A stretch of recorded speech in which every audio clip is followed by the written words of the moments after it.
Driven to Win Audiobook presents Rilla of Ingleside. Written by Lucy Maud Montgomery. Let's begin the story. Chapter 1. Glen, Notice, and Other Matters. It was a warm, golden, cloudy, lovable afternoon. In the big living room at Ingleside, Susan Baker sat down with a certain grim satisfaction hovering about her like an aura. It was 4 o'clock, and Susan, who had been working incessantly since 6 that morning, felt that she had fairly earned an hour of repose and gossip. Susan just then was perfectly happy. Everything had gone almost uncannily well in the kitchen that day. Dr. Jekyll had not been Mr. Hyde, and so had not grated on her nerves.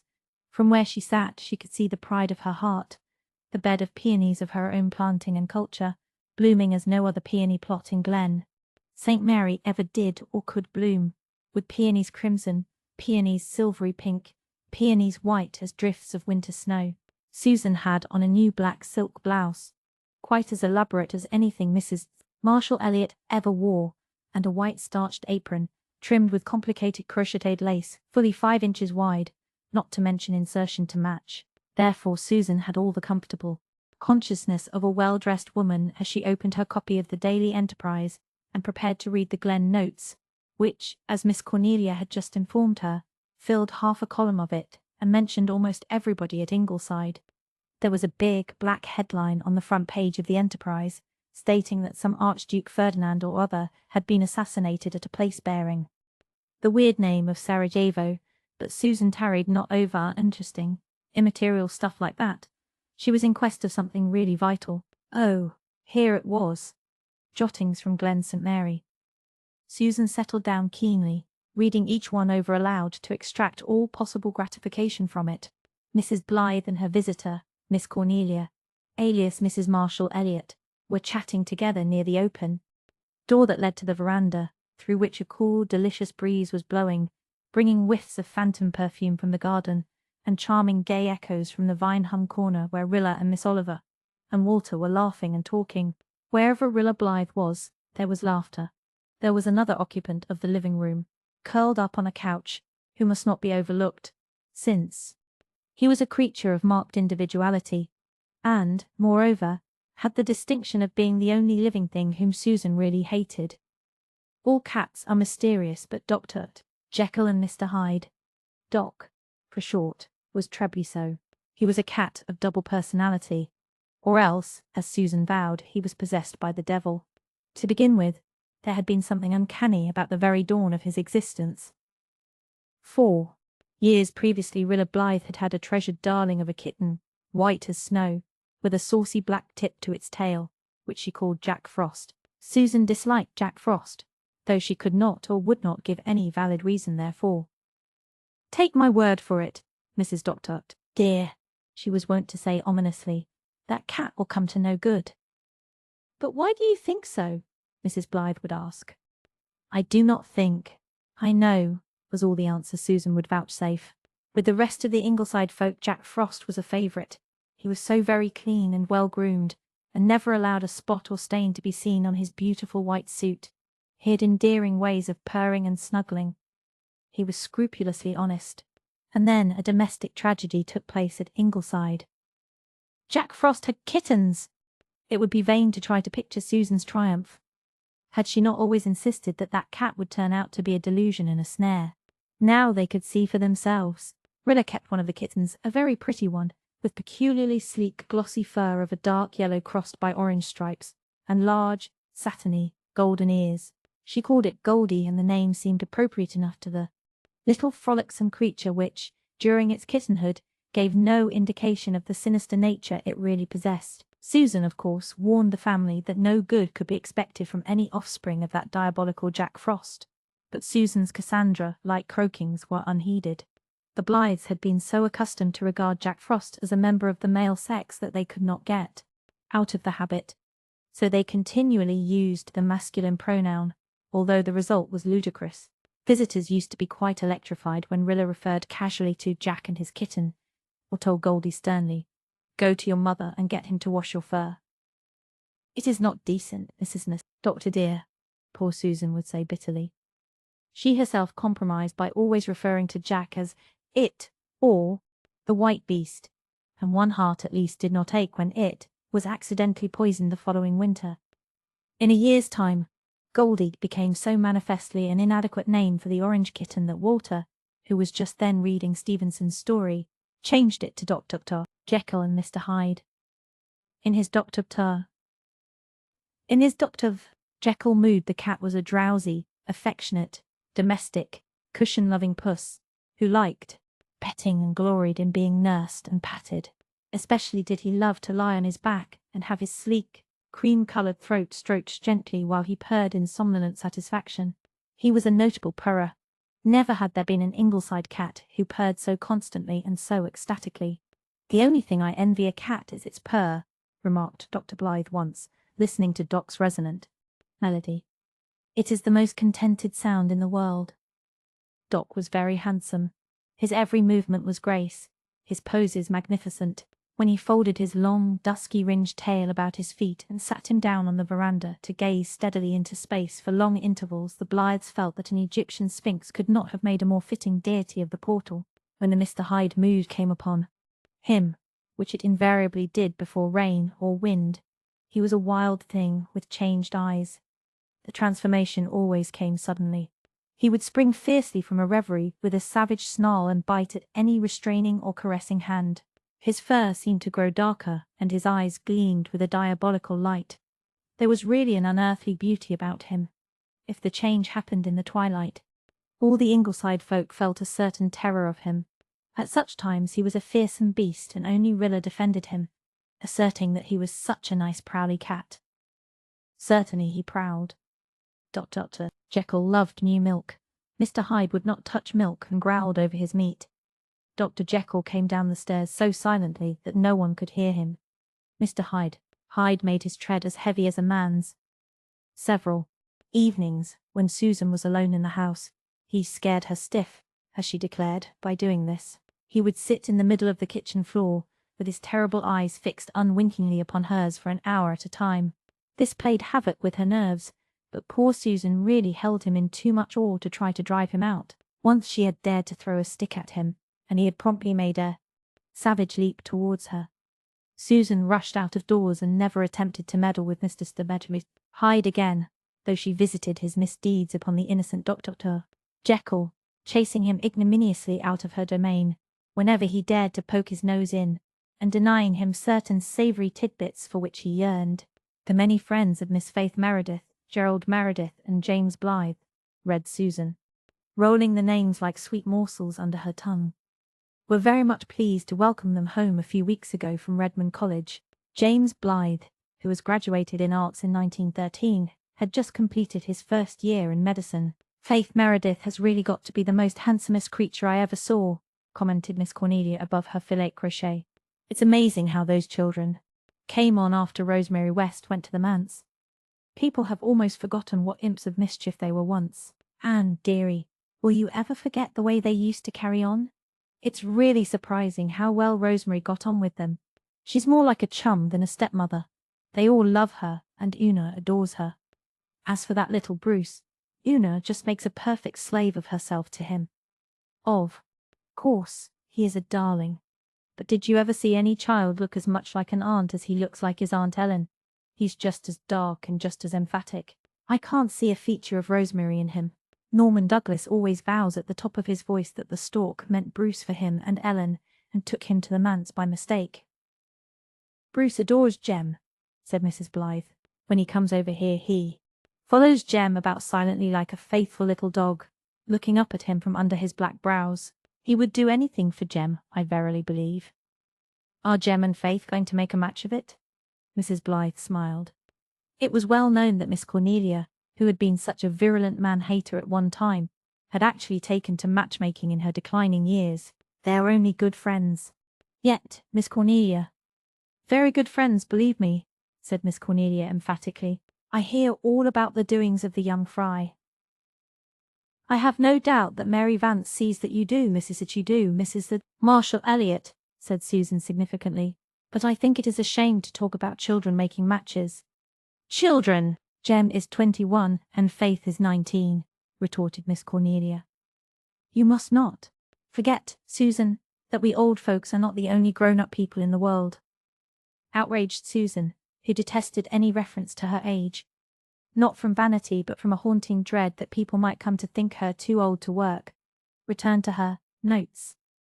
Carl Meredith and Shirley Blythe came home last Friday evening from Queen's Academy. We understand that the Carl will be in charge of the school at Harbour Head next year, and we are sure he will be a popular and successful teacher. He will teach the children all there is to know about bugs, anyhow, said Miss Cornelia. He is through with Queen's now, and Mr. Meredith and Rosemary wanted him to go right on to Redmond in the fall, but Carl has a very independent streak in him, and means to earn part of his own way through college. He'll be all the better for it.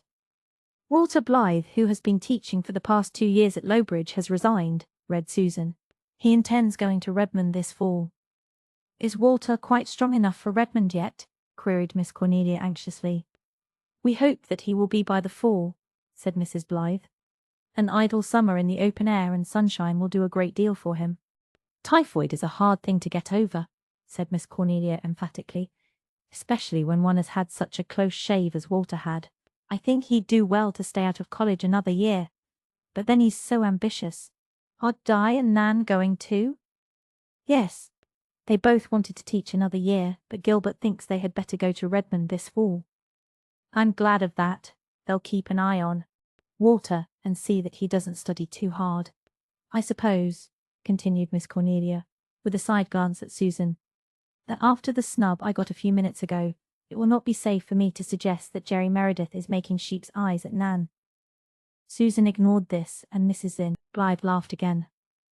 Dear Miss Cornelia, I have my hands full, haven't I, with all these boys and girls sweethearting around me. If I took it seriously, it would quite crush me. But I don't. It is too hard yet to realize that they're grown up. When I look at those 2 tall sons of mine, I wonder if they can possibly be the fat, sweet, dimpled babies I kissed and cuddled and sang to slumber the other day. Only the other day, Miss Cornelia. Wasn't Jem the dearest baby in the old house of dreams? And now he's a B.A. and accused of courting. We're all growing older, sighed Miss Cornelia. The only part of me that feels old, said Mrs. Blythe, is the ankle I broke when Josie Pye dared me to walk the Barry Ridgepole in the Green Gables days. I have an ache in it when the wind is east. I won't admit that it is rheumatism, but it does ache. As for the children, they and the Merediths are planning a gay summer, before they have to go back to studies in the fall. They are such a fun-loving little crowd. They keep this house in a perpetual whirl of merriment. Is Rilla going to Queen's when Shirley goes back? It isn't decided yet. I rather fancy not. Her father thinks she is not quite strong enough. She has rather outgrown her strength. She's really absurdly tall for a girl not yet 15. I am not anxious to have her go. Why? It would be terrible not to have a single one of my babies home with me next winter. Susan and I would fall to fighting with each other to break the monotony. Susan smiled at this pleasantry. The idea of her fighting with Mrs. Dr. T. Dear. Does Rilla herself want to go? Asked Miss Cornelia. No. The truth is, Rilla is the only one of my flock who isn't ambitious. I really wish she had a little more ambition. She has no serious ideals at all. Her sole aspiration seems to be to have a good time. And why should she not have it, Mrs. Dr. Arthur? Dear, cried Susan, who could not bear to hear a single word against any one of the Ingleside folk, even from one of themselves. A young girl should have a good time, and that I will maintain. There will be time enough for her to think of Latin and Greek. I should like to see a little sense of responsibility in her, Susan, and you know yourself that she is abominably vain. She has something to be vain about, retorted Susan. She is the prettiest girl in Glen St. Mary. Do you think that all those over-harbour McAllisters and Crawfords and Elliots could scare up a skin like Rilla's in 4 generations? They could not. No, Mrs. Doctor dear, I know my place, but I cannot allow you to run down Rilla. Listen to this, Miss Marshall Elliott. Susan had found a chance to get square with Miss Cornelia for her digs at the children's love affairs. She read the item with gusto. Miller Douglas has decided not to go west. He says old PEI is good enough for him, and he will continue to farm for his aunt, Mrs. Alec Davis. Susan looked keenly at Miss Cornelia. I have heard, Mrs. Marshall Elliott, But Miller is courting Mary Vance. This shot pierced Miss Cornelia's armor. Her sonsy face flushed. I won't have Miller Douglas hanging round Mary, she said crisply. He comes of a low family. His father was a sort of outcast from the Douglases. They never really counted him in, and his mother was one of those terrible Dylans from the Harbour Head.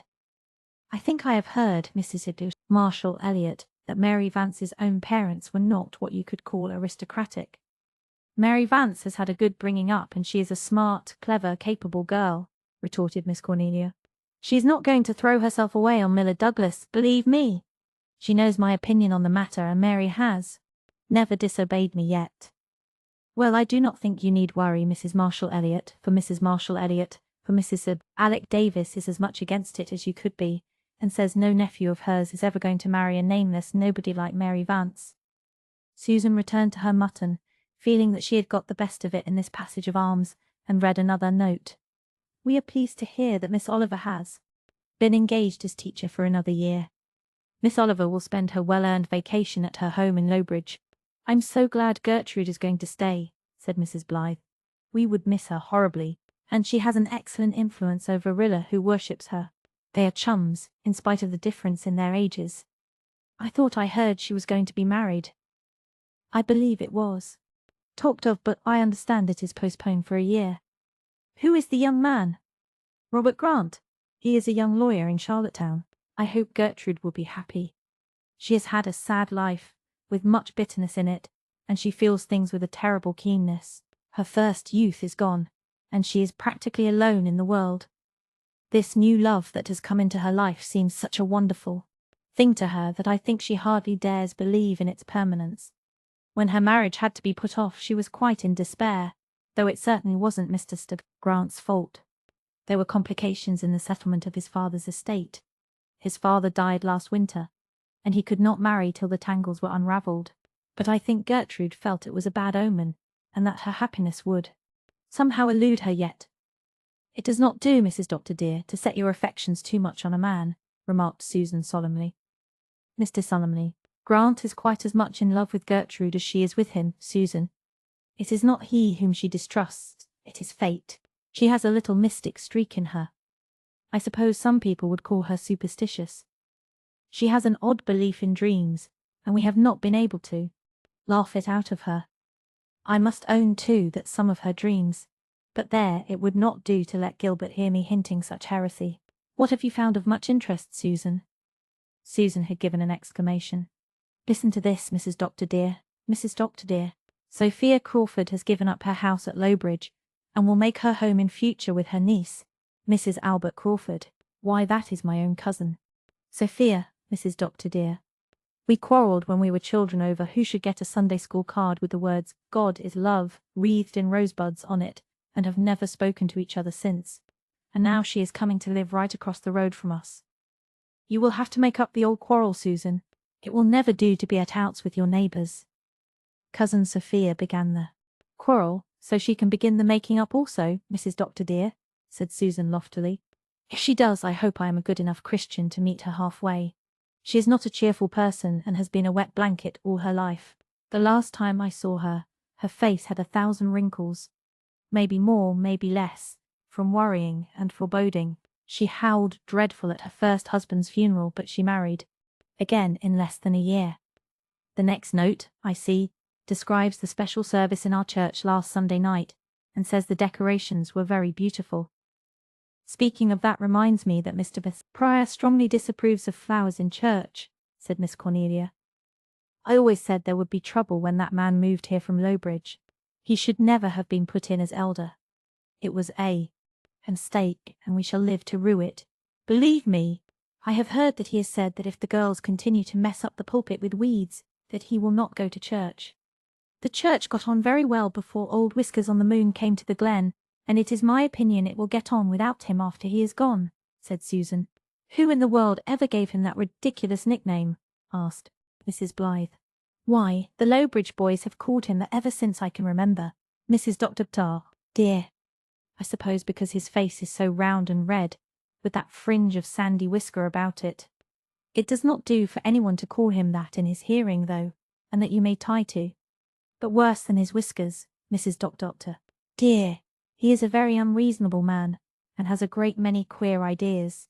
He is an elder now, and they say he is very religious, but I can well remember the time, Mrs. Doctor, dear, 20 years ago, when he was caught pasturing his cow in the Lowbridge graveyard. Yes, indeed, I have not forgotten that, and I always think of it when he is praying in meeting. Well, that is all the notes, and there is not much else in the paper of any importance. I never take much interest in foreign parts. Who is this Archduke man who has been murdered? What does it matter to us? Asked Miss Cornelia, unaware of the hideous answer to her question which Destiny was even then preparing. Somebody is always murdering or being murdered in those Balkan states. It's their normal condition, and I don't really think that our papers ought to print such shocking things. The Enterprise is getting far too sensational with its big headlines. Well, I must be getting home. No, Anne dearie, it's no use asking me to stay to supper. Marshall has got to thinking that if I'm not home for a meal, it's not worth eating. Just like a man. So off I go. Merciful goodness, Anne dearie, what is the matter with that cat? Is he having a fit? This, as Doc suddenly bounded to the rug at Miss Cornelia's feet, laid back his ears, swore at her, and then disappeared with one fierce leap through the window. Oh no, he's merely turning into Mr. Hyde, which means that we shall have rain or high wind before morning. Doc is as good as a barometer. Well, I am thankful he has gone on the rampage outside this time and not into my kitchen, said Susan, and I am going out to see about supper. With such a crowd as we have at Ingleside now, it behooves us to think about our meals betimes. Chapter 2. D.U. of morning, outside. The Ingleside lawn was full of golden pools of sunshine and plots of alluring shadows. Rilla Blythe was swinging in the hammock under the big Scotch pine. Gertrude Oliver sat at its roots beside her, and Walter was stretched at full length on the grass, lost in a romance of chivalry, wherein old heroes and beauties of dead and gone centuries lived vividly again for him. Rilla was the baby of the Blythe family, and was in a chronic state of secret indignation because nobody believed she was grown up. She was so nearly 15 that she called herself that, and she was quite as tall as Di and Nan. Also, she was nearly as pretty as Susan believed her to be. She had great, dreamy, hazel eyes, a milky skin dappled with little golden freckles, and delicately arched eyebrows, giving her a demure, questioning look which made people, especially lads in their teens, want to answer it. Her hair was ripely, ruddily brown, and a little dent in her upper lip looked as if some good fairy had pressed it in with her finger at Rilla's christening. Rilla, whose best friends could not deny her share of vanity, thought her face would do very well, but worried over her figure, and wished her mother could be prevailed upon to let her wear longer dresses. She, who had been so plump and roly-poly in the old Rainbow Valley days, was incredibly slim now, in the arms and legs period. Jem and Shirley harrowed her soul by calling her Spider. Yet she somehow escaped awkwardness. There was something in her movements that made you think she never walked but always danced. She had been much petted and was a wee bit spoiled, but still the general opinion was that Rilla Blythe was a very sweet girl, even if she were not so clever as Nan and Di. Miss Oliver, who was going home that night for vacation, had boarded for a year at Ingleside. The Blythes had taken her to please Rilla, who was fathoms deep in love with her teacher, and was even willing to share her room, since no other was available. Gertrude Oliver was 28, and life had been a struggle for her. She was a striking-looking girl, with rather sad, almond-shaped brown eyes, a clever, rather mocking mouth, and enormous masses of black hair twisted about her head. She was not pretty, but there was a certain charm of interest and mystery in her face, and Rilla found her fascinating. Even her occasional moods of gloom and cynicism had allurement for Rilla. These moods came only when Miss Oliver was tired. At all other times she was a stimulating companion, and the gay set at Ingleside never remembered that she was so much older than themselves. Walter and Rilla were her favourites, and she was the confidante of the secret wishes and aspirations of both. She knew that Rilla longed to be out, to go to parties as Nan and Dee did, and to have dainty evening dresses and, yes, there is no mincing matters, beaux, in the plural, at that. As for Walter, Miss Oliver knew that he had written a sequence of sonnets to Rosamond, i.e. Faith Meredith, and that he aimed at a professorship of English literature in some big college. She knew his passionate love of beauty and his equally passionate hatred of ugliness.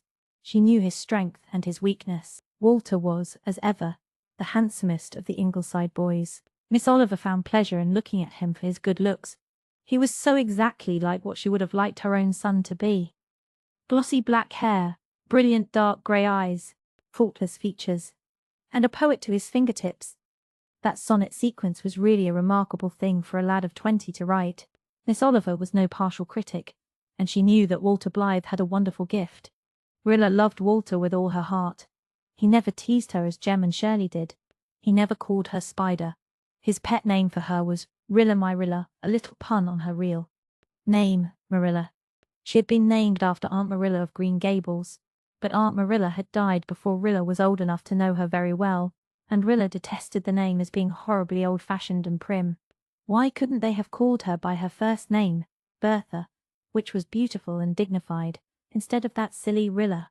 She did not mind Walter's version, but nobody else was allowed to call her that, except Miss Oliver now and then. Rilla my Rilla, in Walter's musical voice, sounded very beautiful to her, like the lilt and ripple of some silvery brook. She would have died for Walter if it would have done him any good. So she told Miss Oliver. Rilla was as fond of italics as most girls of 15 are, and the bitterest drop in her cup was her suspicion that he told Di more of his secrets than he told her. He thinks I'm not grown up enough to understand, she had once lamented rebelliously to Miss Oliver. But I am, and I would never tell them to a single soul. Not even to you, Miss Oliver. I tell you all my own. I just couldn't be happy if I had any secret from you, dearest. But I would never betray his. I tell him everything. I even show him my diary. And it hurts me dreadfully when he doesn't tell me things. He shows me all his poems, though. They are marvellous, Miss Oliver. Oh, I just live in the hope that some day I shall be to Walter what Wordsworth's sister Dorothy was to him. Wordsworth never wrote anything like Walter's poems, nor Tennyson either. I wouldn't say just that. Both of them wrote a great deal of trash, said Miss Oliver dryly. Then, repenting, as she saw a hurt look in Rilla's eye, she added hastily, but I believe Walter will be a great poet too, some day, and you will have more of his confidence as you grow older. When Walter was in the hospital with typhoid last year, I was almost crazy, sighed Rilla, a little importantly. They never told me how ill he really was until it was all over. Father wouldn't let them. I'm glad I didn't know. I couldn't have borne it. I cried myself to sleep every night as it was. But sometimes, concluded Rilla bitterly. She liked to speak bitterly now and then in imitation of Miss Oliver. Sometimes I think Walter cares more for Dog Monday than he does for me. Dog Monday was the Ingleside dog, so called because he had come into the family on a Monday when Walter had been reading Robinson Crusoe. He really belonged to Jem, but was much attached to Walter also. He was lying beside Walter now with nose snuggled against his arm, thumping his tail rapturously whenever Walter gave him an absent pat. Monday was not a collie or a setter or a hound or a Newfoundland. He was just, as Jem said, plain dog. Very plain dog, uncharitable people added. Certainly, Monday's looks were not his strong point. Black spots were scattered at random over his yellow carcass, one of them, apparently, blotting out an eye. His ears were in tatters, for Monday was never successful in affairs of honour. But he possessed one talisman. He knew that not all dogs could be handsome or eloquent or victorious, but that every dog could love. Inside his homely hide beat the most affectionate, loyal, faithful heart of any dog since dogs were, and something looked out of his brown eyes that was nearer akin to a soul than any theologian would allow. Everybody at Ingleside was fond of him, even Susan, although his one unfortunate propensity of sneaking into the spare room and going to sleep on the bed tried her affection sorely. On this particular afternoon, Rilla had no quarrel on hand with existing conditions. "Hasn't June been a delightful month?" she asked, looking dreamily afar at the little quiet silvery clouds hanging so peacefully over Rainbow Valley. "We've had such lovely times, and such lovely weather. It has just been perfect every way." "I don't half like that," said Miss Oliver with a sigh. "It's ominous somehow. A perfect thing is a gift of the gods, a sort of compensation for what is coming afterwards. I've seen that so often that I don't care to hear people say they've had a perfect time. June has been delightful, though." "Of course it hasn't been very exciting," said Rilla. "The only exciting thing that has happened in the Glen for a year was old Miss Mead fainting in church." Sometimes I wish something dramatic would happen once in a while. Don't wish it. Dramatic things always have a bitterness for someone. What a nice summer all you gay creatures will have. And me moping at Lowbridge. You'll be over often, won't you? I think there's going to be lots of fun this summer, though I'll just be on the fringe of things as usual, I suppose. Isn't it horrid when people think you're a little girl when you're not? There's plenty of time for you to be grown up, Rilla. Don't wish your youth away. It goes too quickly. You'll begin to taste life soon enough. Taste life? I want to eat it, cried Rilla, laughing. I want everything. Everything a girl can have. I'll be 15 in another month, and then nobody can say I'm a child any longer. I heard someone say once that the years from 15 to 19 are the best years in a girl's life. I'm going to make them perfectly splendid. Just fill them with fun. There's no use thinking about what you're going to do. You are tolerably sure not to do it. Oh, but you do get a lot of fun out of the thinking, cried Rilla. You think of nothing but fun, you monkey, said Miss Oliver indulgently, reflecting that Rilla's chin was really the last word in chins. Well, what else? Is 15 for? But have you any notion of going to college this fall? No, nor any other fall. I don't want to. I never cared for all those ologies and isms Nan and Dee are so crazy about. And there's 5 of us going to college already. Surely that's enough. There's bound to be one dunce in every family. I'm quite willing to be a dunce if I can be a pretty, popular, delightful one. I can't be clever. I have no talent at all, and you can't imagine how comfortable it is. Nobody expects me to do anything, so I'm never pestered to do it. And I can't be a housewifely, cookly creature, either. I hate sewing and dusting. And when Susan couldn't teach me to make biscuits, nobody could. Father says I toil not, neither do I spin.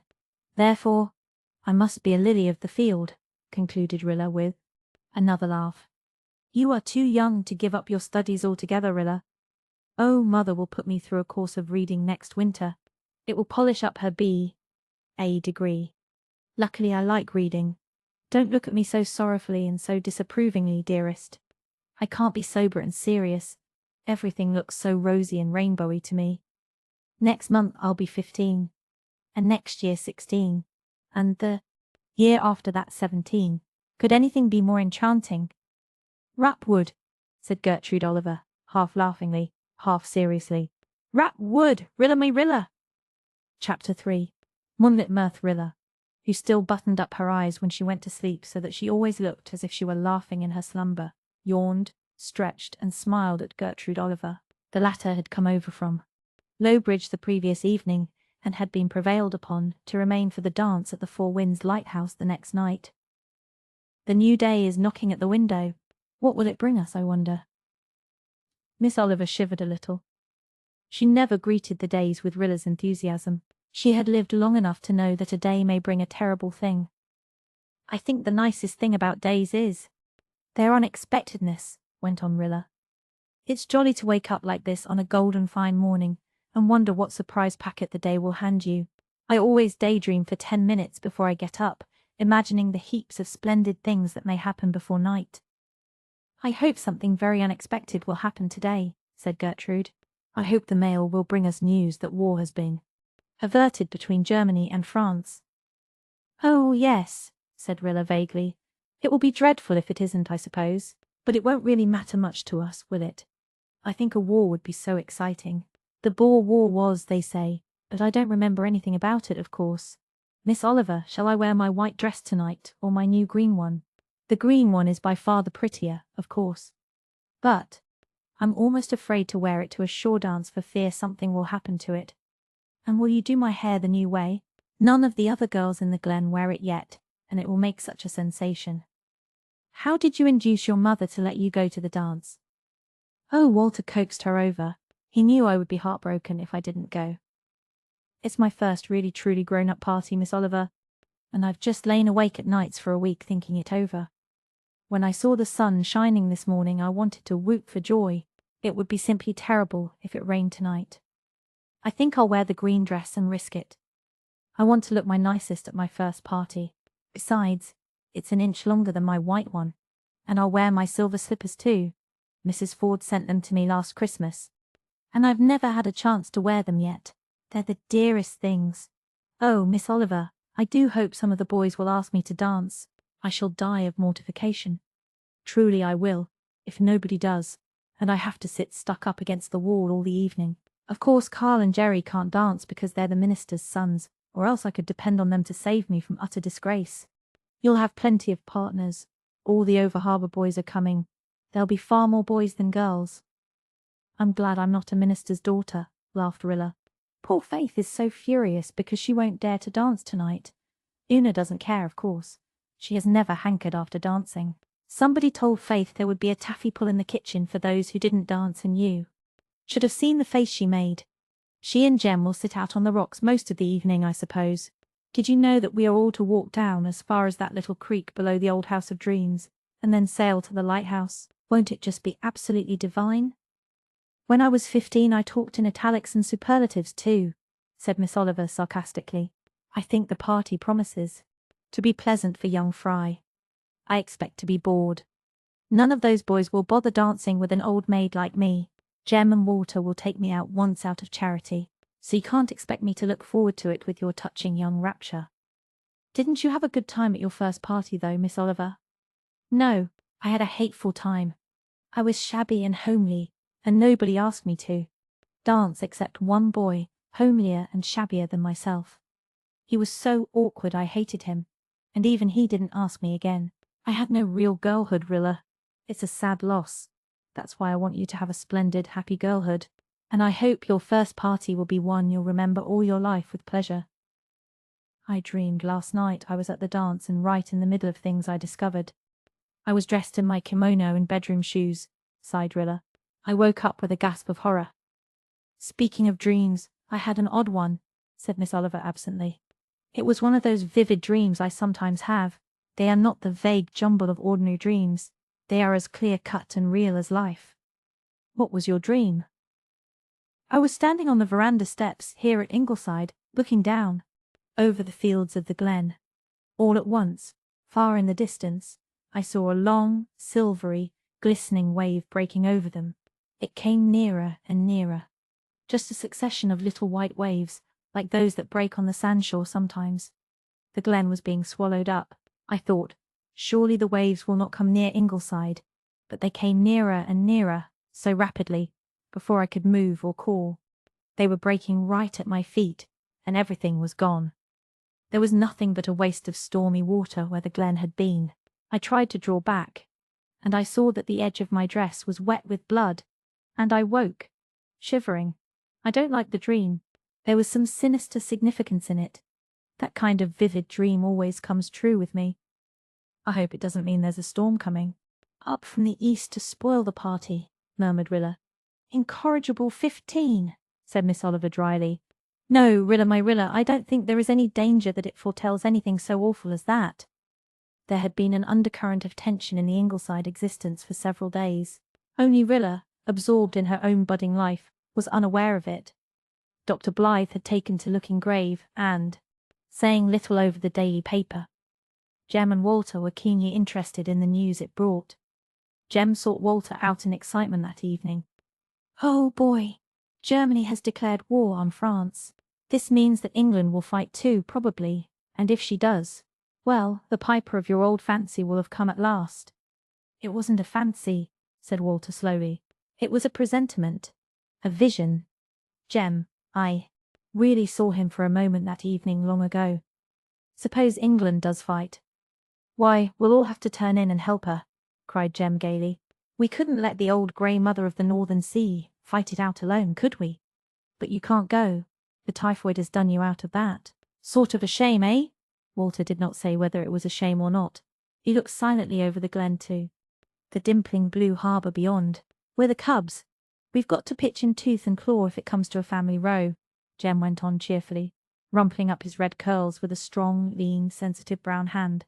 The hand of the born surgeon, his father often thought. What an adventure it would be! I suppose Grey or some of those wary old chaps will patch matters up at the 11th hour. It'll be a rotten shame if they leave France in the lurch, though. If they don't, we'll see some fun. Well, I suppose it's time to get ready for the spree at the light. Jem departed whistling.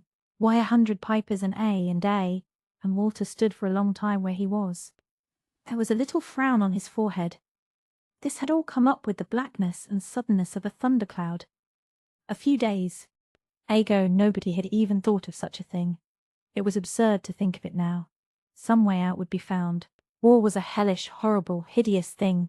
Too horrible and hideous to happen in the 20th century between civilized nations. The mere thought of it was hideous, and made Walter unhappy in its threat to the beauty of life. He would not think of it. He would resolutely put it out of his mind. How beautiful the old glen was, in its August ripeness, with its chain of bowery old homesteads, tilled meadows and quiet gardens. The western sky was like a great golden pearl. Far down the harbour was frosted with a dawning moonlight. The air was full of exquisite sounds. Sleepy robin whistles, wonderful, mournful, soft murmurs of wind in the twilit trees, rustle of aspen poplars talking in silvery whispers and shaking their dainty, heart-shaped leaves, lilting young laughter from the windows of rooms where the girls were making ready for the dance. The world was steeped in maddening loveliness of sound and colour. He would think only of these things and of the deep, subtle joy they gave him. Anyhow, no one will expect me to go, he thought. As Jem says, typhoid has seen to that. Rilla was leaning out of her room window, dressed for the dance. A yellow pansy slipped from her hair and fell out over the sill like a falling star of gold. She caught at it vainly, but there were enough left. Miss Oliver had woven a little wreath of them for her pet's hair. It's so beautifully calm. Isn't that splendid? We'll have a perfect night. Listen, Miss Oliver, I can hear those old bells. In Rainbow Valley quite clearly. They've been hanging there for over 10 years. Their wind chime always makes me think of the aerial, celestial music Adam and Eve heard in Milton's Eden, responded Miss Oliver. We used to have such fun in Rainbow Valley when we were children, said Rilla dreamily. Nobody ever played in Rainbow Valley now. It was very silent on summer evenings. Walter liked to go there to read. Jem and Faith trysted there considerably. Jerry and Nan went there to pursue uninterruptedly the ceaseless wrangles and arguments on profound subjects that seemed to be their preferred method of sweethearting. And Rilla had a beloved little sylvan dell of her own there, where she liked to sit and dream. I must run down to the kitchen before I go and show myself off to Susan. She would never forgive me if I didn't. Rilla whirled into the shadowy kitchen at Ingleside, where Susan was prosaically darning socks, and lighted it up with her beauty. She wore her green dress with its little pink daisy garlands, her silk stockings and silver slippers. She had golden pansies in her hair and at her creamy throat. She was so pretty and young and glowing that even Cousin Sophia Crawford was compelled to admire her, and Cousin Sophia Crawford admired few transient earthly things. Cousin Sophia and Susan had made up, or ignored, their old feud since the former had come to live in the glen, and Cousin Sophia often came across in the evenings to make a neighbourly call. Susan did not always welcome her rapturously, for Cousin Sophia was not what could be called an exhilarating companion. Some calls are visits and some are visitations, Mrs. Dr. Dear, Susan said once, and left it to be inferred that Cousin Sophia's were the latter. Cousin Sophia had a long, pale, wrinkled face, a long, thin nose, a long, thin mouth, and very long, thin, pale hands, generally folded resignedly on her black calico lap. Everything about her seemed long and thin and pale. She looked mournfully upon Rilla Blythe and said sadly, "Is your hair all your own?" "Of course it is," cried Rilla indignantly. "Oh, well," Cousin Sophia sighed, "it might be better for you if it wasn't. Such a lot of hair takes from a person's strength. It's a sign of consumption, I've heard, but I hope it won't turn out like that in your case. I suppose you'll all be dancing tonight, even the ministers. Boys most likely. I suppose his girls won't go that far." "Ah, well, I never held with dancing. I knew a girl once who dropped dead while she was dancing. How anyone could ever dance agate after a judgment like that, I cannot comprehend." "Did she ever dance again?" asked Rilla pertly. "I told you she dropped dead. Of course she never danced again, poor creature. She was a Kirk from Lowbridge. You ain't a going off like that with nothing on your bare neck, are you?" "It's a hot evening," protested Rilla, "but I'll put on a scarf when we go on the water. I knew of a boatload of young folks who went sailing on that harbour 40 years ago, just such a night as this. Just exactly such a night as this," said Cousin Sophia lugubriously, "and they were upset and drowned. Every last one of them." I hope nothing like that'll happen to you tonight. Do you ever try anything for the freckles? I used to find plantain juice real good. You certainly should be a judge of freckles, Cousin Sophia, said Susan, rushing to Rilla's defense. You were more speckled than any toad when you was a girl. Rilla's only come in summer, but yours stayed put, season in and season out. And you had not a ground colour like hers behind them neither. You look real nice, Rilla, and that way of fixing your hair is becoming, but you are not going to walk to the harbour in those slippers, are you? Oh no, we'll all wear our old shoes to the harbour and carry our slippers. Do you like my dress, Susan? It reminds me of a dress I wore when I was a girl, sighed Cousin Sophia before Susan could reply. It was green with pink posies on it too, and it was flounced from the waist to the hem. We didn't wear the skimpy things girls wear nowadays. Times has changed, and not for the better, I'm afraid. I tore a big hole in it that night, and someone spilled a cup of tea all over it. Ruined it completely. But I hope nothing will happen to your dress. It ought to be a bit longer, I'm thinking. Your legs are so terrible long and thin. Mrs. Dr.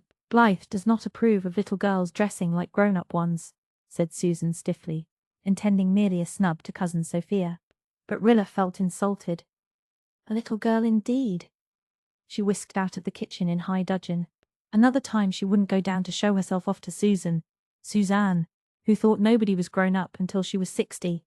And that horrid Cousin Sophia with her digs about freckles and legs. What business had an old beanpole like that to talk of anybody else being long and thin? Rilla felt all her pleasure in herself and her evening clouded and spoiled. The very teeth of her soul were set on edge, and she could have sat down and cried. But later on her spirits rose again when she found herself one of the gay crowd, bound for the Four Winds Light. The Blythes left Ingleside to the melancholy music of howls from Dog Monday, who was locked up in the barn lest he make an uninvited guest at the light. They picked up the Merediths in the village, and others joined them as they walked down the old harbour road. Mary Vance, resplendent in blue crape, with lace-over dress, came out of Miss Cornelia's gate, and attached herself to Rilla and Miss Oliver, who were walking together, and who did not welcome her over warmly. Rilla was not very fond of Mary Vance. She had never forgotten the humiliating day when Mary had chased her through the village with a dried codfish. Mary Vance, to tell the truth, was not exactly popular with any of her set. Still, they enjoyed her society. She had such a biting tongue that it was stimulating. Mary Vance is a habit of ours. We can't do without her even when we are furious with her, de Blythe had once said. Most of the little crowd were paired off after a fashion. Jem walked with Faith Meredith, of course, and Jerry Meredith with Nan Blythe. Dee and Walter were together, deep in confidential conversation which Rilla envied.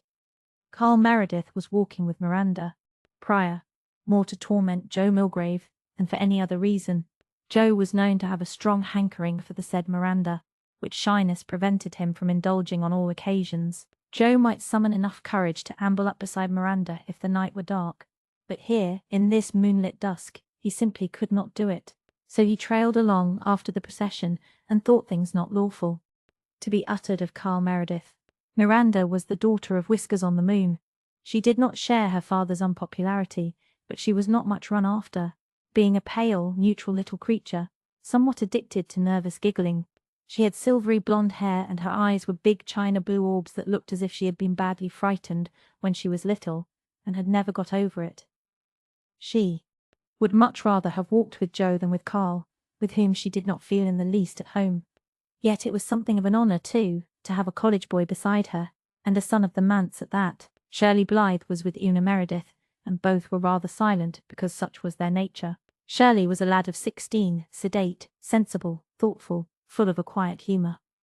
He was Susan's little brown boy, yet, with his brown hair, brown eyes, and clear brown skin, he liked to walk with Una Meredith because she never tried to make him talk or badgered him with chatter. Una was as sweet and shy as she had been in the Rainbow Valley days, and her large, dark blue eyes were as dreamy and wistful. She had a secret, carefully hidden fancy for Walter Blythe that nobody but Rilla ever suspected. Rilla sympathized with it, and wished Walter would return it. She liked Una better than Faith, whose beauty and aplomb rather overshadowed other girls, and Rilla did not enjoy being overshadowed. But just now she was very happy. It was so delightful to be tripping with her friends down that dark, gleaming road sprinkled with its little spruces and firs, whose balsam made all the air resinous around them. Meadows of sunset afterlight were behind the westerning hills. Before them was the shining harbour. A bell was ringing in the little church over harbour, and the lingering dream notes died around the dim, amethystine points. The gulf beyond was still silvery blue in the afterlight. Oh, it was all glorious. The clear air with its salt tang, the balsam of the firs, the laughter of her friends. Rilla loved life. Its bloom and brilliance. She loved the ripple of music, the hum of merry conversation. She wanted to walk on forever over this road of silver and shadow. It was her first party, and she was going to have a splendid time. There was nothing in the world to worry about, not even freckles and overlong legs. Nothing except one little haunting fear that nobody would ask her to dance. It was beautiful and satisfying just to be alive, to be 15, to be pretty. Rilla drew a long breath of rapture and caught it midway rather sharply. Jem was telling some story to Faith, something that had happened in the Balkan War. The doctor lost both his legs. They were smashed to pulp, and he was left on the field to die. And he crawled about from man to all the wounded men round him, as long as he could, and did everything possible to relieve their sufferings, never thinking of himself. He was tying a bit of bandage round another man's leg when he went under. They found them there. The doctor's dead hands still held the bandage tight. The bleeding was stopped, and the other man's life was saved. Some hero, wasn't he, Faith? I tell you when I read that. Jem and Faith moved on out of hearing. Gertrude Oliver suddenly shivered. Rilla pressed her arm sympathetically. Wasn't it dreadful, Miss Oliver? I don't know why Jem tells such gruesome things at a time like this when we're all out for fun. Do you think it dreadful, Rilla? I thought it wonderful, beautiful. Such a story makes one ashamed of ever doubting human nature. That man's action was godlike, and how humanity responds to the ideal of self-sacrifice. As for my shiver, I don't know what caused it. The evening is certainly warm enough. Perhaps someone is walking over the dark, star-shiny spot that is to be my grave. That is the explanation the old superstition would give. Well, I won't think of that on this lovely night.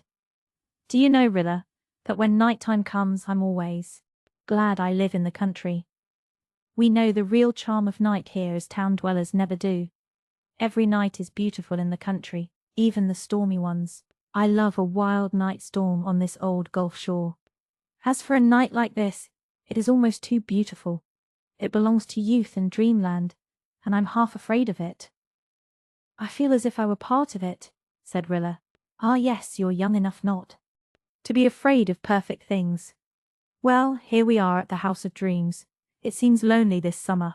The Fords didn't come. Mr. and Mrs. Ford and Persis didn't. Kenneth did, but he stayed with his mother's people over harbour. We haven't seen a great deal of him this summer. He's a little lame, so didn't go about very much. Lame? What happened to him?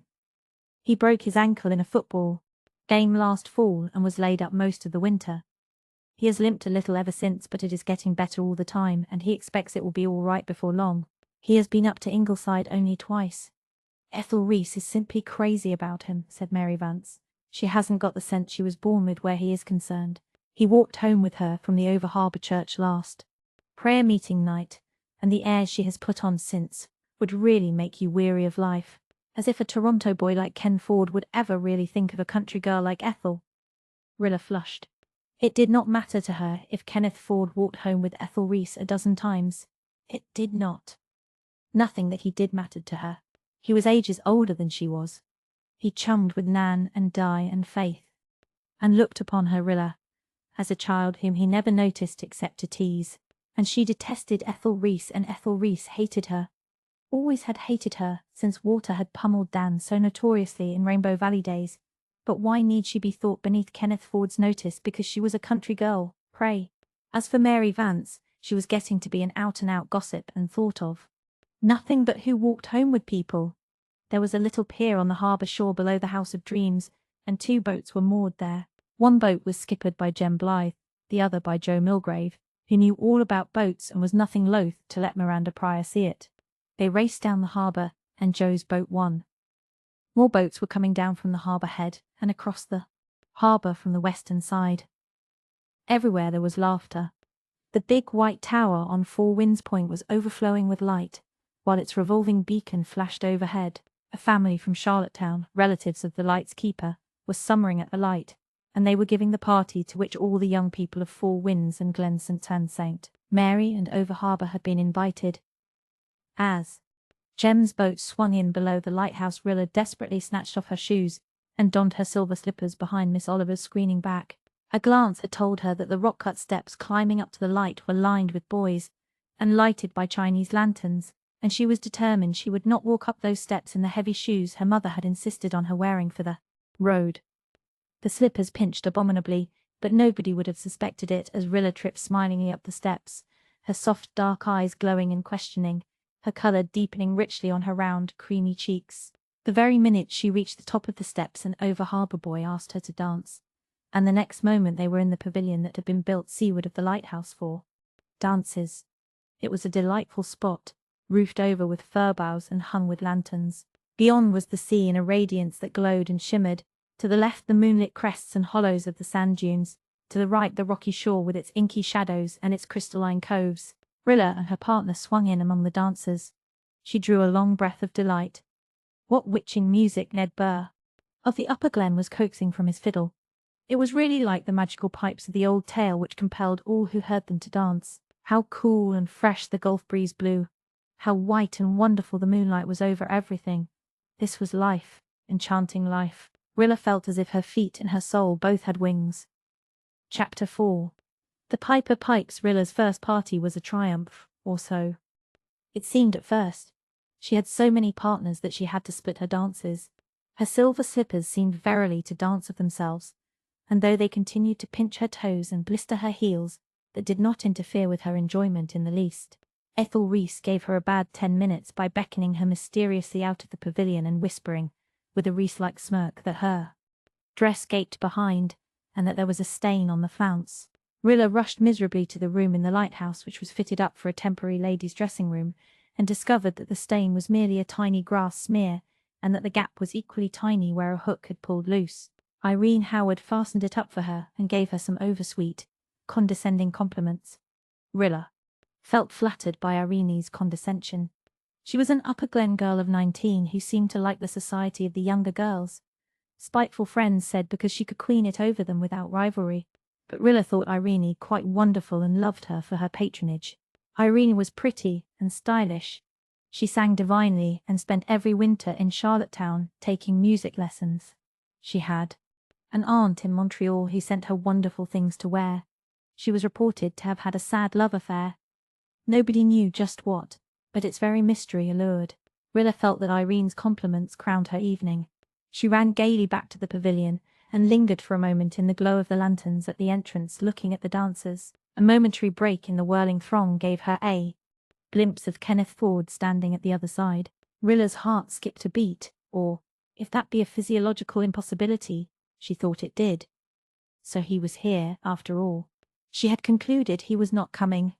Not that it mattered in the least. Would he see her? Would he take any notice of her? Of course, he wouldn't ask her to dance. That couldn't be hoped for. He thought her just a mere child. He had called her Spider, not 3 weeks ago when he had been at Ingleside one evening. She had cried about it upstairs afterwards and hated him. But her heart skipped a beat when she saw that he was edging his way round the side of the pavilion towards her.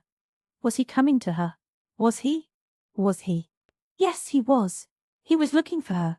He was here beside her. He was gazing down at her with something in his dark grey eyes that Rilla had never seen in them. Oh, it was almost too much to bear, and everything was going on as before. The dancers were spinning round. The boys who couldn't get partners were hanging about the pavilion. Canoodling couples were sitting out on the rocks. Nobody seemed to realise what a stupendous thing had happened. Kenneth was a tall lad, very good-looking, with a certain careless grace of bearing that somehow made all the other boys seem stiff and awkward by contrast.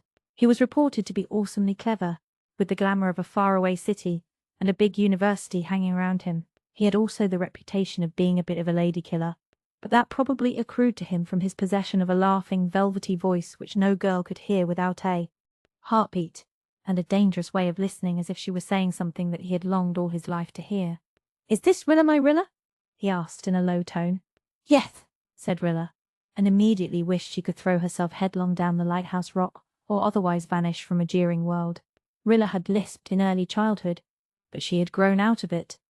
Only on occasions of stress and strain did the tendency reassert itself.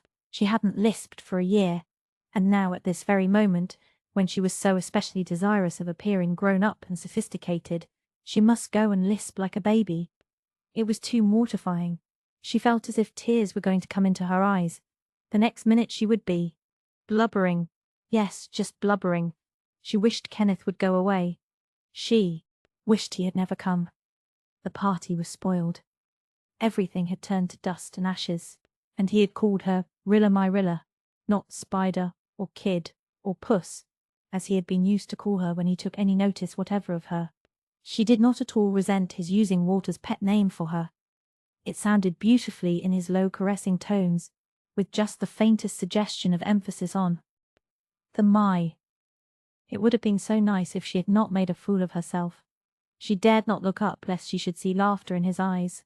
So she looked down, and as her lashes were very long and dark, and her lids very thick and creamy, the effect was quite charming and provocative, and Kenneth reflected that Rilla Blythe was going to be the beauty of the Ingleside girls after all.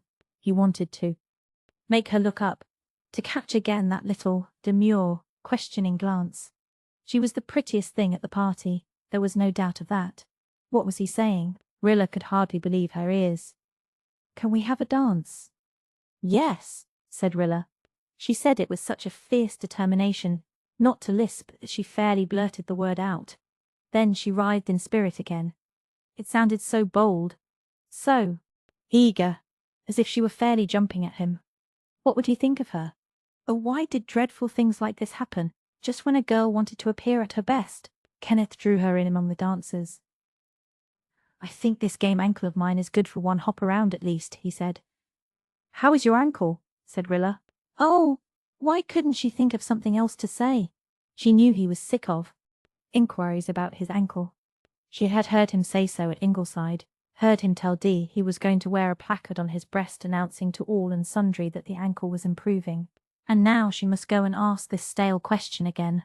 Kenneth was tired of inquiries about his ankle, but then he had not often been asked about it by lips with such an adorable kissable dent just above the ham. Perhaps that was why he answered very patiently that it was getting on well and didn't trouble him much, if he didn't walk or stand too long at a time. They tell me it will be as strong as ever in time, but I'll have to cut football out this fall. They danced together, and Rilla knew every girl in sight envied her.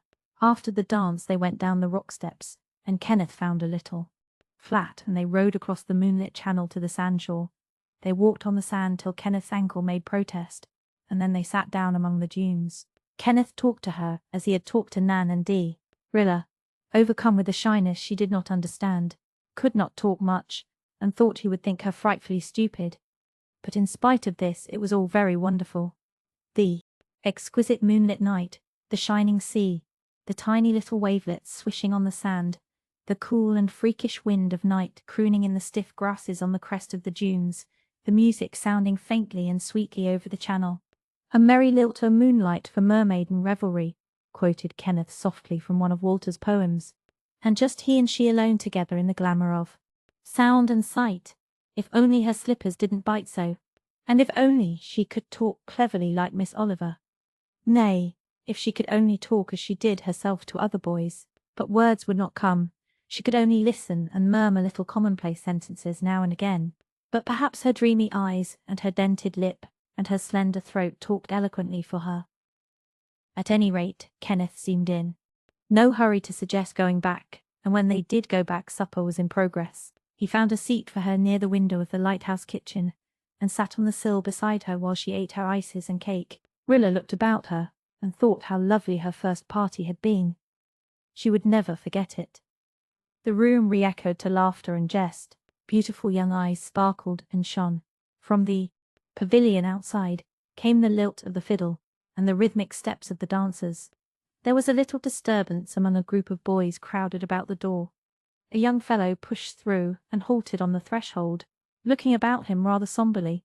It was Jack Elliott from over harbour, a McGill medical student, a quiet chap not much addicted to social doings. He had been invited to the party but had not been expected to come since he had to go to Charlottetown that day and could not be back until late. Yet here he was, and he carried a folded paper in his hand. Gertrude Oliver looked at him from her corner and shivered again. She had enjoyed the party herself, after all, for she had foregathered with a Charlottetown acquaintance who, being a stranger and much older than most of the guests, felt himself rather out of it, and had been glad to fall in with this clever girl who could talk of world doings and outside events with the zest and vigour of a man. In the pleasure of his society she had forgotten some of her misgivings of the day. Now they suddenly returned to her. What news did Jack Elliott bring? Lines from an old poem flashed unbidden into her mind. There was a sound of revelry by night. Hush! Hark! A deep sound strikes like a rising knell. Why should she think of that now? Why didn't Jack Elliott speak, if he had anything to tell? Why did he just stand there, glowering importantly? Ask him, she said feverishly to Alan Daly. But somebody else had already asked him. The room grew very silent all at once. Outside the fiddler had stopped for a rest, and there was silence there too. Afar off they heard the low moan of the Gulf, the presage of a storm already on its way up the Atlantic. A girl's laugh drifted up from the rocks and died away as if frightened out of existence by the sudden stillness. England declared war on Germany today, said Jack Elliott slowly. The news came by wire just as I left town. God help us, whispered Gertrude Oliver under her breath. My dream, the first wave has broken. She looked at Alan Daly and tried to smile. Is this Armageddon? She asked. I am afraid so, he said gravely. A chorus of exclamations had arisen round them, light surprise and idle interest for the most part. Few there realized the import of the message. Fewer still realized that it meant anything to them. Before long the dancing was on again, and the hum of pleasure was as loud as ever. Gertrude and Alan Daly talked the news over in low, troubled tones. Walter Blythe had turned pale and left the room. Outside he met Jem, hurrying up the rock steps. Have you heard the news, Jem? Yes, the piper has come. Hurrah! I knew England wouldn't leave France in the lurch. I've been trying to get Captain Josiah to hoist the flag, but he says it isn't the proper caper till sunrise. Jack says they'll be calling for volunteers tomorrow. What a fuss to make over nothing, said Mary Vance disdainfully as Jem dashed off. She was sitting out with Miller Douglas on a lobster trap, which was not only an unromantic but an uncomfortable seat. But Mary and Miller were both supremely happy on it. Miller Douglas was a big, strapping, uncouth lad, who thought Mary Vance's tongue uncommonly gifted, and Mary Vance's white eyes stars of the first magnitude, and neither of them had the least inkling why Jem Blythe wanted to hoist the lighthouse flag. What does it matter if there's going to be a war over there in Europe? I'm sure it doesn't concern us. Walter looked at her and had one of his odd visitations of prophecy. Before this war is over, he said, or something said through his lips, every man and woman and child in Canada will feel it. You, Mary, will feel it. Feel it to your heart's core. You will weep tears of blood over it. The piper has come, and he will pipe until every corner of the world has heard his awful and irresistible music. It will be years before the dance of death is over. Years, Mary, and in those years millions of hearts will break. Fancy now, said Mary, who always said that when she couldn't think of anything else to say. She didn't know what Walter meant, but she felt uncomfortable. Walter Blythe was always saying odd things. That old piper of his, she hadn't heard anything about him since their playdays in Rainbow Valley, and now here he was bobbing up again. She didn't like it, and that was the long and short of it. Aren't you painting it rather strong, Walter? Asked Harvey Crawford, coming up just then. This war won't last for years. It'll be over in a month or two. England will just wipe Germany off the map in no time. Do you think a war for which Germany has been preparing for 20 years will be over in a few weeks? Said Walter, passionately. This isn't a paltry struggle in a Balkan corner, Harvey. It is a death grapple. Germany comes to conquer or to die. And do you know what will happen if she conquers? Canada will be a German colony. Well, I guess a few things will happen before that, said Harvey, shrugging his shoulders. The British Navy would have to be licked for one, and for another, Miller here now, and I. We'd raise a dust, wouldn't we, Miller? No Germans need apply for this old country, eh? Harvey ran down the steps laughing. I declare, I think all you boys talk the craziest stuff, said Mary Vance in disgust. She got up and dragged Miller off to the rockshore. It didn't happen often that they had a chance for a talk together. Mary was determined that this one shouldn't be spoiled by Walter Blythe's silly blather about pipers and Germans, and such like absurd things. They left Walter standing alone on the rock steps, looking out over the beauty of Four Winds with brooding eyes that saw it not. The best of the evening was over for Rilla, too. Ever since Jack Elliott's announcement, she had sensed that Kenneth was no longer thinking about her. She felt suddenly lonely and unhappy. It was worse than if he had never noticed her at all. Was life like this? Something delightful happening, and then, just as you were reveling in it, slipping away from you. Rilla told herself pathetically that she felt years older than when she had left home that evening. Perhaps she did. Perhaps she was. Who knows? It does not do to laugh at the pangs of youth. They are very terrible because youth has not yet learned that this too will pass away. Rilla sighed and wished she were home, in bed, crying into her pillow. Tired? Said Kenneth, gently but absently. Oh, so absently. He really didn't care a bit whether she were tired or not, she thought. Kenneth, she ventured timidly, you don't think this war will matter much to us in Canada, do you? Matter? Of course it will matter to the lucky fellows who will be able to take a hand. I won't, thanks to this confounded ankle. Rotten luck, I call it. I don't see why we should fight England's battles, cried Rilla. She's quite able to fight them herself. That isn't the point. We are part of the British Empire. It's a family affair. We've got to stand by each other. The worst of it is, it will be over before I can be of any use. Do you mean that you would really volunteer to go if it wasn't for your ankle? Asked Rilla incredulously. Sure I would. You see, they'll go by thousands. Jem will be off, I'll bet a cent. Walter won't be strong enough yet, I suppose. And Jerry Meredith, he'll go.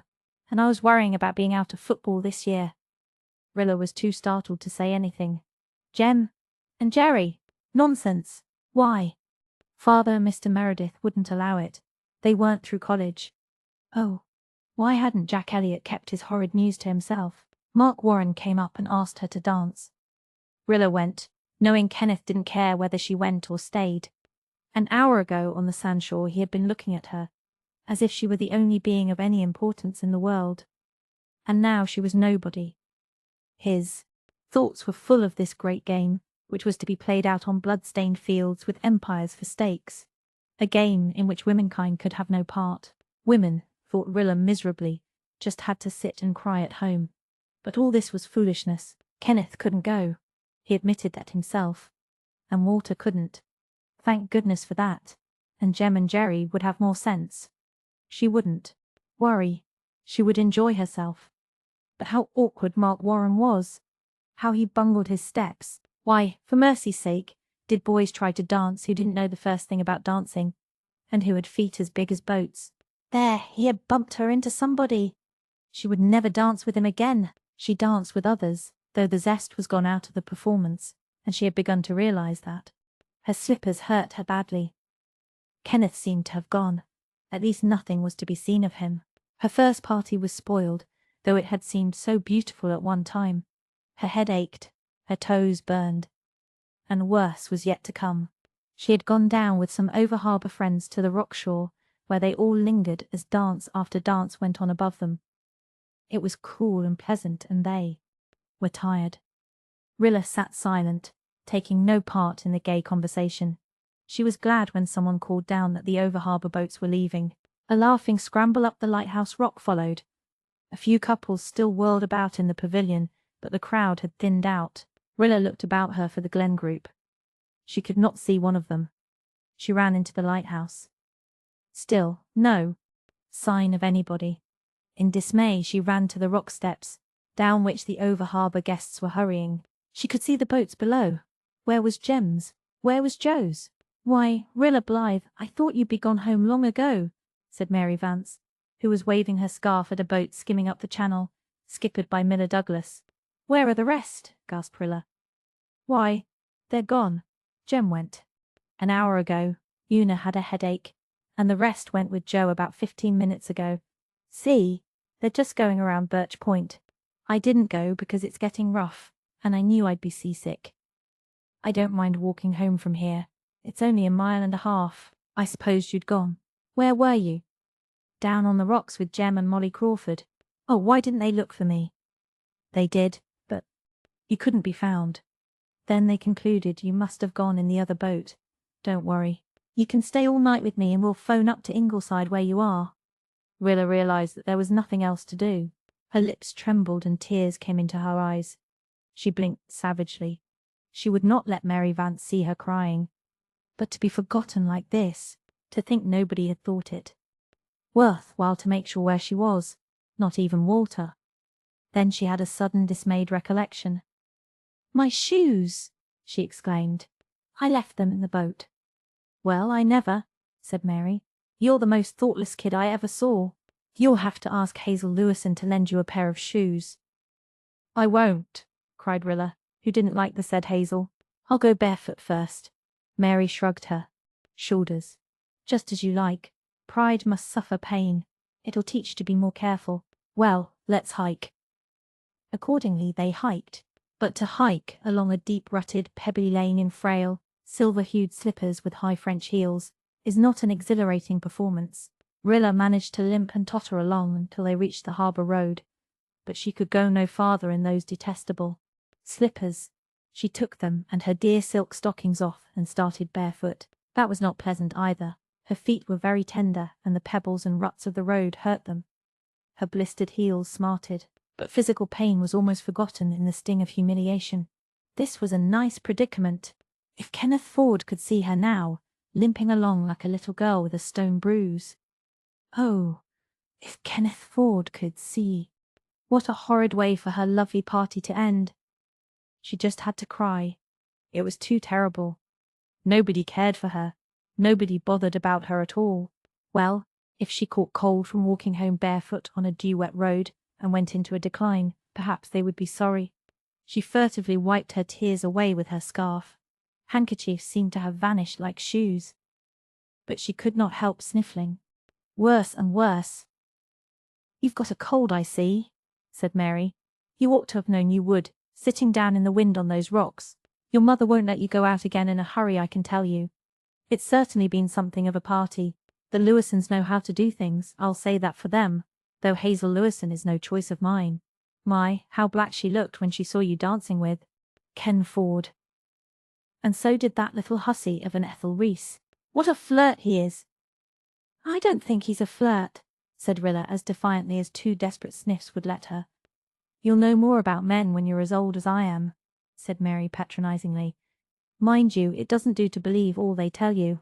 Don't let Ken Ford think that all he has to do to get you on a string is to drop his handkerchief. Have more spirit than that, child. To be thus hectored and patronized by Mary Vance was unendurable, and it was unendurable to walk on stony roads with blistered heels and bare feet, and it was unendurable to be crying and have no handkerchief and not to be able to stop crying. I'm not thinking. Sniff about Kenneth. Sniff. Ford. 2 sniffs. At all, cried tortured Rilla. There's no need to fly off the handle, child. You ought to be willing to take advice from older people. I saw how you slipped over to the sands with Ken and stayed there ever so long with him. Your mother wouldn't like it if she knew. I'll tell my mother all about it, and Miss Oliver, and Walter. Rilla gasped between sniffs. You sat for hours with Miller Douglas on that lobster trap, Mary. What would Mrs. Elliot say to that if she knew? Oh, I'm not going to quarrel with you, said Mary, suddenly retreating to high and lofty ground. All I say is, you should wait until you're grown up before you do things like that. Rilla gave up trying to hide the fact that she was crying. Everything was spoiled, even that beautiful, dreamy, romantic, moonlit hour with Kenneth on the sands was vulgarized and cheapened. She loathed Mary Vance. Why, whatever's wrong? Cried mystified Mary. What are you crying for? My feet hurt so, sobbed Rilla, clinging to the last shred of her pride. It was less humiliating to admit crying because of your feet than because somebody had been amusing himself with you, and your friends had forgotten you, and other people patronized you. I dare say they do, said Mary, not unkindly. Never mind. I know where there's a pot of goose grease in Cornelia's tidy pantry, and it beats all the fancy cold creams in the world. I'll put some on your heels before you go to bed. Goose grease on your heels. So this was what your first party and your first beau and your first moonlit romance ended in. Rilla gave over crying in sheer disgust at the futility of tears, and went to sleep in Mary Vance's bed, in the calm of despair. Outside, the dawn came greyly in on wings of storm.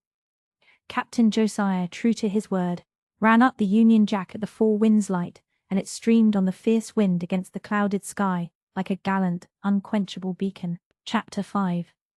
The sound of a going. Rilla ran down through the sunlit glory of the maple grove behind Ingleside to her favourite nook in Rainbow Valley. She sat down on a green moss stone among the fern, propped her chin on her hands and stared unseeingly at the dazzling blue sky of the August afternoon. So blue, so peaceful, so unchanged, just as it had arched over the valley in the mellow days of late summer, ever since she could remember. She wanted to be alone, to think things out, to adjust herself, if it were possible, to the new world into which she seemed to have been transplanted with a suddenness and completeness that left her half bewildered as to her own identity. Could she be, the same Rilla Blythe who had danced at Four Winds Light 6 days ago? Only 6 days ago. It seemed to Rilla that she had lived as much in those 6 days as in all her previous life, and if it be true that we should count time by heartthrobs, she had. That evening, with its hopes and fears and triumphs and humiliations, seemed like ancient history now. Could she really ever have cried just because she had been forgotten and had to walk home with Mary Vance? Ah, thought Rilla sadly, how trivial and absurd such a cause of tears now appeared to her. She could cry now with a right good will, but she would not. She must not. What was it Mother had said, looking, with her white lips and stricken eyes, as Rilla had never seen her mother look before? When our women fail in courage, shall our men be fearless still? Yes, that was it. She must be brave, like Mother, and Nan, and Faith. Faith, who had cried with flashing eyes. Oh, if I were only a man, to go too. Only, when her eyes ached and her throat burned like this, she had to hide herself in Rainbow Valley for a little, just to think things out and remember that she wasn't a child any longer. She was grown up and women had to face things like this. But it was nice to get away alone now and then, where nobody could see her, and where she needn't feel that people thought her a little coward if some tears came in spite of her. How sweet and woodsy the ferns smelled, how softly the great feathery boughs of the firs waved and murmured over her, how elfinly rang the bells of the tree lovers, just a tinkle now and then as the breeze swept by, how purple and elusive the haze where incense was being offered on many an altar of the hills, how the maple leaves whitened in the wind until the grove seemed covered with pale silvery blossoms. Everything was just the same as she had seen it hundreds of times, and yet the whole face of the world seemed changed. How wicked I was to wish that something dramatic would happen, she thought. Oh, if we could only have those dear, monotonous, pleasant days back again. I would never, never grumble about them again. Rilla's world had tumbled to pieces the very day after the party. As they lingered around the dinner table at Ingleside, talking of the war, the telephone had rung. It was a long-distance call from Charlottetown for Jem. When he had finished talking, he hung up the receiver and turned around, with a flushed face and glowing eyes. Before he had said a word, his mother and Nan and Dee had turned pale. As for Rilla, for the first time in her life she felt that everyone must hear her heart beating, and that something had clutched at her throat. "They are calling for volunteers in town, Father," said Jem. "Scores have joined up already. I'm going in tonight to enlist." "Oh, little Jem," cried Mrs. Blythe brokenly. She had not called him that for many years, not since the day he had rebelled against it. "Oh, no, no, little Jem." "I must." "Mother." "I'm right, am I not, Father?" said Jem. Dr. Blythe had risen. He was very pale too, and his voice was husky, but he did not hesitate. "Yes, Jem, yes, if you feel that way, yes." Mrs. Blythe covered her face. Walter stared moodily at his plate. Nan and Di clasped each other's hands. Shirley tried to look unconcerned. Susan sat as if paralyzed, her piece of pie half eaten on her plate. Susan never did finish that piece of pie. a fact which bore eloquent testimony to the upheaval in her inner woman, for Susan considered it a cardinal offence against civilized society to begin to eat anything and not finish it. That was wilful waste, hens to the contrary notwithstanding. Jem turned to the phone again. I must ring the manse. Jerry will want to go too. At this Nan had cried out, "Oh!" as if a knife had been thrust into her, and rushed from the room. Dee followed her. Rilla turned to Walter for comfort, but Walter was lost to her in some reverie she could not share. All right, Jem was saying, as coolly as if he were arranging the details of a picnic. I thought you would. Yes, tonight, the 7 o'clock. Meet me at the station. So long. Mrs. Dr. dear, said Susan, I wish you would wake me up. Am I dreaming, or am I awake? Does that blessed boy realize what he is saying? Does he mean that he is going to enlist as a soldier? You do not mean to tell me that they want children like him? It is an outrage. Surely you and the doctor will not permit it. We can't stop him, said Mrs. Blythe chokingly. Oh, Gilbert! Dr. Blythe came up behind his wife and took her hand.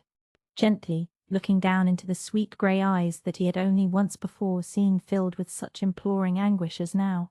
They both thought of that other time, the day years ago in the House of Dreams when little Joyce had died. Would you have him stay, Anne, when the others are going, when he thinks it his duty? Would you have him so selfish and small-souled? But, oh, our firstborn. Son, he's only a lad. Gilbert, I'll try to be brave after a while. Just now I can't. It's all come so suddenly. Give me time. The doctor and his wife went out of the room. Jem had gone. Walter had gone. Shirley got up to go. Rilla and Susan remained staring at each other across the deserted table. Rilla had not yet cried. She was too stunned for tears. Then she saw that Susan was crying. Susan, whom she had never seen shed a tear before. Oh, Susan, will he really go? She asked. It is just ridiculous. That is what it is, said Susan. She wiped away her tears, gulped resolutely and got up. I am going to wash the dishes. That has to be done, even if everybody has gone crazy. There now, dearie, do not you cry. Jem will go, most likely, but the war will be over long before he gets anywhere near it. Let us take a brace and not worry your poor mother.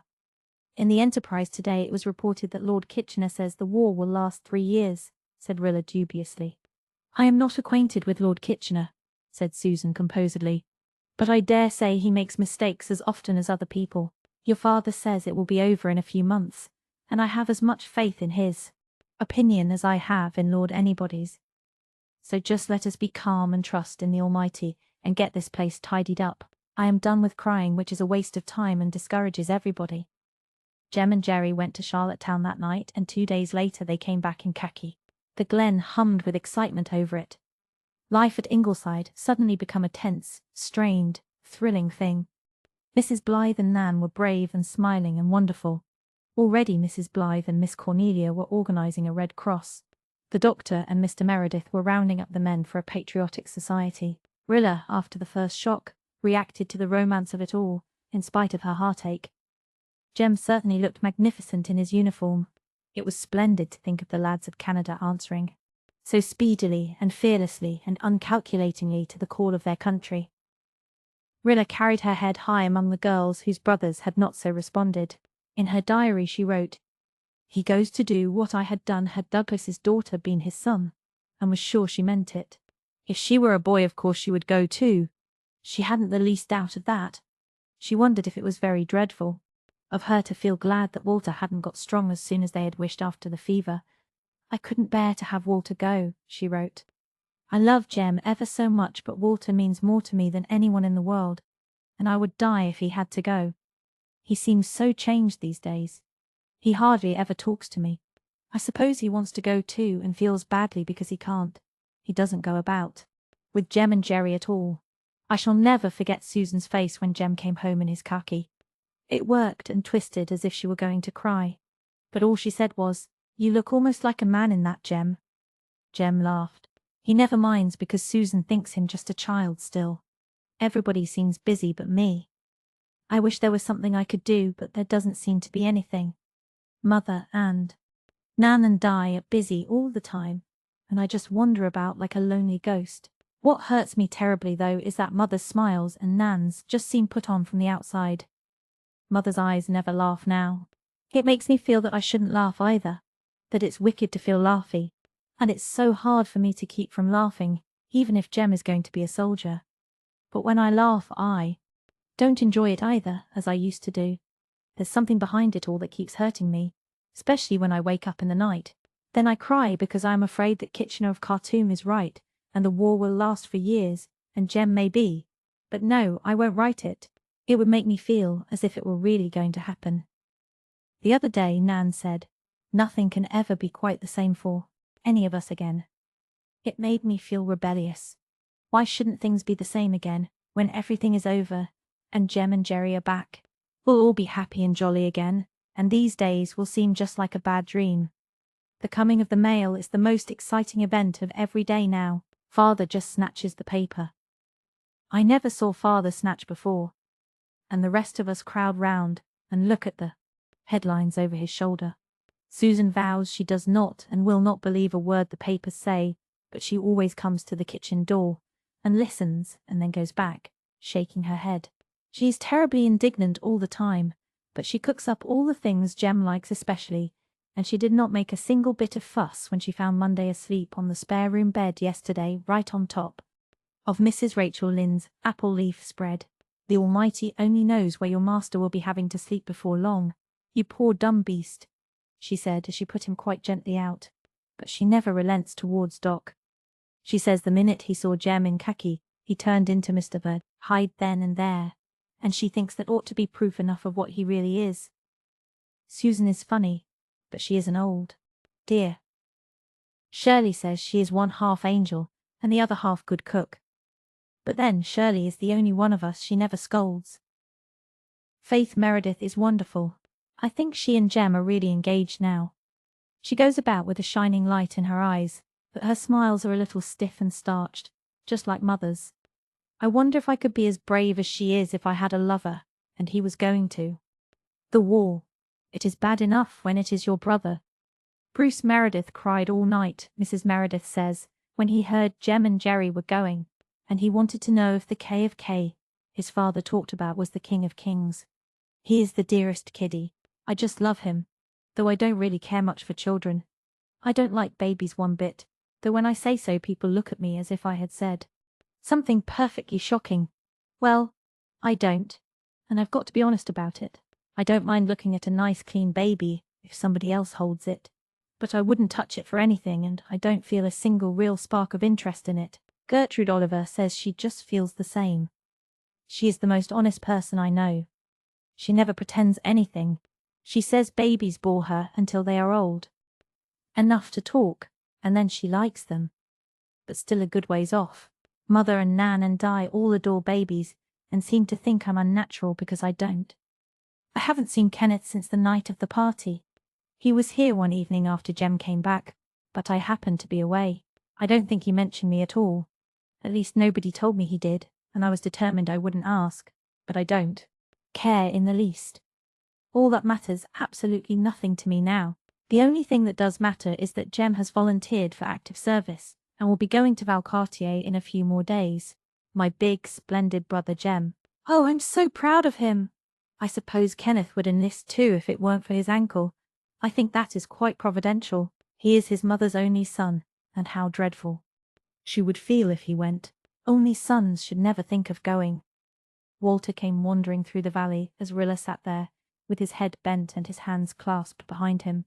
When he saw Rilla he turned abruptly away. Then, as abruptly, he turned and came back to her. "Rilla, my Rilla, what are you thinking of?"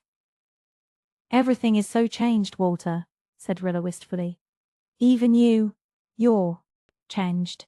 A week ago we were all so happy, and now I just can't find myself at all. I'm lost." Walter sat down on a neighbouring stone and took Rilla's little appealing hand. "I'm afraid our old world has come to an end, Rilla. We've got to face that fact." "It's so terrible to think of Jem," pleaded Rilla. "Sometimes I forget for a little while what it really means and feel excited and proud. Then it comes over me again like a cold wind." "I envy Jem," said Walter moodily. "Envy Jem. Oh, Walter, you don't want to go too. No, said Walter, gazing straight before him down the emerald vistas of the valley. No, I don't want to go. That's just the trouble. Rilla, I'm afraid to go. I'm a coward. You're not, Rilla burst out angrily. Why, anybody would be afraid to go. You might be. Why, you might be killed. I wouldn't mind that if it didn't hurt, muttered Walter. I don't think I'm afraid of death itself. It's of the pain that might come before death. It wouldn't be so bad to die and have it over. But to keep on dying. Rilla, I've always been afraid of pain. You know that. I can't help it. I shudder when I think of the possibility of being mangled or blinded. Rilla, I cannot face that thought. To be blind, never to see the beauty of the world again. Moonlight on four winds, the stars twinkling through the fir trees, mist on the gulf. I ought to go. I ought to want to go. But I don't. I hate the thought of it. I'm ashamed. Ashamed. But Walter, you couldn't go anyhow, said Rilla piteously. She was sick with a new terror that Walter would go after all. You're not strong enough. I am. I felt as fit as ever I did this last month. I'd pass any examination. I know it. Everybody thinks I'm not strong yet, and I'm skulking behind that belief. I should have been a girl, Walter concluded in a burst of passionate bitterness. Even if you were strong enough, you oughtn't to go, sobbed Rilla. What would Mother do? She's breaking her heart over. Jem, it would kill her to see you both go. Oh, I'm not going, don't worry. I tell you I'm afraid to go, afraid. I don't mince the matter to myself. It's a relief to own up even to you, Rilla. I wouldn't confess it to anybody else. Nan and Di would despise me. But I hate the whole thing, the horror, the pain, the ugliness. War isn't a khaki uniform or a drill parade. Everything I've read in old histories haunts me. I lie awake at night and see things that have happened. See the blood and filth and misery of it all. And a bayonet charge. If I could face the other things, I could never face that. It turns me sick to think of it. Sicker even to think of giving it than receiving it. To think of thrusting a bayonet through another man. Walter writhed and shuddered. I think of these things all the time. And it doesn't seem to me that Jem and Jerry ever think of them. They laugh and talk about potting Huns, but it maddens me to see them in the khaki. And they think I'm grumpy because I'm not fit to go. Walter laughed bitterly. It is not a nice thing to feel yourself a coward. But Rilla got her arms about him and cuddled her head on his shoulder. She was so glad he didn't want to go. For just 1 minute she had been horribly frightened. And it was so nice to have Walter confiding his troubles to her. To her, not Di. She didn't feel so lonely and superfluous any longer. Don't you despise me, Rilla? Asked Walter wistfully. Somehow, it hurt him to think Rilla might despise him. Hurt him as much as if it had been Di. He realized suddenly how very fond he was of this adoring kid sister with her appealing eyes and troubled, girlish face. No, I don't. Why, Walter, hundreds of people feel just as you do. You know what that verse of Shakespeare in the old Fifth Reader says. The brave man is not he who feels no fear. No, but it is he whose noble soul its fear subdues. I don't do that. We can't gloss it over, Rilla. I'm a coward. You're not. Think of how. You fought Dan Reese long ago. One spurt of courage isn't enough for a lifetime. Walter, one time I heard Father say that the trouble with you was a sensitive nature and a vivid imagination. You feel things before they really come. Feel them all alone when there isn't anything to help you bear them, to take away from them. It isn't anything to be ashamed of. When you and Jem got your hands burned when the grass was fired on the sand hills 2 years ago, Jem made twice the fuss over the pain that you did. As for this horrid old war, there'll be plenty to go without you. It won't last long. I wish I could believe it. Well, it's supper time, Rilla. You'd better run. I don't want anything. Neither do I. I couldn't eat a mouthful. Let me stay here with you, Walter. It's such a comfort to talk things over with someone. The rest all think that I'm too much of a baby to understand.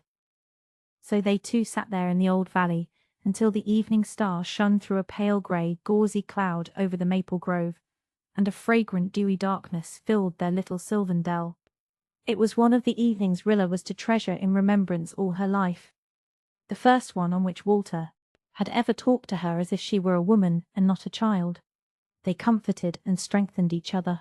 Walter felt, for the time being at least, that it was not such a despicable thing after all to dread the horror of war, and Rilla was glad to be made the confidant of his struggles, to sympathize with and encourage him. She was of importance to somebody. When they went back to Ingleside, they found callers sitting on the veranda. Mr. and Mrs. Meredith had come over from the manse, and Mr. and Mrs. Norman Douglas had come up from the farm. Cousin Sophia was there also, sitting with Susan in the shadowy background. Mrs. Blythe and Nan and Di were away, but Dr. Blythe was home, and so was Dr. Jekyll, sitting in golden majesty on the top step, and of course they were all talking of the war, except Dr. Jekyll, who kept his own counsel, and looked contempt as only a cat can. When two people foregathered in those days they talked of the war, and old Highland Sandy of the Harbour Head talked of it when he was alone, and hurled anathemas at the Kaiser across all the acres of his farm.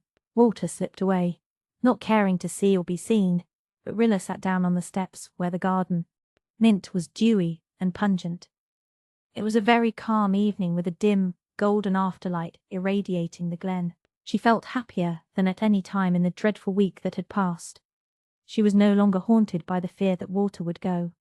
"I'd go myself if I was 20 years younger," Norman Douglas was shouting.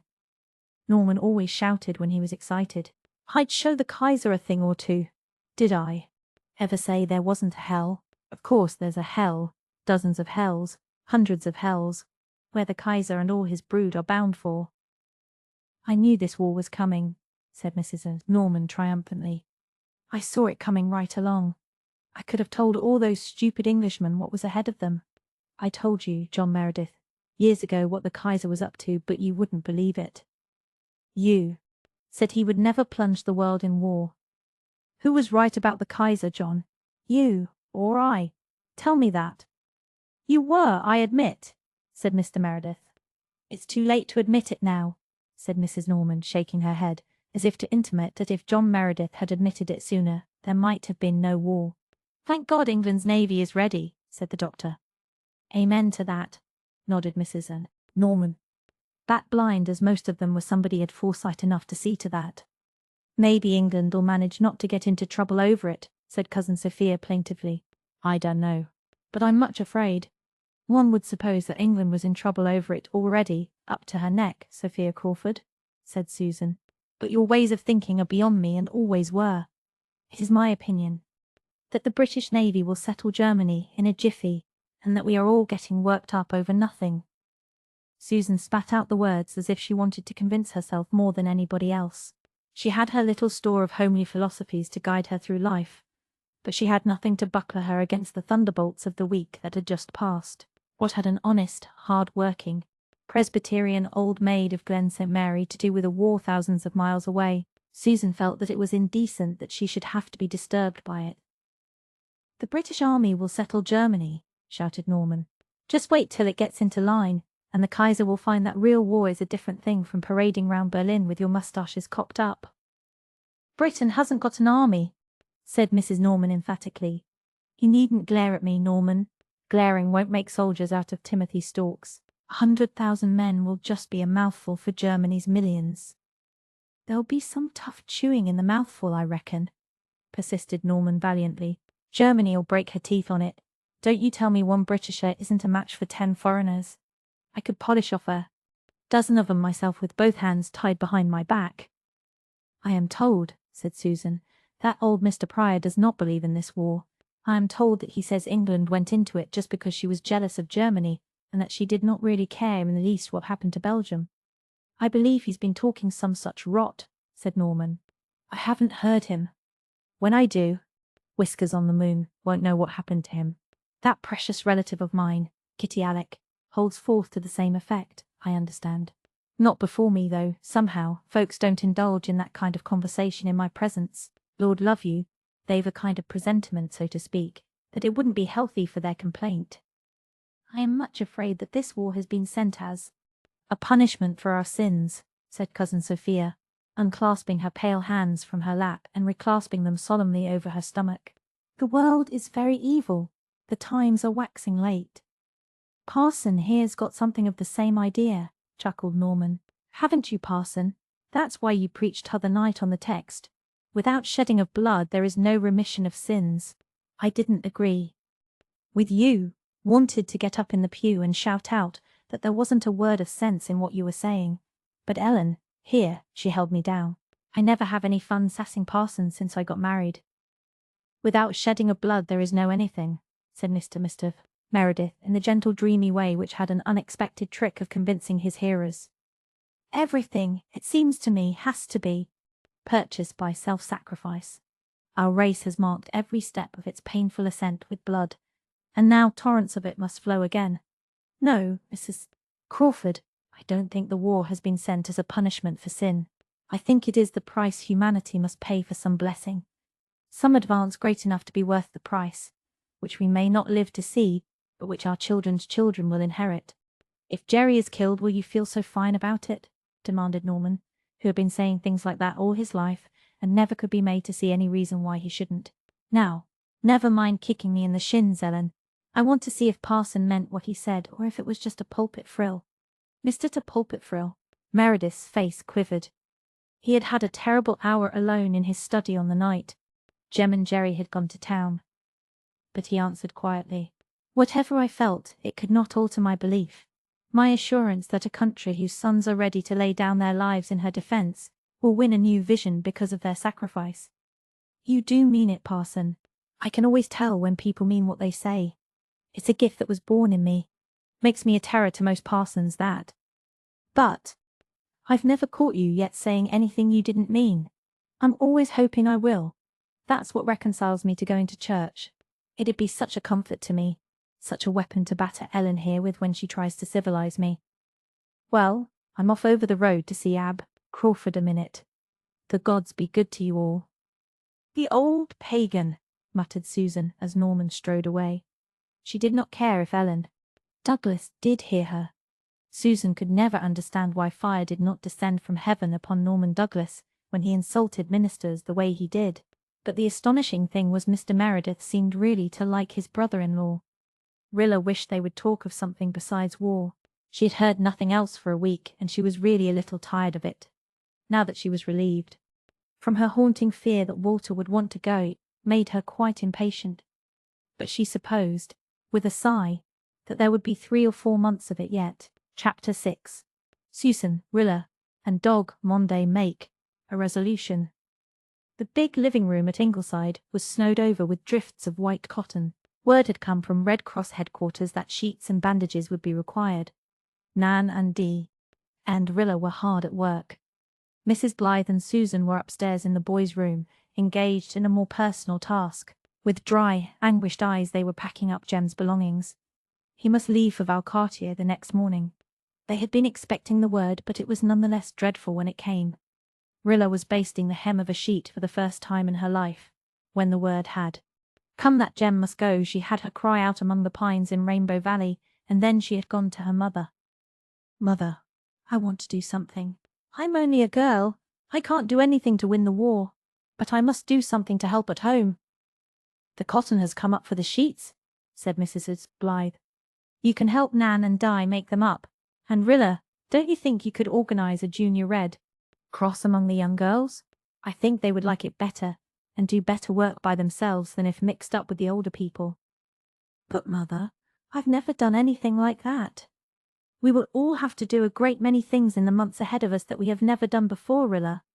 Well, Rilla took the plunge. I'll try, Mother, if you'll tell me how to begin. I have been thinking it all over, and I have decided that I must be as brave and heroic and unselfish as I can possibly be. Mrs. Blythe did not smile at Rilla's italics. Perhaps she did not feel like smiling, or perhaps she detected a real grain of serious purpose behind Rilla's romantic pose. So here was Rilla hemming sheets and organizing a junior Red Cross in her thoughts as she hemmed. Moreover, she was enjoying it. The organizing, that is, not the hemming. It was interesting, and Rilla discovered a certain aptitude in herself for it that surprised her. Who would be president? Not she. The older girls would not like that. Irene Howard? No, somehow Irene was not quite as popular as she deserved to be. Marjorie Drew? No, Marjorie hadn't enough backbone. She was too prone to agree with the last speaker. Betty Mead. Calm, capable, tactful Betty. The very one. And Una Meredith for treasurer. and, if they were very insistent, they might make her, Rilla, secretary. As for the various committees, they must be chosen after the juniors were organised, but Rilla knew just who should be put on which. They would meet around, and there must be no eats. Rilla knew she would have a pitched battle with Olive Kirk over that, and everything should be strictly businesslike and constitutional. Her minute book should be covered in white with a red cross on the cover. And wouldn't it be nice to have some kind of uniform which they could all wear at the concerts they would have to get up to raise money? Something simple but smart. You have basted the top hem of that sheet on one side and the bottom hem on the other, said Di. Rilla picked out her stitches and reflected that she hated sewing. Running the junior reds would be much more interesting. Mrs. Blythe was saying upstairs. Susan, do you remember that first day Jem lifted up his little arms to me and called me Moa? The very first word he ever tried to say. You could not mention anything about that blessed baby that I do not and will not remember. Till my dying day, said Susan drearily. Susan, I keep thinking today of once when he cried for me in the night. He was just a few months old.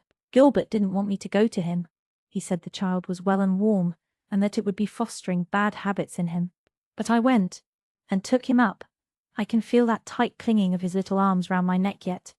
Susan, if I hadn't gone that night, 21 years ago, and taken my baby up when he cried for me, I couldn't face tomorrow morning.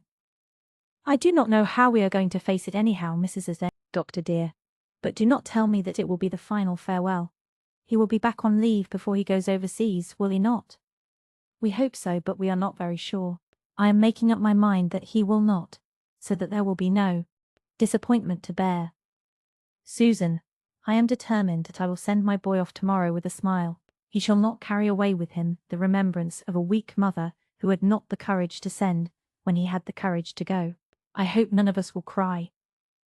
I am not going to cry, Mrs. Doctor, dear, and that you may tie to, but whether I shall manage to smile or not will be as Providence ordains and as the pit of my stomach feels. Have you room there for this fruit cake? And the shortbread? And the mince pie? That blessed boy shall not starve, whether they have anything to eat in that Quebec place or not. Everything seems to be changing all at once, does it not? Even the old cat at the manse has passed away. He breathed his last at 9:45 last night, and Bruce is quite heartbroken. They tell me. It's time that pussy went where good cats go. He must be at least 15 years old. He has seemed so lonely since Aunt Martha died. I should not have lamented, Mrs. Doctor dear, if that Hyde beast had died also. He has been Mr. Hyde most of the time since Jem came home in khaki, and that has a meaning I will maintain. I do not know what Monday will do when Jem is gone. The creature just goes about with a human look in his eyes that takes all the good out of me when I see it. Ellen West used to be always railing at the Kaiser, and we thought her crazy, but now I see that there was a method in her madness. This tray is packed, Mrs. Doctor dear, and I will go down and put in my best licks preparing supper. I wish I knew when I would cook another supper for Jem, but such things are hidden from our eyes. Jem Blythe and Jerry Meredith left next morning. It was a dull day, threatening rain, and the clouds lay in heavy grey rolls over the sky. But almost everybody in the Glen and Four Winds and Harbour Head and Upper Glen and over harbour, except Whiskers on the Moon, was there to see them off. The Blythe family and the Meredith family were all smiling. Even Susan, as Providence did ordain, wore a smile, though the effect was somewhat more painful than tears would have been. Faith and Nan were very pale and very gallant. Rilla thought she would get on very well if something in her throat didn't choke her, and if her lips didn't take such spells of trembling. Dog Monday was there too. Jem had tried to say good-bye to him at Ingleside, but Monday implored so eloquently that Jem relented and let him go to the station. He kept close to Jem's legs and watched every movement of his beloved master. I can't bear that dog's eyes, said Mrs. Meredith. The beast has more sense than most humans, said Mary Vance.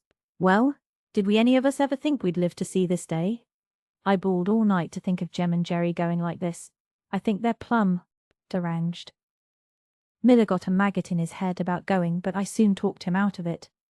Likewise his aunt said a few touching things. For once in our lives, Kitty Alec and I agree. It's a miracle that isn't likely to happen again. There's Ken Rilla. Rilla knew Kenneth was there. She had been acutely conscious of it from the moment he had sprung from Leo West's buggy. Now he came up to her smiling. Doing the brave smiling sister stunt, I see. What a crowd for the Glen to muster. Well, I'm off home in a few days myself. A queer little wind of desolation that even Jem's going had not caused blew over Rilla's spirit. Why? You have another month of vacation. Yes, but I can't hang around Four Winds and enjoy myself when the world's on fire like this. Fits me for little old Toronto wear. I'll find some way of helping in spite of this bally ankle. I'm not looking at Jem and Jerry. Makes me too sick with envy. You girls are great. No crying, no grim endurance. The boys'll go off with a good taste in their mouths.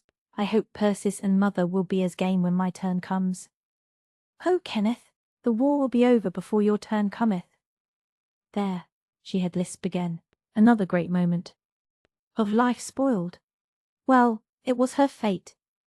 And anyhow, nothing mattered. Kenneth was off already. He was talking to Ethel Reese, who was dressed, at 7 in the morning, in the gown she had worn to the dance, and was crying. What on earth had Ethel to cry about? None of the Reeses were in khaki. Rilla wanted to cry too, but she would not. What was that horrid old Mrs. Drew saying to Mother in that melancholy whine of hers? I don't know how you can stand this, Mrs. Blythe. I couldn't if it was my poor boy. And Mother, oh, Mother could always be depended on. How her grey eyes flashed in her pale face. It might have been worse, Mrs. Drew. I might have had to urge him to go. Mrs. Drew did not understand, but Rilla did. She flung up her head. Her brother did not have to be urged to go.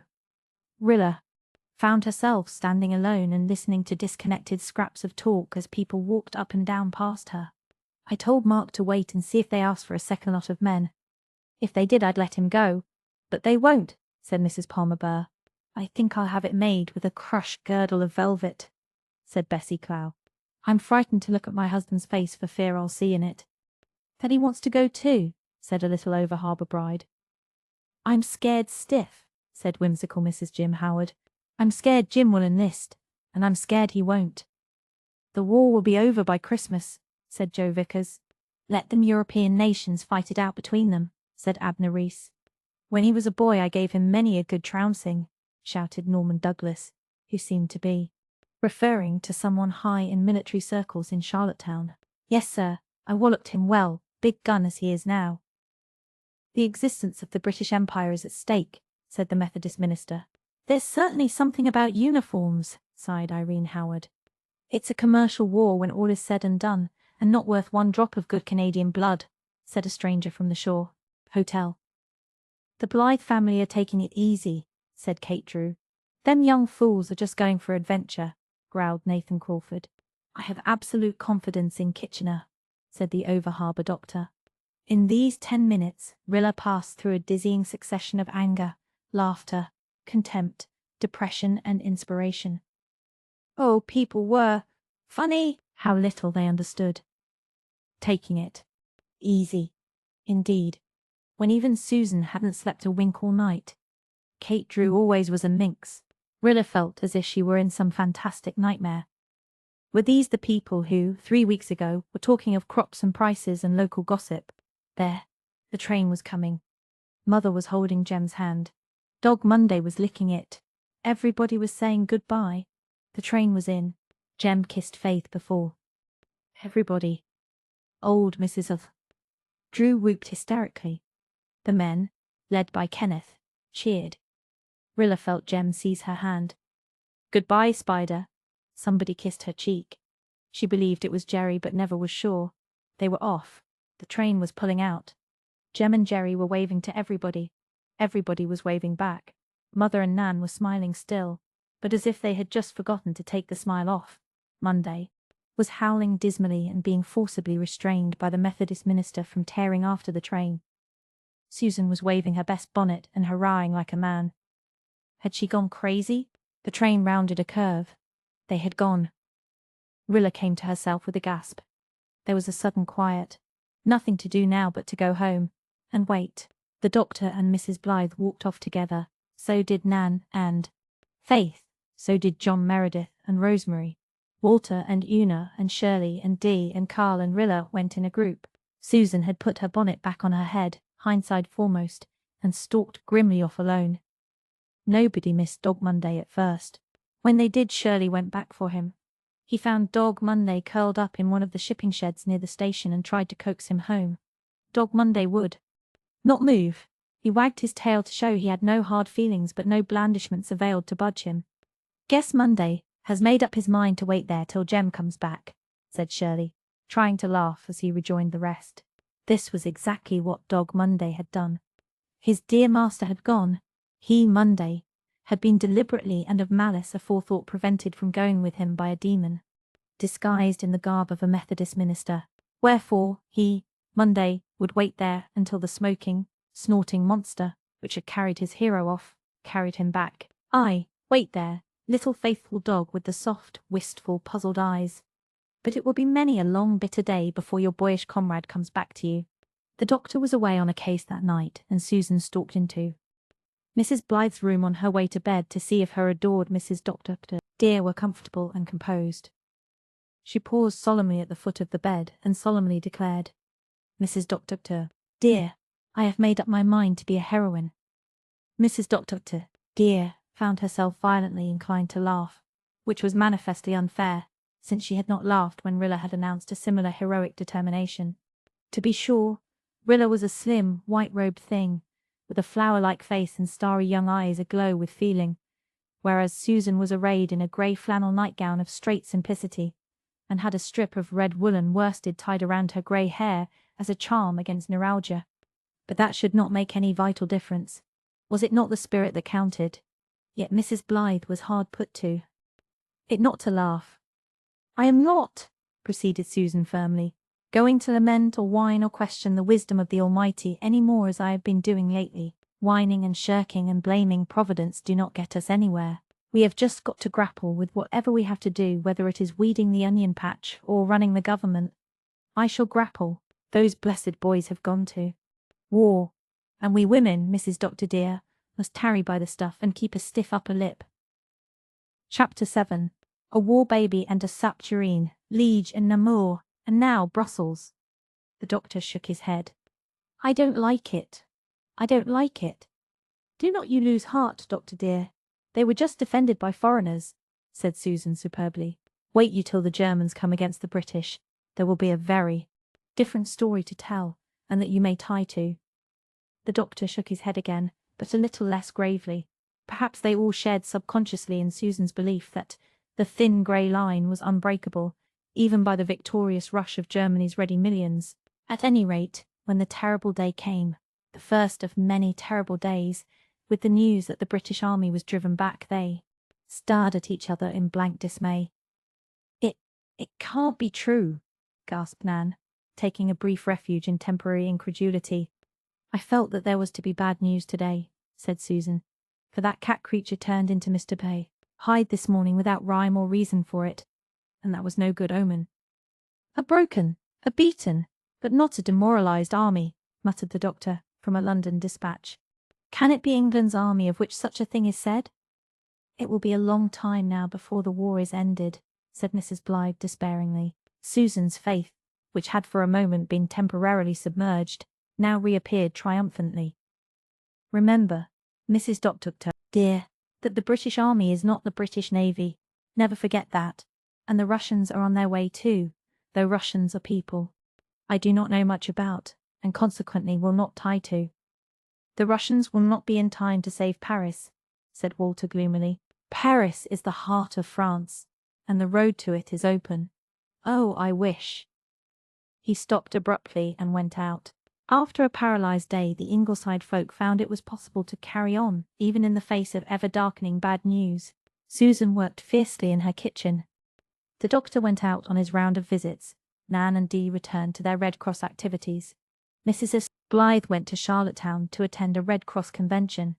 Rilla, after relieving her feelings by a stormy fit of tears in Rainbow Valley and an outburst in her diary, remembered that she had elected to be brave and heroic, and, she thought, it really was heroic to volunteer to drive about the Glen and Four Winds one day, collecting promised Red Cross supplies with Abner Crawford's old grey horse.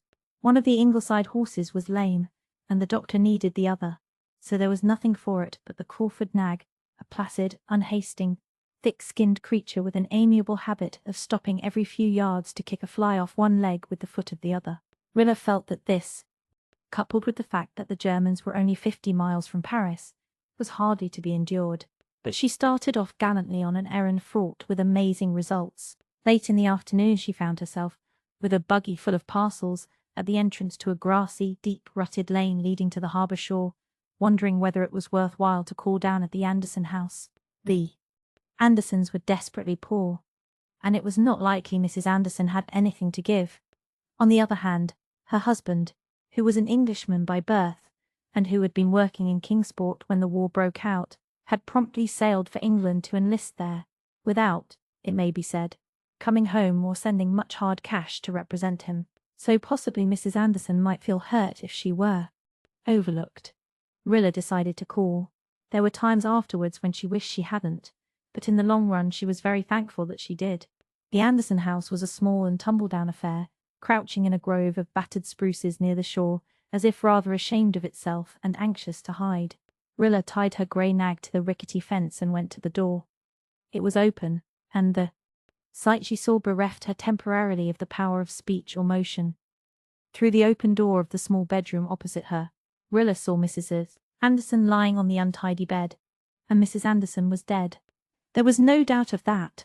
Neither was there any doubt that the big, frowsy, red-headed, red-faced, over-fat woman sitting near the doorway, smoking a pipe quite comfortably, was very much alive. She rocked idly back and forth amid her surroundings of squalid disorder, and paid no attention whatever to the piercing wails proceeding from a cradle in the middle of the room. Rilla knew the woman by sight and reputation. Her name was Mrs. Conover. She lived down at the fishing village. She was a great haunt of Mrs. Anderson, and she drank as well as smoked. Rilla's first impulse was to turn and flee. But that would never do. Perhaps this woman, repulsive as she was, needed help, though she certainly did not look as if she were worrying over the lack of it. "Come in," said Mrs. Conover, removing her pipe and staring at Rilla with her little, rat-like eyes. Is Mrs. Conover Anderson really dead?" asked Rilla timidly, as she stepped over the sill. "Dead as a doornail," responded Mrs. Conover cheerfully. "Kicked the bucket half an hour ago. I've sent Jen Conover to phone for the undertaker and get some help up from the shore. You're the doctor's miss, ain't ye? Have a cheer." Rilla did not see any chair which was not cluttered with something. She remained standing. "Wasn't it very sudden?" "Well, she's been a-pining ever since that worthless Jim lit out for England, which I say it's a pity as he ever left. It's my belief she was took for death when she heard the news. That young un there was born a fortnight ago, and since then she's just gone down, and today she up and died, without a soul expecting it." "Is there anything I can do to help?" hesitated Rilla. "Bless yes, no, unless you've a knack with kids." "I haven't. That young un there never lets up squalling, day or night. I've just got that I take no notice of it." Rilla tiptoed gingerly over to the cradle, and more gingerly still pulled down the dirty blanket. She had no intention of touching the baby. She had no knack with kids either. She saw an ugly midget with a red, distorted little face, rolled up in a piece of dingy old flannel. She had never seen an uglier baby, yet a feeling of pity for the desolate, orphaned mite which had come out of the everywhere into such a dubious here took sudden possession of her. "What is going to become of the baby?" she asked. "Lord knows," said Mrs. Conover candidly. "Min worried awful over that before she died. She kept on a-saying, 'Oh, what will become of my poor baby,' till it really got on my nerves. I ain't a-going to trouble myself with it, I can tell yez. I brung up a boy that my sister left, and he skinned out as soon as he got to be some good, and won't give me a mite o' help in my old age, ungrateful whelp as he is. I told Min it'd have to be sent to an orphan asylum, till we'd see if Jim ever came back to look after it. Would yez believe it? She didn't relish the idea. But that's the long and short of it." "But who will look after it until it can be taken to the asylum?" persisted Rilla. Somehow the baby's fate worried her. "S'pose I'll have to," grunted Mrs. Conover. She put away her pipe and took an unblushing swig from a black bottle she produced from a shelf near her. "It's my opinion the kid won't live long. It's sickly. Min never had no gimp, and I guess it hain't either. Likely it won't trouble any. One long and good riddance, says I." Rilla drew the blanket down a little farther. "Why, the baby isn't dressed!" she exclaimed in a shocked tone. "Who was to dress him, I'd like to know?" demanded Mrs. Conover truculently. "I hadn't time. Took me all the time there was looking after Min. Sides, as I told Yes, I don't know nothing about kids. Old Mrs. Billy Crawford, she was here when it was born, and she washed it and rolled it up in that flannel, and Jen she's tended it a bit since. The critter is warm enough. This weather would melt a brass monkey." Rilla was silent, looking down at the crying baby. She had never encountered any of the tragedies of life before, and this one smote her to the core of her heart. The thought of the poor mother going down into the valley of the shadow, alone, fretting about her baby, with no one near but this abominable old woman, hurt her terribly. If she had only come a little sooner. Yet what could she have done? What could she do now? She didn't know, but she must do something. She hated babies, but she simply could not go away and leave that poor little creature with Mrs. Conover, who was applying herself again to her black bottle and would probably be helplessly drunk before anybody came. "I can't stay," thought Rilla. "Mr. T. Crawford said I must be home by supper time because he wanted the pony this evening himself. Oh, what can I do?" She made a sudden, desperate, impulsive resolution. "I'll take the baby home with me," she said. "Can I?" "Sure, if Yes wants to," said Mrs. Conover amiably. "I ain't any objection. Take it and welcome." I can't carry it," said Rilla. "I have to drive the horse, and I'd be afraid I'd drop it. Is there a basket anywhere that I could put it in?" "Not as I knows on. There ain't much here of anything, I can tell Yes. Min was poor, and as shiftless as Jim. Ef he opens that drawer over there, Yes'll find a few baby clothes. Best take them along." Rilla got the clothes, the cheap, sleazy garments the poor mother had made ready as best she could. But this did not solve the pressing problem of the baby's transportation. Rilla looked helplessly round. Oh, for Mother! Or Susan! Her eyes fell on an enormous blue soup tureen at the back of the dresser. "May I have this to lay him in?" she asked. "Well, 'tain't mine, but I guess Yes can take it. Don't smash it if Yes can help, Jim. Might make a fuss about it if he comes back alive. Which he sure will, seeing he ain't any good. He brung that old tureen out from England with him. Said it always been in the family. Him and Min never used it. Never had enough soup to put in it. But Jim thought the world of it. He was mighty particular about some things, but didn't worry him none that there weren't much in the way o' eatables to put in the dishes." For the first time in her life, Rilla Blythe touched a baby, lifted it, rolled it in a blanket, trembling with nervousness lest she drop it or break it. Then she put it in the soup tureen. "Is there any fear of it smothering?" she asked anxiously. "Not much odds if it do," said Mrs. Conover. Horrified Rilla loosened the blanket round the baby's face a little. The mite had stopped crying and was blinking up at her. It had big dark eyes in its ugly little face. "Better not let the wind blow on it," admonished Mrs. Conover. "Take its breath if it do." Rilla wrapped the tattered little quilt around the soup tureen. "Will you hand this to me after I get into the buggy, please?" "Sure I will," said Mrs. Conover, getting up with a grunt. And so it was that Rilla Blythe, who had driven to the Anderson house a self-confessed hater of babies, drove away from it carrying one in a soup tureen on her lap. Rilla thought she would never get to Ingleside. In the soup tureen there was an uncanny silence. In one way she was thankful the baby did not cry, but she wished it would give an occasional squeak to prove that it was alive. Suppose it was smothered?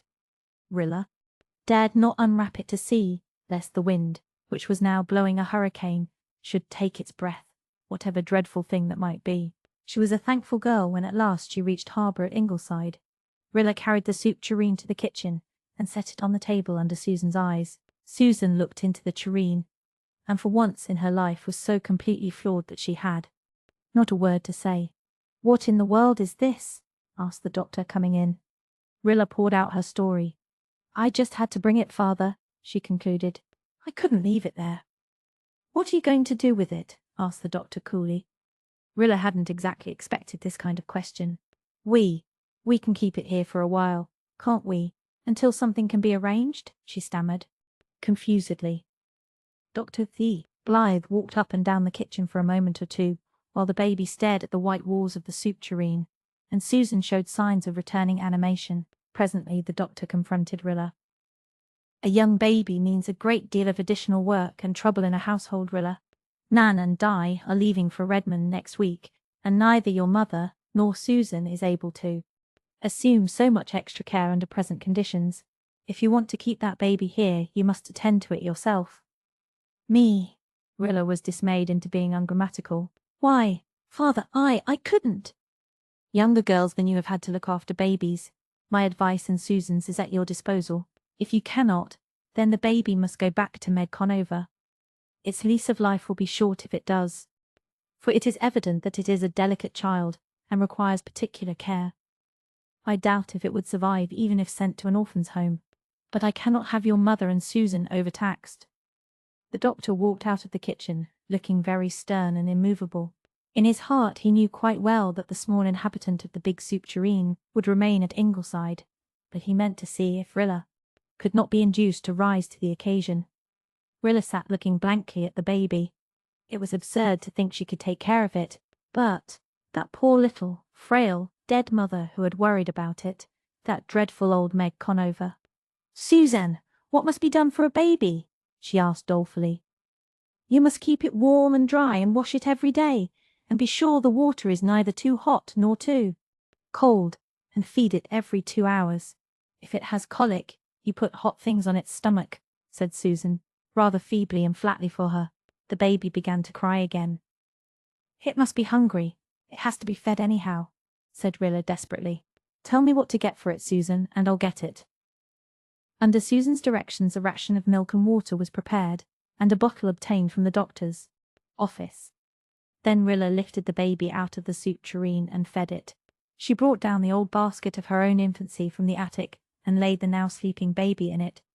She put the soup tureen away in the pantry. Then she sat down to think things over. The result of her thinking things over was that she went to Susan when the baby woke. "I'm going to see what I can do, Susan. I can't let that poor little thing go back to Mrs. Conover. Tell me how to wash and dress it." Under Susan's supervision Rilla bathed the baby. Susan dared not help, other than by suggestion, for the doctor was in the living room and might pop in at any moment.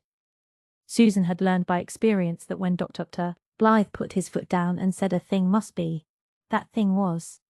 Rilla set her teeth and went ahead. "In the name of goodness, how many wrinkles and kinks did a baby have? Why, there wasn't enough of it to take hold of.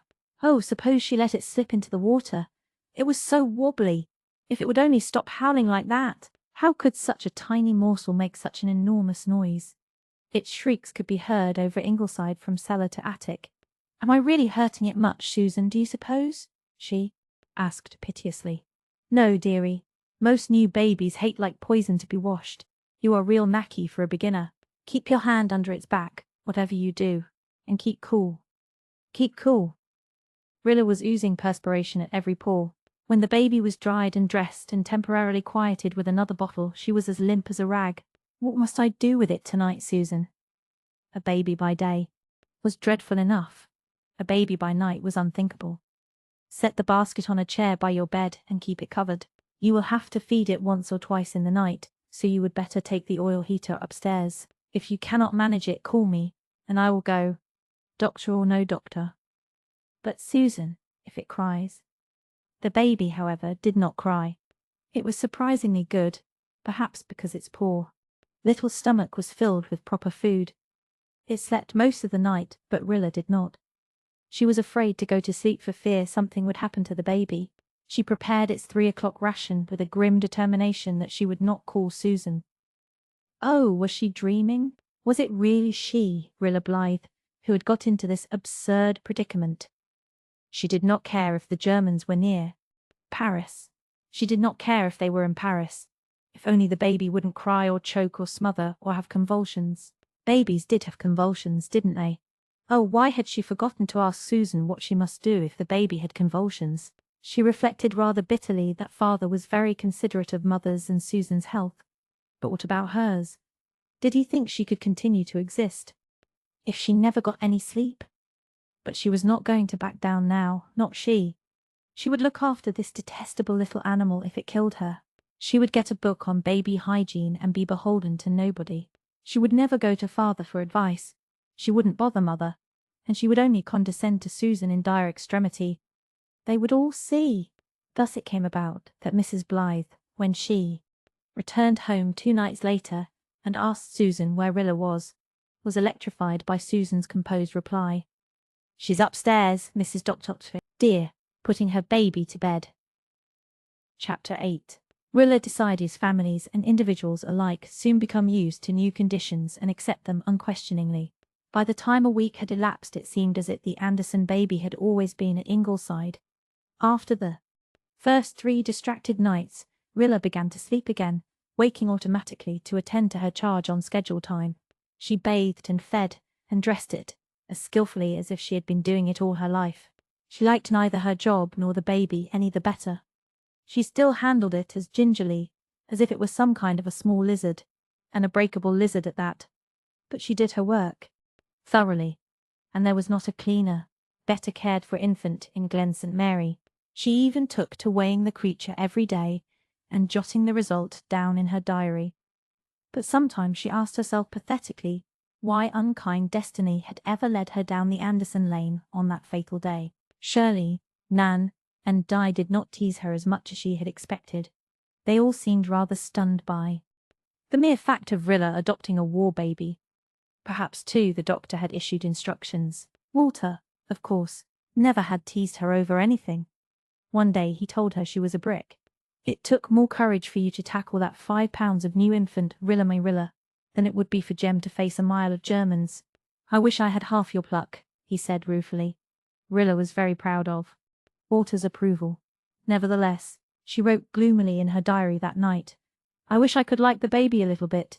It would make things easier. But I don't. I've heard people say that when you took care of a baby you got fond of it. But you don't. I don't, anyway. And it's a nuisance. It interferes with everything. It just ties me down. And now, of all times, when I'm trying to get the junior." Red started. "And I couldn't go to Alice Clow's party last night, and I was just dying to. Of course, father isn't really unreasonable, and I can always get an hour or 2 off in the evening when it's necessary. But I knew he wouldn't stand for my being out half the night and leaving Susan or mother to see to the baby. I suppose it was just as well, because the thing did take colic, or something, about 1 o'clock. It didn't kick or stiffen out, so I knew that, according to Morgan, it wasn't crying for temper, and it wasn't hungry and no pins were sticking in it. It screamed till it was black in the face.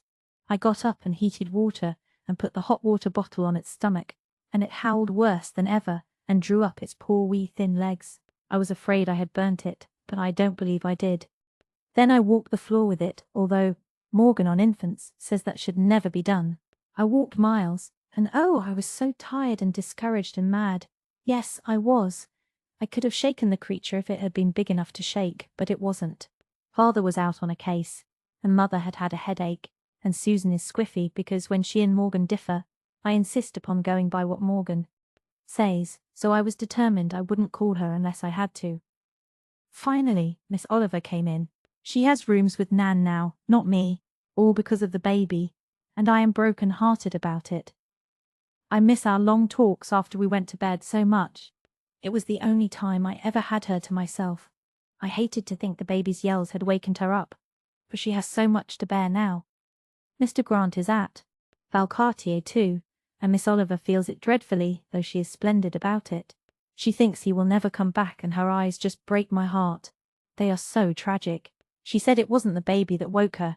She hadn't been able to sleep because the Germans are so near Paris. She took the little wretch and laid it flat on its stomach across her knee and thumped its back gently a few times, and it stopped shrieking and went right off to sleep and slept like a lamb the rest of the night. I didn't. I was too worn out. I'm having a perfectly dreadful time getting the Junior Reds started. I succeeded in getting Betty Mead as president, and I am secretary, but they put Jen Vickers in as treasurer, and I despise her. She is the sort of girl who calls any clever, handsome, or distinguished people she knows slightly by their first names, behind their backs, and she is sly and two-faced. Una doesn't mind, of course. She is willing to do anything that comes to hand, and never minds whether she has an office or not. She is just a perfect angel, while I am only angelic in spots and demonic in other spots. I wish Walter would take a fancy to her, but he never seems to think about her in that way, although I heard him say once she was like a tea rose. She is too, and she gets imposed upon, just because she is so sweet and willing. But I don't allow people to impose on Rilla Blythe, and that you may tie to, as Susan says. Just as I expected, Olive was determined we should have lunch served at our meetings. We had a battle royal over it. The majority was against eats. And now the minority is sulking. Irene Howard was on the eat side, and she has been very cool to me ever since, and it makes me feel miserable.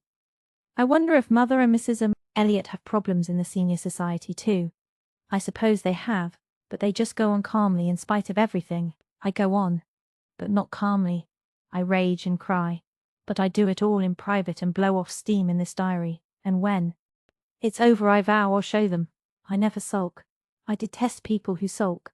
Anyhow, we've got the society started, and we're to meet once a week, and we're all going to learn to knit. Shirley and I went down to the station again to try to induce Dog Monday to come home, but we failed. All the family have tried and failed. 3 days after Jem had gone, Walter went down and brought Monday home by main force in the buggy and shut him up for 3 days. Then Monday went on a hunger strike and howled like a banshee night and day. We had to let him out, or he would have starved to death. So we have decided to let him alone, and Father has arranged with the butcher near the station to feed him with bones and scraps. Besides, one of us goes down nearly every day to take him something. He just lies, curled up in the shipping shed, and every time a train comes in, he will rush over to the platform, wagging his tail expectantly, and tear round to everyone who comes off the train. And then, when the train goes and he realizes that Jem has not come, he creeps dejectedly back to his shed, with his disappointed eyes, and lies down patiently to wait for the next train. Mr. Gray, the station master, says there are times when he can hardly help crying from sheer sympathy. One day some boys threw stones at Monday, and old Johnny Mead, who never was known to take notice of anything before, snatched up a meat axe in the butcher's shop and chased them through the village. Nobody has molested Monday since. Kenneth Ford has gone back to Toronto. He came up 2 evenings ago to say goodbye. I wasn't home. Some clothes had to be made for the baby, and Mrs. Meredith offered to help me, so I was over at the manse, and I didn't see Kenneth. Not that it matters. He told Nan to say goodbye to Spider for him, and tell me not to forget him wholly in my absorbing maternal duties. If he could leave such a frivolous, insulting message as that for me, it shows plainly that our beautiful hour on the sandshore meant nothing to him, and I am not going to think about him or it again. Fred Arnold was at the manse and walked home with me. He is the new Methodist minister's son, and very nice and clever, and would be quite handsome if it were not for his nose. It is a really dreadful nose. When he talks of commonplace things it does not matter so much, but when he talks of poetry and ideals the contrast between his nose and his conversation is too much for me, and I want to shriek with laughter. It is really not fair, because everything he said was perfectly charming, and if somebody like Kenneth had said it, I would have been enraptured. When I listened to him with my eyes cast down, I was quite fascinated, but as soon as I looked up and saw his nose, the spell was broken. He wants to enlist too, but can't because he is only 17. Mrs. Elliot met us as we were walking through the village, and could not have looked more horrified if she caught me walking with the Kaiser himself. Mrs. Elliot detests the Methodists and all their works. Father says it is an obsession with her. About 1st September there was an exodus from Ingleside and the manse. Faith, Nan, Dee and Walter left for Redmond. Carl betook himself to his Harbour Head School, and Shirley was off to Queen's. Rilla was left alone at Ingleside, and would have been very lonely if she had had time to be. She missed Walter keenly. Since their talk in Rainbow Valley, they had grown very near together, and Rilla discussed problems with Walter, which she never mentioned to others. But she was so busy with the junior Reds and her baby that there was rarely a spare minute for loneliness. Sometimes, after she went to bed, she cried a little in her pillow over Walter's absence, and Jem at Valcartier, and Kenneth's unromantic farewell message, but she was generally asleep before the tears got fairly started. "Shall I make arrangements to have the baby sent to Hopetown?" the doctor asked one day 2 weeks after the baby's arrival at Ingleside. For a moment Rilla was tempted to say yes. The baby could be sent to Hopetown. It would be decently looked after. She could have her free days and untrammelled nights back again. But That poor young mother who hadn't wanted it to go to the asylum. Rilla couldn't get that out of her thoughts, and that very morning she discovered that the baby had gained 8 ounces since its coming to Ingleside. Rilla had felt such a thrill of pride over this. You said it mightn't live if it went to Hopetown, she said. It mightn't. Somehow, institutional care, no matter how good it may be, doesn't always succeed with delicate babies. But you know what it means if you want it kept here, Rilla. I've taken care of it for a fortnight, and it has gained half a pound, cried Rilla. I think we'd better wait until we hear from its father anyhow. He mightn't want to have it sent to an orphan asylum when he is fighting the battles of his country. The doctor and Mrs. Blythe exchanged amused, satisfied smiles behind Rilla's back, and nothing more was said about Hopetown. Then the smile faded from the doctor's face. The Germans were 20 miles from Paris. Horrible tales were beginning to appear in the papers of deeds done in martyred Belgium. Life was very tense at Ingleside for the older people. We eat up the war news, Gertrude Oliver told Mrs. Meredith, trying to laugh and failing. We study the maps and nip the whole Hun army in a few well-directed strategic moves. But Papa Joffre hasn't the benefit of our advice, and so Paris must fall. Will they reach it? Will not some mighty hand yet intervene? Murmured John Meredith. I teach school like one in a dream, continued Gertrude. Then I come home and shut myself in my room and walk the floor. I am wearing a path right across Nan's carpet. We are so horribly near this war. Them German men are at Senlis. Nothing nor nobody can save Paris now, wailed Cousin Sophia. Cousin Sophia had taken to reading the newspapers and had learned more about the geography of northern France, if not about the pronunciation of French names, in her 71st year than she had ever known in her school days. I have not such a poor opinion of the Almighty or of Kitchener, said Susan stubbornly. I see there is a Bernstoff man in the States who says that the war is over and Germany has won, and they tell me Whiskers on the Moon says the same thing and is quite pleased about it, but I could tell them both that it is chancy work counting chickens even the day before they are hatched, and bears have been known to live long after their skins were sold. Why ain't the British Navy doing more? Persisted Cousin Sophia. Even the British Navy cannot sail on dry land, Sophia Crawford. I have not given up hope, and I shall not, Tomascow and Mobbage and all such barbarous names to the contrary notwithstanding. Mrs. Dr. Tug, dear, can you tell me if RHEIMS is rhymes or reams or rames or rems? I believe it's really more like rangs, Susan. Oh, those French names, groaned Susan. They tell me the Germans has about ruined the church there, sighed Cousin Sophia. I always thought the Germans was Christians. A church is bad enough, but their doings in Belgium are far worse, said Susan grimly. When I heard the doctor reading about them bayoneting the babies, Mrs. Doctor, dear, I just thought, oh, what if it were our little Jem? I was stirring the soup when that thought came to me, and I just felt that if I could have lifted that saucepan full of that boiling soup and thrown it at the Kaiser, I would not have lived in vain.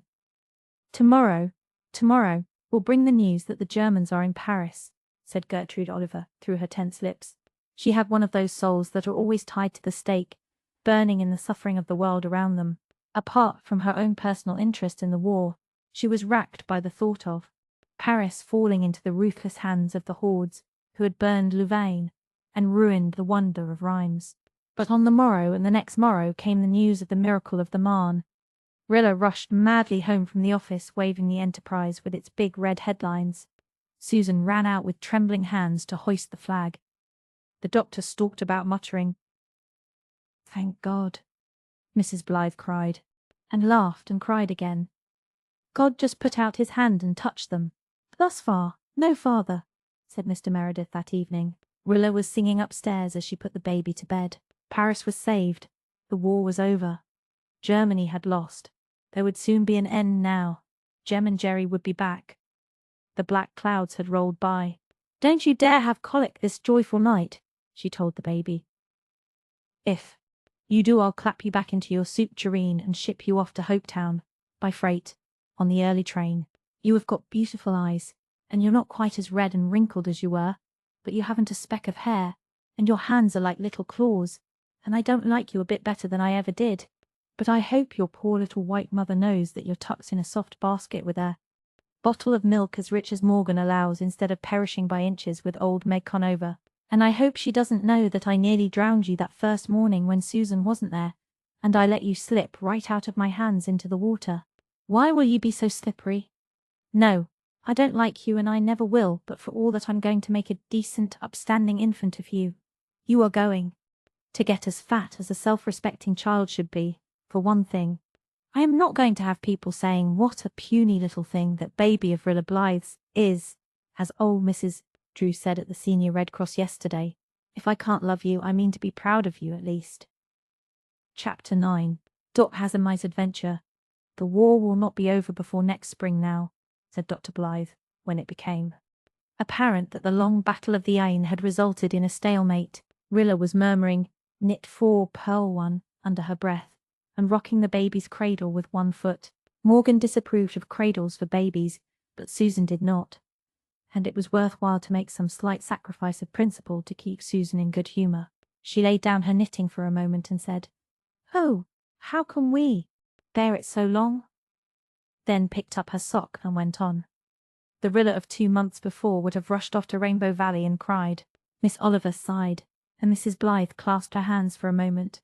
Then Susan said briskly, "Well, we must just gird up our loins and pitch in. Business as usual is England's motto, they tell me, Mrs. Dr. dear, and I have taken it for mine, not thinking I could easily find a better. I shall make the same kind of pudding today I always make on Saturday. It is a good deal of trouble to make, and that is well, for it will employ my thoughts.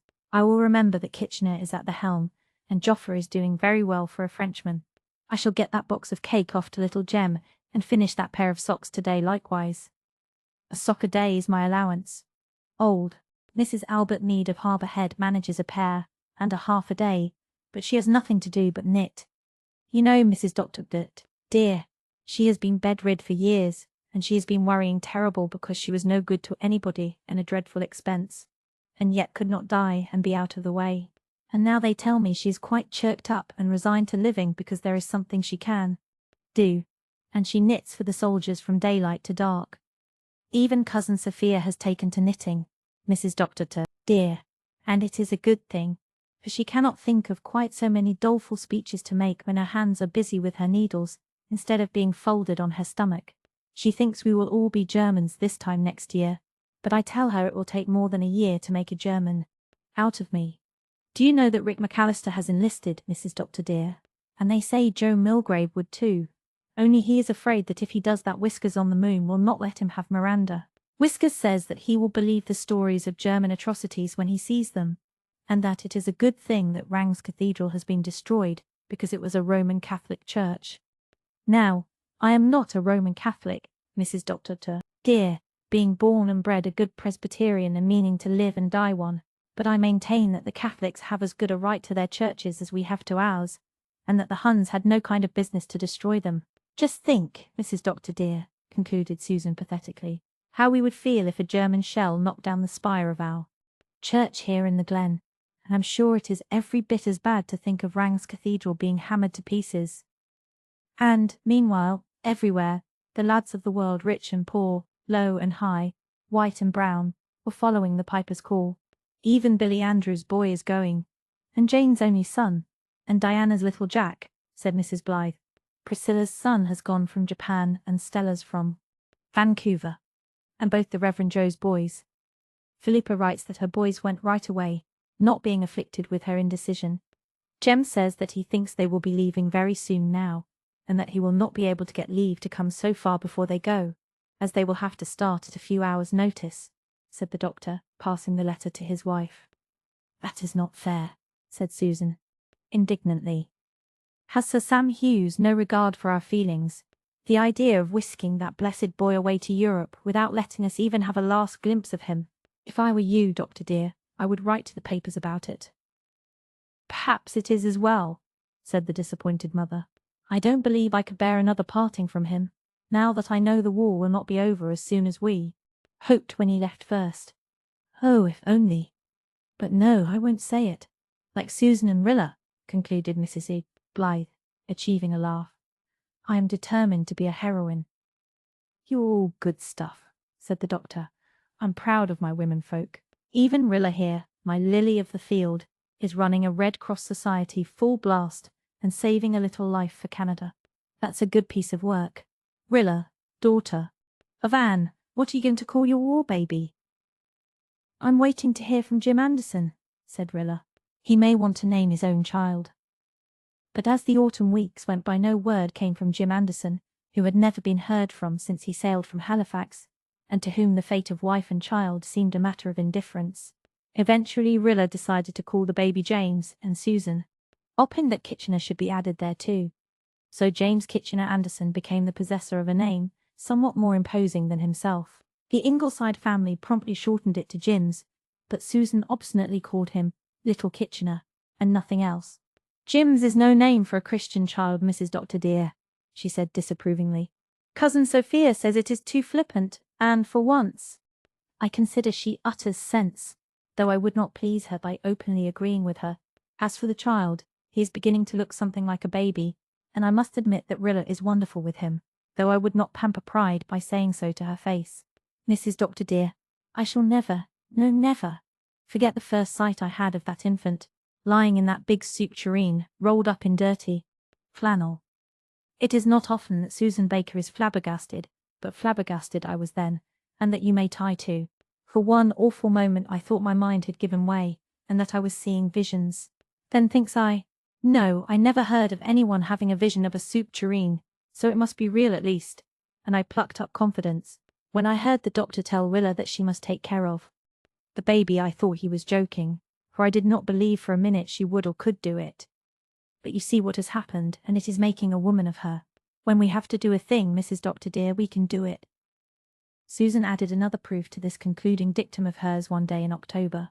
The doctor and his wife were away. Rilla was presiding over Jim's afternoon siesta upstairs, purling 4 and knitting 1 with ceaseless vim. Susan was seated on the back veranda, shelling beans, and Cousin Sophia was helping her. Peace and tranquillity brooded over the glen. The sky was fleeced over with silvery, shining clouds. Rainbow Valley lay in a soft, autumnal haze of fairy purple. The maple grove was a burning bush of colour, and the hedge of sweetbriar around the kitchen yard was a thing of wonder in its subtle tintings. It did not seem that strife could be in the world, and Susan's faithful heart was lulled into a brief forgetfulness, although she had lain awake most of the preceding night, thinking of little Jem far out on the Atlantic, where the great fleet was carrying Canada's first army across the ocean. Even Cousin Sophia looked less melancholy than usual and admitted that there was not much fault to be found in the day, although there was no doubt it was a weather breeder, and there would be an awful storm on its heels. "Things is too calm to last," she said. As if in confirmation of her assertion, a most unearthly din suddenly arose behind them. It was quite impossible to describe the confused medley of bangs and rattles and muffled shrieks and yowls that proceeded from the kitchen, accompanied by occasional crashes. Susan and Cousin Sophia stared at each other in dismay. "What upon earth has broke loose in there?" gasped Cousin Sophia. "It must be that Hyde cat gone clean mad at last," muttered Susan. "I have always expected it." Rilla came flying out of the side door of the living room. "What has happened?" she demanded. "It is beyond me to say, but that possessed beast of yours is evidently at the bottom of it," said Susan. "Do not go near him, at least. I will open the door and peep in. There goes some more of the crockery. I have always said that the devil was in him, and that I will tie to." "It is my opinion that the cat has hydrophobia," said Cousin Sophia solemnly. "I once heard of a cat that went mad and bit 3 people. And they all died a most terrible death, and turned black as ink." Undismayed by this, Susan opened the door and looked in. The floor was littered with fragments of broken dishes, for it seemed that the fatal tragedy had taken place on the long dresser where Susan's array of cooking bowls had been marshalled in shining state. Around the kitchen tore a frantic cat, with his head wedged tightly in an old salmon can. Blindly he careered about with shrieks and profanity commingled, now banging the can madly against anything he encountered, now trying vainly to wrench it off with his paws. The sight was so funny that Rilla doubled up with laughter. Susan looked at her reproachfully. "I see nothing to laugh at. That beast has broken your ma's big blue mixing bowl that she brought from Green Gables when she was married. That is no small calamity in my opinion, but the thing to consider now is how to get that can off Hyde's head. Don't you dast go touching it, exclaimed Cousin Sophia, galvanized into animation. It might be your death. Shut the kitchen up and send for Albert. I am not in the habit of sending for Albert during family difficulties, said Susan loftily. That beast is in torment, and whatever my opinion of him may be, I cannot endure to see him suffering pain. You keep away, Rilla, for little Kitchener's sake, and I will see what I can do. Susan stalked undauntedly into the kitchen, seized an old storm coat of the doctor's, and after a wild pursuit and several fruitless dashes and pounces, managed to throw it over the cat and can. Then she proceeded to saw the can loose with a can opener, while Rilla held the squirming animal, rolled in the coat. Anything like Doc's shrieks while the process was going on was never heard at Ingleside. Susan was in mortal dread that the Albert Crawfords would hear it and conclude she was torturing the creature to death. Doc was a wrathful and indignant cat when he was freed. Evidently he thought the whole thing was a put-up job to bring him low. He gave Susan a baleful glance by way of gratitude and rushed out of the kitchen to take sanctuary in the jungle of the sweetbriar hedge, where he sulked for the rest of the day. Susan swept up her broken dishes grimly. The Huns themselves couldn't have worked more havoc here, she said bitterly. But when people will keep a satanic animal like that, in spite of all warnings, they cannot complain when their wedding bowls get broken. Things have come to a pretty pass when an honest woman cannot leave her kitchen for a few minutes without a fiend of a cat rampaging through it with his head in a salmon can. The troubles of Rilla October passed out, and the dreary days of November and December dragged by. The world shook with the thunder of contending armies. Antwerp fell. Turkey declared war. Gallant little Serbia gathered herself together and struck a deadly blow at her oppressor.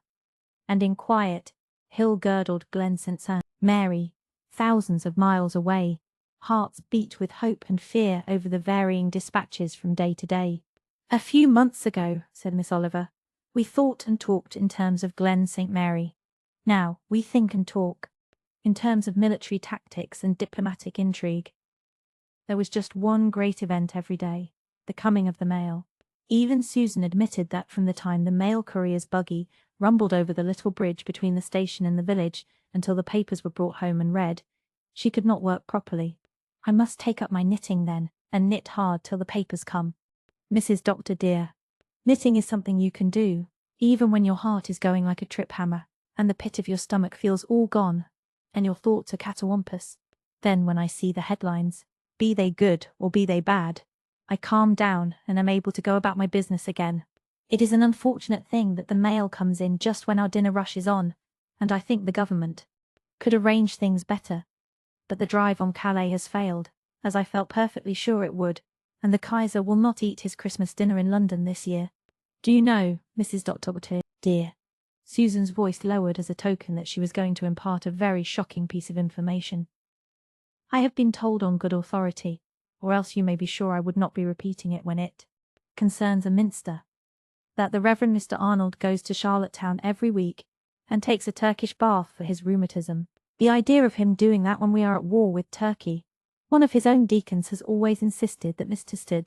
Arnold's theology was not sound, and I am beginning to believe that there is some reason to fear it. Well, I must bestir myself this afternoon and get little Jem's Christmas cake packed up for him. He will enjoy it, if the blessed boy is not drowned in mud before that time. Jem was in camp on Salisbury Plain and was writing gay, cheery letters home in spite of the mud. Walter was at Redmond, and his letters to Rilla were anything but cheerful. She never opened one without a dread tugging at her heart that it would tell her he had enlisted. His unhappiness made her unhappy. She wanted to put her arm round him and comfort him, as she had done that day in Rainbow Valley. She hated everybody who was responsible for Walter's unhappiness. He will go yet, she murmured miserably to herself one afternoon, as she sat alone in Rainbow Valley, reading a letter from him. He will go yet, and if he does, I just can't bear it. Walter wrote that someone had sent him an envelope containing a white feather. I deserved it, Rilla. I felt that I ought to put it on and wear it, proclaiming myself to all Redmond the coward I know I am. The boys of my year are going. Every day 2 or 3 of them join up. Some days I almost make up my mind to do it, and then I see myself thrusting a bayonet through another man, some woman's husband or sweetheart or son. perhaps the father of little children.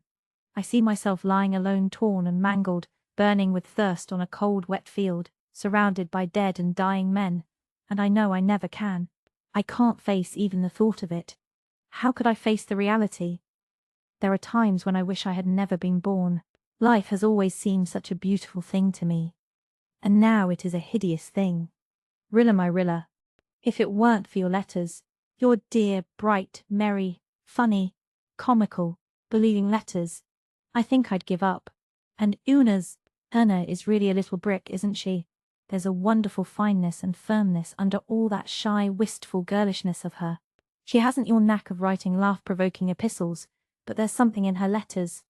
I don't know what. That makes me feel, at least, while I'm reading them, that I could even go to the front. Not that she ever says a word about my going, or hints that I ought to go. She isn't that kind. It's just the spirit of them, the personality that is in them. Well, I can't go. You have a brother, and Una has a friend who is a coward. Oh, I wish Walter wouldn't write such things, sighed Rilla. It hurts me. He isn't a coward. He isn't. He isn't. She looked wistfully about her, at the little woodland valley and the grey, lonely fallows beyond. How everything reminded her of Walter. The red leaves still clung to the wild sweetbriars that overhung the curve of the brook. Their stems were gemmed with the pearls of the gentle rain that had fallen a little while before. Walter had once written a poem describing them. The wind was sighing and rustling among the frosted brown bracken ferns, then lessening sorrowfully away down the brook. Walter had said once that he loved the melancholy of the autumn wind on a November day. The old tree lovers still clasped each other in a faithful embrace, and the White Lady, now a great white-branched tree, stood out beautifully fine against the grey velvet sky. Walter had named them long ago. And last November, when he had walked with her and Miss Oliver in the valley, he had said, looking at the leafless lady, with a young silver moon hanging over her, "A white birch is a beautiful pagan maiden who has never lost the Eden secret of being naked and unashamed." Miss Oliver had said, "Put that into a poem, Walter," and he had done so, and read it to them the next day, just a short thing, with goblin imagination in every line of it. Oh, how happy they had been then! Well, Rilla scrambled to her feet. Time was up. Jims would soon be awake. His lunch had to be prepared. His little slips had to be ironed. There was a committee meeting of the Junior Reds that night. There was her new knitting bag to finish. It would be the handsomest bag in the Junior Society, handsomer even than Irene. Howard's. She must get home and get to work. She was busy these days from morning till night. That little monkey of a Jims took so much time. But he was growing. He was certainly growing. And there were times when Rilla felt sure that it was not merely a pious hope, but an absolute fact that he was getting decidedly better looking. Sometimes she felt quite proud of him, and sometimes she yearned to spank him. But she never kissed him, or wanted to kiss him. "The Germans captured Lodz today," said Miss Oliver, one December evening, when she, Mrs. Blythe, and Susan were busy sewing or knitting in the cosy living room. "This war is at least extending my knowledge of geography. Schoolmarm though I am, 3 months ago, I didn't know there was such a place in the world such as Lodz. Had I heard it mentioned, I would have known nothing about it and cared as little. I know all about it now, its size, its standing, its military significance. Yesterday the news that the Germans have captured it in their second rush to Warsaw made my heart sink into my boots. I woke up in the night and worried over it. I don't wonder babies always cry when they wake up in the night. Everything presses on my soul then, and no cloud has a silver lining. When I wake up in the night and cannot go to sleep again," remarked Susan, who was knitting and reading at the same time, "I pass the moments by torturing the Kaiser to death. Last night I fried him in boiling oil, and a great comfort it was to me, remembering those Belgian babies. If the Kaiser were here and had a pain in his shoulder, you'd be the first to run for the liniment bottle to rub him down," laughed Miss Oliver. "Would I?" cried outraged Susan. "Would I, Miss Oliver? I would rub him down with coal oil, Miss Oliver, and leave it to blister. That is what I would do, and that you may tie to. A pain in his shoulder, indeed. He will have pains all over him before he is through with what he has started. We are told to love our enemies, Susan," said the doctor solemnly. "Yes, our enemies, but not King George's enemies, Doctor dear," retorted Susan crushingly. She was so well pleased with herself over this flattening out of the doctor completely that she even smiled as she polished her glasses. Susan had never given in to glasses before, but she had done so at last in order to be able to read the war news, and not a dispatch got by her. "Can you tell me, Miss Oliver, how to pronounce MLDY and BZURA and PRZEMYSL? That last is a conundrum which nobody seems to have solved yet, Susan, and I can make only a guess at the others." "These foreign names are far from being decent, in my opinion," said disgusted Susan. "I dare say the Austrians and Russians would think Saskatchewan and Musquodoboit about as bad, Susan," said Miss Oliver. "The Serbians have done wonderfully of late. They have captured Belgrade and sent the Austrian creatures packing across the Danube with a flea in their ear," said Susan with a relish, as she settled down to examine a map of Eastern Europe, prodding each locality with the knitting needle to brand it on her memory. "Cousin Sophia said a while ago that Serbia was done for, but I told her there was still such a thing as an overruling providence, doubt it who might. It says here that the slaughter was terrible. For all they were foreigners, it is awful to think of so many men being killed, Mrs. Doctor, dear, for they are scarce enough as it is." Rilla was upstairs relieving her overcharged feelings by writing in her diary. "Things have all gone catawampus, as Susan says, with me this week. Part of it was my own fault, and part of it wasn't, and I seem to be equally unhappy over both parts. I went to town the other day to buy a new winter hat. It was the first time nobody insisted on coming with me to help me select it, and I felt that Mother had really given up thinking of me as a child, and I found the dearest hat. It was simply bewitching. It was a velvet hat of the very shade of rich green that was made for me. It just goes with my hair and complexion beautifully, bringing out the red-brown shades, and what Miss Oliver calls my creaminess so well. Only once before in my life have I come across that precise shade of green. When I was 12, I had a little beaver hat of it, and all the girls in school were wild over it. Well, as soon as I saw this hat, I felt that I simply must have it, and have it I did. The price was dreadful. I will not put it down here because I don't want my descendants to know I was guilty of paying so much for a hat, in wartime too, when everybody is, or should be, trying to be economical. When I got home and tried on the hat again in my room, I was assailed by qualms. Of course it was very becoming, but somehow it seemed too elaborate and fussy for church going, and our quiet little doings in the glen. Too conspicuous, in short. It hadn't seemed so at the milliner's, but here in my little white room it did. And that dreadful price tag. And the starving Belgians. When Mother saw the hat and the tag, she just looked at me. Mother is some expert at looking. Father says she looked him into love with her years ago in Avonlea School, and I can well believe it, though I have heard a weird tale of her banging him over the head with a slate at the very beginning of their acquaintance. Mother was a limb when she was a little girl, I understand, and even up to the time when Jem went away she was full of ginger. But let me return to my mutton. That is to say, my new green velvet hat. "Do you think, Rilla," Mother said quietly, far too quietly, "that it was right to spend so much for a hat, especially when the need of the world is so great?" "I paid for it out of my own allowance, Mother," I exclaimed. "That is not the point. Your allowance is based on the principle of a reasonable amount for each thing you need. If you pay too much for one thing, you must cut off somewhere else, and that is not satisfactory. But if you think you did right, Rilla, I have no more to say. I leave it to your conscience." I wish Mother would not leave things to my conscience. And anyway, what was I to do? I couldn't take that hat back. I had worn it to a concert in town. I had to keep it. I was so uncomfortable that I flew into a temper. A cold, calm, deadly temper. "Mother," I said, haughtily, "I am sorry you disapprove of my hat." "Not of the hat exactly," said Mother, "though I consider it in doubtful taste for so young a girl, but of the price you paid for it."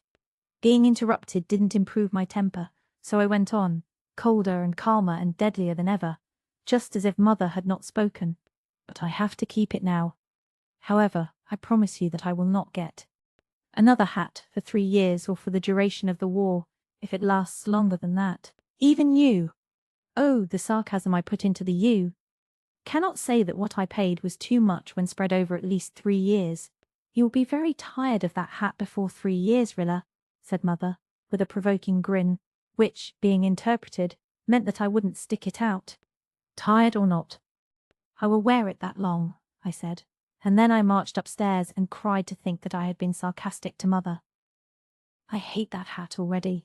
But 3 years or the duration of the war, I said, and 3 years or the duration of the war it shall be. I vowed, and I shall keep my vow, cost what it will. That is one of the catawampus things. The other is that I have quarrelled with Irene Howard, or she quarrelled with me, or, no, we both quarrelled. The Junior Red Cross met here yesterday. The hour of meeting was 2:30, but Irene came at 1:30 because she got the chance of a drive down from the Upper Glen. Irene hasn't been a bit nice to me since the fuss about the eats, and besides, I feel sure she resents not being president. But I have been determined that things should go smoothly, so I have never taken any notice, and when she came yesterday she seemed so nice and sweet again that I hoped she had got over her huffiness and we could be the chums we used to be. But as soon as we sat down, Irene began to rub me the wrong way. I saw her cast a look at my new knitting bag. All the girls have always said Irene was jealous-minded, and I would never believe them before, but now I feel that perhaps she is. The first thing she did was to pounce on Jims. Irene pretends to adore babies, pick him out of his cradle and kiss him all over his face. Now, Irene knows perfectly well that I don't like to have Jims kissed like that. It is not hygienic. After she had worried him till he began to fuss, she looked at me and gave quite a nasty little laugh, but she said, oh, so sweetly, "Why, Rilla, darling, you look as if you thought I was poisoning the baby." "Oh no, I don't, Irene," I said, every bit as sweetly. "But you know Morgan says that the only place a baby should be kissed is on its forehead, for fear of germs, and that is my rule with Jims. "Dear me, am I so full of germs?" said Irene plaintively.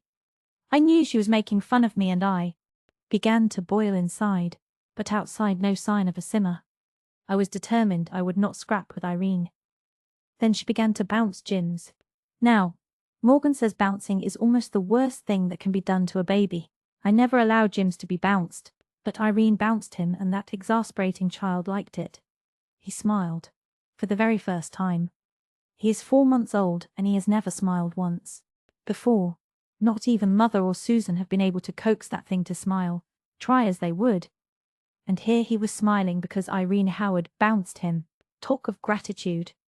I admit that smile made a big difference in him. 2 of the dearest dimples came out in his cheeks, and his big brown eyes seemed full of laughter. The way Irene raved over those dimples was silly, I consider. You would have. Suppose she thought she had really brought them into existence. But I sewed steadily, and did not enthuse, and soon Irene got tired of bouncing Jims and put him back in his cradle. He did not like that after being played with, and he began to cry and was fussy the rest of the afternoon, whereas if Irene had only left him alone he would not have been a bit of trouble. Irene looked at him and said, "Does he often cry like that?" As if she had never heard a baby crying before. I explained patiently that children have to cry so many minutes per day in order to expand their lungs. Morgan says so. If Jims didn't cry at all, I'd have to make him cry for at least 20 minutes, I said. "Oh, indeed," said Irene, laughing as if she didn't believe me. Morgan on the care of infants was upstairs, or I would soon have convinced her. Then she said Jims didn't have much hair. She had never seen a 4-month-old baby so bald. Of course, I knew Jims hadn't much hair yet, but Irene said it in a tone that seemed to imply it was my fault that he hadn't any hair. I said I had seen dozens of babies every bit as bald as Jims, and Irene said, "Oh, very well." She hadn't meant to offend me, and I wasn't offended. It went on like that the rest of the hour. Irene kept giving me little digs all the time. The girls have always said she was revengeful like that if she were peeved about anything, but I never believed it before. I used to think Irene just perfect, and it hurt me dreadfully to find she could stoop to this. But I corked up my feelings and sewed away for dear life on a Belgian child's nightgown. Then Irene told me the meanest, most contemptible thing that someone had said about Walter. I won't write it down. I can't. Of course, she said it made her furious to hear it and all that. But there was no need for her to tell me such a thing even if she did hear it. She simply did it to hurt me. I just exploded. "How dare you come here and repeat such a thing about my brother, Irene Howard?" I exclaimed. "I shall never forgive you. Never. Your brother hasn't enlisted. Hasn't any idea of enlisting. Why, Rilla dear, I didn't say it, said Irene. I told you it was Mrs. George Burr. And I told her. I don't want to hear what you told her. Don't you ever speak to me again, Irene Howard. Oh, course, I shouldn't have said that. But it just seemed to say itself. Then the other girls all came in a bunch, and I had to calm down and act the hostess's part as well as I could. Irene paired off with Olive Kirk all the rest of the afternoon and went away without so much as a look. So I suppose she means to take me at my word, and I don't care, for I do not want to be friends with a girl who could repeat such a falsehood about Walter. But I feel unhappy over it for all that. We've always been such good chums, and until lately Irene was lovely to me. And now another illusion has been stripped from my eyes, and I feel as if there wasn't such a thing as real true friendship in the world. Father got old Joe Mead to build a kennel for Dog Monday in the corner of the shipping shed today. We thought perhaps Monday would come home when the cold weather came. But he wouldn't. No earthly influence can coax Monday away from that shed even for a few minutes. There he stays and meets every train. So we had to do something to make him comfortable. Joe built the kennel so that Monday could lie in it and still see the platform, so we hope he will occupy it. Monday has become quite famous. A reporter of the Enterprise came out from town and photographed him, and wrote up the whole story of his faithful vigil. It was published in the Enterprise and copied all over Canada. But that doesn't matter to poor little Monday. Jem has gone away. Monday doesn't know where or why. But he will wait until he comes back. Somehow it comforts me. It's foolish, I suppose, but it gives me a feeling that Jem will come back, or else Monday wouldn't keep on waiting for him. Jims is snoring beside me in his cradle. It is just a cold that makes him snore, not adenoids. Irene had a cold yesterday, and I know she gave it to him, kissing him. He is not quite such a nuisance as he was. He has got some backbone and can sit up quite nicely, and he loves his bath now and splashes unsmilingly in the water instead of twisting and shrieking. Oh, shall I ever forget those first 2 months? I don't know how I lived through them. But here I am, and here is Jims, and we both are going to carry on. I tickled him a little bit tonight when I undressed him. I wouldn't bounce him, but Morgan doesn't mention tickling, just to see if he would smile for me as well as Irene. And he did, and out popped the dimples. What a pity his mother couldn't have seen them. I finished my 6th pair of socks today. With the first 3 I got Susan to set the heel for me. Then I thought that was a bit of shirking, so I learned to do it myself. I hate it, but I have done so many things I hate since 4th of August that one more or less doesn't matter. I just think of Jem joking about the mud on Salisbury Plain, and I go at them. Chapter 11. Dark and bright. At Christmas, the college boys and girls came home, and for a little while Ingleside was gay again. But all were not there. For the first time one was missing from the circle round the Christmas table. Jem, of the steady lips and fearless eyes, was far away, and Rilla felt that the sight of his vacant chair was more than she could endure. Susan had taken a stubborn freak and insisted on setting out Jem's place for him as usual, with the twisted little napkin ring he had always had since a boy, and the odd high Green Gables goblet that Aunt Marilla had once given him, and from which he always insisted on drinking. That blessed boy shall have his place, Mrs. Doctor, dear, said Susan firmly. And do not you feel over it, for you may be sure he is here in spirit, and next Christmas he will be here in the body. Wait you till the big push comes in the spring, and the war will be over in a jiffy. They tried to think so, but a shadow stalked in the background of their determined merrymaking. Walter, too, was quiet and dull, all through the holidays. He showed Rilla a cruel, anonymous letter he had received at Redmond. A letter far more conspicuous for malice than for patriotic indignation. Nevertheless, all it says is, "True, Rilla." Rilla had caught it from him and thrown it into the fire. "There isn't one word of truth in it," she declared hotly. "Walter, you've got morbid, as Miss Oliver says she gets when she broods too long over one thing. I can't get away from it at Redmond, Rilla. The whole college is aflame over the war. A perfectly fit fellow, of military age, who doesn't join up is looked upon as a shirker, and treated accordingly. Milne, the English professor, who has always made a special pet of me, has 2 sons in khaki, and I can feel the change in his manner towards me. It's not fair. You're not fit. Physically I am, sound as a bell. The unfitness is in the soul, and it's a taint and a disgrace. There, Don't cry, Rilla. I'm not going if that's what you're afraid of.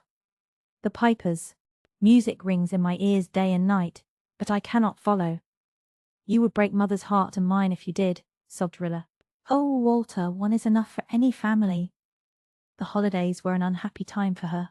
Still, having Nan and Di and Walter and Shirley home helped in the enduring of things. A letter and book came for her from Kenneth Ford, too. Some sentences in the letter made her cheeks burn and her heart beat, until the last paragraph, which sent an icy chill over everything. My ankle is about as good as new. I'll be fit to join up in a couple of months more, Rilla my Rilla. It will be some feeling to get into khaki all right. Little Ken will be able to look the whole world in the face then, and owe not any man. It's been rotten lately, since I've been able to walk, without limping. People who don't know look at me as much as to say, slacker. Well, they won't have the chance to look it much longer. I hate this war, said Rilla bitterly, as she gazed out into the maple grove that was a chill glory of pink and gold in the winter sunset. 1914 has gone, said Dr. Blythe on New Year's Day. Its sun, which rose fairly, has set in blood. What will 1915 bring? Victory, said Susan, for once laconic. Do you really believe we'll win the war, Susan? Said Miss Oliver drearily. She had come over from Lowbridge to spend the day and see Walter and the girls before they went back to Redmond. She was in a rather blue and cynical mood, and inclined to look on the dark side. Believe we'll win the war, exclaimed Susan. No, Miss Oliver, dear, I do not believe. I know. That does not worry me. What does worry me is the trouble and expense of it all. But then you cannot make omelettes without breaking eggs, so we must just trust in God and make big guns.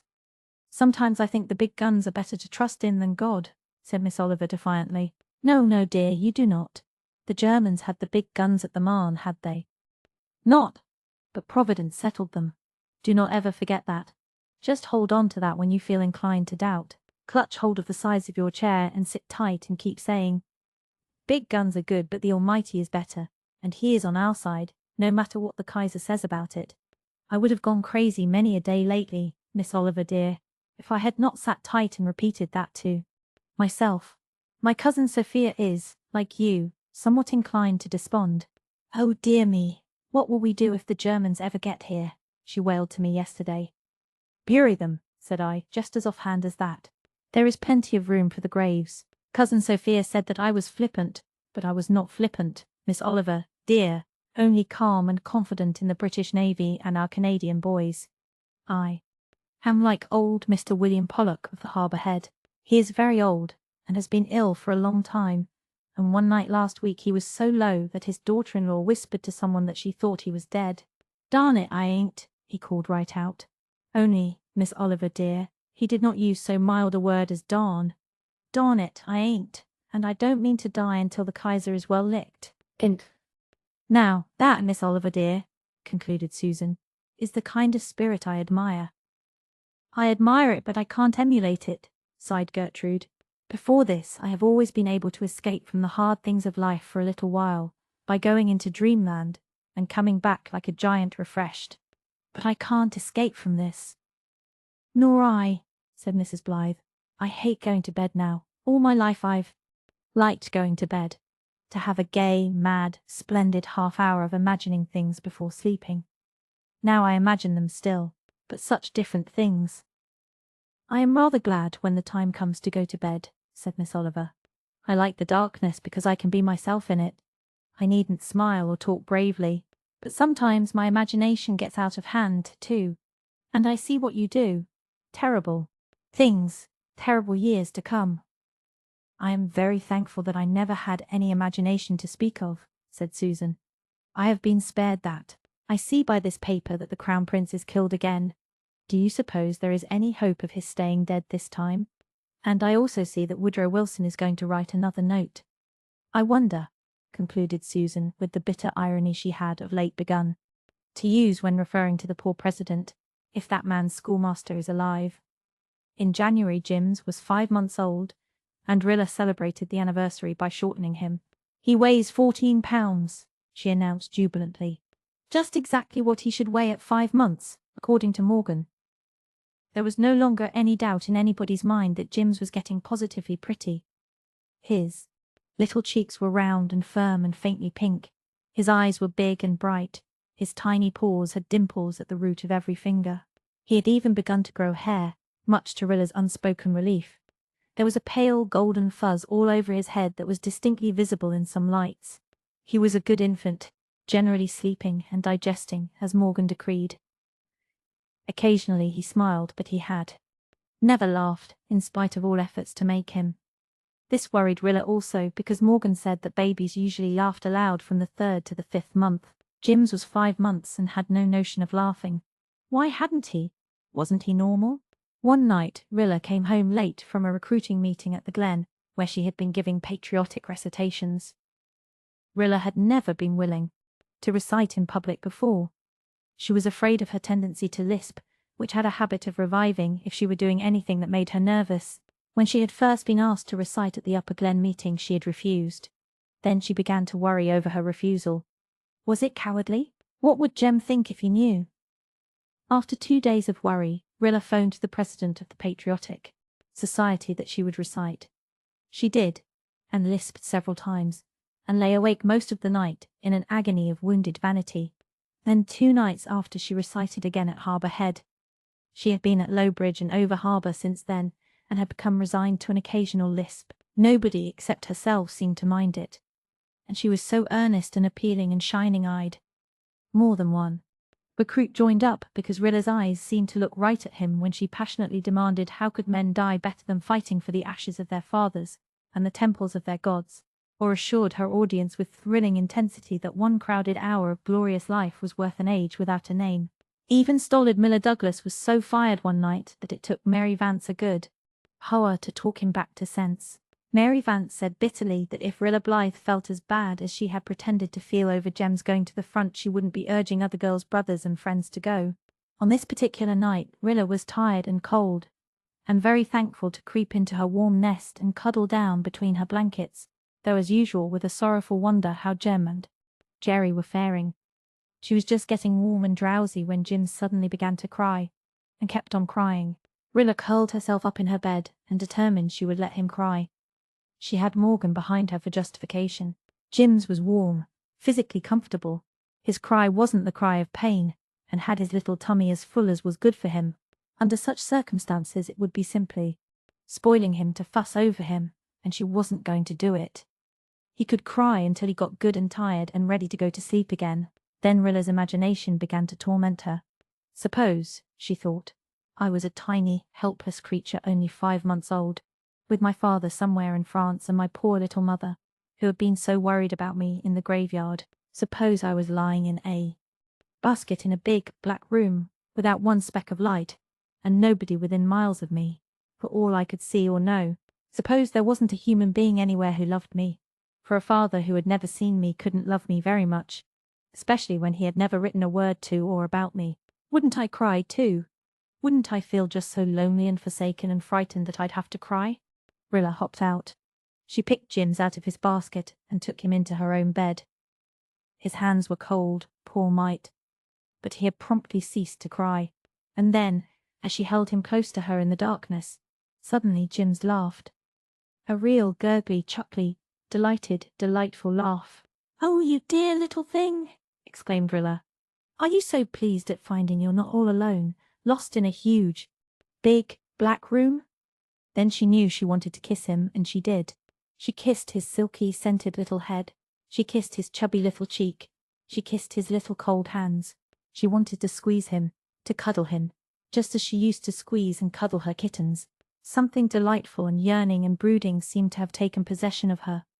She had never felt like this before. In a few minutes Jim's was sound asleep, and, as Rilla listened to his soft, regular breathing and felt the little body warm and contented against her, she realized that, at last, she loved her war baby. "He has got to be such a darling," she thought drowsily as she drifted off to slumberland herself. In February, Jem and Jerry and Robert Grant were in the trenches, and a little more tension and dread was added to the Ingleside life. In March, Ypres, as Susan called it, had come to have a bitter significance. The daily list of casualties had begun to appear in the papers, and no one at Ingleside ever answered the telephone without a horrible cold shrinking. for it might be the station master phoning up to say a telegram had come from overseas. No one at Ingleside ever got up in the morning without a sudden piercing wonder over what the day might bring. And I used to welcome the morning so, thought Rilla. Yet the round of life and duty went steadily on, and every week or so one of the Glen lads who had just the other day been a rollicking schoolboy went into khaki. "It is bitter cold out tonight, Mrs. Doctor dear," said Susan, coming in out of the clear starlit crispness of the Canadian winter twilight. "I wonder if the boys in the trenches are warm." "How everything comes back to this war!" cried Gertrude Oliver. "We can't get away from it, not even when we talk of the weather. I never go out these dark, cold nights myself without thinking of the men in the trenches. Not only our men, but everybody's men. I would feel the same if there were nobody I knew at the front. When I snuggle down in my comfortable bed, I am ashamed of being comfortable. It seems as if it were wicked of me to be so when many are not." "I saw Mrs. Meredith down at the store," said Susan, "and she tells me that they are really troubled over Bruce. He takes things so much to heart. He has cried himself to sleep for a week over the starving Belgians. 'Oh, mother,' he will say to her, so beseeching like, 'surely the babies are never hungry.' 'Oh, not the babies, mother. Just say the babies are not hungry, mother.' And she cannot say it because it would not be true, and she is at her wit's end. They try to keep such things from him, but he finds them out, and then they cannot comfort him. It breaks my heart to read about them myself, Mrs. Doctor, dear, and I cannot console myself with the thought that the tales are not true. When I read a novel that makes me want to weep, I just say severely to myself, 'Now, Susan Baker, you know that is all a pack of lies, but we must carry on. Jack Crawford says he is going to the war because he is tired of farming. I hope he will find it a pleasant change. And Mrs. Richard Elliot over harbour is worrying herself sick because she used to be always scolding her husband about smoking up the parlour curtains. Now that he is enlisted, she wishes she had never said a word to him. You know Josiah Cooper and William Daly, Mrs. Doctor dear.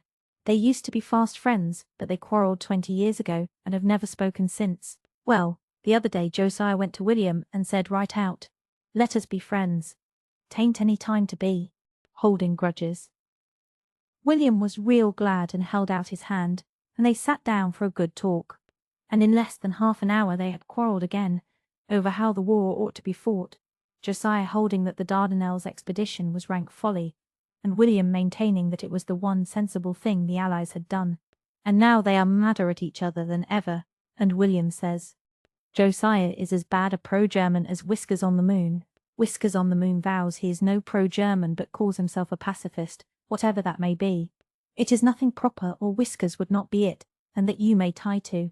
He says that the big British victory at New Chapelle cost more than it was worth, and he has forbid Joe Milgrave to come near the house because Joe ran up his father's flag. When the news came, have you noticed, Mrs. Doctor, dear, that the Tsar has changed that Prish name to Premisel, which proves that the man had good sense, Russian though he is? Joe Vickers told me in the store that he saw a very queer-looking thing in the sky tonight over Lowbridge way. Do you suppose it could have been a Zeppelin, Mrs. Doctor, dear? I do not think it very likely, Susan. Well, I would feel easier about it if Whiskers on the Moon were not living in the Glen. They say he was seen going through strange manoeuvres with a lantern in his backyard one night lately. Some people think he was signalling. To whom? Or what? Ah, that is the mystery, Mrs. Doctor dear. In my opinion, the government would do well to keep an eye on that man if it does not want us to be all murdered in our beds some night. Now I shall just look over the papers a minute before going to write a letter to little Jem. 2 things I never did, Mrs. Doctot, dear, were write letters and read politics. Yet here I am doing both regular, and I find there is something in politics after all. Whatever Woodrow Wilson means I cannot fathom, but I am hoping I will puzzle it out yet.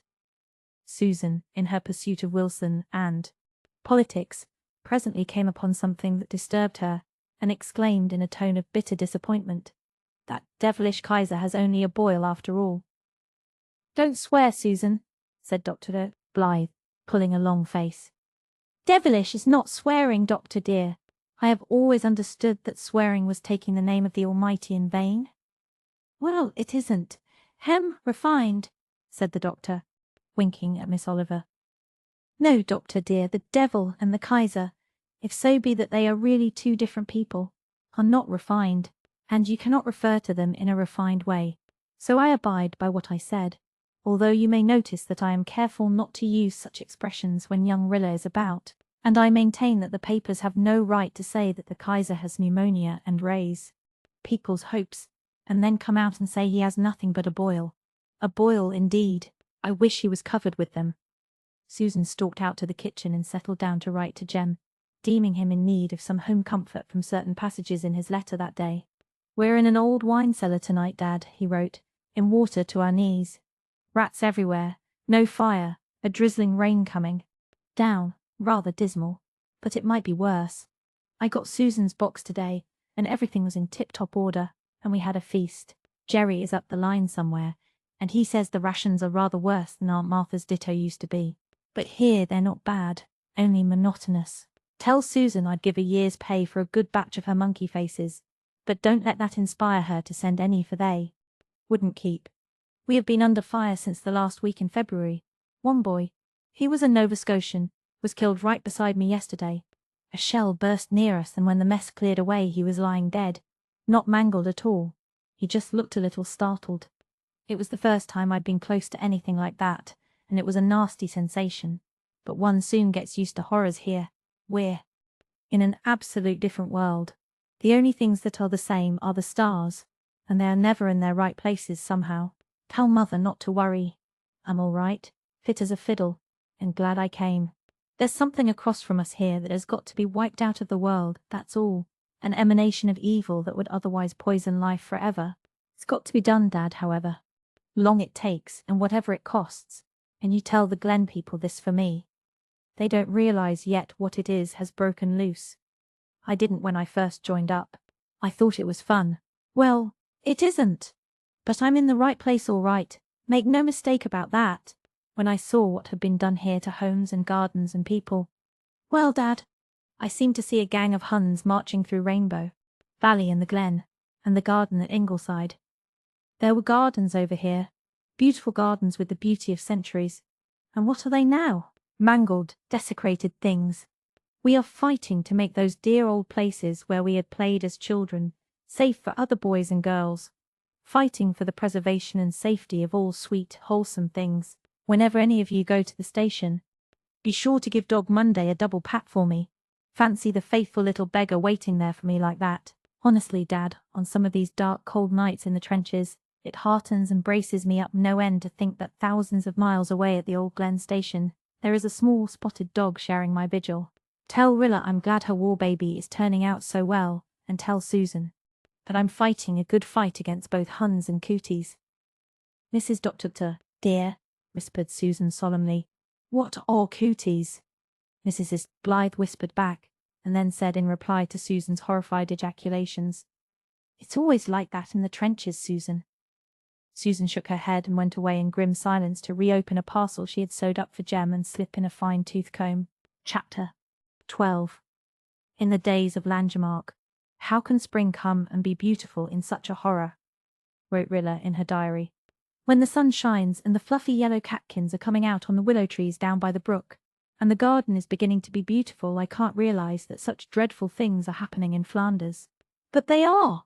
This past week has been terrible for us all since the news came of the fighting around Ypres and the battles of Langemarck and St. Julien. Our Canadian boys have done splendidly. General French says they saved the situation when the Germans had all but broken through. But I can't feel pride or exultation or anything but a gnawing anxiety over Jem and Jerry and Mr. Grant. The casualty lists are coming out in the papers every day. Oh, there are so many of them. I can't bear to read them for fear I'd find Jem's name, for there have been cases where people have seen their boys' names in the casualty lists before the official telegram came. As for the telephone, for a day or two I just refused to answer it, because I thought I could not endure the horrible moment that came between saying hello and hearing the response. That moment seemed 100 years long, for I was always dreading to hear, "There is a telegram for Dr. Blythe." Then, when I had shirked for a while, I was ashamed of leaving it all for Mother or Susan, and now I make myself go. But it never gets any easier. Gertrude teaches school and reads compositions and sets examination papers just as she always has done. but I know her thoughts are over in Flanders all the time. Her eyes haunt me. And Kenneth is in khaki now too. He has got a lieutenant's commission and expects to go overseas in midsummer, so he wrote me. There wasn't much else in the letter. He seemed to be thinking of nothing but going overseas. I shall not see him again before he goes. Perhaps I will never see him again. Sometimes I ask myself if that evening at Four Winds was all a dream. It might as well be. It seems as if it happened in another life lived years ago, and everybody has forgotten it but me. Walter and Nan and Di came home last night from Redmond. When Walter stepped off the train, Dog Monday rushed to meet him, frantic with joy. I suppose he thought Jem would be there too. After the first moment, he paid no attention to Walter and his pats, but just stood there, wagging his tail nervously and looking past Walter at the other people coming out, with eyes that made me choke up, for I couldn't help thinking that, for all we knew, Monday might never see Jem come off that train again. Then, when all the people were out, Monday looked up at Walter, gave his hand a little lick as if to say, "I know it isn't your fault he didn't come. Excuse me for feeling disappointed." And then he trotted back to his shed, with that funny little sidelong waggle of his that always makes it seem that his hind legs are travelling directly away from the point at which his forelegs are aiming. We tried to coax him home with us. Dee even got down and kissed him between the eyes and said, "Monday, old duck, won't you come up with us just for the evening?" And Monday, "Sid, he did. I'm very sorry, but I can't. I've got a date to meet Jem here, you know, and there's a train goes through at 8. It's lovely to have Walter back again, though he seems quiet and sad, just as he was at Christmas. But I'm going to love him hard and cheer him up and make him laugh as he used to. It seems to me that every day of my life, Walter means more to me." The other evening, Susan happened to say that the Mayflowers were out in Rainbow Valley. I chanced to be looking at Mother when Susan spoke. Her face changed, and she gave a queer little choked cry. Most of the time Mother is so spunky and gay you would never guess what she feels inside. But now and then some little thing is too much for her, and we see under the surface. "Mayflowers," she said. "Jem brought me Mayflowers last year." And she got up and went out of the room. I would have rushed off to Rainbow Valley and brought her an armful of Mayflowers, but I knew that wasn't what she wanted. And after Walter got home last night, he slipped away to the valley and brought Mother home all the Mayflowers he could find. Nobody had said a word to him about it. He just remembered himself that Jem used to bring Mother the first Mayflowers, and so he brought them in Jem's place. It shows how tender and thoughtful he is, and yet there are people who send him cruel letters. It seems strange that we can go in with ordinary life, just as if nothing were happening overseas that concerned us, just as if any day might not bring us awful news, but we can and do. Susan is putting in the garden, and Mother and she are house cleaning, and we Junior Reds are getting up a concert in aid of the Belgians. We have been practicing for a month, and having no end of trouble and bother with cranky people. Miranda Pryor promised to help with a dialogue, and when she had her part all learnt her father put his foot down and refused to allow her to help at all. I am not blaming Miranda exactly, but I do think she might have a little more spunk sometimes. If she put her foot down once in a while, she might bring her father to terms, for she is all the housekeeper he has, and what would he do if she struck? If I were in Miranda's shoes, I'd find some way of managing Whiskers on the moon. I would horsewhip him, or bite him, if nothing else would serve. But Miranda is a meek and obedient daughter whose days should be long in the land. I couldn't get anyone else to take the part, because nobody liked it, so finally I had to take it myself. Olive Kirk is on the concert committee, and goes against me in every single thing. But I got my way in asking Mrs. Channing to come out from town and sing for us anyhow. She is a beautiful singer, and will draw such a crowd that we will make more than we will have to pay her. Olive Kirk thought our local talent good enough, and Minnie Clow won't sing at all now in the choruses because she would be so nervous before Mrs. Channing. And Minnie is the only good altar we have. There are times when I am so exasperated that I feel tempted to wash my hands of the whole affair, but after I dance round my room a few times in sheer rage, I cool down and have another whack at it. Just at present I am racked with worry for fear the Isaac Reeses are taking whooping cough.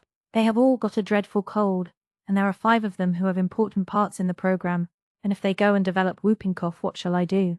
Dick Reese's violin solo is to be one of our titbits, and Kit Reese is in every tableau, and the 3 small girls have the cutest flag drill. I've been toiling for weeks to train them in it, and now it seems likely that all my trouble will go for nothing. Jim's cut his first tooth today. I am very glad, for he is nearly 9 months old, and Mary Vance has been insinuating that he is awfully backward about cutting his teeth. He has begun to creep, but doesn't crawl as most babies do. He trots about on all fours and carries things in his mouth like a little dog. Nobody can say he isn't up to schedule time in the matter of creeping anyway. Way ahead of it indeed, since 10 months is Morgan's average for creeping. He is so cute, it will be a shame if his dad never sees him. His hair is coming on nicely too, and I am not without hope that it will be curly. Just for a few minutes, while I've been writing of Jim's and the concert, I've forgotten Ypres and the poison gas and the casualty lists. Now it all rushes back, worse than ever. Oh, if we could just know that Jem is all right. I used to be so furious with Jem when he called me Spider, and now if he would just come whistling through the hall and call out, "Hello, Spider," as he used to do, I would think it the loveliest name in the world. Rilla put away her diary and went out to the garden. The spring evening was very lovely. The long, green, seaward-looking glen was filled with dusk, and beyond it were meadows of sunset. The harbour was radiant, purple here, azure there, opal elsewhere. The maple grove was beginning to be misty green. Rilla looked about her with wistful eyes. Who said that spring was the joy of the year? It was the heartbreak of the year. And the pale purply mornings and the daffodil stars and the wind in the old pine were so many separate pangs of the heartbreak. Would life ever be free from dread again? "It's good to see PEI twilight once more," said Walter, joining her. "I didn't really remember that the sea was so blue and the roads so red and the wood nooks so wild and fairy haunted. Yes, the fairies still abide here. I vow I could find scores of them under the violets in Rainbow Valley." Rilla was momentarily happy. This sounded like the Walter of yore. She hoped he was forgetting certain things that had troubled him. "And isn't the sky blue over Rainbow Valley?" she said, responding to his mood. "Blue? You'd have to say blue 100 times before you could express how blue it is." Susan wandered by, her head tied up with a shawl, her hands full of garden implements. Doc, stealthy and wild-eyed, was shadowing her steps among the spirea bushes. "The sky may be blue," said Susan, "but that cat has been Hyde all day, so we will likely have rain tonight, and by the same token I have rheumatism in my shoulder." "It may rain, but don't think rheumatism, Susan. Think violets," said Walter gaily, rather too gaily, Rilla thought. Susan considered him unsympathetic. "Indeed, Walter dear, I do not know what you mean by thinking violets," she responded stiffly. "And rheumatism is not a thing to be joked about, as you may some day realize for yourself. I hope I am not of the kind that is always complaining of their aches and pains, especially now when the news is so terrible. Rheumatism is bad enough, but I realize, and none better, that it is not to be compared to being gassed by the Huns." "Oh my God, no!" exclaimed Walter passionately. He turned and went back to the house. Susan shook her head. She disapproved entirely of such ejaculations. "I hope he will not let his mother hear him talking like that," she thought as she stacked the hose and rake away. Rilla was standing among the budding daffodils with tear-filled eyes. Her evening was spoiled. She detested Susan, who had somehow hurt Walter. And Jem. Had Jem been gassed? Had he died in torture? "I can't endure this suspense any longer," said Rilla desperately. But she endured it as the others did for another week. Then a letter came from Jem. He was all right. "I've come through without a scratch, Dad. Don't know how I or any of us did it. You'll have seen all about it in the papers. I can't write of it. But the Huns haven't got through. They won't get through. Jerry was knocked stiff by a shell one time, but it was only the shock. He was all right in a few days. Grant is safe, too." Nan had a letter from Jerry Meredith. "I came back to consciousness at dawn," he wrote. "Couldn't tell what had happened to me, but thought that I was done for. I was all alone and afraid, terribly afraid. Dead men were all around me, lying on the horrible grey, slimy fields. I was woefully thirsty, and I thought of David and the Bethlehem water, and of the old spring in Rainbow Valley under the maples. I seemed to see it just before me, and you standing laughing on the other side of it, and I thought it was all over with. And I didn't care. Honestly, I didn't care. I just felt a dreadful childish fear of loneliness, and of those dead men around me, and a sort of wonder how this could have happened to me. Then they found me and carted me off, and before long I discovered that there wasn't really anything wrong with me. I'm going back to the trenches tomorrow. Every man is needed there that can be got. Laughter. Is gone out of the world, said Faith Meredith, who had come over to report on her letters. I remember telling old Mrs. Taylor long ago that the world was a world of laughter, but it isn't so any longer. It's a shriek of anguish, said Gertrude Oliver. We must keep a little laughter, girls, said Mrs. Blythe. A good laugh is as good as a prayer sometimes, only sometimes, she added under her breath. She had found it very hard to laugh during the 3 weeks she had just lived through. She, Anne Blythe, to whom laughter had always come so easily and freshly. And what hurt most was that Rilla's laughter had grown so rare. Rilla, whom she used to think laughed overmuch, was all the child's girlhood to be so clouded, yet how strong and clever and womanly she was growing. How patiently she knitted and sewed and manipulated those uncertain junior reds. And how wonderful she was with Jims. She really could not do better for that child than if she had raised a baker's dozen, Mrs. Dr. dear, Susan had avowed solemnly. Little did I ever expect it of her on the day she landed here with that soup tureen, a slice of humble pea. I am very much afraid, Mrs. Dr. dear, said Susan, who had been on a pilgrimage to the station with some choice bones for Dog Monday, that something terrible has happened. Whiskers on the Moon came off the train from Charlottetown, and he was looking pleased. I do not remember that I ever saw him with a smile on in public before. Of course he may have just been getting the better of somebody in a cattle deal, but I have an awful presentiment that the Huns have broken through somewhere. Perhaps Susan was unjust in connecting Mr. Pryor's smile with the sinking of the Lusitania, news of which circulated an hour later when the mail was distributed. But the Glen boys turned out that night in a body, and broke all his windows in a fine frenzy of indignation over the Kaiser's doings. I do not say they did right, and I do not say they did wrong, said Susan, when she heard of it, but I will say that I wouldn't have minded throwing a few stones myself. One thing is certain. Whiskers on the Moon said in the post office the day the news came, in the presence of witnesses, that folks who could not stay home after they had been warned deserved no better fate. Norman Douglas is fairly foaming at the mouth over it all.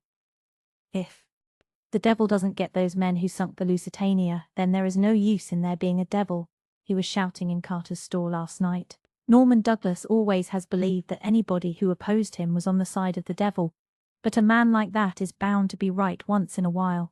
Bruce Meredith is worrying over the babies who were drowned. And it seems he prayed for something very special last Friday night and didn't get it, and was feeling quite disgruntled over it. But when he heard about the Lusitania, he told his mother that he understood now why God didn't answer his prayer. He was too busy attending to the souls of all the people who went down on the Lusitania. That child's brain is 100 years older than his body, Mrs. Dr. dear. As for the Lusitania, it is an awful occurrence, whatever way you look at it. But Woodrow Wilson is going to write a note about it, so why worry? A pretty president. And Susan banged her pots about wrathfully. President Wilson was rapidly becoming anathema in Susan's kitchen. Mary Vance dropped in one evening to tell the Ingleside folks that she had withdrawn all opposition to Miller Douglas's enlisting. This Lusitania business was too much for me, said Mary brusquely. When the Kaiser takes to drowning innocent babies, it's high time somebody told him where he gets off at. This thing must be fought to a finish. It's been soaking into my mind slow, but I'm on now. So I up and told Miller he could go as far as I was concerned. Old Kitty Alec won't be converted, though. If every ship in the world was submarined and every baby drowned, Kitty wouldn't turn a hair. But I flatter myself that it was me, kept Miller back all along, and not the fair Kitty. I may have deceived myself, but we shall see. They did see. The next Sunday Miller Douglas walked into the Glen Church beside Mary Vance in khaki, and Mary was so proud of him that her white eyes fairly blazed. Joe Milgrave, back under the gallery, looked at Miller and Mary, and then at Miranda Pryor, and sighed so heavily that everyone within a radius of 3 pews heard him and knew what his trouble was. Walter Blythe did not sigh. But Rilla, scanning his face anxiously, saw a look that cut into her heart. It haunted her for the next week, and made an undercurrent of soreness in her soul, which was externally being harrowed up by the near approach of the Red Cross concert and the worries connected therewith.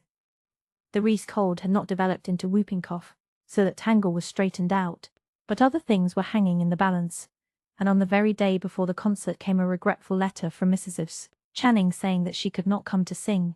Her son, who was in Kingsport with his regiment, was seriously ill with pneumonia, and she must go to him at once.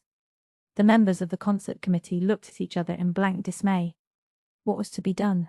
"This comes of depending on outside help," said Olive Kirk, disagreeably. "We must do something," said Rilla, too desperate to care for Olive's manner. "We've advertised the concert everywhere, and crowds are coming. There's even a big party coming out from town, and we were short enough of music as it was. We must get someone to sing in Mrs. Channing's place." "I don't know who you can get at this late date," said Olive. "Irene Howard could do it, but it is not likely she will after the way she was insulted by our society." "How did our society insult her?" asked Rilla, in what she called her cold, pale tone. Its coldness and pallor did not daunt Olive. "You insulted her," she answered sharply. "Irene told me all about it. She was literally heartbroken. You told her never to speak to you again, and Irene told me she simply could not imagine what she had said or done to deserve such treatment. That was why she never came to our meetings again but joined in with the Lowbridge Red Cross. I do not blame her in the least, and I, for one, will not ask her to lower herself by helping us out of this scrape." "You don't expect me to ask her," giggled Amy McAllister, the other member of the committee. "Irene and I haven't spoken for 100 years. Irene is always getting insulted by somebody. But she is a lovely singer, I'll admit that, and people would just as soon hear her as Mrs. Channing." "It wouldn't do any good if you did ask her," said Olive significantly. "Soon after we began planning this concert, back in April, I met Irene in town one day and asked her if she wouldn't help us out. She said she'd love to, but she really didn't see how she could when Rilla Blythe was running the program, after the strange way Rilla had behaved to her. So there it is, and here we are, and a nice failure our concert will be." Rilla went home and shut herself up in her room, her soul in a turmoil. She would not humiliate herself by apologizing to Irene Howard. Irene had been as much in the wrong as she had been, and she had told such mean, distorted versions of their quarrel everywhere, posing as a puzzled, injured martyr. Rilla could never bring herself to tell her side of it. The fact that a slur at Walter was mixed up in it tied her tongue, so most people believed that Irene had been badly used, except a few girls who had never liked her and sided with Rilla. And yet, the concert over which she had worked so hard was going to be a failure. Mrs. Channing's 4 solos were the feature of the whole program. "Miss Oliver, what do you think about it?" she asked in desperation. "I think Irene is the one who should apologize," said Miss Oliver. "But unfortunately my opinion will not fill the blanks in your program. If I went and apologized meekly to Irene, she would sing, I am sure," sighed Rilla. "She really loves to sing in public. But I know she'll be nasty about it. I feel I'd rather do anything than go. I suppose I should go. If Jem and Jerry can face the Huns, surely I can face Irene Howard. And swallow my pride to ask a favor of her for the good of the Belgians. Just at present, I feel that I cannot do it, but for all that I have a presentiment that after supper, you'll see me meekly trotting through Rainbow Valley on my way to the Upper Glen Road." Rilla's presentiment proved correct. After supper she dressed herself carefully in her blue beaded crepe, for vanity is harder to quell than pride, and Irene always saw any flaw or shortcoming in another girl's appearance. Besides, as Rilla had told her mother one day when she was 9 years old, it is easier to behave nicely when you have your good clothes on. Rilla did her hair very becomingly and donned a long raincoat for fear of a shower. But all the while her thoughts were concerned with the coming distasteful interview, and she kept rehearsing mentally her part in it. She wished it were over. She wished she had never tried to get up a Belgian relief concert. She wished she had not quarrelled with Irene.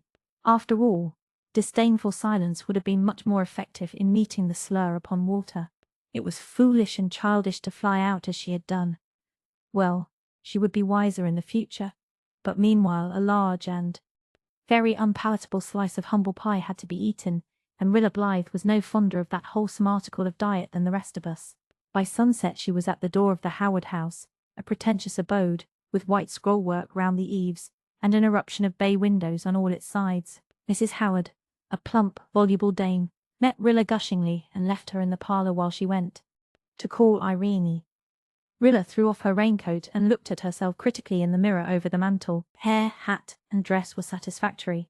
Nothing there for Miss Irene to make fun of. Rilla remembered how clever and amusing she used to think Irene's biting little comments about other girls. Well, it had come home to her now. Presently, Irene skimmed down, elegantly gowned, with her pale, straw-coloured hair done in the latest and most extreme fashion, and an over-luscious atmosphere of perfume enveloping her. "Why, how do you do, Miss Blythe?" she said sweetly. "This is a very unexpected pleasure." Rilla had risen to take Irene's chilly fingertips, and now, as she sat down again, she saw something that temporarily stunned her. Irene saw it too, as she sat down, and a little amused, impertinent smile appeared on her lips and hovered there during the rest of the interview. On one of Rilla's feet was a smart little steel-buckled shoe and a filmy blue silk stocking. The other was clad in a stout and rather shabby boot and black lisle. Poor Rilla. She had changed, or begun to change her boots and stockings after she had put on her dress.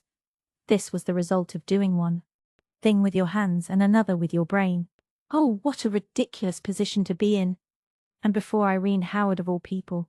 Irene, who was staring at Rilla's feet as if she had never seen feet before. And once she had thought Irene's manner perfection. Everything that Rilla had prepared to say vanished from her memory. Vainly trying to tuck her unlucky foot under her chair, she blurted out a blunt statement. "I have come to ask a favour of you, Irene." There, lisping!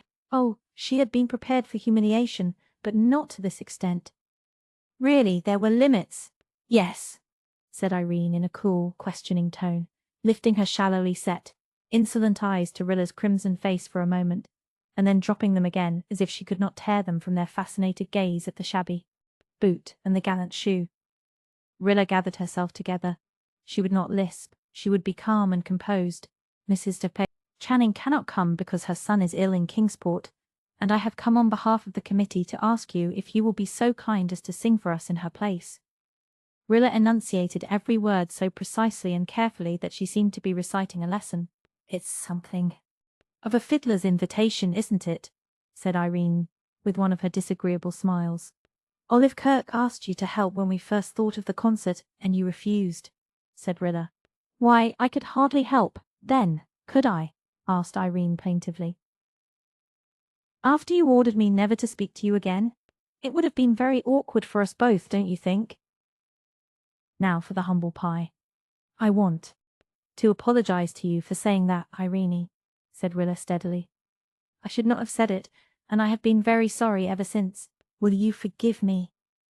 "And sing at your concert?" said Irene sweetly and insultingly. "If you mean," said Rilla miserably, "that I would not be apologizing to you, if it were not for the concert, perhaps that is true. But it is also true that I have felt ever since it happened that I should not have said what I did, and that I have been sorry for it all winter. That is all I can say. If you feel you can't forgive me, I suppose there is nothing more to be said." "Oh, Rilla dear, don't snap me up like that," pleaded Irene. "Of course I'll forgive you, though I did feel awfully about it. How awfully I hope you'll never know. I cried for weeks over it, and I hadn't said or done a thing." Rilla choked back a retort. After all, there was no use in arguing with Irene, and the Belgians were starving. "Don't you think you can help us with the concert?" she forced herself to say. Oh, if only Irene would stop looking at that boot. Rilla could just hear her giving Olive Kirk an account of it. "I don't see how I really can at the last moment like this," protested Irene. "There isn't time to learn anything new." "Oh, you have lots of lovely songs that nobody in the Glen ever heard before," said Rilla, who knew Irene had been going to town all winter for lessons, and that this was only a pretext. "They will all be new down there." "But I have no accompanist," protested Irene. "Una Meredith can accompany you," said Rilla. "Oh, I couldn't ask her," sighed Irene. "We haven't spoken since last fall. She was so hateful to me the time of our Sunday school concert that I simply had to give her up." Dear, was Irene at feud with everybody? As for Una Meredith being hateful to anybody, the idea was so farcical that Rilla had much ado to keep from laughing in Irene's very face. "Miss Oliver is a beautiful pianist and can play any accompaniment at," said Rilla desperately. "She will play for you, and you could run over your songs easily tomorrow evening at Ingleside before the concert." "But I haven't anything to wear," My new evening dress isn't home from Charlottetown yet, and I simply cannot wear my old one at such a big affair. It is too shabby and old-fashioned. Our concert, said Rilla slowly, is in aid of Belgian children who are starving to death. Don't you think you could wear a shabby dress once for their sake, Irene? Oh, don't you think those accounts we get of the conditions of the Belgians are very much exaggerated, said Irene. I'm sure they can't be actually starving, you know. In the 20th century, the newspapers always colour things so highly.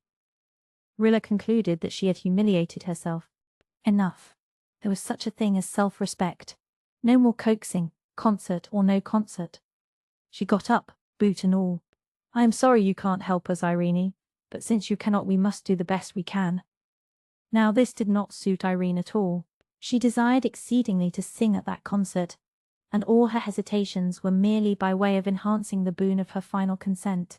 Besides, she really wanted to be friends with Rilla again. Rilla's whole-hearted, ungrudging adoration had been very sweet incense to her, and Ingleside was a very charming house to visit, especially when a handsome college student like Walter was home. She stopped looking at Rilla's feet. Rilla, darling, don't be so abrupt. I really want to help you if I can manage it. Just sit down and let's talk it over. I'm sorry, but I can't. I have to be home soon. Jims has to be settled for the night, you know. Oh yes, the baby you were bringing up by the book.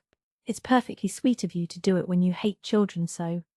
How cross you were just because I kissed him. But we'll forget all that and be chums again, won't we? Now, about the concert. I dare say I can run into town on the morning train after my dress, and out again on the afternoon one in plenty of time for the concert, if you'll ask Miss Oliver to play for me. I couldn't. She's so dreadfully haughty and supercilious that she simply paralyzes poor little me. Rilla did not waste time or breath defending Miss Oliver.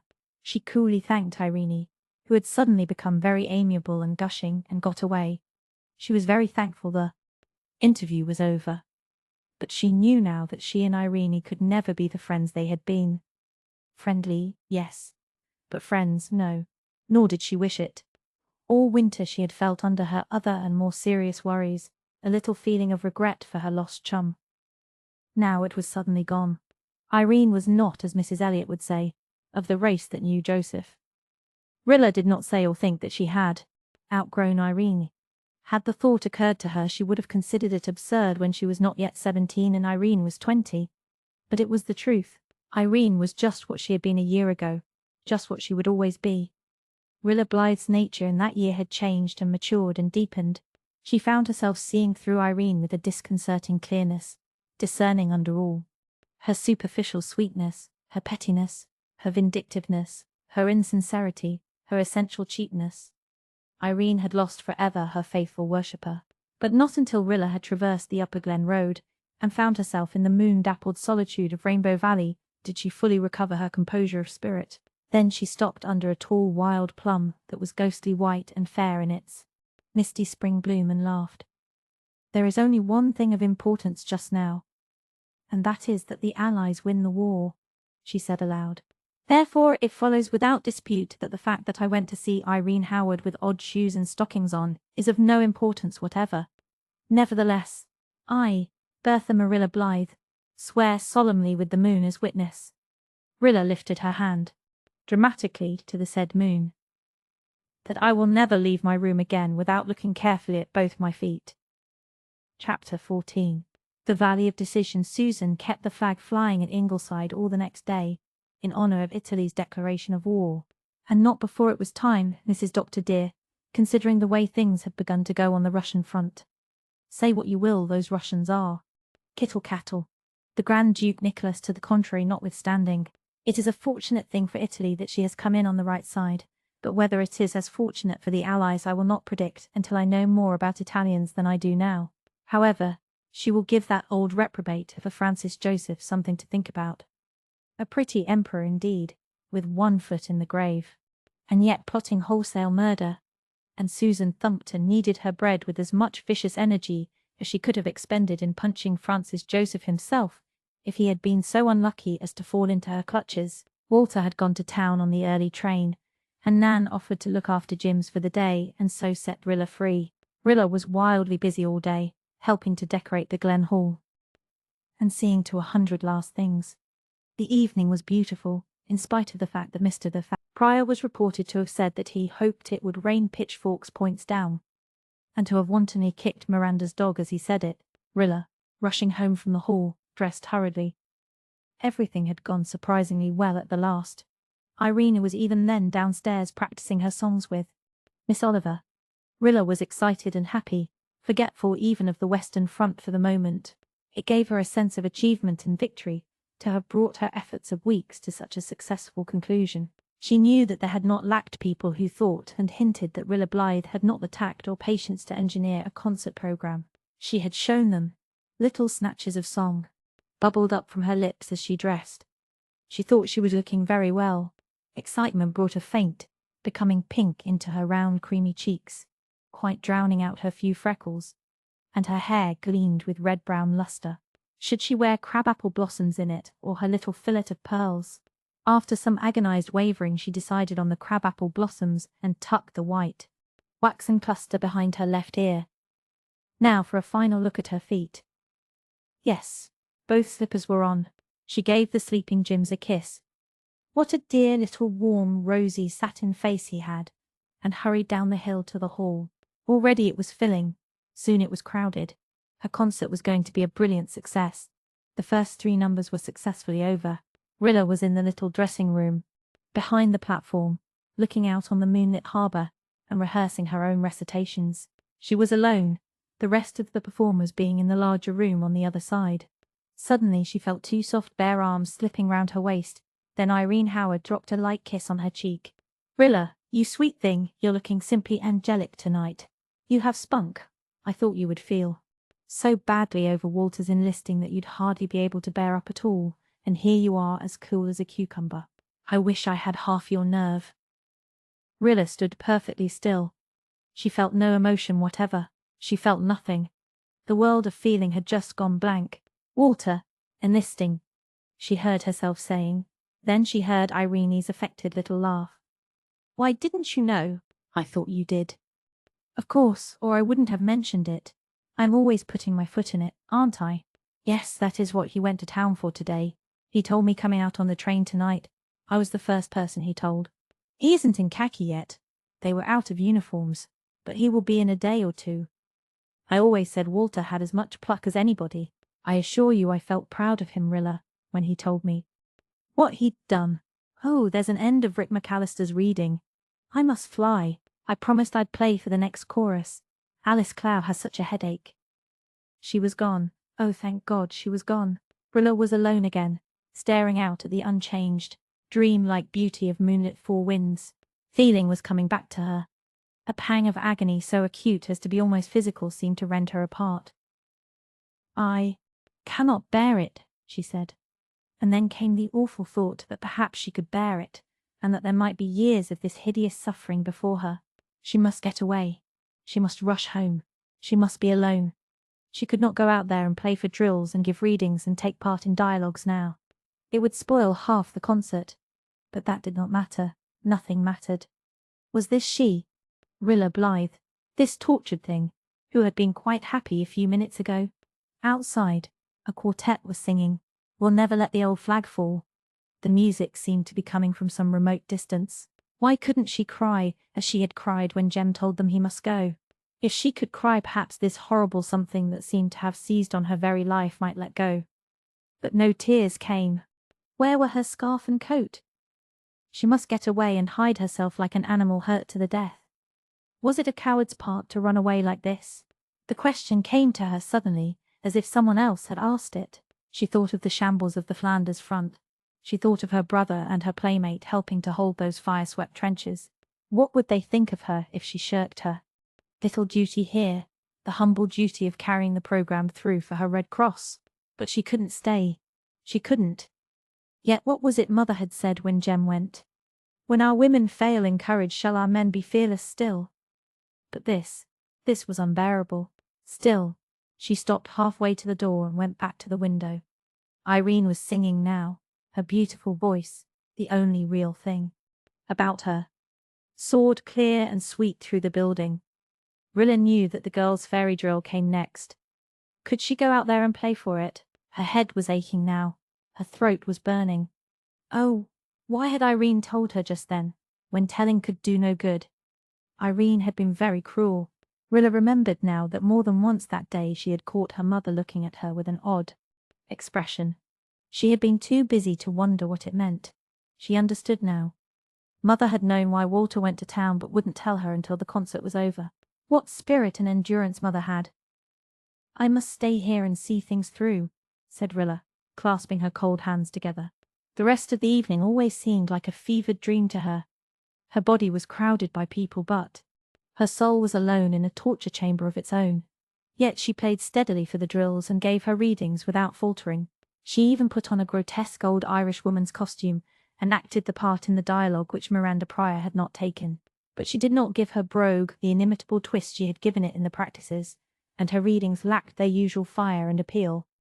As she stood before the audience she saw one face only, that of the handsome, dark-haired lad sitting beside her mother, and she saw that same face in the trenches, saw it lying cold and dead under the stars, saw it pining in prison, saw the light of its eyes blotted out, saw 100 horrible things as she stood there on the beflagged platform of the Glen Hall, with her own face whiter than the milky crab blossoms in her hair.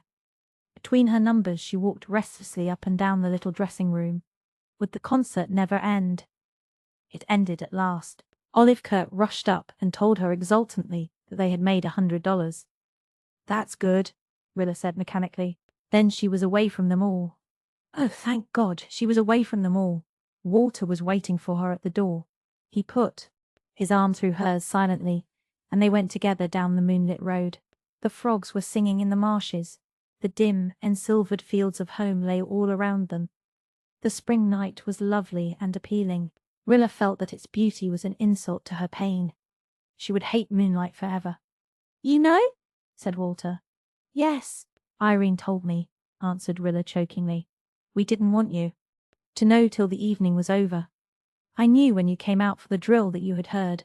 Little sister, I had to do it. I couldn't live any longer on such terms with myself as I have been since the Lusitania was sunk.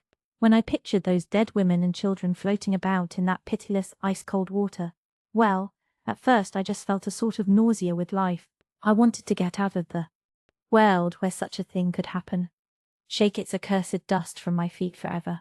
Then I knew I had to go. There are plenty without you. That isn't the point, Rilla. I'm going for my own sake, to save my soul alive.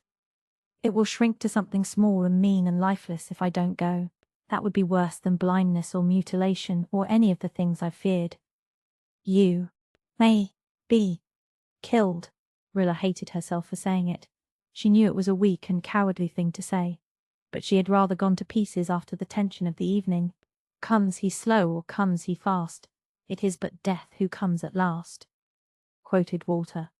It's not death I fear. I told you that long ago. One can pay too high a price for mere life, little sister. There's so much hideousness in this war. I've got to go and help wipe it out of the world. I'm going to fight for the beauty of life, Rilla. That is my duty. There may be a higher duty, perhaps, but that is mine. I owe life and Canada that, and I've got to pay it. Rilla, tonight for the first time since Jem left I've got back my self-respect. I could write poetry, Walter laughed. I've never been able to write a line since last August. Tonight I'm full of it. Little sister, be brave. You were so plucky when Jem went. This is different. Rilla had to stop after every word to fight down a wild outburst of sobs. I loved Jem, of course, but when he went away, we thought the war would soon be over, and you are everything to me, Walter. You must be brave to help me, Rilla. I'm exalted tonight, drunk with the excitement of victory over myself. But there will be other times when it won't be like this. I'll need your help then. When do you go? She must know the worst at once.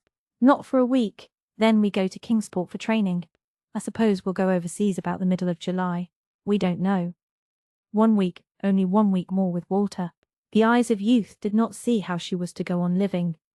When they turned in at the Ingleside gate, Walter stopped in the shadows of the old pines and drew Rilla close to him. Rilla, my Rilla, There were girls as sweet and pure as you in Belgium and Flanders. You, even you, know what their fate was. We must make it impossible for such things to happen again while the world lasts. You'll help me, won't you?" "I'll try, Walter," she said. "Oh, I will try." As she clung to him with her face pressed against his shoulder, she knew that it had to be. She accepted the fact then and there. He must go. Her beautiful Walter with his beautiful soul and dreams and ideals. And she had known all along that it would come sooner or later. She had seen it coming to her. Coming, as one sees the shadow of a cloud drawing near over a sunny field, swiftly and inescapably. Amid all her pain she was conscious of an odd feeling of relief in some hidden part of her soul, where a little dull, unacknowledged soreness had been lurking all winter. No one could ever call Walter a slacker now. Rilla did not sleep that night. Perhaps no one at Ingleside did except Jims. The body grows slowly and steadily, but the soul grows by leaps and bounds. It may come to its full stature in an hour. From that night, Rilla Blythe's soul was the soul of a woman in its capacity for suffering, for strength, for endurance. When the bitter dawn came, she rose and went to her window. Below her was a big apple tree, a great swelling cone of rosy blossom. Walter had planted it years ago when he was a little boy. Beyond Rainbow Valley there was a cloudy shore of morning with little ripples of sunrise breaking over it. The far, cold beauty of a lingering star shone above it. Why, in this world of springtime loveliness, must hearts break?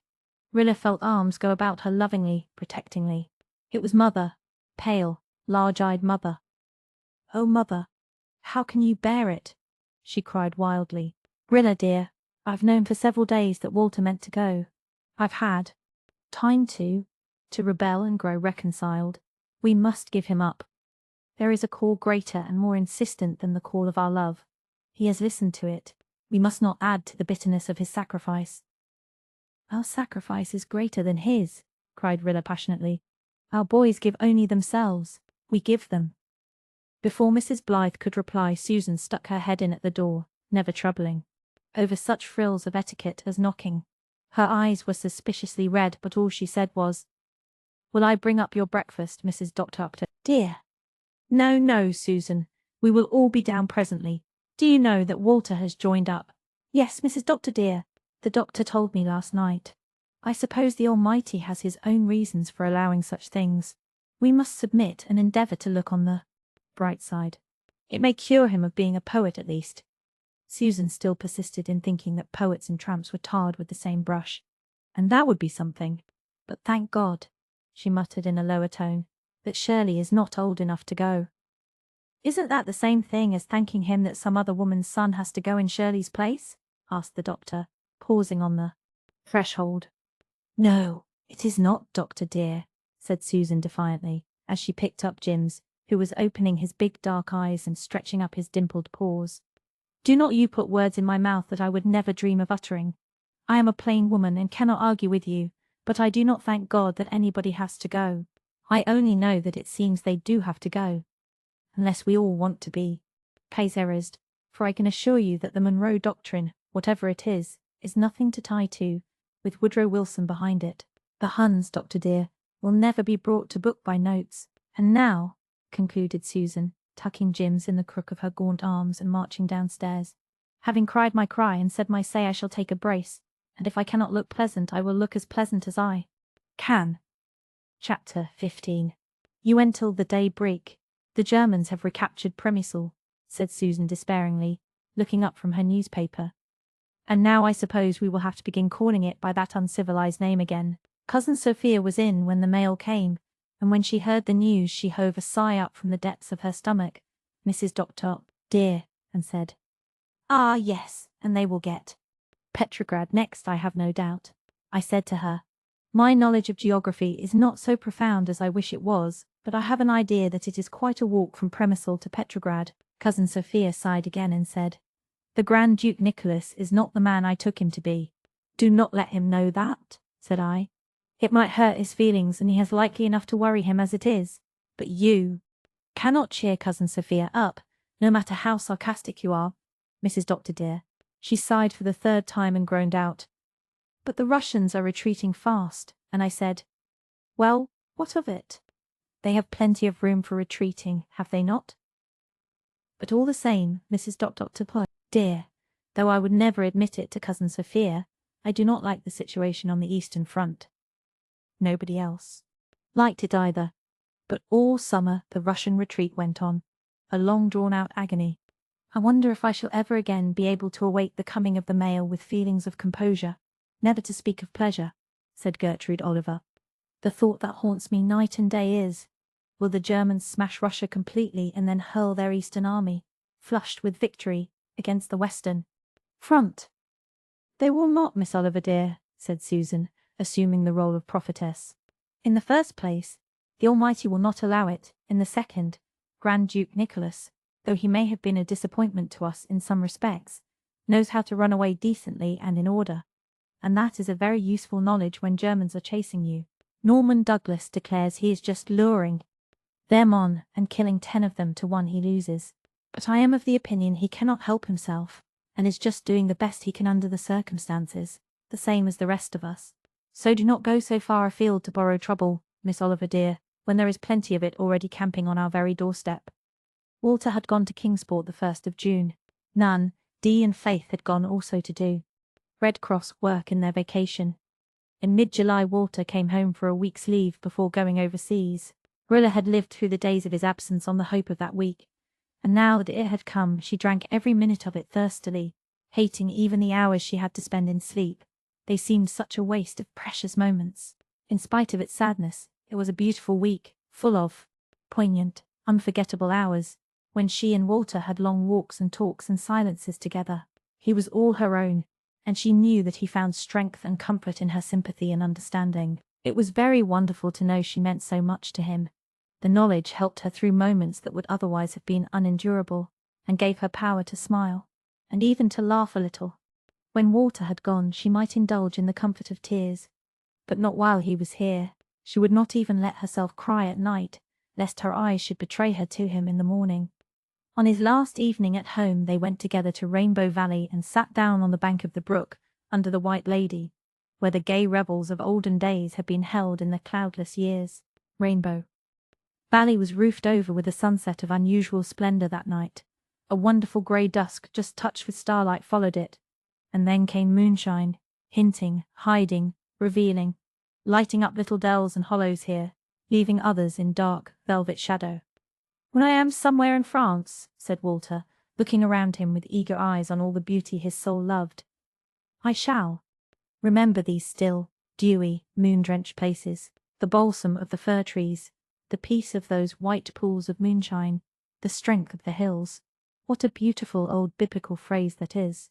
Rilla, look at those old hills around us, the hills we looked up at as children, wondering what lay for us in the great world beyond them. How calm and strong they are, how patient and changeless, like the heart of a good woman. Rilla may Rilla, do you know what you have been to me the past year? I want to tell you before I go. I could not have lived through it if it had not been for you, little loving, believing heart. Rilla dared not try to speak. She slipped her hand into Walter's and pressed it hard. And when I'm over there, Rilla, in that hell upon earth which men who have forgotten God have made, it will be the thought of you that will help me most. I know you'll be as plucky and patient as you have shown yourself to be this past year. I'm not afraid for you. I know that no matter what happens, you'll be Rilla my Rilla, no matter what happens. Rilla repressed tear and sigh, but she could not repress a little shiver, and Walter knew that he had said enough. After a moment of silence, in which each made an unworded promise to each other, he said, Now we won't be sober any more. We'll look beyond the years, to the time when the war will be over, and Jem and Jerry and I will come marching home, and we'll all be happy again. We won't be happy in the same way, said Rilla. No, not in the same way. Nobody whom this war has touched will ever be happy again in quite the same way. But it will be a better happiness, I think, little sister. A happiness we've earned. We were very happy before the war, weren't we? With a home like Ingleside, and a father and mother like ours, we couldn't help being happy. But that happiness was a gift from life and love. It wasn't really ours. Life could take it back at any time. It can never take away the happiness we win for ourselves. In the way of duty, I've realized that since I went into khaki, In spite of my occasional funks when I fall to living over things beforehand, I've been happy since that night in May. Rilla, be awfully good to Mother while I'm away. It must be a horrible thing to be a mother in this war. The mothers and sisters and wives and sweethearts have the hardest times. Rilla, you beautiful little thing. Ah, you anybody's sweetheart? If you are, tell me before I go. No, said Rilla. Then, impelled by a wish to be absolutely frank with Walter in this talk, that might be the last they would ever have, she added, blushing wildly in the moonlight. But if Kenneth Ford wanted me to be. I see, said Walter. And Ken's in khaki too. Poor little girlie, it's a bit hard for you all round. Well, I'm not leaving any girl to break her heart about me. Thank God for that. Rilla glanced up at the manse on the hill. She could see a light in Una Meredith's window. She felt tempted to say something. Then she knew she must not. It was not her secret. And, anyway, she did not know, she only suspected. Walter looked about him lingeringly and lovingly. This spot had always been so dear to him. What fun they all had had here lang syne. Phantoms of memory seemed to pace the dappled paths and peep merrily through the swinging boughs. Jem and Jerry, bare-legged, sunburned schoolboys, fishing in the brook and frying trout over the old stone fireplace. Nan and Dee and Faith, in their dimpled, fresh-eyed childish beauty. Una the sweet and shy, Carl, poring over ants and bugs, little slangy, sharp-tongued, good-hearted Mary Vance, the old Walter that had been himself lying on the grass reading poetry or wandering through palaces of fancy. They were all there around him. He could see them almost as plainly as he saw Rilla, as plainly as he had once seen the Pied Piper piping down the valley in a vanished twilight, and they said to him, those gay little ghosts of other days, "We were the children of yesterday, Walter. Fight a good fight for the children of today and tomorrow." "Where are you, Walter?" cried Rilla, laughing a little. Come back, come back."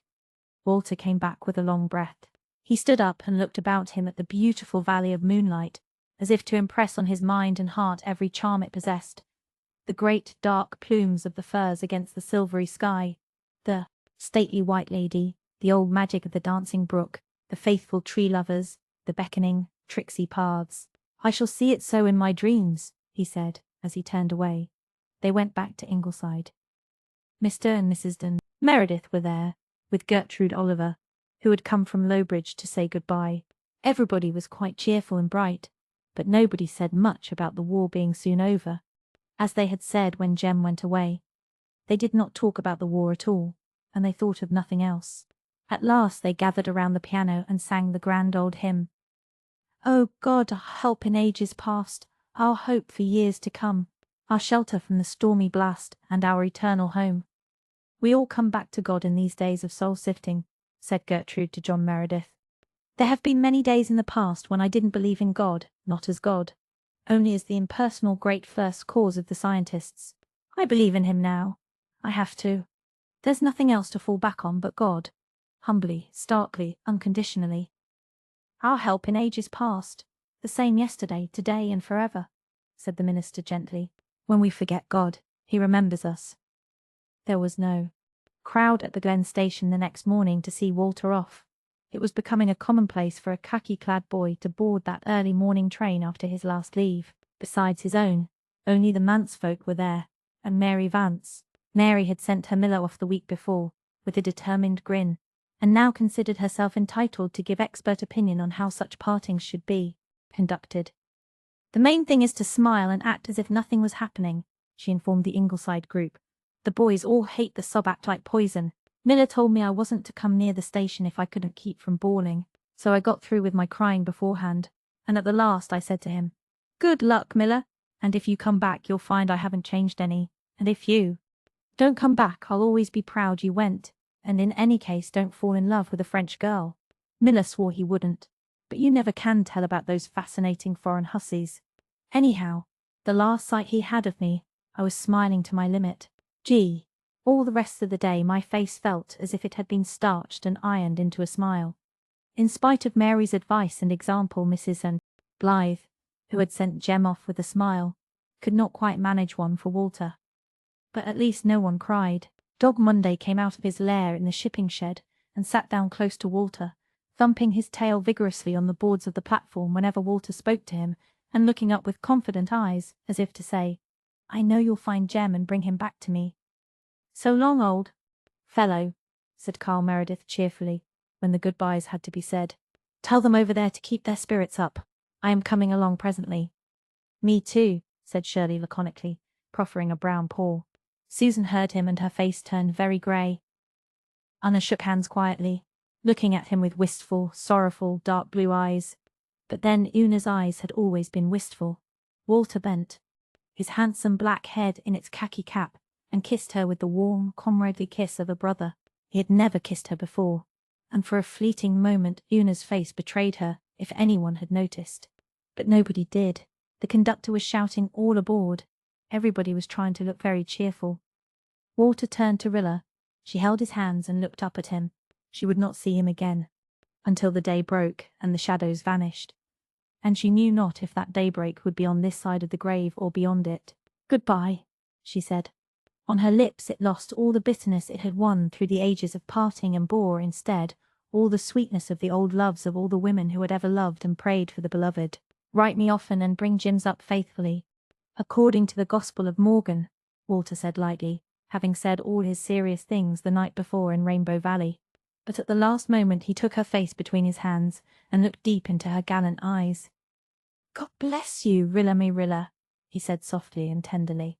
After all, it was not a hard thing to fight for a land that bore daughters like this. He stood on the rear platform and waved to them as the train pulled out. Rilla was standing by herself, but Una Meredith came to her, and the two girls who loved him most stood together and held each other's cold hands as the train rounded the curve of the wooded hill. Rilla spent an hour in Rainbow Valley that morning about which she never said a word to anyone. She did not even write in her diary about it. When it was over, she went home and made rompers for Jims. In the evening she went to a Junior Red Cross Committee meeting and was severely businesslike. "You would never suppose," said Irene Howard to Olive Kirk afterwards, "that Walter had left for the front only this morning. But some people really have no depth of feeling. I often wish I could take things as lightly as Rilla Blythe. Realism and romance." "Warsaw has fallen," said Dr. Blythe with a resigned air, as he brought the mail in one warm August day. Gertrude and Mrs. A. Blythe looked dismally at each other, and Rilla, who was feeding Jims a Morganized diet from a carefully sterilized spoon, laid the said spoon down on his tray, utterly regardless of germs, and said, "Oh dear me," in as tragic a tone as if the news had come as a thunderbolt instead of being a foregone conclusion from the preceding week's dispatches. They had thought they were quite resigned to Warsaw's fall, but now they knew they had, as always, hoped against hope. "Now, let us take a brace," said Susan. "It is not the terrible thing we have been thinking. I read a dispatch 3 columns long in the Montreal Herald yesterday that proved that Warsaw was not important from a military point of view at all. So let us take the military point of view, Doctor dear." "I read that dispatch too, and it has encouraged me immensely," said Gertrude. "I knew then, and I know now, that it was a lie from beginning to end.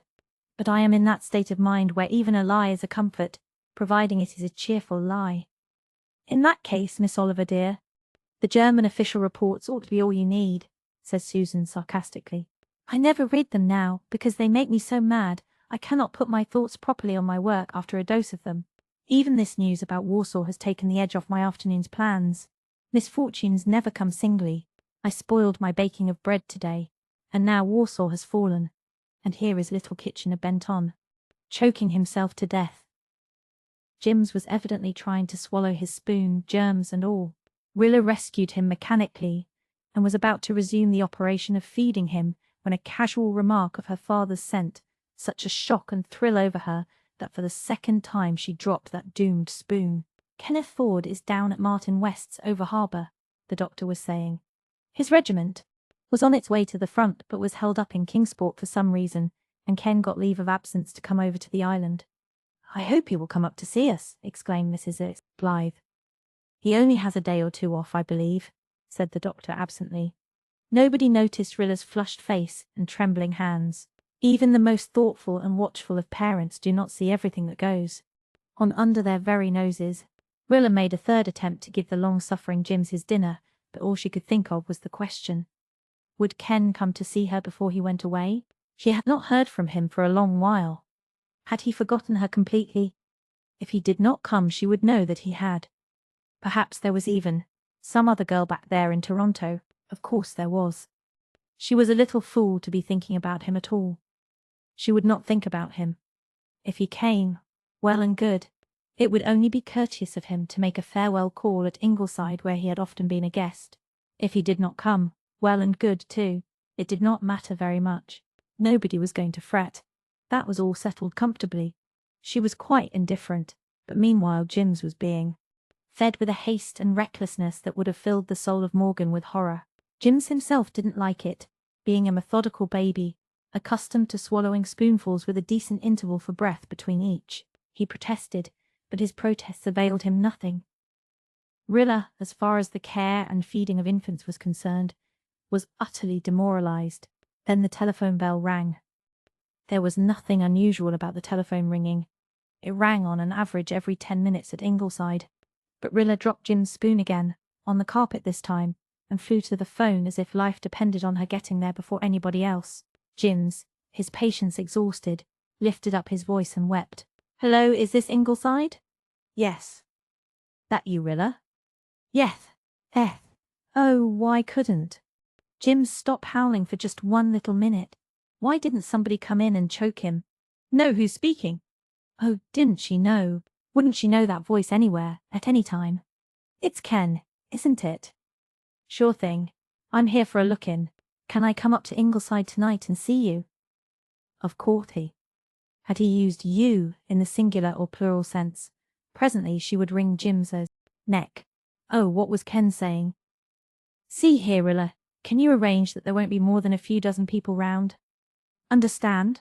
I can't make my meaning clearer over this bally rural line. There are a dozen receivers down. Did she understand?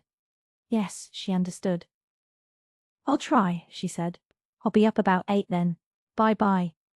Rilla hung up the phone and flew to Jim's, but she did not ring that injured infant's neck. Instead, she snatched him bodily out of his chair, crushed him against her face, kissed him rapturously on his milky mouth, and danced wildly around the room with him in her arms.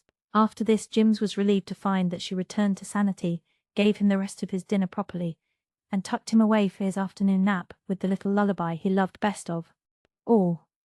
She sewed at Red Cross shirts for the rest of the afternoon and built a crystal castle of dreams, all aquiver with rainbows. Ken wanted to see her alone. That could be easily managed. Shirley wouldn't bother them. Father and Mother were going to the manse. Miss Oliver never played gooseberry, and Jims always slept the clock round from 7 to 7. She would entertain Ken on the veranda. It would be moonlight. She would wear her white georgette dress and do her hair up. Yes, she would. At least in a low knot at the nape of her neck. Mother couldn't object to that, surely. Oh, how wonderful and romantic it would be. Would Ken say anything? He must mean to say something, or why should he be so particular about seeing her alone? What if it rained? Susan had been complaining about Mr. Hyde that morning. What if some officious junior Red called to discuss Belgians and shirts? Or, worst of all, what if Fred Arnold dropped in? He did occasionally. The evening came at last, and was all that could be desired in an evening. The doctor and his wife went to the manse. Shirley and Miss Oliver went they alone knew where. Susan went to the store for household supplies, and Jims went to dreamland. Rilla put on her georgette gown, knotted up her hair and bound a little double string of pearls around it. Then she tucked a cluster of pale pink baby roses at her belt. Would Ken ask her for a rose for a keepsake? She knew that Jem had carried to the trenches in Flanders a faded rose that Faith Meredith had kissed and given him the night before he left. Rilla looked very sweet when she met Ken in the mingled moonlight and vine shadows of the big veranda. The hand she gave him was cold, and she was so desperately anxious not to lisp that her greeting was prim and precise. How handsome and tall Kenneth looked in his lieutenant's uniform. It made him seem older, too. So much so that Rilla felt rather foolish. Hadn't it been the height of absurdity for her to suppose that this splendid young officer had anything special to say to her, little Rilla Blythe of Glen St. Mary? Likely she hadn't understood him after all. He had only meant that he didn't want a mob of folks around making a fuss over him and trying to lionize him, as they had probably done over harbour. Yes, of course, that was all he meant. And she little idiot, had gone and vainly imagined that he didn't want anybody but her. And he would think she had maneuvered everybody away so that they could be alone together, and he would laugh to himself at her. "This is better luck than I hoped for," said Ken, leaning back in his chair and looking at her with very unconcealed admiration in his eloquent eyes. "I was sure someone would be hanging about, and it was just you I wanted to see, Rilla my Rilla." Rilla's dream castle flashed into the landscape again. This was unmistakable enough, certainly. Not much doubt as to his meaning here. "There aren't so many of us to poke around as there used to be," she said softly. "No, that's so," said Ken gently. "Jem and Walter, and the girls away. It makes a big blank, doesn't it? But," he leaned forward until his dark curls almost brushed her hair, "doesn't. Fred Arnold tried to fill the blank occasionally. I've been told so." At this moment, before Rilla could make any reply, Jims began to cry at the top of his voice in the room whose open window was just above them. Jims, who hardly ever cried in the evening. Moreover, he was crying, as Rilla knew from experience, with a vim and energy that betokened that he had been already whimpering softly unheard for some time and was thoroughly exasperated. When Jim started in crying like that, he made a thorough job of it. Rilla knew that there was no use to sit still and pretend to ignore him. He wouldn't stop, and conversation of any kind was out of the question when such shrieks and howls were floating over your head. Besides, she was afraid Kenneth would think she was utterly unfeeling if she sat still and let a baby cry like that. He was not likely acquainted with Morgan's invaluable volume. She got up. "Jims has had a nightmare, I think. He sometimes has one, and he is always badly frightened by it. Excuse me for a moment." Rilla flew upstairs, wishing quite frankly that soup tureens had never been invented. But when Jims, at sight of her, lifted his little arms entreatingly and swallowed several sobs, with tears rolling down his cheeks, resentment went out of her heart. After all, the poor darling was frightened. She picked him up gently and rocked him soothingly until his sobs ceased and his eyes closed. Then she essayed to lay him down in his crib. Jims opened his eyes and shrieked a protest. This performance was repeated twice. Rilla grew desperate. She couldn't leave Ken down there alone any longer. She had been away nearly half an hour already. With a resigned air she marched downstairs, carrying Jims, and sat down on the veranda. It was, no doubt, a ridiculous thing to sit and cuddle a contrary war baby when your best young man was making his farewell call, but there was nothing else to be done. Jims was supremely happy. He kicked his little pink-soled feet rapturously out under his white nightie and gave one of his rare laughs. He was beginning to be a very pretty baby, his golden hair curled in silken ringlets all over his little round head, and his eyes were beautiful. "He's a decorative kiddie all right, isn't he?" said Ken. "His looks are very well," said Rilla, bitterly, as if to imply that they were much the best of him. Jims, being an astute infant, sensed trouble in the atmosphere, and realized that it was up to him to clear it away. He turned his face up to Rilla, smiled adorably, and said, clearly and beguilingly, Will. It was the very first time he had spoken a word or tried to speak. Rilla was so delighted that she forgot her grudge against him. She forgave him with a hug and kiss. Jims, understanding that he was restored to favour, cuddled down against her, just where a gleam of light from the lamp in the living room struck across his hair and turned it into a halo of gold against her breast. Kenneth sat very still and silent, looking at Rilla, at the delicate, girlish silhouette of her, her long lashes, her dented lip, her adorable chin. In the dim moonlight, as she sat with her head bent a little over Jim's, the lamplight glinting on her pearls until they glistened like a slender nimbus, he thought she looked exactly like the Madonna that hung over his mother's desk at home. He carried that picture of her in his heart to the horror of the battlefields of France. He had had a strong fancy for Rilla Blythe ever since the night of the Four Winds dance. But it was when he saw her there with little Jims in her arms that he loved her and realized it. And all the while, poor Rilla was sitting, disappointed and humiliated, feeling that her last evening with Ken was spoiled and wondering why things always had to go so contrarily outside of books. She felt too absurd to try to talk. Evidently Ken was completely disgusted, too, since he was sitting there in such stony silence. Hope revived momentarily.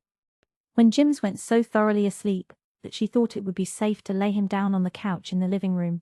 But when she came out again, Susan was sitting on the veranda, loosening her bonnet strings with the air of one who meant to stay where she was for some time. "Have you got your baby to sleep?" she asked kindly. "Your baby?" Really, Susan might have more tact.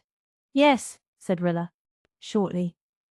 Susan laid her parcels on the reed table, as one determined to do her duty. She was very tired, but she must help Rilla out. Here was Kenneth Ford, who had come to call on the family, and they were all unfortunately out, and the poor child had had to entertain him alone. But Susan had come to her rescue. Susan would do her part, no matter how tired she was. "Dear me, how you have grown." "Up," she said, looking at Ken's 6 feet of khaki uniform without the least awe. Susan had grown used to khaki now, and at 64 even a lieutenant's uniform is just clothes and nothing else. It is an amazing thing how fast children do grow up. Rilla here now is almost 15. "I'm going on 17, Susan," cried Rilla almost passionately. She was a whole month past 16. It was intolerable of Susan. "It seems just the other day that you were all babies," said Susan, ignoring Rilla's protest. "You were really the prettiest baby I ever saw, Ken, though your mother had an awful time trying to cure you of sucking your thumb. Do you remember the day I spanked you?" "No," said Ken. "Oh well, I suppose you would be too young. You were only about 4 and you were here with your mother and you insisted on teasing Nan until she cried.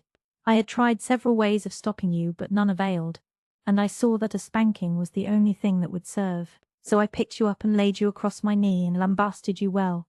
You howled at the top of your voice, but you left Nan alone after that."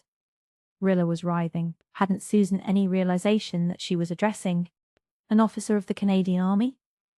Apparently, she had not. "Oh, what would Ken think?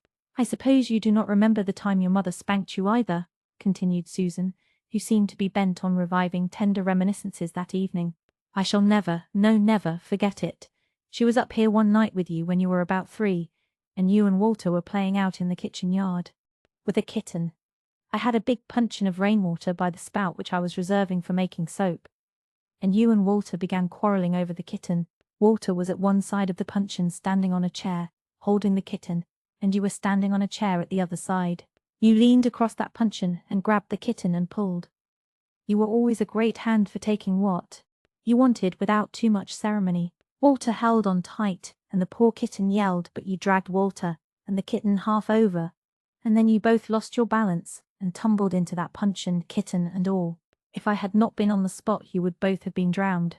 I flew to the rescue and hauled you all 3 out before much harm was done, and your mother, who had seen it all from the upstairs window, came down and picked you up, dripping as you were, and gave you a beautiful spanking." "Ah," said Susan with a sigh, "those were happy old days at Ingleside." "Must have been," said Ken. His voice sounded queer and stiff. Rilla supposed he was hopelessly enraged. The truth was he dared not trust his voice lest it betray his frantic desire to laugh. "Rilla here now," said Susan, looking affectionately at that unhappy damsel. "Never was much spanked. She was a real well-behaved child for the most part. But her father did spank her once. She got 2 bottles of pills out of his office and dared Alice Clow to see which of them could swallow all the pills first. And if her father had not happened in the nick of time, those 2 children would have been corpses by night. As it was, they were both sick enough shortly after. But the doctor spanked Rilla then and there, and he made such a thorough job of it that she never meddled with anything in his office afterwards. We hear a great deal nowadays of something that is called moral persuasion, but in my opinion a good spanking, and no nagging afterwards, is a much better thing." Rilla wondered viciously whether Susan meant to relate all the family spankings, but Susan had finished with the subject and branched off to another cheerful one. "I remember little Todd McAllister over harbour killed himself that very way, eating up a whole box of fruitatives because he thought they were candy. It was a very sad affair." "He was," said Susan earnestly, "the very cutest little corpse I ever laid my eyes on. It was very careless of his mother to leave the fruitatives where he could get them, but she was well known to be a heedless creature. One day she found a nest of 5 eggs as she was going across the fields to church with a brand new blue silk dress on. So she put them in the pocket of her petticoat, and when she got to church, she forgot all about them and sat down on them, and her dress was ruined, not to speak of the petticoat. Let me see. Would not Todd be some relation of yours?" Your great-grandmother West was a McAllister. Her brother Amos was a MacDonaldite in religion. I am told he used to take the jerk something fearful. But you look more like your great-grandfather West than the McAllisters. He died of a paralytic stroke quite early in life. Did you see anybody at the store? Asked Rilla desperately, in the faint hope of directing Susan's conversation into more agreeable channels. Nobody except Mary Vance, said Susan, and she was stepping round as brisk as the Irishman's flea. What terrible similes Susan used. Would Kenneth think she acquired them from the family? To hear Mary talk about Miller Douglas, you would think he was the only Glen boy who had enlisted, Susan went on. But of course she always did brag, and she has some good qualities, I am willing to admit, though I did not think so that time she chased Rilla here through the village with a dried codfish till the poor child fell, heels over head, into the puddle before Carter Flagg's store. Rilla went cold all over with wrath and shame. Were there any more disgraceful scenes in her past that Susan could rake up? As for Ken, he could have howled over Susan's speeches, but he would not so insult the duenna of his lady, so he sat with a preternaturally solemn face which seemed to poor Rilla a haughty and offended one. I paid 11 cents for a bottle of ink tonight, complained Susan. Ink is twice as high as it was last year. Perhaps it is because Woodrow Wilson has been writing so many notes. It must cost him considerable. My cousin Sophia says Woodrow Wilson is not the man she expected him to be, but then no man ever was. Being an old maid, I do not know much about men and have never pretended to, but my cousin Sophia is very hard on them, although she married 2 of them, which you might think was a fair share. Albert Crawford's chimney blew down in that big gale we had last week, and when Sophia heard the bricks clattering on the roof, she thought it was a Zeppelin raid and went into hysterics. And Mrs. Albert Crawford says that of the 2 things she would have preferred the Zeppelin raid. Rilla sat limply in her chair like one hypnotized. She knew Susan would stop talking when she was ready to stop, and that no earthly power could make her stop any sooner.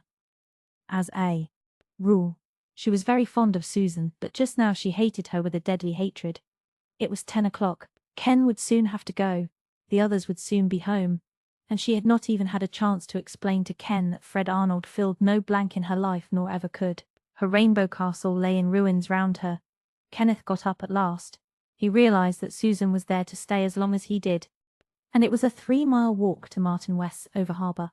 He wondered if Rilla had put Susan up to this, not wanting to be left alone with him, lest he say something Fred Arnold's sweetheart did not want to hear. Rilla got up too, and walked silently the length of the veranda with him. They stood there for a moment, Ken on the lower step. The step was half sunk into the earth, and mint grew thickly about and over its edge. Often crushed by so many passing feet, it gave out its essence freely, and the spicy odour hung round them like a soundless, invisible benediction. Ken looked up at Rilla, whose hair was shining in the moonlight, and whose eyes were pools of allurement. All at once he felt sure there was nothing in that gossip about Fred Arnold. "Rilla," he said in a sudden, intense whisper, "you are the sweetest thing." Rilla flushed and looked at Susan. Ken looked too, and saw that Susan's back was turned.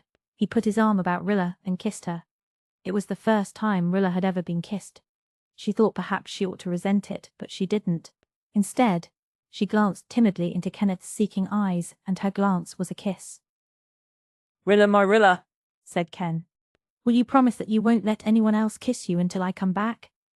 "Yes," said Rilla, trembling and thrilling. Susan was turning round. Ken loosened his hold and stepped to the walk. "Goodbye," he said casually. Rilla heard herself saying it just as casually. She stood and watched him down the walk, out of the gate, and down the road. When the fir wood hid him from her sight, she suddenly said, "Oh," in a choked way, and ran down to the gate, sweet blossomy things catching at her skirts as she ran. Leaning over the gate, she saw Kenneth walking briskly down the road, over the bars of tree shadows and moonlight, his tall, erect figure grey in the white radiance. As he reached the turn, he stopped and looked back, and saw her standing amid the tall white lilies by the gate. He waved his hand. She waved hers. He was gone around the turn. Rilla stood there for a little while, gazing across the fields of mist and silver. She had heard her mother say that she loved turns in roads. They were so provocative and alluring. Rilla thought she hated them. She had seen Jem and Jerry vanish from her around a bend in the road, then Walter, and now Ken. brothers and playmate, and sweetheart. They were all gone, never, it might be, to return. Yet still the piper piped and the dance of death went on. When Rilla walked slowly back to the house, Susan was still sitting by the veranda table, and Susan was sniffing suspiciously. I have been thinking, Rilla dear, of the old days in the House of Dreams, when Kenneth's mother and father were courting, and Jem was a little baby, and you were not born or thought of. It was a very romantic affair, and she and your mother were such chums. To think I should have lived to see her son going to the front. As if she had not had enough trouble in her early life without this coming upon her. But we must take a brace and see it through. All Rilla's anger against Susan had evaporated, with Ken's kiss still burning on her lips, and the wonderful significance of the promise he had asked thrilling heart and soul. She could not be angry with anyone. She put her slim white hand into Susan's brown, work-hardened one, and gave it a squeeze. Susan was a faithful old dear, and would lay down her life for any one of them. "You are tired, Rilla dear, and had better go to bed," Susan said, patting her hand. "I noticed you were too tired to talk tonight. I am glad I came home in time to help you out. It is very tiresome trying to entertain young men when you are not accustomed to it." Rilla carried Jims upstairs and went to bed, but not before she had sat for a long time at her window reconstructing her rainbow castle, with several added domes and turrets. "I wonder," she said to herself, "if I am, or am not, engaged to Kenneth." Ford. Chapter 17. The weeks were by Rilla read her first love letter in her Rainbow Valley fir-shadowed nook, and a girl's first love letter, whatever place older people may think of it, is an event of tremendous importance in the teens. After Kenneth's regiment had left Kingsport there came a fortnight of dully aching anxiety, and when the congregation sang in church on Sunday evenings, "Oh, hear us when we cry to thee for those in peril on the sea," Rilla's voice always failed her, for with the words came a horribly vivid mind picture of a submarine ship sinking beneath pitiless waves amid the struggles and cries of drowning men. Then word came that Kenneth's regiment had arrived safely in England, and now at last, here was his letter. It began with something that made Rilla supremely happy for the moment, and ended with a paragraph that crimsoned her cheeks with the wonder and thrill and delight of it. Between beginning and ending the letter was just such a jolly, newsy epistle as Ken might have written to anyone. But for the sake of that beginning and ending, Rilla slept with the letter under her pillow for weeks, sometimes waking in the night to slip her fingers under and just touch it, and looked with secret pity on other girls whose sweethearts could never have written them anything half so wonderful and exquisite. Kenneth was not the son of a famous novelist for nothing.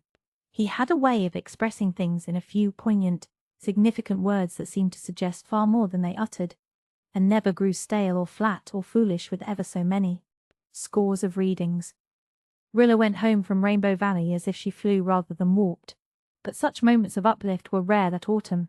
To be sure, there was one day in September when great news came of a big Allied victory in the West, and Susan ran out to hoist the flag, the first time she had hoisted it since the Russian line broke, and the last time she was to hoist it for many dismal moons.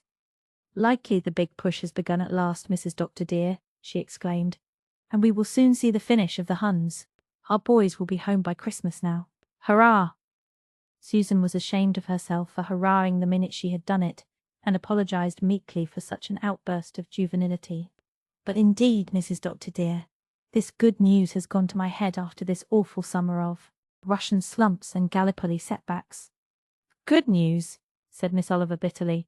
"I wonder if the women whose men have been killed for it will call it good news. Just because our own men are not on that part of the front we are rejoicing as if the victory had cost no lives." "Now, Miss Oliver dear, do not take that view of it," deprecated Susan. "We have not had much to rejoice over of late, and yet men were being killed just the same. Do not let yourself slump like poor Cousin Sophia," she said, when the word came. "Ah, it is nothing but a rift in the clouds. We are up this week, but we will be down the next." "Well, Sophia Crawford," said I, for I will never give in to her, Mrs. Dr. dear. God himself cannot make two hills without a hollow between them, as I have heard it said, but that is no reason why we should not take the good of the hills when we are on them. But Cousin Sophia moaned on. "Here is the Gallipoli expedition a failure, and the Grand Duke Nicholas sent off, and everyone knows the Tsar of Russia is a pro-German, and the Allies have no ammunition and Bulgaria is going against us, and the end is not yet. for England and France must be punished for their deadly sins, until they repent in sackcloth and ashes. I think myself, I said, that they will do their repenting in khaki and trench mud, and it seems to me that the Huns should have a few sins to repent of also. They are instruments in the hands of the Almighty, to purge the Ghana, said Sophia. And then I got mad, Mrs. Doctor, dear, and told her I did not and never would believe that the Almighty ever took such dirty instruments in hand for any purpose whatever, and that I did not consider it decent for her to be using the words of Holy Writ as glibly as she was doing in ordinary conversation. She was not, I told her, a minister or even an elder. And for the time being I squelched her. Mrs. Doctor dear, Cousin Sophia has no spirit. She is very different from her niece, Mrs. Dean Crawford. Over harbour. You know the Dean Crawfords had 5 boys, and now the new baby is another boy. All the connection, and especially Dean Crawford, were much disappointed because their hearts had been set on a girl. But Mrs. Dean just laughed and said, everywhere I went this summer I saw the sign Men Wanted staring me in the face. Do you think I could go and have a girl under such circumstances? There is spirit for you, Mrs. Doctor dear. But Cousin Sophia would say the child was just so much more cannon fodder. Cousin Sophia had full range for her pessimism that gloomy autumn, and even Susan, incorrigible old optimist as she was hard put to it for cheer. When Bulgaria lined up with Germany, Susan only remarked scornfully, one more nation anxious for a licking, but the Greek tangle worried her beyond her powers of philosophy to endure calmly. Constantine of Greece has a German wife, Mrs. Doctor dear, and that fact squelches hope. To think that I should have lived to care what kind of a wife Constantine of Greece had. The miserable creature is under his wife's thumb, and that is a bad place for any man to be. I am an old maid, and an old maid has to be independent, or she will be squashed out. But if I had been a married woman, Mrs. Doctor dear, I would have been meek and humble. It is my opinion that this Sophia of Greece is a minx. Susan was furious when the news came that Venizelos had met with defeat. I could spank Constantine and skin him alive afterwards, that I could, she exclaimed bitterly. Oh, Susan, I'm surprised at you, said the doctor, pulling a long face. Have you no regard for the proprieties? Skin him alive by all means, but omit the spanking. If he had been well spanked in his younger days, he might have more sense now, retorted Susan. But I suppose princes are never spanked, more is the pity. I see the Allies have sent him an ultimatum. I could tell them that it will take more than ultimatums to skin a snake like Constantine. Perhaps the Allied blockade will hammer sense into his head, but that will take some time, I am thinking, and in the meantime what is to become of poor Serbia? They saw what became of Serbia, and during the process Susan was hardly to be lived with. In her exasperation she abused everything and everybody except Kitchener, and she fell upon poor President Wilson tooth and claw. If he had done his duty, and gone into the war long ago, we should not have seen this mess in Serbia, she avowed. It would be a serious thing to plunge a great country like the United States, with its mixed population, into the war, Susan, said the doctor, who sometimes came to the defense of the president, not because he thought Wilson needed it especially, but from an unholy love of baiting Susan. Maybe, doctor. Dear, maybe. But that makes me think of the old story of the girl who told her grandmother she was going to be married. It is a solemn thing to be married, said the old lady. Yes, but it is a solemner thing not to be, said the girl, and I can testify to that out of my own experience, Doctor dear.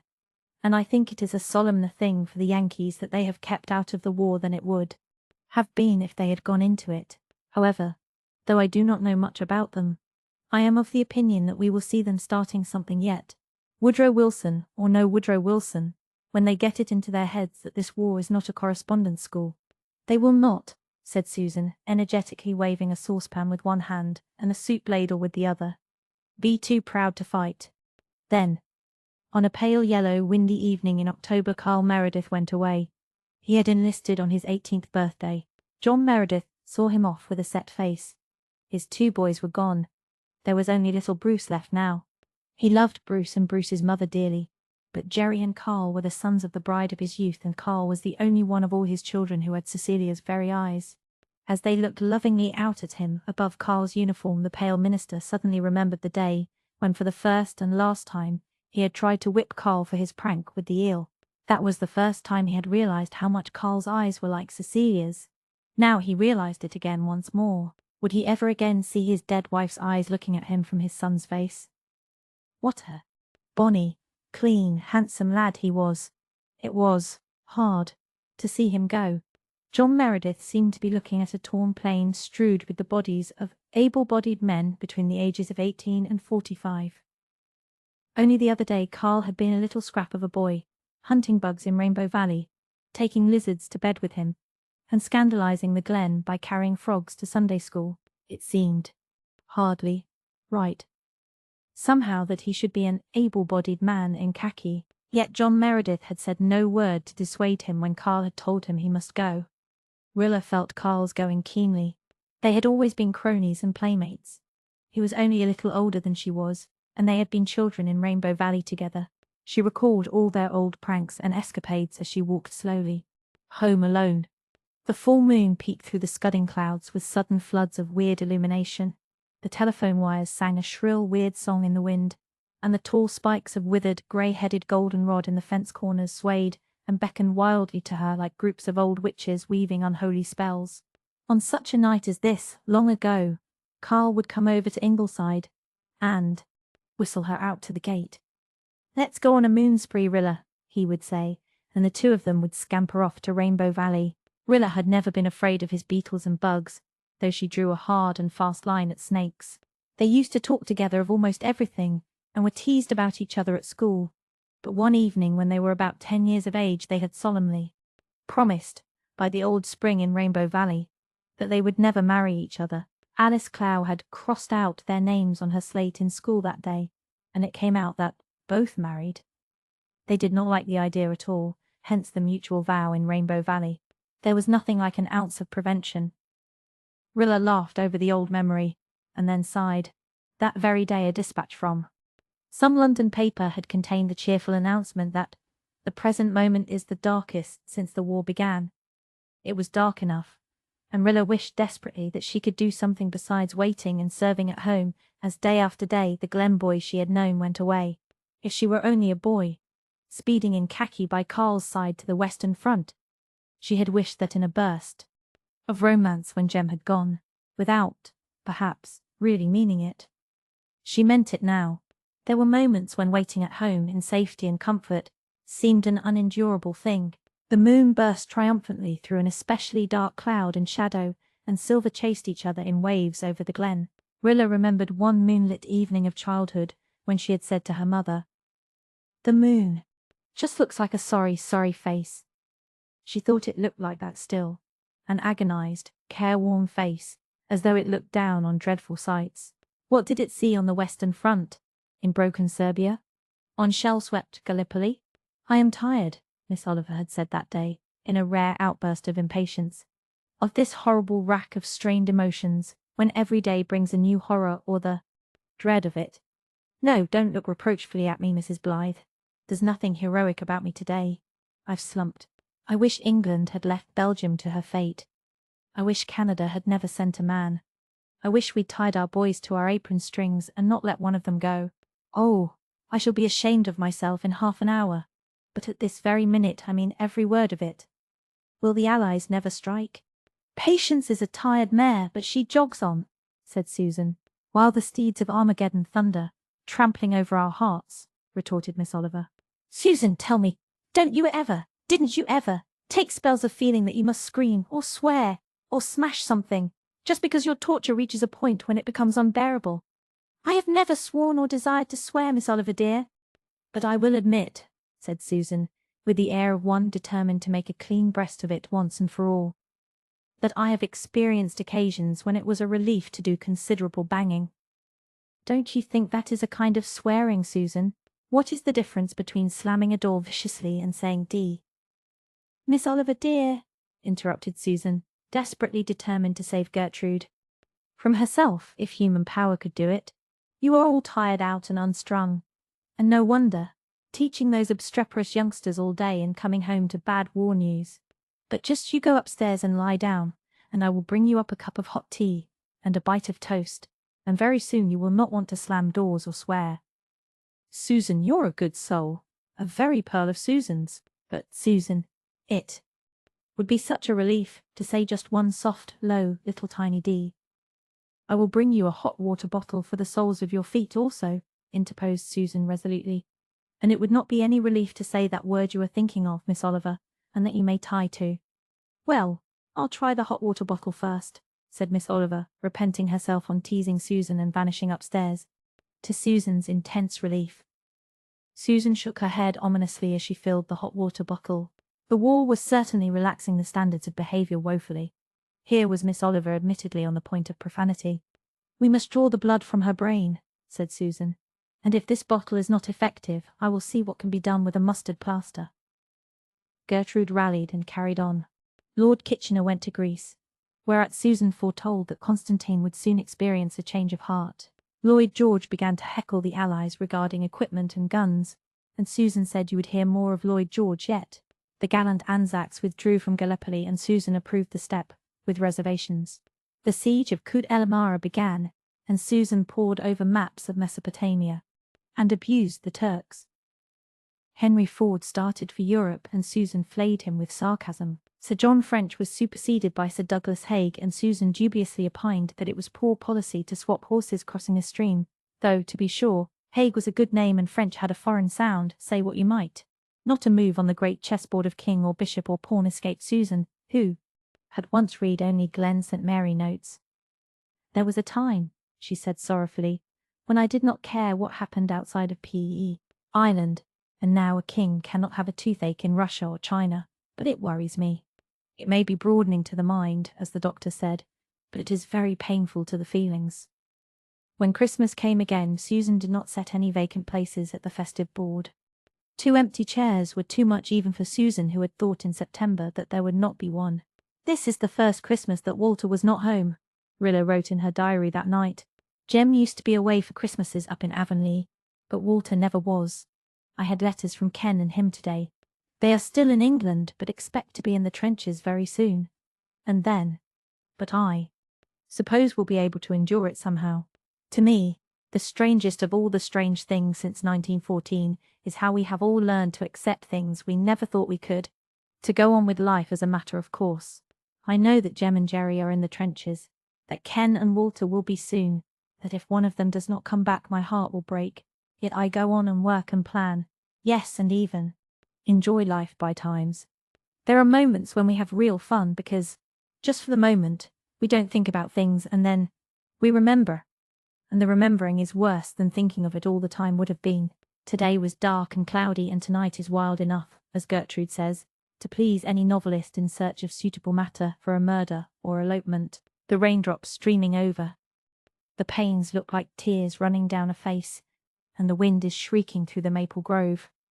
This hasn't been a nice Christmas day in any way.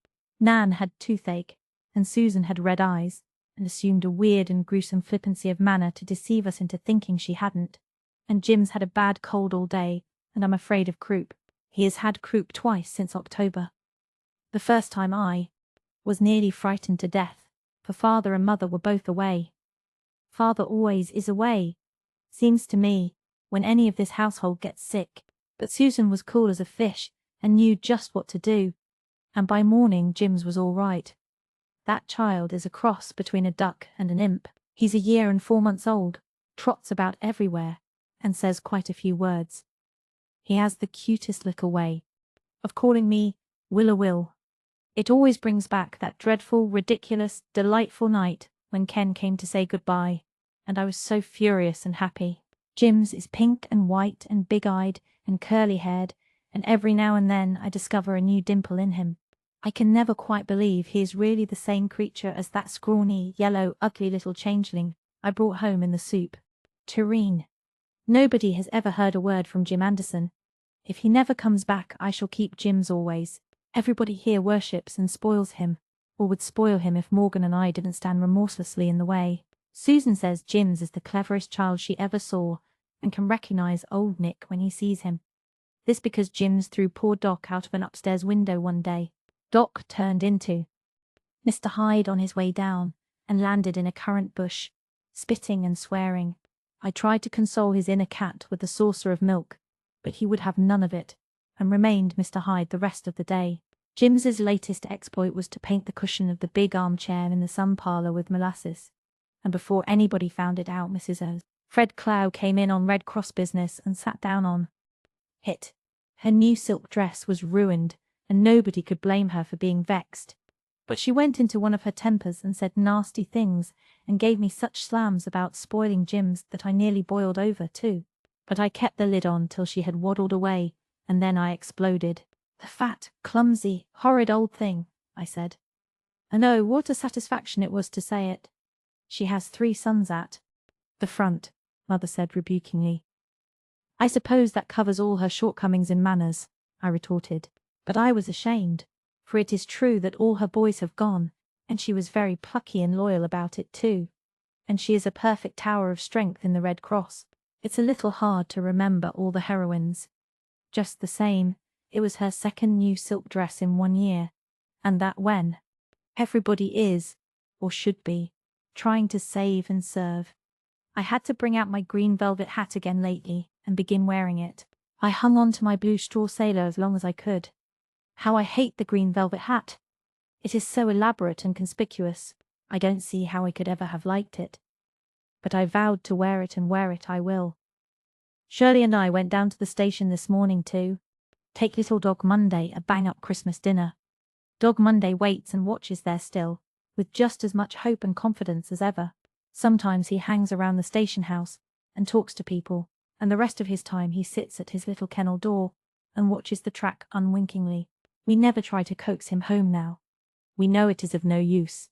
When Jem comes back, Monday will come home with him, and if Jem never comes back, Monday will wait there for him as long as his dear dog heart goes on beating. Fred Arnold was here last night. He was 18 in November, and is going to enlist just as soon as his mother is over an operation she has to have. He has been coming here very often lately, and though I like him so much it makes me uncomfortable, because I am afraid he is thinking that perhaps I could care something for him. I can't tell him about Ken, because, after all, what is there to tell? And yet I don't like to behave coldly and distantly when he will be going away so soon. It is very perplexing. I remember I used to think it would be such fun to have dozens of beaux, and now I'm worried to death because 2 are too many. I am learning to cook, Susan is teaching me. I tried to learn long ago, but no, let me be honest. Susan tried to teach me, which is a very different thing. I never seemed to succeed with anything, and I got discouraged. But since the boys have gone away, I wanted to be able to make cake and things for them myself, and so I started in again, and this time I'm getting on surprisingly well. Susan says it is all in the way I hold my mouth. And Father says my subconscious mind is desirous of learning now, and I dare say they're both right. Anyhow, I can make dandy shortbread and fruitcake. I got ambitious last week and attempted cream puffs, but made an awful failure of them. They came out of the oven flat as flakes. I thought maybe the cream would fill them up again and make them plump, but it didn't. I think Susan was secretly pleased. She is past mistress in the art of making cream puffs, and it would break her heart if anyone else here could make them as well. I wonder if Susan tampered. But no, I won't suspect her of such a thing. Miranda Pryor spent an afternoon here a few days ago, helping me cut out certain Red Cross garments known by the charming name of vermin shirts. Susan thinks that name is not quite decent, so I suggested she call them cootie sarks, which is old Highland Sandy's version of it. But she shook her head, and I heard her telling Mother later that, in her opinion, cooties and sarks were not proper subjects for young girls to talk about. She was especially horrified when Jem wrote in his last letter to Mother, "Tell Susan I had a fine cootie hunt this morning in court." 53. Susan positively turned pea-green. "Mrs. Doctorty, dear," she said, "when I was young, if decent people were so unfortunate as to get those insects, they kept it a secret if possible. I do not want to be narrow-minded, Mrs. Doctor dear, but I still think it is better not to mention such things." Miranda grew confidential over our vermin shirts and told me all her troubles. She is desperately unhappy. She is engaged to Joe Milgrave, and Joe joined up in October and has been training in Charlottetown ever since. Her father was furious when he joined and forbade Miranda ever to have any dealing or communication with him again. Poor Joe expects to go overseas any day and wants Miranda to marry him before he goes, which shows that there have been communications in spite of Whiskers on the Moon. Miranda wants to marry him but cannot, and she declares it will break her heart. Why don't you run away and marry him? I said. It didn't go against my conscience in the least to give her such advice. Joe Milgrave is a splendid fellow, and Mr. Pryor fairly beamed on him until the war broke out. And I know Mr. Pryor would forgive Miranda very quickly, once it was over, and he wanted his housekeeper back. But Miranda shook her silvery head dolefully. Joe wants me to, but I can't. Mother's last words to me, as she lay on her dying bed, were, "Never, never run away, Miranda." And I promised. Miranda's mother died 2 years ago, and it seems, according to Miranda, that her mother and father actually ran away to be married themselves. To picture Whiskers on the Moon as the hero of an elopement is beyond my power. But such was the case, and Mrs. Pryor at least lived to repent it. She had a hard life of it with Mr. Pryor, and she thought it was a punishment on her for running away.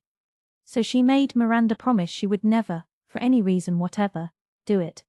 Of course, you cannot urge a girl to break a promise made to a dying mother, so I did not see what Miranda could do unless she got Joe to come to the house when her father was away and marry her there. But Miranda said that couldn't be managed. Her father seemed to suspect she might be up to something of the sort, and he never went away for long at a time. And, of course, Joe couldn't get leave of absence at an hour's notice. No, I shall just have to let Joe go, and he will be killed. I know he will be killed, and my heart will break, said Miranda, her tears running down and copiously bedewing the vermin shirts.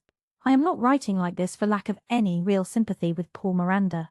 I've just got into the habit of giving things a comical twist if I can, when I'm writing to Jem and Walter and Ken, to make them laugh. I really felt sorry for Miranda, who is as much in love with Joe as a China blue girl can be with anyone, and who is dreadfully ashamed of her father's pro-German sentiments. I think she understood that I did, for she said she had wanted to tell me all about her worries because I had grown so sympathetic this past year. I wonder if I have. I know I used to be a selfish, thoughtless creature. How selfish and thoughtless I am ashamed to remember now, so I can't be quite so bad as I was. I wish I could help Miranda. It would be very romantic to contrive a war wedding, and I should dearly love to get the better of Whiskers on the Moon. But at present the oracle has not spoken. Chapter 18. A war wedding. I can tell you this, Dr. Books, dear, said Susan, pale with wrath, that Germany is getting to be perfectly ridiculous. They were all in the big Ingleside kitchen. Susan was mixing biscuits for supper. Mrs. Blythe was making shortbread for Jem, and Rilla was compounding candy for Ken and Walter. It had once been Walter and Ken in her thoughts, but somehow, quite unconsciously, this had changed until Ken's name came naturally first. Cousin Sophia was also there, knitting.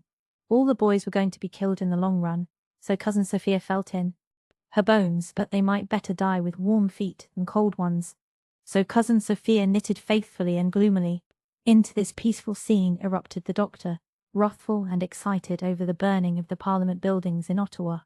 And Susan became automatically quite as wrathful and excited. What will those Huns do next? She demanded. Coming over here and burning our Parliament building. Did anyone ever hear of such an outrage? We don't know that the Germans are responsible for this, said the doctor, much as if he felt quite sure they were. Fires do start without their agency sometimes, and Uncle Mark McAllister's barn was burnt last week. You can hardly accuse the Germans of that, Susan. Indeed, Doctor dear, I do not know. Susan nodded slowly and portentously. Whiskers on the Moon was there that very day. The fire broke out half an hour after he was gone. So much is a fact. But I shall not accuse a Presbyterian elder of burning anybody's barn until I have proof. However, everybody knows, Dr. dear, that both Uncle Mark's boys have enlisted, and that Uncle Mark himself makes speeches at all the recruiting meetings, so no doubt Germany is anxious to get square with him. I could never speak at a recruiting meeting, said Cousin Sophia solemnly. I could never reconcile it to my conscience to ask another woman's son to go, to murder and be murdered. Could you not? Said Susan. Well, Sophia Crawford, I felt as if I could ask anyone to go when I read last night that there were no children under 8 years of age left alive in Poland. Think of that, Sophia Crawford. Susan shook a floury finger at Sophia. Not one child under 8 years of age. I suppose the Germans has et 'em all, sighed Cousin Sophia. Well, no, said Susan reluctantly, as if she hated to admit that there was any crime the Huns couldn't be accused of. The Germans have not turned cannibal yet, as far as I know. They have died of starvation and exposure. The poor little creatures. There is murdering for you, Cousin Sophia Crawford. The thought of it poisons every bite and sup I take. I see that Fred Carson of Lowbridge has been awarded a Distinguished Conduct Medal, remarked the doctor over his local paper. I heard that last week, said Susan. He is a battalion runner, and he did something extra brave and daring. His letter, telling his folks about it, came when his old grandmother Carson was on her dying bed. She had only a few minutes more to live, and the Episcopal minister, who was there, asked her if she would not like him to pray. Oh yes, yes, you can pray, she said impatient-like. She was a dean, Doctor too, dear, and the deans were always high-spirited. You can pray, but for pity's sake pray low and don't disturb me. I want to think over this splendid news, and I have not much time left to do it. That was Almira Carson all over. Fred was the apple of her eye. She was 75 years of age, and had not a grey hair in her head, they tell me. By the way, that reminds me, I found a grey hair this morning, my very first, said Mrs. Blythe. I have noticed that grey hair for some time, Mrs. Doctor dear, but I did not speak of it. Thought I to myself, she has enough to bear. But now that you have discovered it, let me remind you that grey hairs are honourable. I must be getting old, Gilbert. Mrs. Blythe laughed a trifle ruefully. People are beginning to tell me I look so young. They never tell you that when you are young, but I shall not worry over my silver thread. I never liked red hair. Gilbert, did I ever tell you of that time, years ago at Green Gables, when I dyed my hair? Nobody but Marilla and I knew about it. Was that the reason you came out once with your hair shingled to the bone? Yes, I bought a bottle of dye from a German Jew peddler. I fondly expected it would turn my hair black, and it turned it green, so it had to be cut off. You had a narrow escape, Mrs. Doctor dear, exclaimed Susan. Of course you were too young then to know what a German was. It was a special mercy of Providence that it was only green dye and not poison. It seems hundreds of years since those Green Gables days, sighed Mrs. Blythe. They belong to another world altogether. Life has been cut in two by the chasm of war. What is ahead I don't know, but it can't be a bit like the past. I wonder if those of us who have lived half our lives in the old world will ever feel wholly at home in the new. Have you noticed, asked Miss Oliver, glancing up from her book, how everything written before the war seems so far away now too?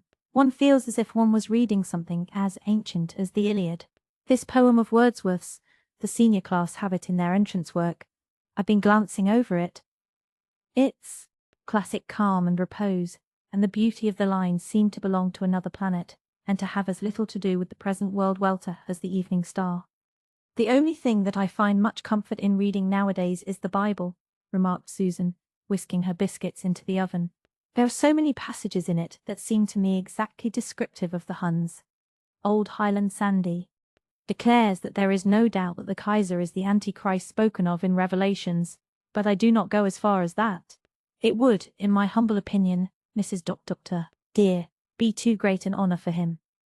Early one morning, several days later, Miranda Pryor slipped up to Ingleside, ostensibly to get some Red Cross sewing, but in reality to talk over with sympathetic Rilla troubles that were past. Bearing alone. She brought her dog with her, an overfed, bandy-legged little animal very dear to her heart, because Joe Milgrave had given it to her when it was a puppy. Pryor regarded all dogs with disfavour, but in those days he had looked kindly upon Joe as a suitor for Miranda's hand, and so he had allowed her to keep the puppy. Miranda was so grateful that she endeavoured to please her father by naming her dog after his political idol, the great Liberal chieftain, Sir Wilfrid Laurier, though his title was soon abbreviated to Wilfie. Sir Wilfrid grew and flourished and waxed fat, but Miranda spoiled him absurdly, and nobody else liked him. Rilla especially hated him because of his detestable trick of lying flat on his back and entreating you with waving paws to tickle his sleek stomach. When she saw that Miranda's pale eyes bore unmistakable testimony of her having cried all night, Rilla asked her to come up to her room, knowing Miranda had a tale of woe to tell, but she ordered Sir Wilfrid to remain below. "Oh, can't he come too?" said Miranda wistfully. "Poor Wilfie won't be any bother, and I wiped his paws so carefully before I brought him in. He is always so lonesome, in a strange place without me, and very soon he'll be all I'll have left to remind me of Joe." Rilla yielded, and Sir Wilfrid, with his tail curled at a saucy angle over his brindled back, trotted triumphantly up the stairs before them. "Oh, Rilla," sobbed Miranda, when they had reached sanctuary. "I'm so unhappy. I can't begin to tell you how unhappy I am. Truly, my heart is breaking." Rilla sat down on the lounge beside her. Sir Wilfrid squatted on his haunches before them, with his impertinent pink tongue stuck out, and listened. "What is the trouble, Miranda?" "Joe is coming home tonight on his last leave. I had a letter from him on Saturday. He sends my letters in care of Bob Crawford, you know, because of father, and, oh, Rilla, he will only have 4 days. He has to go away Friday morning, and I may never see him again." "Does he still want you to marry him?" asked Rilla. "Oh, yes. He implored me in his letter to run away and be married. But I cannot do that, Rilla, not even for Joe. My only comfort is that I will be able to see him for a little while tomorrow afternoon. Father has to go to Charlottetown on business. At least we will have one good farewell talk. But, oh, afterwards. Why, Rilla, I know father won't even let me go to the station Friday morning to see Joe off." "Why in the world don't you and Joe get married tomorrow afternoon at home?" demanded Rilla. Miranda swallowed a sob in such amazement that she almost choked. Why, that is impossible, Rilla." "Why?" briefly demanded the organizer of the Junior Red Cross and the transporter of babies in soup tureens. Why, we never thought of such a thing. Joe hasn't a license.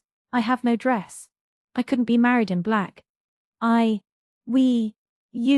Miranda lost herself altogether, and Sir Wilfrid, seeing that she was in dire distress, threw back his head and emitted a melancholy yelp. Rilla Blythe thought hard and rapidly for a few minutes. Then she said, "Miranda, if you will put yourself into my hands, I'll have you married to Joe before 4 o'clock tomorrow afternoon." "Oh, you couldn't." "I can and I will, but you'll have to do exactly as I tell you." "Oh, I don't think. Oh, father will kill me." "Nonsense. He'll be very angry, I suppose. But are you more afraid of your father's anger than you are of Joe's never coming back to you?" "No," said Miranda, with sudden firmness. "I'm not." "Will you do as I tell you then?" "Yes, I will." "Then get Joe on the long distance at once and tell him to bring out a license and ring tonight." "Oh, I couldn't," wailed the aghast Miranda. It would be so indelicate." Rilla shut her little white teeth together with a snap. "Heaven grant me patience," she said under her breath. "I'll do it then," she said aloud. "And meanwhile you go home and make what preparations you can. When I phone down to you to come up and help me sew, come at once." As soon as Miranda, pallid, scared, but desperately resolved, had gone, Rilla flew to the telephone and put in a long-distance call for Charlottetown. She got through with such surprising quickness that she was convinced Providence approved of her undertaking, but it was a good hour before she could get in touch with Joe Milgrave at his camp. Meanwhile, she paced impatiently about, and prayed that when she did get Joe, there would be no listeners on the line to carry news to Whiskers on the Moon. "Is that you, Joe? Rilla Blythe is speaking." Rilla. Oh, never mind. Listen to this. Before you come home tonight, get a marriage license. A marriage license. Yes, a marriage license and a wedding ring. Did you get that? And will you do it? Very well. Be sure you do it. It is your only chance." Flushed with triumph, for her only fear was that she might not be able to locate Joe in time, Rilla rang the Pryor ring. This time she had not such good luck, for she drew Whiskers on the Moon. "Is that Miranda? Oh, Mr. Pryor. Well, Mr. Pryor. Pryor, will you kindly ask Miranda if she can come up this afternoon and help me with some sewing? It is very important, or I would not trouble her." "Oh, thank you." Mr. Pryor had consented somewhat grumpily, but he had consented. He did not want to offend Dr. Blythe, and he knew that if he refused to allow Miranda to do any Red Cross work, public opinion would make the Glen too hot for comfort. Rilla went out to the kitchen, shut all the doors, with a mysterious expression which alarmed Susan, and then said solemnly, "Susan, can you make a wedding cake this afternoon?" A wedding cake? Susan stared. Rilla had, without any warning, brought her a war baby once upon a time. Was she now, with equal suddenness, going to produce a husband? Yes, a wedding cake. A scrumptious wedding cake, Susan. A beautiful, plummy, eggy, citron-peely wedding cake. And we must make other things too. I'll help you in the morning. But I can't help you in the afternoon, for I have to make a wedding dress, and time is the essence of the contract, Susan. Susan felt that she was really too old to be subjected to such shocks. "Who are you going to marry, Rilla?" she asked feebly. "Susan, darling, I am not the happy bride. Miranda Pryor is going to marry Joe Milgrave tomorrow afternoon while her father is away in town." "A war wedding, Susan. Isn't that thrilling and romantic? I never was so excited in my life." The excitement soon spread over Ingleside, infecting even Mrs. Blythe and Susan. "I'll go to work on that cake at once," vowed Susan, with a glance at the clock. Mrs. Doctor, "Dear, will you pick over the fruit and beat up the eggs? If you will, I can have that cake ready for the oven by the evening. Tomorrow morning we can make salads and other things. I will work all night if necessary to get the better of Whiskers on the Moon." Miranda arrived, tearful and breathless. "We must fix over my white dress for you to wear," said Rilla. "It will fit you very nicely with a little alteration." To work went the two girls, ripping, fitting, basting, sewing for dear life. By dint of unceasing effort they got the dress done by 7 o'clock, and Miranda tried it on in Rilla's room. "It's very pretty, but oh, if I could just have a veil," sighed Miranda. "I've always dreamed of being married in a lovely white veil." Some good fairy evidently waits on the wishes of war brides. The door opened, and Mrs. of Blythe came in, her arms full of a filmy burden.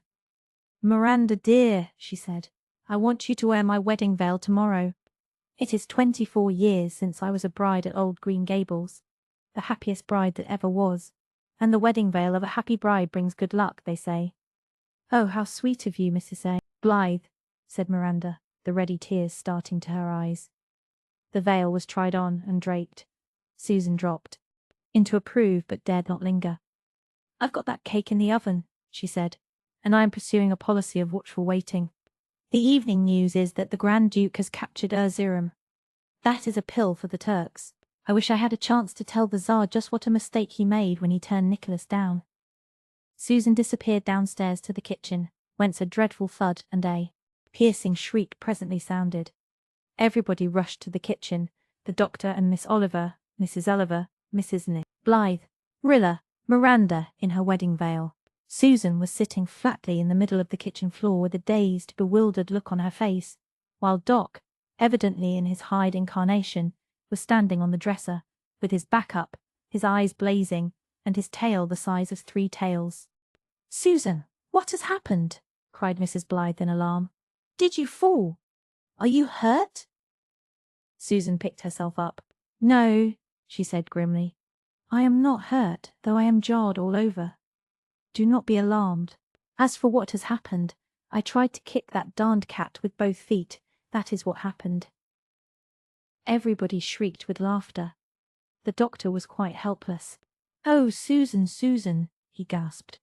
"That I should live to hear you swear." "I am sorry," said Susan in real distress, "that I used such an expression before 2 young girls. But I said that beast was darned, and darned it is. It belongs to old Nick. Do you expect it will vanish some of these days with a bang and the odour of brimstone, Susan? It will go to its own place in due time, and that you may tie to," said Susan Darley, shaking out her raddled bones and going to her oven. "I suppose my plunking down like that has shaken my cake so that it will be as heavy as lead." But the cake was not heavy. It was all a bride's cake should be, and Susan iced it beautifully. Next day she and Rilla worked all the forenoon, making delicacies for the wedding feast, and as soon as Miranda phoned up that her father was safely off, everything was packed in a big hamper and taken down to the Pryor house. Joe soon arrived in his uniform and a state of violent excitement, accompanied by his best man, Sergeant Malcolm Crawford. There were quite a few guests, for all the Manse and Ingleside folk were there, and a dozen or so of Joe's relatives, including his mother. Mrs. Dead Angus Milgrave, so called, cheerfully, too. distinguish her from another lady whose Angus was living. Mrs. Dead Angus wore a rather disapproving expression, not caring over much for this alliance with the House of Whiskers on the Moon. So Miranda Pryor was married to Private Joseph Milgrave on his last leave. It should have been a romantic wedding, but it was not. There were too many factors working against romance, as even Rilla had to admit. In the first place, Miranda, in spite of her dress and veil, was such a flat-faced, commonplace, uninteresting little bride. In the second place, Jo cried bitterly all through the ceremony, and this vexed Miranda unreasonably. Long afterwards she told Rilla, "I just felt like saying to him then and there, if you feel so bad over having to marry me, you don't have to." But it was just because he was thinking all the time of how soon he would have to leave me. In the third place, Jims, who was usually so well behaved in public, took a fit of shyness and contrariness combined and began to cry at the top of his voice for Rilla. Nobody wanted to take him out, because everybody wanted to see the marriage, so Rilla, who was a bridesmaid, had to take him and hold him during the ceremony. In the fourth place, Sir Wilfrid Laurier took a fit. Sir Wilfrid was entrenched in a corner of the room behind Miranda's piano.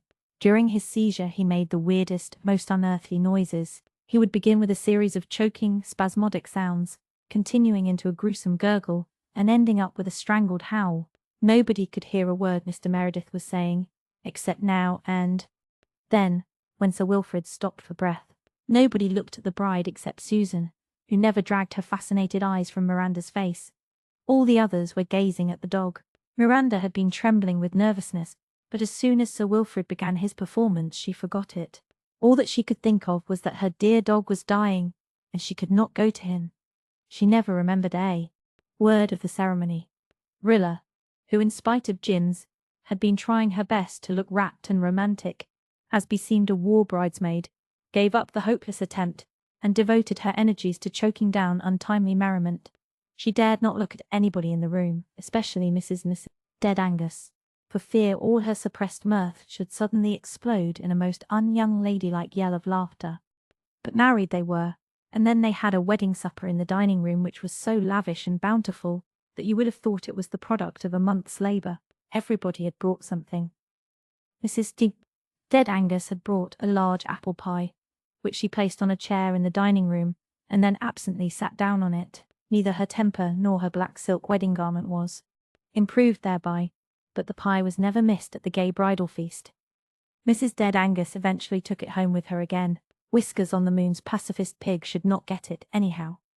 That evening Mr. and Mrs. Jo, accompanied by the recovered Sir Wilfrid, departed for the Four Winds Lighthouse, which was kept by Jo's uncle, and in which they meant to spend their brief honeymoon. Meredith and Rilla and Susan washed the dishes, tidied up, left a cold supper and Miranda's pitiful little note on the table for Mr. Pryor, and walked home, while the mystic veil of dreamy, haunted winter twilight wrapped itself over the glen.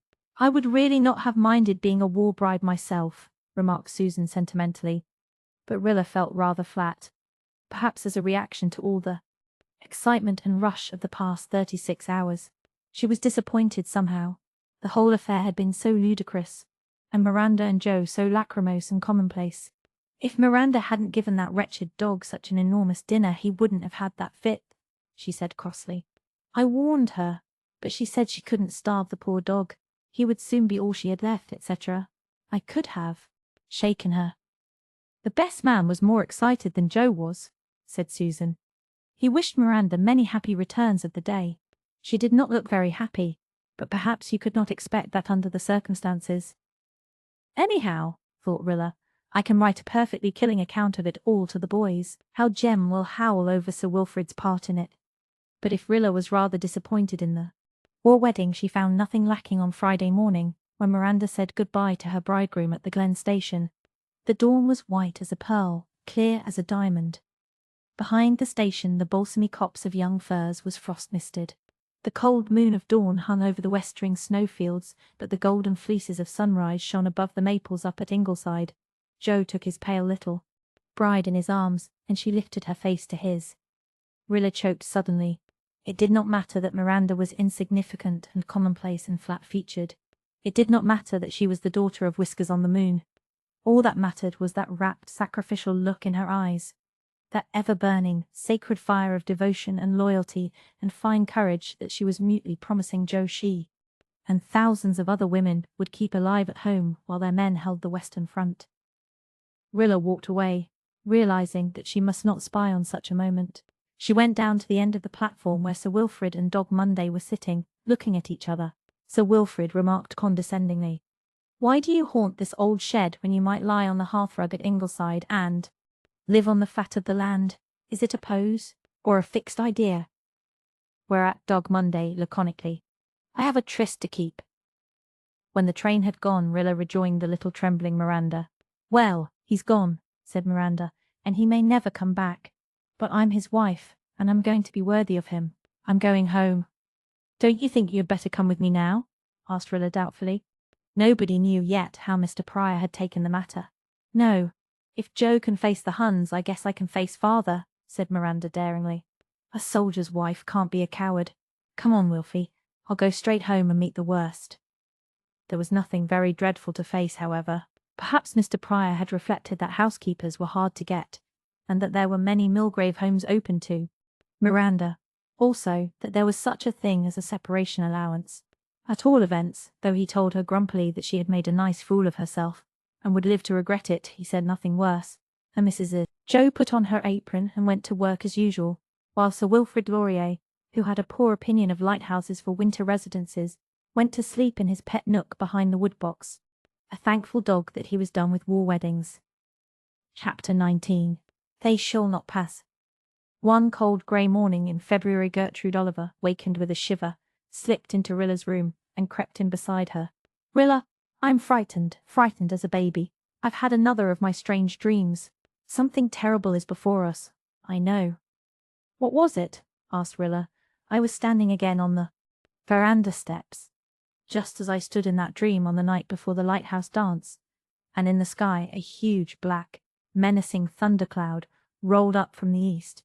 I could see its shadow racing before it, and when it enveloped me, I shivered with icy cold. Then the storm broke, and it was a dreadful storm, blinding flash after flash and deafening peal after peal, driving torrents of rain. I turned in, panic, and tried to run for shelter, and as I did so a soldier in the uniform of a French army officer, dashed up the steps and stood beside me on the threshold of the door. His clothes were soaked with blood from a wound in his breast.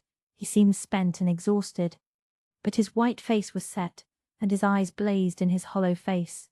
"They shall not pass," he said, in low, passionate tones, which I heard distinctly amid all the turmoil of the storm. Then I awakened. "Rilla, I'm frightened. The spring will not bring the big push we've all been hoping for. Instead, it is going to bring some dreadful blow to France. I am sure of it. The Germans will try to smash through somewhere."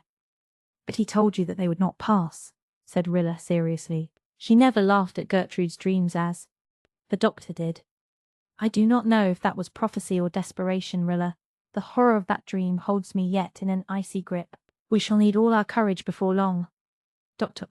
Blythe did laugh at the breakfast table, but he never laughed at Miss Oliver's dreams again, for that day brought news of the opening of the Verdun offensive, and thereafter, through all the beautiful weeks of spring, the Ingleside family, one and all, lived in a trance of dread.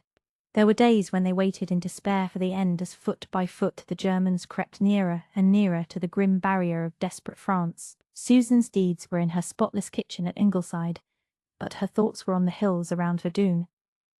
"Mrs. Doctor, dear," she would stick her head in at Mrs. Blythe's door the last thing at night to remark, "I do hope the French have hung on to the Crow's Wood today." And she woke at dawn to wonder if Dead Man's Hill, surely named by some prophet, was still held by the poilus. Susan could have drawn a map of the country around Verdun that would have satisfied a chief of staff. "If the Germans capture Verdun, the spirit of France will be broken," Miss Oliver said bitterly. "But they will not capture it," staunchly said Susan, who could not eat her dinner that day for fear lest they do that very thing. "In the first place, you dreamed they would not. You dreamed the very thing the French are saying before they ever said it. They shall not pass. I declare to you, Miss Oliver dear, when I read that in the paper, and remembered your dream, I went cold all over with awe. It seemed to me like biblical times when people dreamed things like that quite frequently." I know, I know, said Gertrude, walking restlessly about. I cling to a persistent faith in my dream too, but every time bad news comes it fails me. Then I tell myself mere coincidence, subconscious memory, and so forth. I do not see how any memory could remember a thing before it was ever said at all, persisted Susan, though of course I am not educated like you and the doctor. I would rather not be, if it makes anything as simple as that so hard to believe. But in any case we need not worry over Verdun, even if the Huns get it. Joffre says it has no military significance. That old sop of comfort has been served up too often already when reverses came, retorted Gertrude. It has lost its power to charm. Was there ever a battle like this in the world before? Said Mr. Meredith one evening in mid-April. It's such a titanic thing we can't grasp it, said the doctor. What were the scraps of a few Homeric handfuls compared to this? The whole Trojan War might be fought around a Verdun fort, and a newspaper correspondent would give it no more than a sentence. I am not in the confidence of the occult powers. The doctor threw Gertrude a twinkle. But I have a hunch that the fate of the whole war hangs on the issue of Verdun. As Susan and Joffre say, it has no real military significance, but it has the tremendous significance of an idea. If Germany wins there, she will win the war. If she loses, the tide will set against her. Lose she will, said Mr. Meredith, emphatically. The idea cannot be conquered. France is certainly very wonderful. It seems to me that in her I see the white form of civilization making a determined stand against the black powers of barbarism. I think our whole world realizes this, and that is why we all await the issue so breathlessly. It isn't merely the question of a few forts changing hands, or a few miles of blood-soaked ground, lost and won. I wonder, said Gertrude dreamily, if some great blessing, great enough for the price, will be the meed of all our pain. Is the agony in which the world is shuddering the birth-pang of some wondrous new era? Or is it merely a futile struggle of ants, in the gleam of a million of suns? We think very lightly, Mr. Meredith, of a calamity which destroys an ant-hill and half its inhabitants. Does the power that runs the universe think us of more importance than we think ants? You forget, said Mr. Meredith with a flash of his dark eyes, that an infinite power must be infinitely little as well as infinitely great. We are neither, therefore there are things too little as well as too great for us to apprehend. To the infinitely little an ant is of as much importance as a mastodon. We are witnessing the birth pangs of a new era, but it will be born a feeble, wailing life like everything else. I am not one of those who expect a new heaven and a new earth as the immediate result of this war. That is not the way God works. But work he does, Miss Oliver, and in the end his purpose will be fulfilled. Sound and orthodox, muttered Susan approvingly in the kitchen. Susan liked to see Miss Oliver sat upon by the minister now and then. Susan was very fond of her, but she thought Miss Oliver liked saying heretical things to ministers far too well, and deserved an occasional reminder that these matters were quite beyond her province. In May, Walter wrote home that he had been awarded a D.C. medal. He did not say what for, but the other boys took care that the Glen should know the brave thing Walter had done. In any war but this, wrote Jerry Meredith, it would have meant a V.C., but they can't make V.C. as common as the brave things done every day here. He should have had the V.C., said Susan, and was very indignant over it. She was not quite sure who was to blame for his not getting it, but if it were General Haig. She began for the first time to entertain serious doubts as to his fitness for being commander-in-chief. Rilla was beside herself with delight. It was her dear Walter who had done this thing. Walter, to whom someone had sent a white feather at Redmond. It was Walter who had dashed back from the safety of the trench to drag in a wounded comrade who had fallen on no man's land. Oh, she could see his white, beautiful face and wonderful eyes as he did it. What a thing to be the sister of such a hero! And he hadn't thought it worth while writing about. His letter was full of other things, little intimate things that they two had known and loved together in the dear old cloudless days of a century ago.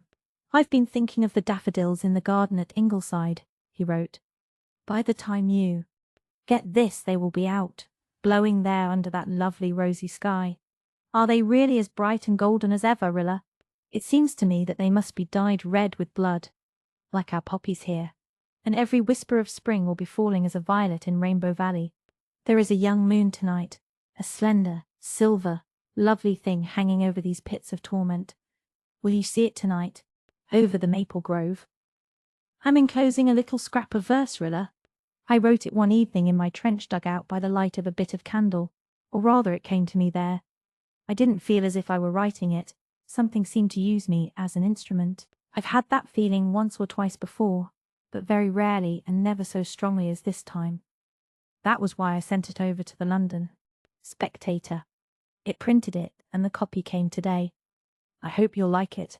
It's the only poem I've written since I came overseas. The poem was a short, poignant little thing. In a month, it had carried Walter's name to every corner of the globe. Everywhere it was copied, in metropolitan dailies and little village weeklies, in profound reviews and agony columns, in Red Cross appeals and government recruiting propaganda.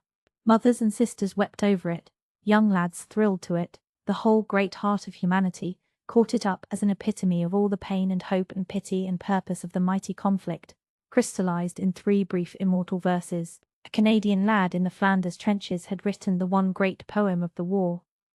The Piper, by Walter Blythe, was a classic from its first printing. Rilla copied it in her diary at the beginning of an entry in which she poured out the story of the hard week that had just passed. "It has been such a dreadful week," she wrote, "and even though it is over and we know that it was all a mistake, that does not seem to do away with the bruises left by it. And yet it has in some ways been a very wonderful week, and I have had some glimpses of things I never realized before, of how fine and brave people can be even in the midst of horrible suffering. I am sure I could never be as splendid as Miss Oliver was." Just a week ago today she had a letter from Mr. Grant's mother in Charlottetown, and it told her that a cable had just come saying that Major Robert Grant had been killed in action a few days before. Oh, poor Gertrude! At first she was crushed. Then, after just a day, she pulled herself together and went back to her school. She did not cry. I never saw her shed a tear. But, oh, her face and her eyes! "I must go on with my work," she said. "That is my duty just now. I could never have risen to such a height." She never spoke bitterly except once, when Susan said something about spring being here at last, and Gertrude said, "Can the spring really come this year?" Then she laughed. Such a dreadful little laugh, just as one might laugh in the face of death, I think, and said, "Observe my egotism, because I, Gertrude Oliver, have lost a friend. It is incredible that the spring can come as usual. The spring does not fail because of the million agonies of others. But for mine, oh, can the universe go on?" "Don't feel bitter with yourself, dear," Mother said gently. "It is a very natural thing to feel as if things couldn't go on just the same when some great blow has changed the world for us. We all feel like that." Then that horrid old cousin Sophia of Susan's piped up. She was sitting there, knitting and croaking like an old raven of bode and woe, as Walter used to call her. "You ain't as bad off as some, Miss Oliver," she said, "and you shouldn't take it so hard.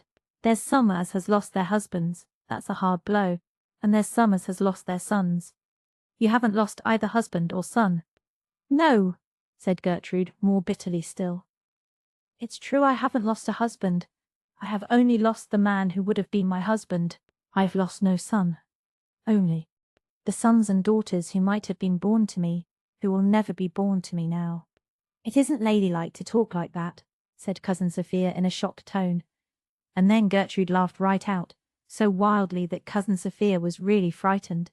And when poor tortured Gertrude, unable to endure it any longer, hurried out of the room, Cousin Sophia asked Mother if the blow hadn't affected Miss Oliver's mind. "I suffered the loss of 2 good kind partners," she said, "but it did not affect me like that. I should think it wouldn't. Those poor men must have been thankful to die. I heard Gertrude walking up and down her room most of the night. She walked like that every night, but never so long as that night. And once I heard her give a dreadful sudden little cry as if she had been stabbed. I couldn't sleep for suffering with her, and I couldn't help her. I thought the night would never end, but it did. And then joy came in the morning, as the Bible says. Only it didn't come exactly in the morning, but well along in the afternoon. The telephone rang, and I answered it. It was old Mrs. Grant speaking from Charlottetown, and her news was that it was all a mistake. Robert wasn't killed at all. He had only been slightly wounded in the arm, and was safe in the hospital out of harm's way for a time anyhow.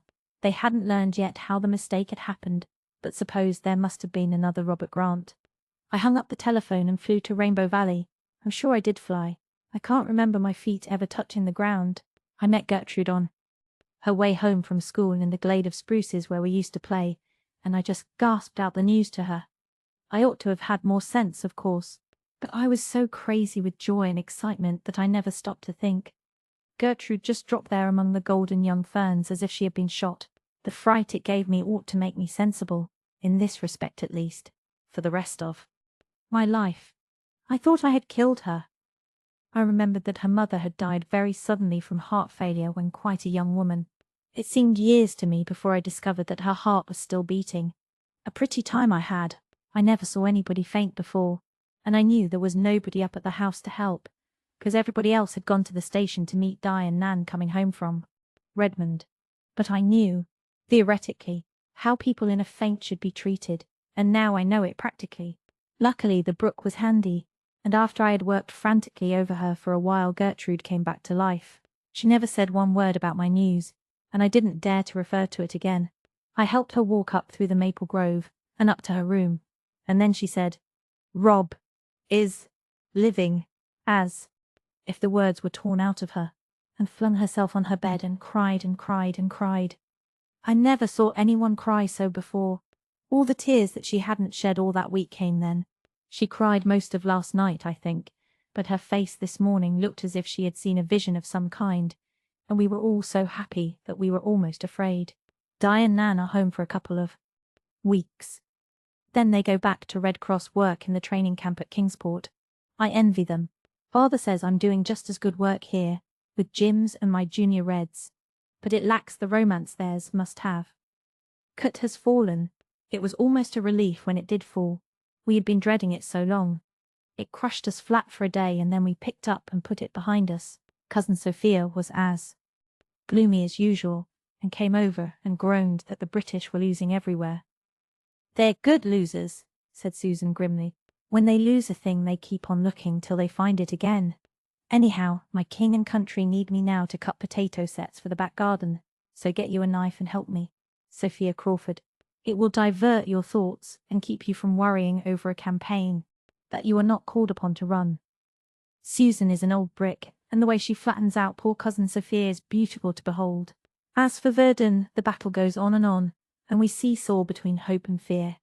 But I know that strange dream of Miss Oliver's foretold the victory of France. They shall not pass. Chapter 20. Norman Douglas speaks out in meeting. "Where are you wandering?" "Anna mine?" asked the doctor, who even yet, after 24 years of marriage, occasionally addressed his wife thus when nobody was about. Anne was sitting on the veranda steps, gazing absently over the wonderful bridal world of spring blossom. Beyond the white orchard was a copse of dark young firs and creamy wild cherries, where the robins were whistling madly, for it was evening and the fire of early stars was burning over the maple grove. Anne came back with a little sigh. "I was just taking relief from intolerable realities in a dream, Gilbert, a dream that all our children were home again, and all small again, playing in Rainbow Valley. It is always so silent now, but I was imagining I heard clear voices and gay, childish sounds coming up as I used to. I could hear Jem's whistle, and Walter's yodel, and the twins' laughter, and for just a few blessed minutes I forgot about the guns on the Western Front, and had a little false, sweet happiness." The doctor did not answer. Sometimes his work tricked him into forgetting for a few moments the Western Front, but not often. There was a good deal of grey now in his still thick curls that had not been there 2 years ago. Yet he smiled down into the starry eyes he loved, the eyes that had once been so full of laughter, and now seemed always full of unshed tears. Susan wandered by with a hoe in her hand, and her second-best bonnet on her head. "I have just finished reading a piece in the Enterprise, which told of a couple being married in an aeroplane. Do you think it would be legal, Doctor dear?" she inquired anxiously. "I think so," said the doctor gravely. "Well," said Susan dubiously, "it seems to me that a wedding is too solemn for anything so giddy as an aeroplane. But nothing is the same as it used to be. Well, it is half an hour yet before prayer meeting time, so I am going around to the kitchen garden to have a little evening hate with the weeds, but all the time I am strafing them I will be thinking about this new worry in the Trentino. I do not like this Austrian caper, Mrs. Dr. dear. Nor I, said Mrs. Blythe ruefully. All the forenoon I preserved rhubarb with my hands and waited for the war news with my soul. When it came, I shriveled. Well, I suppose I must go and get ready for the prayer meeting too. Every village has its own little unwritten history, handed down from lip to lip, through the generations of tragic, comic, and dramatic events. They are told at weddings and festivals, and rehearsed around winter firesides. And in these oral annals of Glen St. Mary, the tale of the Union prayer meeting held that night in the Methodist Church was destined to fill an imperishable place. The Union prayer meeting was Mr. Arnold's idea. The county battalion, which had been training all winter in Charlottetown, was to leave shortly for overseas. The Four Winds Harbour boys belonging to it from the Glen, and Over Harbour and Harbour Head and Upper Glen, were all home on their last leave, and Mr. Arnold thought, properly enough, that it would be a fitting thing to hold a Union prayer meeting for them before they went away. Meredith having agreed, the meeting was announced to be held in the Methodist Church. Glen prayer meetings were not apt to be too well attended, but on this particular evening the Methodist Church was crowded. Everybody who could go was there. Even Miss Cornelia came, and it was the first time in her life that Miss Cornelia had ever set foot inside a Methodist church. It took no less than a world conflict to bring that about. I used to hate Methodists, said Miss Cornelia calmly, when her husband expressed surprise over her going. But I don't hate them now. There is no sense in hating Methodists when there is a Kaiser or a Hindenburg in the world. So Miss Cornelia went. Norman Douglas and his wife went too, and Whiskers on the Moon strutted up the aisle to a front pew, as if he fully realized what a distinction he conferred upon the building. People were somewhat surprised that he should be there, since he usually avoided all assemblages connected in any way with the war. But Mr. Meredith had said that he hoped his session would be well represented, and Mr. Pryor had evidently taken the request to heart. He wore his best black suit and white tie. His thick, tight, iron-grey curls were neatly arranged, and his broad, red round face looked, as Susan most uncharitably thought, more sanctimonious than ever. The minute I saw that man coming into the church, looking like that, I felt that mischief was brewing, Mrs. Dr. dear, she said afterwards. What form it would take I could not tell, but I knew from face of him that he had come there for no good. The prayer meeting opened conventionally and continued quietly. Mr. Meredith spoke first with his usual eloquence and feeling. Mr. Arnold followed with an address which even Miss Cornelia had to confess was irreproachable in taste and subject matter. And then Mr. Arnold asked Mr. Pryor to lead in prayer. Miss Cornelia had always averred that Mr. Arnold had no gumption. Miss Cornelia was not apt to err on the side of charity in her judgment of Methodist ministers, but in this case she did not greatly overshoot the mark. The Reverend Mr. Arnold certainly did not have much of that desirable, indefinable quality known as gumption, or he would never have asked Whiskers on the Moon to lead in prayer at a khaki prayer meeting. He thought he was returning the compliment to Mr. Meredith, who, at the conclusion of his address, had asked a Methodist deacon to lead. Some people expected Mr. Pryor to refuse grumpily, and that would have made enough scandal. But Mr. Vince Pryor bounded briskly to his feet, unctuously said, "Let us pray," and forthwith prayed. In a sonorous voice which penetrated to every corner of the crowded building, Mr. Pryor poured forth a flood of fluent words, and was well on in his prayer before his dazed and horrified audience awakened to the fact that they were listening to a pacifist appeal of the rankest sort. Mr. Pryor had at least the courage of his convictions, or perhaps, as people afterwards said, he thought he was safe in a church, and that it was an excellent chance to air certain opinions he dared not voice elsewhere, for fear of being mobbed. He prayed that the unholy war might cease, that the deluded armies, being driven to slaughter on the Western Front, might have their eyes opened to their iniquity and repent, while yet there was time, that the poor young men present in khaki, who had been hounded into a path of murder and militarism, should yet be rescued. Mr. Pryor had got this far without let or hindrance, and so paralyzed were his hearers, and so deeply imbued with their born and bred conviction, that no disturbance must ever be made in a church, no matter what the provocation, that it seemed likely that he would continue unchecked to the end. But one man, at least in that audience, was not hampered by inherited or acquired reverence for the sacred edifice. Norman Douglas was, as Susan had often vowed crisply, nothing more or less than a pagan. But he was a rampantly patriotic pagan, and when the significance of what Mr. Pryor was saying fully dawned on him, Norman Douglas suddenly went berserk. With a positive roar, he bounded to his feet in his side pew, facing the audience, and shouted in tones of thunder, "Stop, stop that abominable prayer!" What an abominable prayer! Every head in the church flew up. A boy in khaki at the back gave a faint cheer. Mr. Meredith raised a deprecating hand, but Norman was past caring for anything like that. Eluding his wife's restraining grasp, he gave one mad spring over the front of the pew and caught the unfortunate Whiskers on the Moon by his coat collar. Mr. Sue Pryor had not stopped when so bidden, but he stopped now, perforce, for Norman, his long red beard literally bristling with fury, was shaking him until his bones fairly rattled, and punctuating his shakes with a lurid assortment of abusive epithets. "You blatant beast! Shake! You malignant carrion! Shake! You pig-headed varmint! Shake! You putrid pup! Shake! You pestilential parasite! Shake! You Hunnish scum! Shake! You indecent reptile! You! Norman choked for a moment. Everybody believed that the next thing he would say, church or no church, would be something that would have to be spelt with asterisks. But at that moment, Norman encountered his wife's eye, and he fell back with a thud on Holy Writ.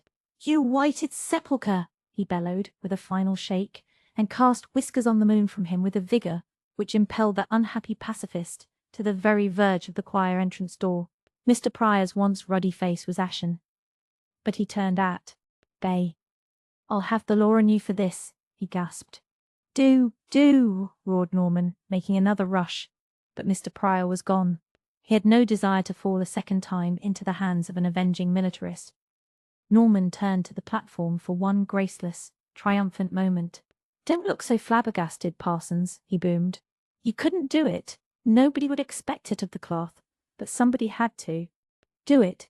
You know you're glad I threw him out. He couldn't be let go on yammering and yodeling and yawping sedition and treason. Sedition and treason. Somebody had to deal with it. I was born for this hour. I've had my innings in church at last. I can sit quiet for another 60 years now. Go ahead with your meeting, Parsons. I reckon you won't be troubled with any more pacifist prayers." But the spirit of devotion and reverence had fled. Both ministers realized it, and realized that the only thing to do was to close the meeting quietly and let the excited people go. Mr. Meredith addressed a few earnest words to the boys in khaki, which probably saved Mr. Pryor's windows from a second onslaught, and Mr. Ken Arnold pronounced an incongruous benediction. At least he felt it was incongruous, for he could not at once banish from his memory the sight of gigantic Norman Douglas shaking the fat, pompous little Whiskers on the Moon as a huge mastiff might shake an overgrown puppy, and he knew that the same picture was in everybody's mind. Altogether, the Union prayer meeting could hardly be called an unqualified success, but it was remembered in Glen St. Mary when scores of orthodox and undisturbed assemblies were totally forgotten. "You will never, no, never, Mrs. Dr. Dear, hear me call Norman Douglas a pagan again," said Susan when she reached home. "If Ellen Douglas is not a proud woman this night, she should be." "Norman Douglas did a wholly indefensible thing," said the doctor.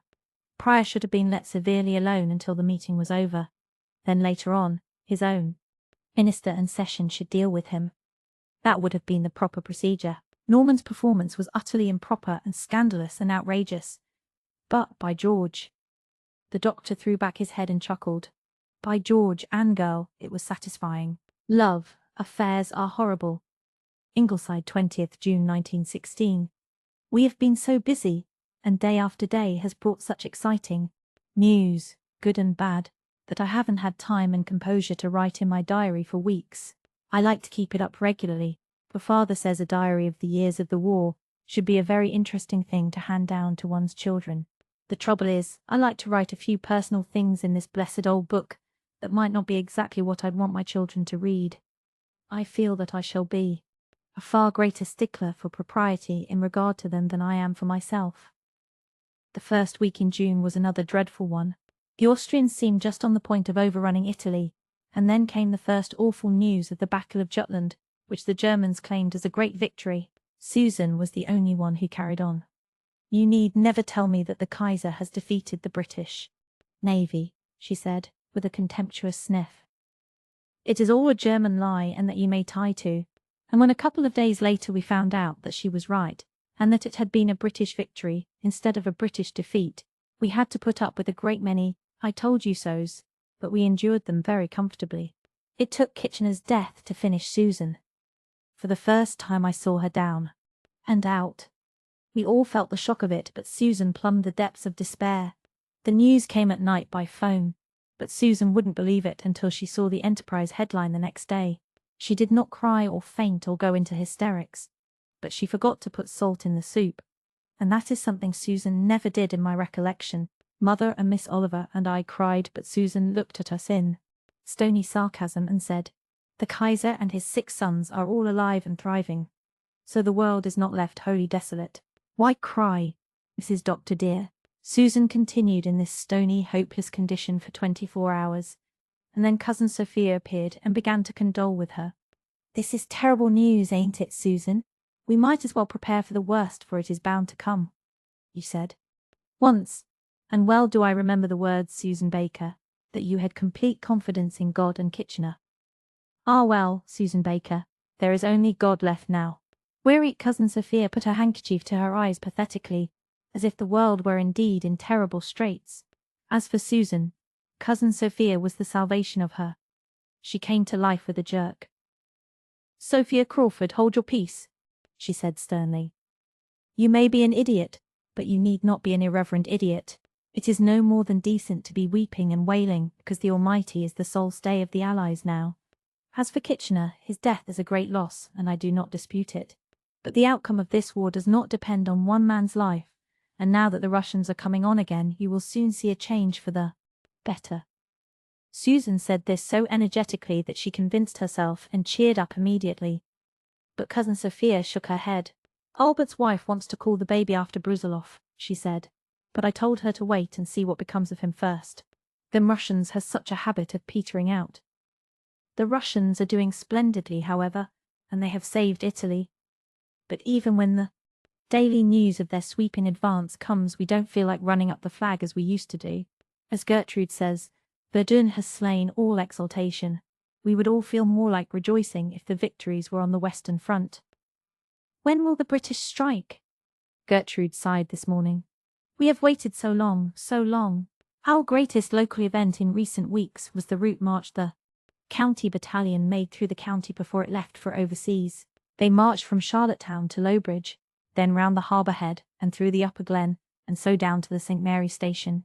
Everybody turned out to see them, except old Aunt Fanny Clow, who is bedridden, and Mr. the Prior, who hadn't been seen out even in church since the night of the Union prayer meeting the previous week.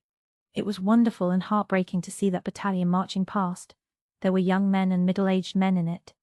There was Laurie McAllister from Over Harbour, who is only 16 but swore he was 18, so that he could enlist.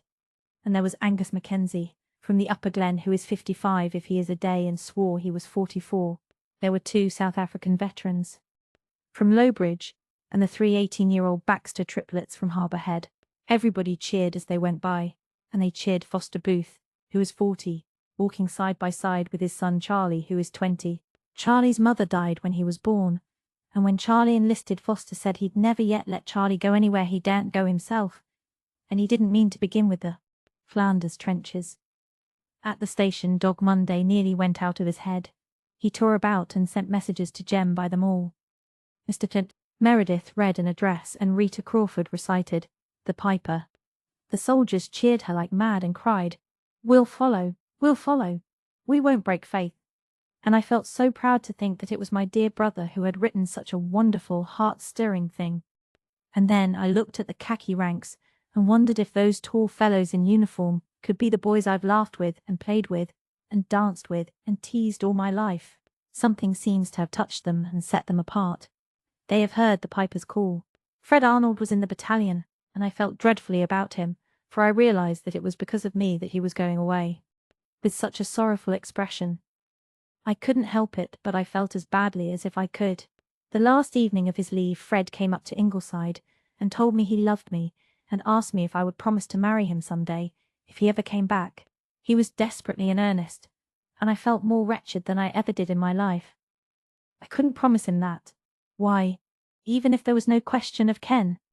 I don't care for Fred that way, and never could, but it seemed so cruel and heartless to send him away to the front without any hope of comfort. I cried like a baby, and yet, oh, I'm afraid that there must be something incurably frivolous about me, because, right in the middle of it all, with me crying and Fred looking so wild and tragic, the thought popped into my head that it would be an unendurable thing to see that nose across from me at the breakfast table every morning of my life. There, that is one of the entries I wouldn't want my descendants to read in this journal. But it is the humiliating truth, and perhaps it's just as well that thought did come, or I might have been tricked by pity and remorse into giving him some rash assurance. If Fred's nose were as handsome as his eyes and mouth, some such thing might have happened. And then what an unthinkable predicament I should have been in. When poor Fred became convinced that I couldn't promise him, he behaved beautifully, though that rather made things worse. If he had been nasty about it, I wouldn't have felt so heartbroken and remorseful. Though why I should feel remorseful I don't know, for I never encouraged Fred. To think I cared a bit about him. Yet feel remorseful I did, and do. If Fred Arnold never comes back from overseas, this will haunt me all my life. Then Fred said if he couldn't take my love with him to the trenches, at least he wanted to feel that he had my friendship. And would I kiss him just once in goodbye before he went? Perhaps forever? I don't know how I could ever had imagined that. Love affairs were delightful, interesting things. They are horrible. I couldn't even give poor heartbroken Fred one little kiss because of my promise to Ken. It seemed so brutal. I had to tell Fred that, of course, he would have my friendship, but that I couldn't kiss him because I had promised somebody else I wouldn't. He said, "It is it, Ken Ford?" I nodded. It seemed dreadful to have to tell it. It was such a sacred little secret just between me and Ken. When Fred went away, I came up here to my room and cried so long and so bitterly that Mother came up and insisted on knowing what was the matter. I told her. She listened to my tale with an expression that clearly said, "Can it be possible that anyone has been wanting to marry this baby?" But she was so nice and understanding. And sympathetic. Oh, just so race of Josephy, that I felt indescribably comforted. Mothers are the dearest things. "But oh, Mother," I sobbed. "He wanted me to kiss him goodbye. And I couldn't, and that hurt me worse than all the rest." "Well, why didn't you kiss him?" asked Mother coolly. "Considering the circumstances, I think you might have." "But I couldn't, Mother. I promised Ken when he went away that I wouldn't kiss anybody else until he came back." This was another high explosive for poor Mother, she exclaimed, with the queerest little catch in her voice. "Rilla, are you engaged to Kenneth Ford?" "I don't know," I sobbed. "You don't know?" repeated Mother. Then I had to tell her the whole story too, and every time I tell it, it seems sillier and sillier to imagine that Ken meant anything serious. I felt idiotic and ashamed by the time I got through. Mother sat a little while in silence. Then she came over, sat down beside me, and took me in her arms. "Don't cry, dear little Rilla. You have nothing to reproach yourself with in regard to Fred, and if Leslie West's son asked you to keep your lips for him, I think you may consider yourself engaged to him. But, oh, my baby, my last little baby, I have lost you. The war has made a woman of you too soon. I shall never be too much of a woman to find comfort in Mother's hugs." Nevertheless, when I saw Fred marching by 2 days later in the parade, my heart ached unbearably. But I'm glad Mother thinks I'm really engaged to Ken. Chapter 22. Little Dog Monday Knows. It is 2 years tonight since the dance at the light, when Jack Elliott brought us news of the war. "Do you remember, Miss Oliver?" Cousin Sophia answered for Miss Oliver. "Oh, indeed, Rilla. I remember that evening only too well, and you were prancing down here to show off your party clothes. Didn't I warn you that we could not tell what was before us? Little did you think that night what was before you. Little did any of us think that," said Susan sharply. "Not being gifted with the power of prophecy, it does not require any great foresight, Sophia Crawford, to tell a body that she will have some trouble before her life is over. I could do as much myself. We all thought the war would be over in a few months then, said Rilla wistfully. When I look back, it seems so ridiculous that we ever could have supposed it. And now, 2 years later, it is no nearer the end than it was then, said Miss Oliver gloomily. Susan clicked her knitting needles briskly. Now, Miss Oliver, dear, you know that is not a reasonable remark. You know we are just 2 years nearer the end, whenever the end is appointed to be. Albert read in a Montreal paper today that a war expert gives it as his opinion that it will last 5 years more, was Cousin Sophia's cheerful contribution. It can't, cried Rilla.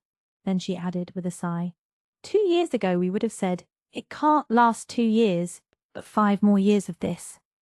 If Romania comes in, as I have strong hopes now of her doing, you will see the end in 5 months instead of 5 years, said Susan. I've no faith in foreigners, sighed Cousin Sophia. The French are foreigners, retorted Susan, and look at Verdun. And think of all the Somme victories this blessed summer. The big push is on, and the Russians are still going well. Why, General Haig says that the German officers he has captured admit that they have lost the war. You can't believe a word the Germans say, protested Cousin Sophia. There is no sense in believing a thing just because. You'd like to believe it, Susan Baker. The British have lost millions of men at the Somme, and how far have they got? Look facts in the face. Susan Baker, look facts in the face. They are wearing the Germans out, and so long as that happens, it does not matter whether it is done a few miles east or a few miles west. I am not, admitted Susan in tremendous humility. I am not a military expert, Sophia Crawford, but even I can see that, and so could you if you were not determined to take a gloomy view of everything. The Huns have not got all the cleverness in the world. Have you not heard the story of Alistair MacCallum's son Roderick, from the Upper Glen? He is a prisoner in Germany, and his mother got a letter from him last week. He wrote that he was being very kindly treated and that all the prisoners had plenty of food and so on, till you would have supposed everything was lovely. But when he signed his name, right in between Roderick and MacCallum, he wrote 2 Gaelic words that meant all lies, and the German censor did not understand Gaelic and thought it was all part of Roddy's name. So he let it pass, never dreaming how he was diddled. Well, I am going to leave the war, to Hague for the rest of the day, and make a frosting for my chocolate cake. And when it is made, I shall put it on the top shelf. The last one I made, I left it on the lower shelf, and little Kitchener sneaked in and clawed all the icing off and ate it. We had company for tea that night, and when I went to get my cake, what a sight did I behold! Has that poor orphan's father never been heard from yet? Asked Cousin Sophia. Yes, I had a letter from him in July, said Rilla. He said that when he got word of his wife's death and of my taking the baby, Mr. Meredith wrote him, you know. He wrote right away, but as he never got any answer, he had begun to think his letter must have been lost. It took him 2 years to begin to think it, said Susan scornfully. Some people think very slow. Jim Anderson has not got a scratch, for all he has been 2 years in the trenches. A fool for luck, as the old proverb says. He wrote very nicely about Jim's and said he'd like to see him, said Rilla. So I wrote and told him all about the wee man and sent him snapshots. Jim's will be 2 years old next week, and he is a perfect duck. You didn't used to be very fond of babies, said Cousin Sophia. I'm not a bit fonder of babies in the abstract than ever I was, said Rilla frankly. But I do love Jim's, and I'm afraid I wasn't really half as glad as I should have been when Jim Anderson's letter proved that he was safe and sound. You wasn't hoping the man would be killed? Cried Cousin Sophia in horrified accents. No, no, no, I just hoped he would go on forgetting about Jim's, Mrs. Crawford. And then your pa would have the expense of raising him, said Cousin Sophia reprovingly. You young creatures are terrible thoughtless.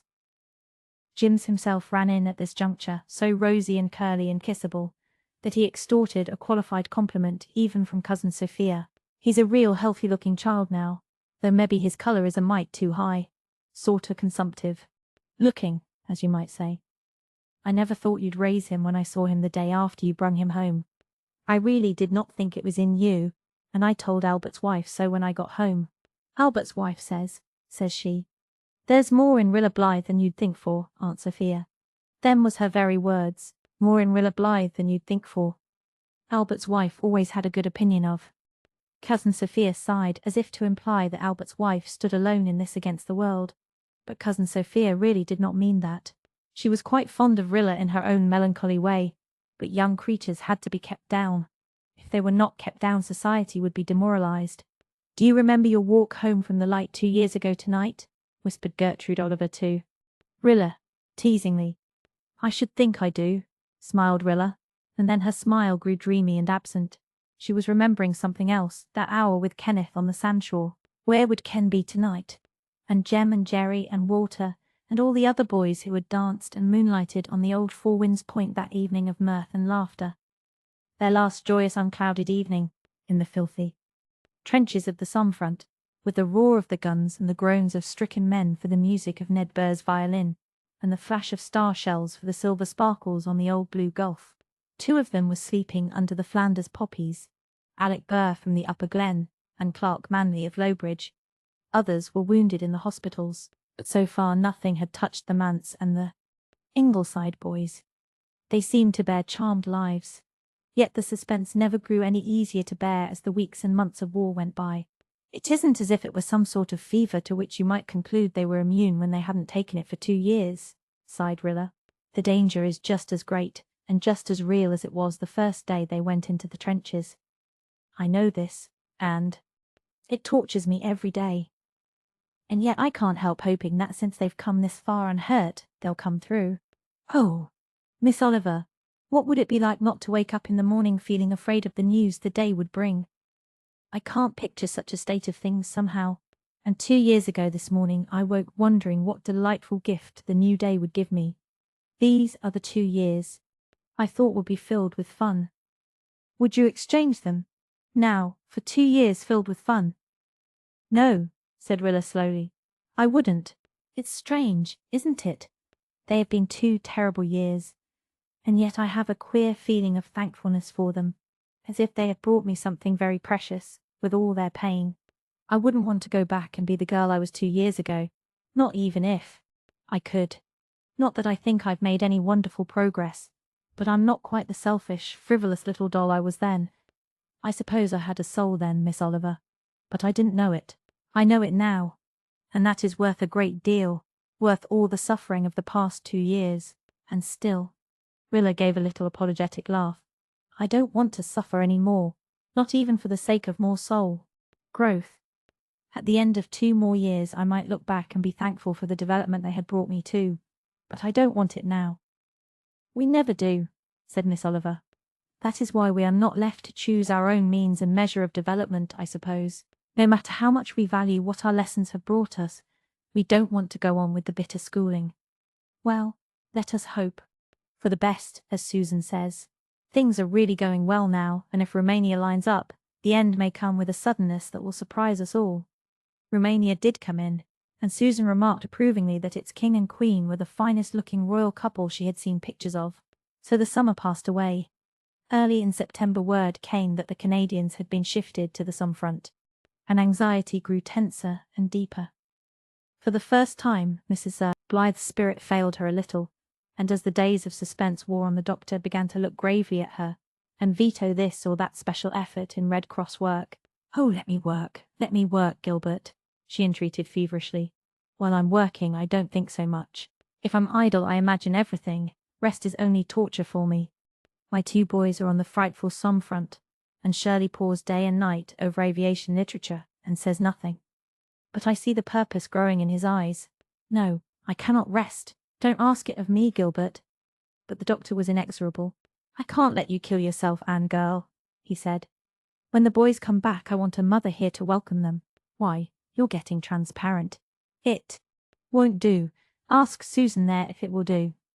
"Oh, if Susan and you are both banded together against me," said Anne helplessly. One day the glorious news came that the Canadians had taken Courcelette and Martinpuic, with many prisoners and guns.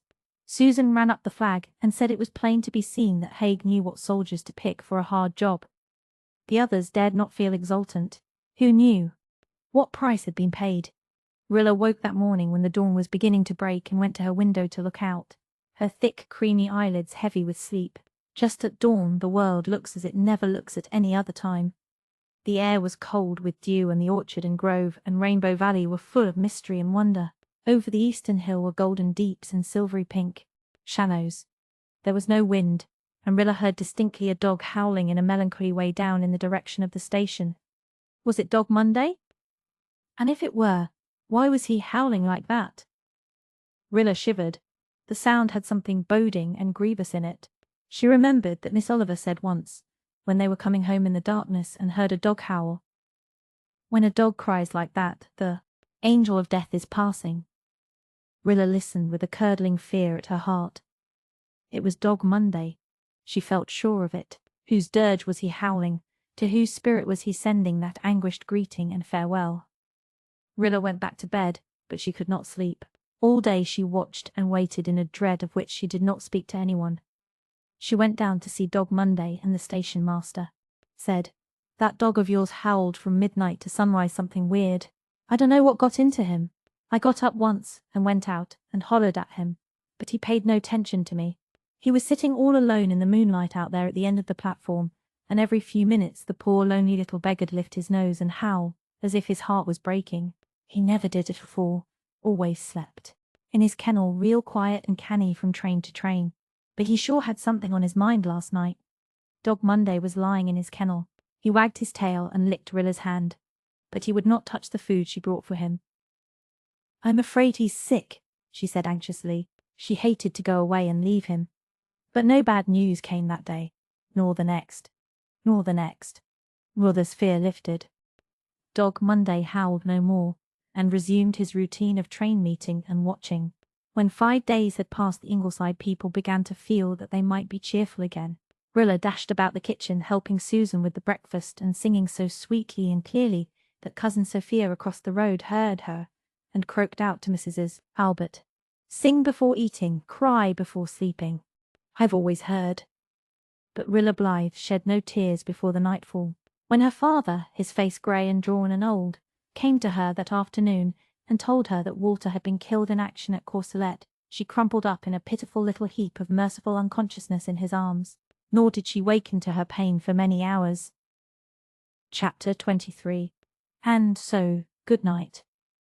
The fierce flame of agony had burned itself out, and the grey dust of its ashes was over all the world.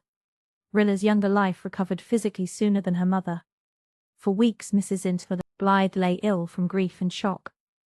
Rilla found it was possible to go on with existence, since existence had still to be reckoned with.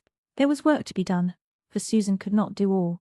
For her mother's sake she had to put on calmness and endurance as a garment in the day, but night after night she lay in her bed, weeping the bitter rebellious tears of youth until at last tears were all wept out, and the little patient ache that was to be in her heart until she died took their place. She clung to Miss Oliver, who knew what to say and what not to say. So few people did. Kind, well-meaning callers and comforters gave Rilla some terrible moments. "You'll get over it in time," Mrs. William Reese said cheerfully. Mrs. Reese had 3 stalwart sons, not one of whom had gone to the front. "It's such a blessing it was Walter who was taken and not Jem," said Miss Sarah Clow.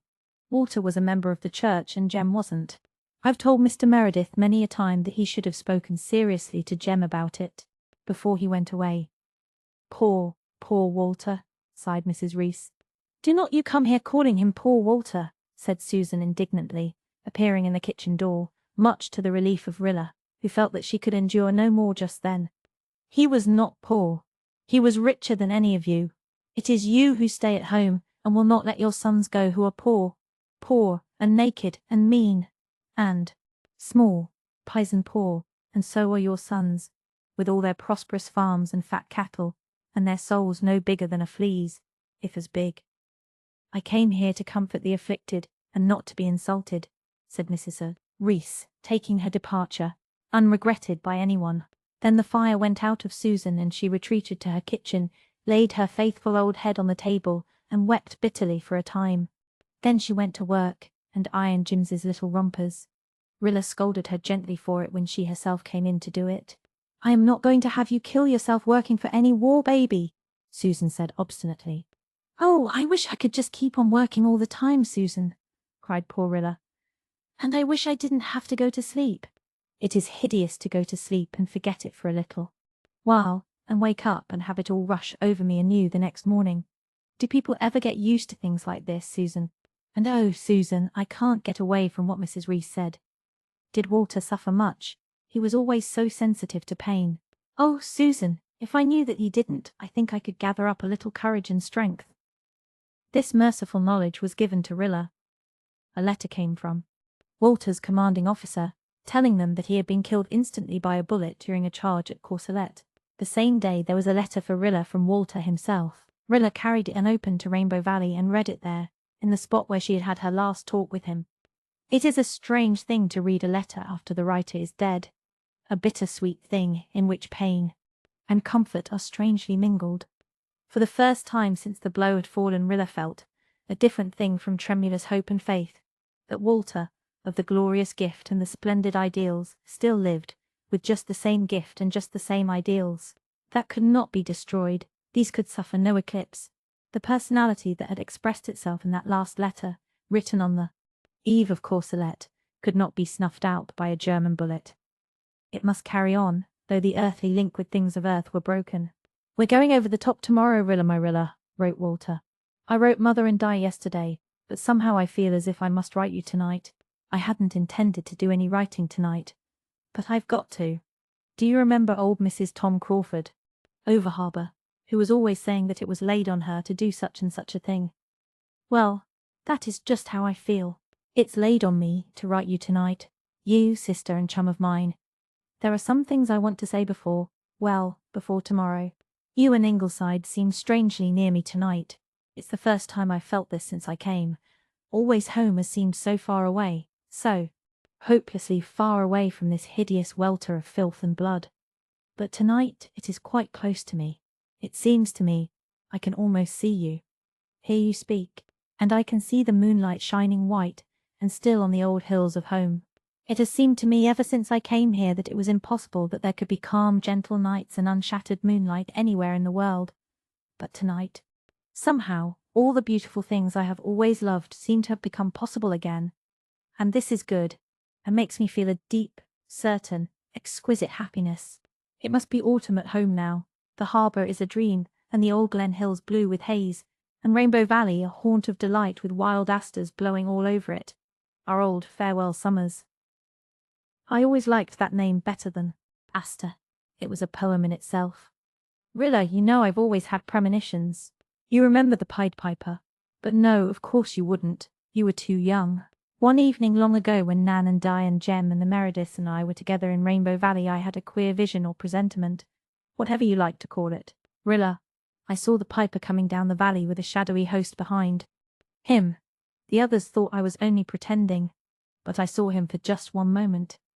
And Rilla, last night I saw him again. I was doing sentry go, and I saw him marching across no man's land from our trenches to the German trenches, the same tall shadowy form, piping weirdly, and behind him followed boys in khaki. Rilla, I tell you I saw him. It was no fancy, no illusion. I heard his music, and then he was gone. But I had seen him, and I knew what it meant.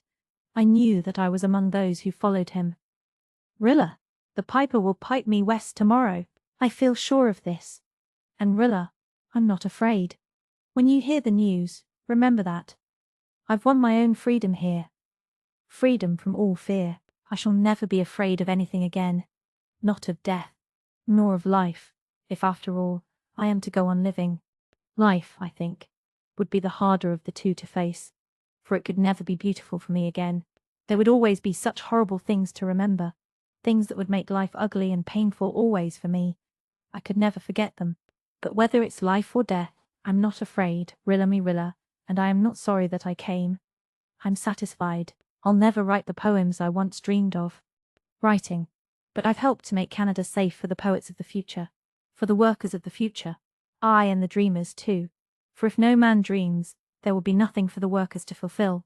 The future, not of Canada only but of the world, when the red rain of Langmark and Verdun shall have brought forth a golden harvest, not in a year or two, as some foolishly think, but a generation later, when the seeds sown now shall have had time to germinate and grow. Yes, I'm glad I came, Rilla. It isn't only the fate of the little seaborne island I love that is in the balance, nor of Canada, nor of England. It's the fate of mankind. That is what we're fighting for. And we shall win. Never for a moment doubt that, Rilla. For it isn't only the living who are fighting, the dead are fighting. 2. Such an army cannot be defeated. Is there laughter in your face yet, Rilla? I hope so. The world will need laughter and courage more than ever in the years that will come next. I don't want to preach. This isn't any time for it. But I just want to say something that may help you over the worst when you hear that I've gone west. I've a premonition about you, Rilla, as well as about myself. I think Ken will go back to you, and that there are long years of happiness for you by and by, and you will tell your children of the idea we fought and died for. Teach them it must be lived for as well as died for, else the price paid for it will have been given for naught. This will be part of your work, Rilla. And if you, all you girls back in the homeland, do it, then we who don't come back will know that you have not broken faith with us. I meant to write to Una tonight too, but I won't have time now. Read this letter to her and tell her it's really meant for you both. You two dear, fine, loyal girls. Tomorrow, when we go over the top, I'll think of you both, of your laughter, Rilla my Rilla, and the steadfastness in Una's blue eyes. Somehow I see those eyes very plainly tonight too. Yes, you'll both keep faith, I'm sure of that, you and Una. And so, good night. We go over the top at dawn. Rilla read her letter over many times. There was a new light on her pale young face when she finally stood up, amid the asters Walter had loved, with the sunshine of autumn around her. For the moment at least, she was lifted above pain and loneliness. I will keep faith, Walter, she said, steadily. I will work, and teach, and learn, and laugh. Yes, I will even laugh, through all my years, because of you and because of what you gave when you followed the call. Rilla meant to keep Walter's letter as a sacred treasure, but, seeing the look on Una Meredith's face when Una had read it and held it back to her, she thought of something. Could she do it? Oh no, she could not give up. Walter's letter, his last letter. Surely it was not selfishness to keep it. A copy would be such a soulless thing.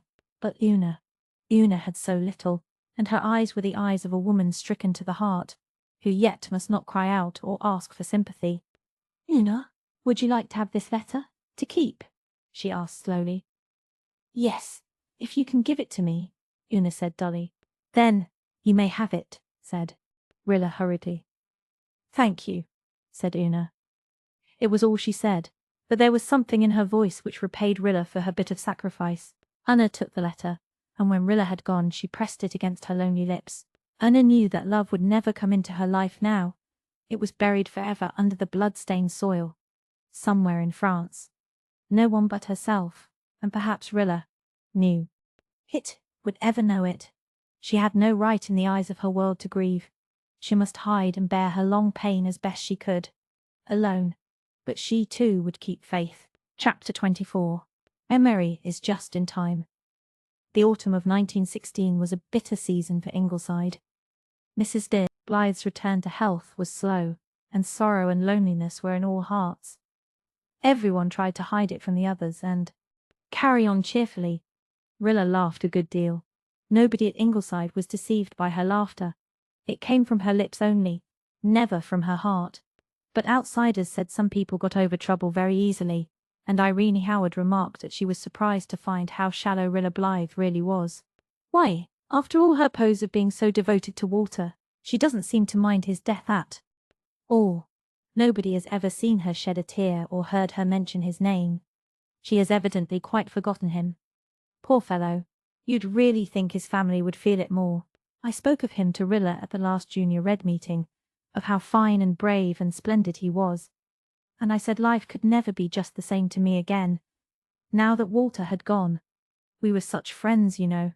Why, I was the very first person he told about having enlisted, and Rilla answered, as coolly and indifferently as if she were speaking of an entire stranger. He was just one of many fine and splendid boys who have given everything for their country. Well, I wish I could take things as calmly, but I'm not made like that. I'm so sensitive, things hurt me terribly. I really never get over them. I asked Rilla right out why she didn't put on mourning for Walter. She said her mother didn't wish it, but everyone is talking about it. Rilla doesn't wear colours, nothing but white, protested Betty Mead. White becomes her better than anything else, said Irene significantly. And we all know black doesn't suit her complexion at all. But of course, I'm not saying that is the reason she doesn't wear it. Only, it's funny. If my brother had died, I'd have gone into deep mourning. I wouldn't have had the heart for anything else. I confess I'm disappointed in Rilla Blythe. I am not then, cried Betty Mead loyally. I think Rilla is just a wonderful girl. A few years ago I admit I did think she was rather too vain and gigglesome, but now she is nothing of the sort. I don't think there is a girl in the Glen who is so unselfish and plucky as Rilla, or who has done her bit as thoroughly and patiently. Our junior Red Cross would have gone on the rocks a dozen times if it hadn't been for her tact and perseverance and enthusiasm.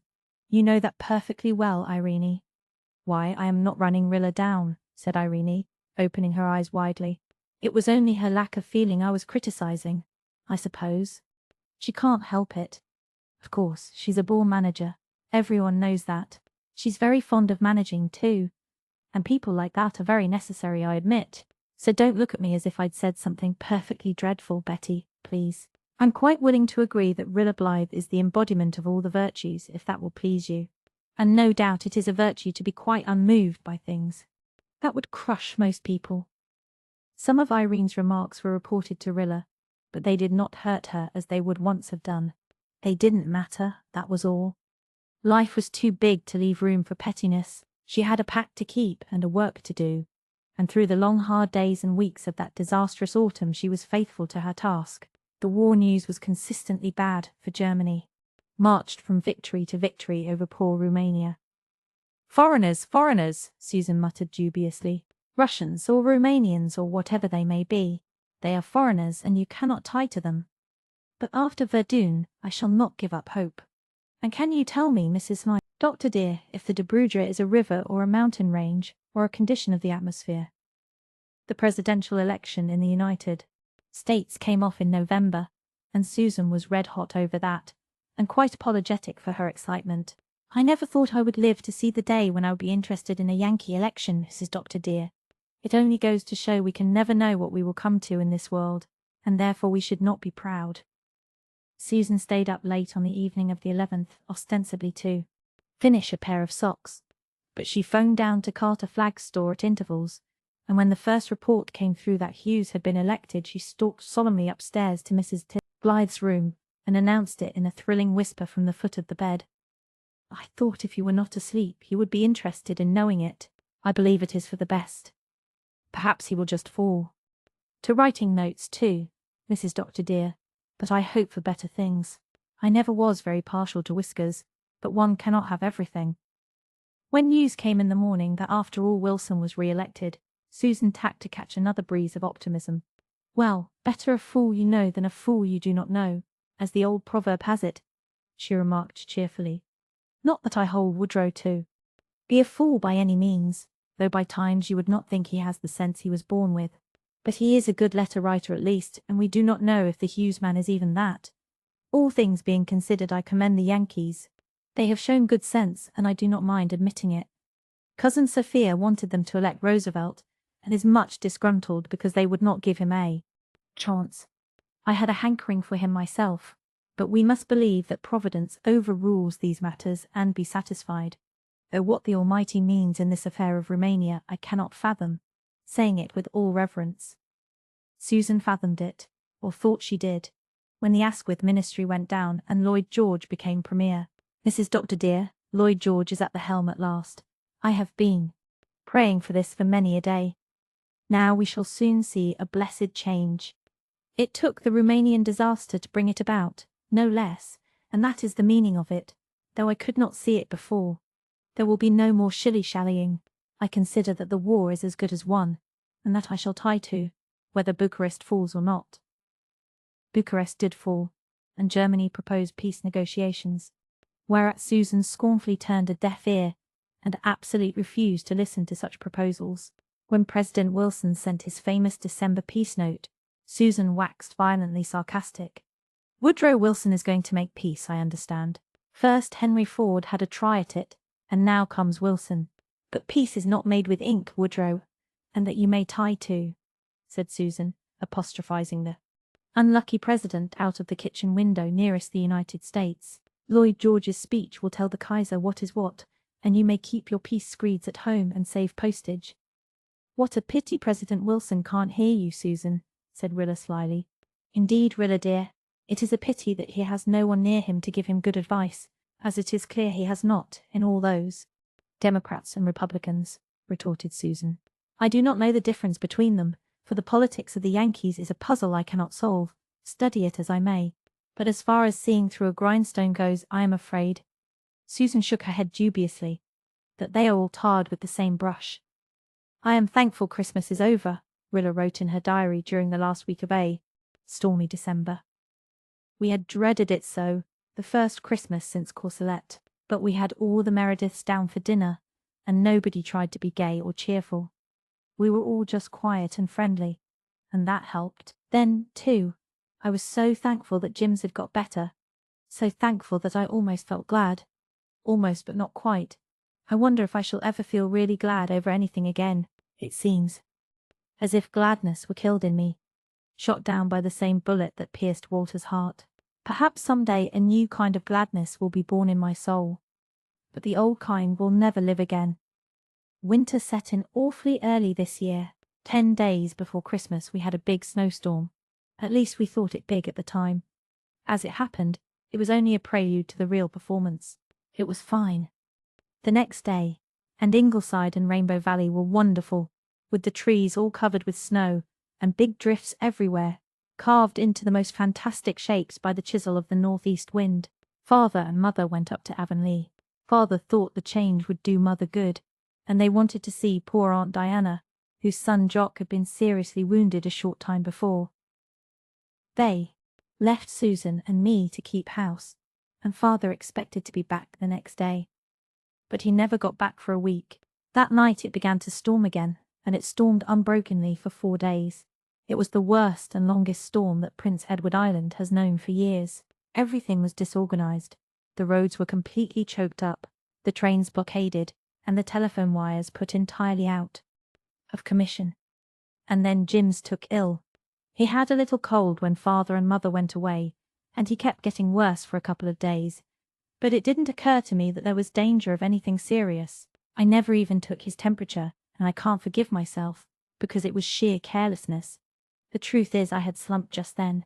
Mother was away, so I let myself go, all at once. I was tired of keeping up and pretending to be brave and cheerful, and I just gave up for a few days, and spent most of the time lying on my face on my bed, crying. I neglected Jims. That is the hateful truth. I was cowardly and false to what I promised Walter. And if Jims had died, I could never have forgiven myself. Then, the third night after Father and Mother went away, Jims suddenly got worse. Oh, so much worse. All at once. Susan and I were all alone. Gertrude had been at Lowbridge when the storm began and had never got back. At first, we were not much alarmed. Jims has had several bouts of croup, and Susan and Morgan and I have always brought him through without much trouble. But it wasn't very long before we were dreadfully alarmed. "I never saw croup like this before," said Susan. As for me, I knew, when it was too late, what kind of croup it was. I knew it was not the ordinary croup, false croup as doctors call it, but the true croup, and I knew that it was a deadly and dangerous thing. And Father was away, and there was no doctor nearer than Lowbridge, and we could not phone, and neither horse nor man could get through the drifts that night. Gallant little Jims put up a good fight for his life. Susan and I tried every remedy we could think of or find in Father's books, but he continued to grow worse. It was heart-rending to see and hear him. He gasped so horribly for breath, the poor little soul, and his face turned a dreadful bluish colour, and had such an agonized expression, and he kept struggling with his little hands, as if he were appealing to us to help him somehow. I found myself thinking that the boys who had been gassed at the front must have looked like that, and the thought haunted me amid all my dread and misery over Jims. And all the time the fatal membrane in his wee throat grew and thickened, and he couldn't get it up. Oh, I was just wild! I never realized how dear Jims was to me until that moment, and I felt so utterly helpless. And then Susan gave up. "We cannot save him. Oh, if your father was here, Look at him, the poor little fellow. I know not what to do. I looked at Jims and I thought he was dying. Susan was holding him up in his crib to give him a better chance for breath, but it didn't seem as if he could breathe at all. My little war baby, with his dear ways and sweet roguish face, was choking to death before my very eyes, and I couldn't help him. I threw down the hot poultice I had ready in despair. Of what use was it? Jims was dying, and it was my fault. I hadn't been careful enough. Just then, at 11 o'clock at night, the doorbell rang. Such a ring, it pealed all over the house above the roar of the storm. Susan couldn't go. She dared not lay Jims down, so I rushed downstairs. In the hall I paused just a minute. I was suddenly overcome by an absurd dread. I thought of a weird story Gertrude had told me once. An aunt of hers was alone in a house one night with her sick husband. She heard a knock at the door, and when she went and opened it, there was nothing there, nothing that could be seen, at least.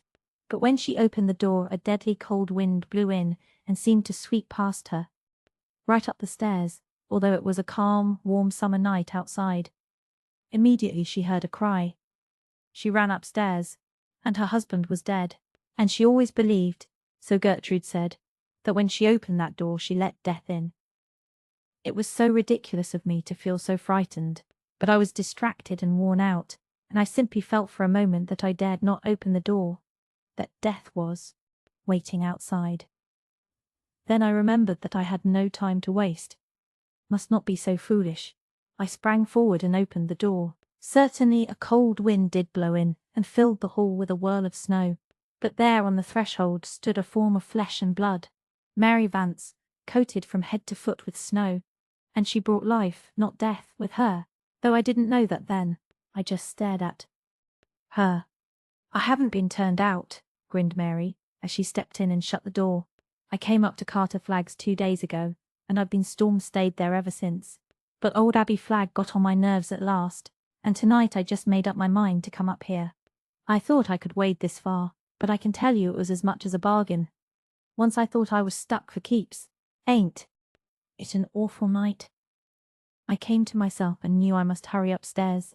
I explained as quickly as I could to Mary, and left her trying to brush the snow off. Upstairs I found that Jims was over that paroxysm, but almost as soon as I got back to the room he was in the grip of another. I couldn't do anything but moan and cry. Oh, how ashamed I am when I think of it. And yet, what could I do? We had tried everything we knew. And then all at once I heard Mary Vance saying loudly behind me, "Why, that child is dying." I whirled around. Didn't I know he was dying? My little Jims. I could have thrown Mary Vance out of the door or the window. Anywhere. At that moment. There she stood, cool and composed, looking down at my baby, with those weird white eyes of hers, as she might look at a choking kitten. I had always disliked Mary Vance, and just then I hated her. "We have tried everything," said poor Susan dully. "It is not ordinary croup." "No, it's the diphthery croup," said Mary briskly, snatching up an apron. "And there's mighty little time to lose, but I know what to do. When I lived over harbour with Mrs. Wiley, years ago, Will Crawford's kid died of diphthery croup, in spite of 2 doctors. And when old Aunt Christina McAllister heard of it, she was the one brought me round when I nearly died of pneumonia, you know. She was a wonder. No doctor was a patch on her. They don't hatch her breed of cats nowadays. Let me tell you. She said she could have saved him with her grandmother's remedy if she'd been there. She told Mrs. Wiley what it was, and I've never forgot it. I've the greatest memory ever. A thing just lies in the back of my head till the time comes to use it. Got any sulphur in the house, Susan? Yes, we had sulphur. Susan went down with Mary to get it, and I held Jims. I hadn't any hope, not the least. Mary Vance might brag as she liked. She was always bragging. But I didn't believe any grandmother's remedy could save Jims now. Presently Mary came back. She had tied a piece of thick flannel over her mouth and nose, and she carried Susan's old tin chip pan, half full of burning coals. "You watch me," she said boastfully. "I've never done this, but it's kill or cure that child is dying anyway." She sprinkled a spoonful of sulphur over the coals, and then she picked up Jims, turned him over, and held him face downward, right over those choking, blinding fumes. I don't know why I didn't spring forward and snatch him away. Susan says it was because it was foreordained that I shouldn't, and I think she is right, because it did really seem that I was powerless to move. Susan herself seemed transfixed, watching Mary from the doorway. Jims writhed in those big, firm, capable hands of Mary. Oh yes, she is capable all right, and choked and wheezed, and choked and wheezed, and I felt that he was being tortured to death. And then, all at once, after what seemed to me an hour, though it really wasn't long, he coughed up the membrane that was killing him. Mary turned him over and laid him back on his bed. He was white as marble, and the tears were pouring out of his brown eyes. But that awful livid look was gone from his face, and he could breathe quite easily. "Wasn't that some trick?" said Mary gaily. "I hadn't any idea how it would work, but I just took a chance. I'll smoke his throat out again once or twice before morning, just to kill all the germs. But you'll see he'll be all right now." Jims went right to sleep. Real sleep, not coma, as I feared at first. Mary smoked him, as she called it, twice through the night, and at daylight his throat was perfectly clear, and his temperature was almost normal. When I made sure of that, I turned and looked at Mary Vance. She was sitting on the lounge laying down the law to Susan on some subject about which Susan must have known 40 times as much as she did. But I didn't mind how much law she laid down or how much she bragged. She had a right to brag. She had dared to do what I would never have dared, and had saved Jims from a horrible death. It didn't matter any more that she had once chased me through the glen with a codfish. It didn't matter that she had smeared goose grease all over my dream of romance the night of the lighthouse dance. It didn't matter that she thought she knew more than anybody else, and always rubbed it in. I would never dislike Mary Vance again. I went over to her and kissed her. "What's up now?" she said. "Nothing. Only I'm so grateful to you, Mary." "Well, I think you ought to be. That's a fact. You two would have let that baby die on your hands if I hadn't happened along," said Mary, just beaming with complacency. "She got Susan and me a tip-top breakfast and made us eat it, and bossed the life out of us, as Susan says, for 2 days, until the roads were opened so that she could get home. Jims was almost well by that time, and Father turned up. He heard our tale without saying much. Father is rather scornful generally about what he calls old wives' remedies.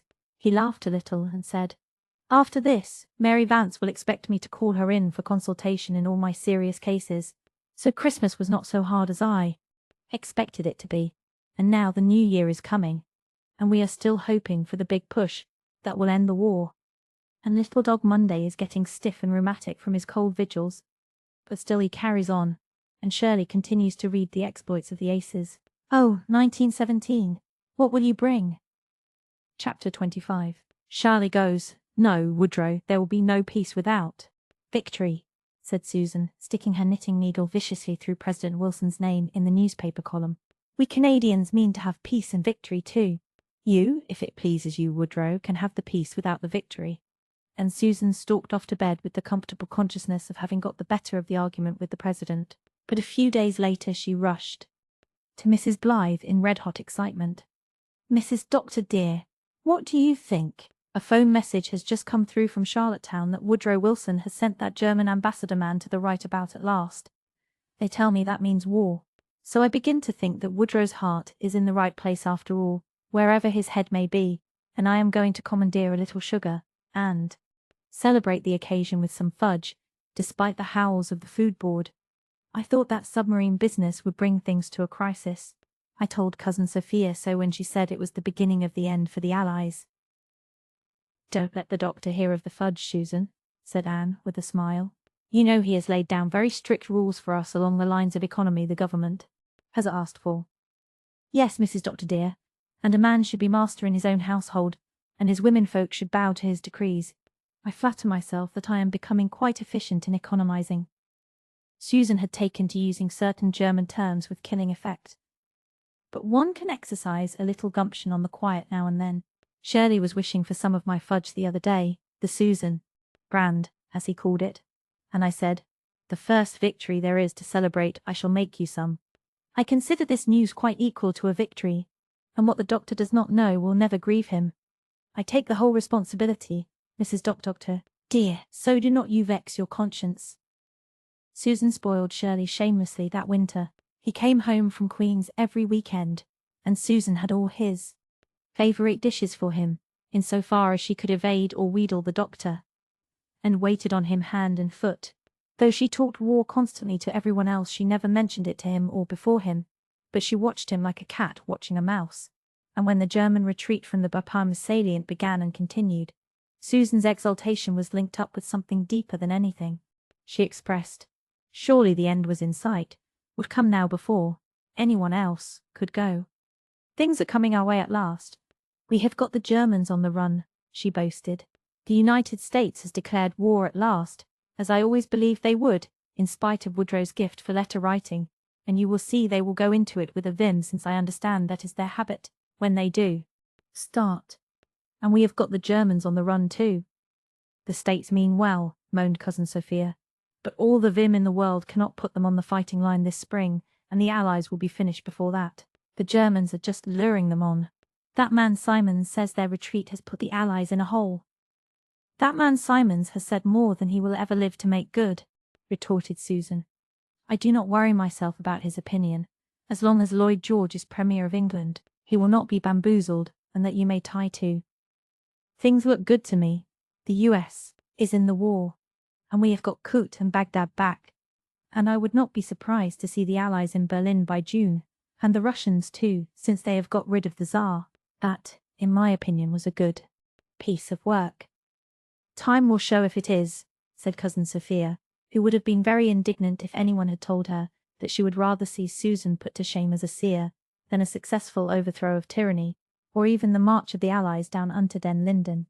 But then the woes of the Russian people were quite unknown to Cousin Sophia, while this aggravating, optimistic Susan was an ever-present thorn in her side.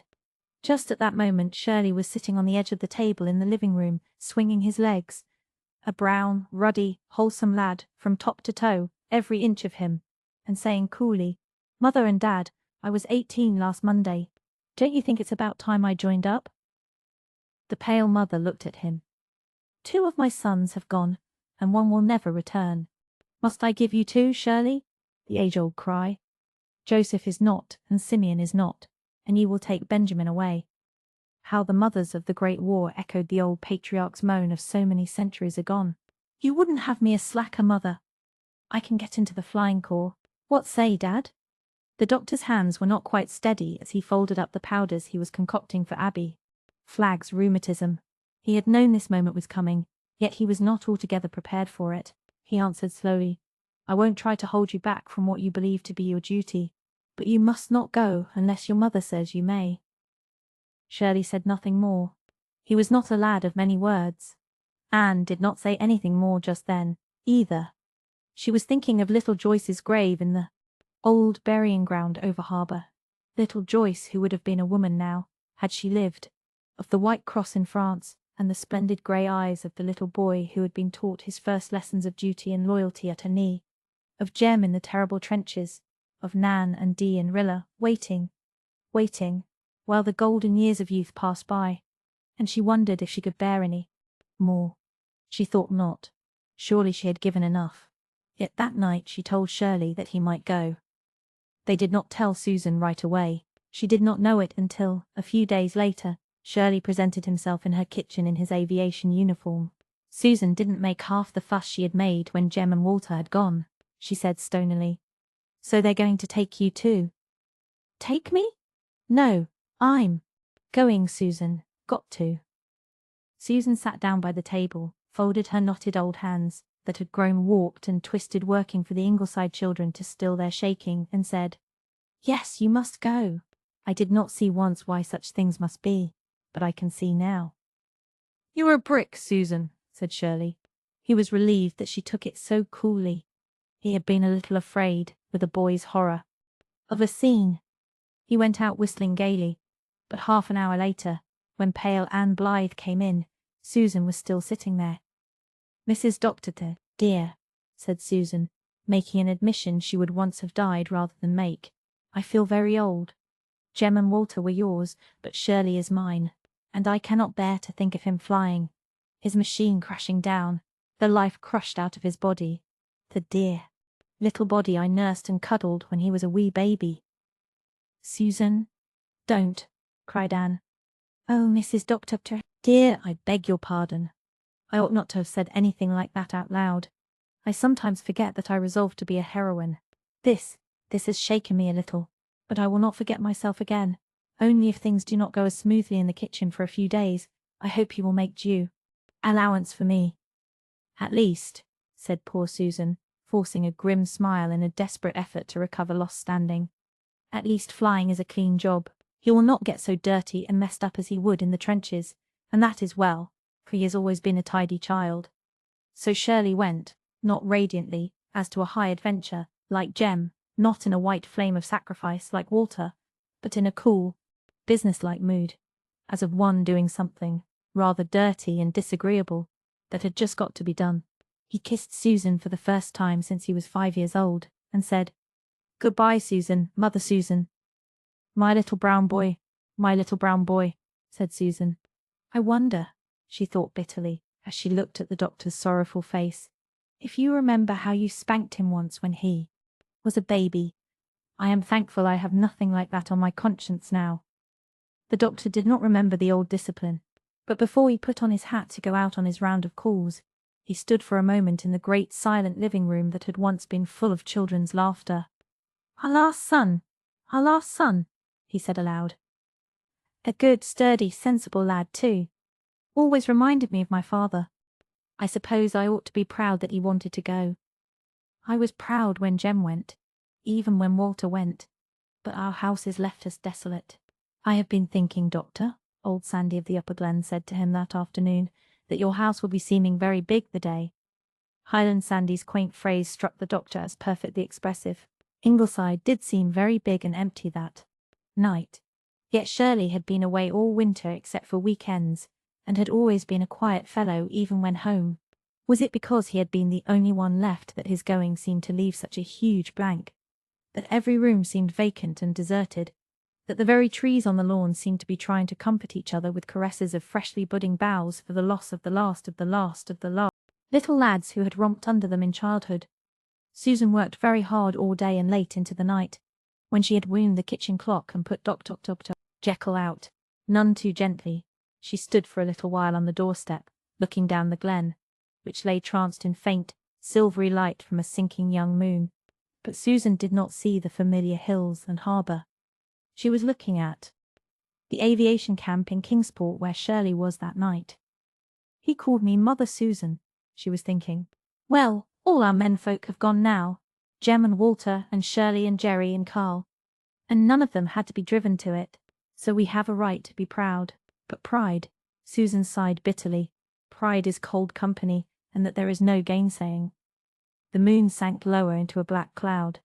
In the west, the glen went out in an eclipse of sudden shadow, and thousands of miles away the Canadian boys in khaki, the living and the dead, were in possession of Vimy Ridge. Vimy Ridge is a name written in crimson and gold on the Canadian annals of the Great War.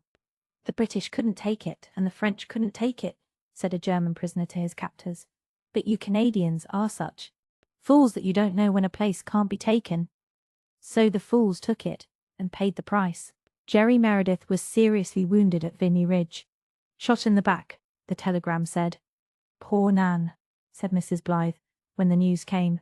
She thought of her own happy girlhood at Old Green Gables. There had been no tragedy like this in it. How the girls of today had to suffer. When Nan came home from Redmond 2 weeks later, her face showed what those weeks had meant to her. John Meredith, too, seemed to have grown old suddenly in them. Faith did not come home. She was on her way across the Atlantic as a VAD. A DD. Di had tried to wring from her father consent to her going also, but had been told that for her mother's sake it could not be given. So Di, after a flying visit home, went back to her Red Cross work in Kingsport. The Mayflowers bloomed in the secret nooks of Rainbow Valley. Rilla was watching for them. Jem had once taken his mother the earliest Mayflowers. Walter brought them to her when Jem was gone. Last spring Shirley had sought them out for her. Now, Rilla thought she must take the boy's place in this. But before she had discovered any, Bruce Meredith came to Ingleside. One twilight with his hands full of delicate pink sprays, he stalked up the steps of the veranda and laid them on Mrs. Blythe's lap. "Because Shirley isn't here to bring them," he said in his funny, shy, blunt way. "And you thought of this, you darling," said Anne, her lips quivering, as she looked at the stocky, black-browed little chap standing before her, with his hands thrust into his pockets. "I wrote Jem today, and told him not to worry 'bout you not getting your Mayflowers," said Bruce seriously, "'cause I'd see to that. And I told him I would be 10 pretty soon now, so it won't be very long before I'll be 18, and then I'll go to help him fight, and maybe let him come home for a rest while I took his place. I wrote Jerry, too. Jerry's getting better, you know." Is he? Have you had any good news about him?" "Yes. Mother had a letter today, and it said he was out of danger." "Oh, thank God," murmured Mrs. Blythe in a half-whisper. Bruce looked at her curiously. "That is what Father said when Mother told him, but when Elle said it the other day when I found out Mr. Mead's dog hadn't hurt my kitten. I thought he had shooken it to death, you know." Father looked awful solemn and said I must never say that again about a kitten. But I couldn't understand why, Mrs. Blythe. I felt awful thankful, and it must have been God that saved Stripey, because that Mead dog had 'normous jaws, and oh, how it shook poor Stripey. And so why couldn't I thank him? Course," added Bruce reminiscently, "maybe I said it too loud, 'cause I was awful glad and excited when I found Stripey was all right. I most shouted it, Mrs. Blythe. Maybe if I'd said it sort of whispery like you and Father it would have been all right. Do you know, Mrs. Blythe?" Bruce dropped to a whispery tone, edging a little nearer to Anne. "What I would like to do to the Kaiser if I could." "What would you like to do, laddie?" "Norman Reese said in school today that he would like to tie the Kaiser to a tree and set cross dogs to worrying him," said Bruce gravely. "And Emily Flagg said she would like to put him in a cage and poke sharp things into him. And they all said things like that. But Mrs. said things like that. Blythe." Bruce took a little square paw out of his pocket and put it earnestly on Anne's knee. "I would like to turn the Kaiser into a good man. A very good man. All at once if I could. That is what I would do. Don't you think, Mrs. Blythe, that would be the very worstest punishment of all?" "Bless the child," said Susan. "How do you make out that would be any kind of a punishment for that wicked fiend?" "Don't you see?" said Bruce, looking levelly at Susan out of his blackly blue eyes. "If he was turned into a good man he would understand how dreadful the things he has done are, and he would feel so terrible about it that he would be more unhappy and miserable than he could ever be in any other way. He would feel just awful, and he would go on feeling like that forever. Yes." Bruce clenched his hands and nodded his head emphatically. "Yes, I would make the Kaiser a good man. That is what I would do. It would serve him exactly right." "Susan has a proposal of R.H." An aeroplane was flying over Glen St. Mary, like a great bird poised against the western sky. A sky so clear and of such a pale silvery yellow that it gave an impression of a vast, wind-freshened space of freedom. The little group on the Ingleside lawn looked up at it with fascinated eyes, although it was by no means an unusual thing to see an occasional hovering plane that summer. Susan was always intensely excited. Who knew but that it might be Shirley away up there in the clouds, flying over to the island from Kingsport? But Shirley had gone overseas now, so Susan was not so keenly interested in this particular aeroplane and its pilot. Nevertheless, she looked at it with awe. "I wonder, Mrs. Dr. dear," she said solemnly, "what the old folks down there in the graveyard would think if they could rise out of their graves for one moment and behold that sight. I am sure my father would disapprove of it, for he was a man who did not believe in newfangled ideas of any sort. He always cut his grain with a reaping hook to the day of his death. A mower he would not have. What was good enough for his father was good enough for him, he used to say. I hope it is not unfilial to say that I think he was wrong in that point of view, but I am not sure I go so far as to approve of aeroplanes, though they may be a military necessity. If the Almighty had meant us to fly, he would have provided us with wings. Since he did not, it is plain he meant us to stick to the solid earth. At any rate, you will never see me, Mrs. Dr. dear, cavorting through the sky in an aeroplane. But you won't refuse to cavort a bit in Father's new automobile when it comes, will you, Susan?" teased Rilla. "I do not expect to trust my old bones in automobiles either," retorted Susan, "but I do not look upon them as some narrow-minded people do. Whiskers on the Moon says the government should be turned out of office for permitting them to run on the island at all. He foams at the mouth. They tell me when he sees one. The other day he saw one coming along that narrow side road by his wheat field, and Whiskers bounded over the fence and stood right in the middle of the road with his pitchfork. The man in the machine was an agent of some kind, and Whiskers hates agents as much as he hates automobiles. He made the car come to a halt because there was not room to pass him on either side, and the agent could not actually run over him. Then he raised his pitchfork and shouted, "Get out of this with your devil machine, or I will run this pitchfork clean through you." And Mrs. Dr. T, dear, if you will believe me, that poor agent had to back his car clean out to the Lowbridge Road, nearly a mile, Whiskers following him every step, shaking his pitchfork and bellowing insults. Now, Mrs. Dr. Dear, I call such conduct unreasonable, but all the same, added Susan with a sigh, what with aeroplanes and automobiles and all the rest of it, this island is not what it used to be. The aeroplane soared and dipped and circled, and soared again, until it became a mere speck far over the sunset hills, with the majesty of pinion which the Theban eagles bear sailing with supreme dominion, through the azure fields of air, quoted Anne Blythe dreamily. I wonder, said Miss Oliver, if humanity will be any happier because of aeroplanes. It seems to me that the sum of human happiness remains much the same from age to age, no matter how it may vary in distribution, and that all the many inventions neither lessen nor increase it. After all, the kingdom of heaven is within.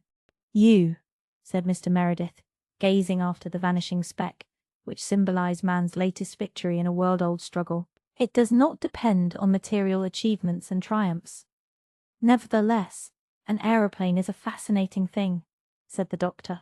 It has always been one of humanity's favorite dreams, the dream of flying. Dream after dream comes true, or rather is made true by persevering effort. I should like to have a flight in an aeroplane myself. Shirley wrote me that he was dreadfully disappointed in his first flight, said Rilla. He had expected to experience the sensation of soaring up from the earth like a bird, and instead he just had the feeling that he wasn't moving at all, but that the earth was dropping away under him. And the first time he went up alone he suddenly felt terribly homesick. He had never felt like that before. But all at once, he said, he felt as if he were adrift in space, and he had a wild desire to get back home to the old planet and the companionship of fellow creatures. He soon got over that feeling, but he says his first flight alone was a nightmare to him because of that dreadful sensation of ghastly loneliness. The aeroplane disappeared. The doctor threw back his head with a sigh. When I have watched one of those birdmen out of sight, I come back to earth with an odd feeling of being merely a crawling insect. Anne, he said, turning to his wife, do you remember the first time I took you for a buggy ride in Avonlea? That night we went to the Carmody concert. The first fall you taught in Avonlea? I had out little black mare with the white star on her forehead, and a shining, brand-new buggy, and I was the proudest fellow in the world, barring none. I suppose our grandson will be taking his sweetheart out quite casually for an evening fly in his aeroplane. An aeroplane won't be as nice as little Silverspot was, said Anne. A machine is simply a machine. But Silverspot, why, she was a personality, Gilbert. A drive behind her had something in it that not even a flight among sunset clouds could have. No, I don't envy my grandson's sweetheart after all. Mr. Devon, Meredith is right. The kingdom of heaven, and of love, and of happiness, doesn't depend on externals. Besides, said the doctor gravely, our said grandson will have to give most of his attention to the aeroplane.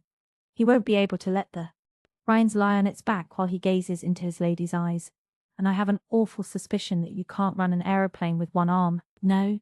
The doctor shook his head. I believe I'd still prefer Silverspot after all.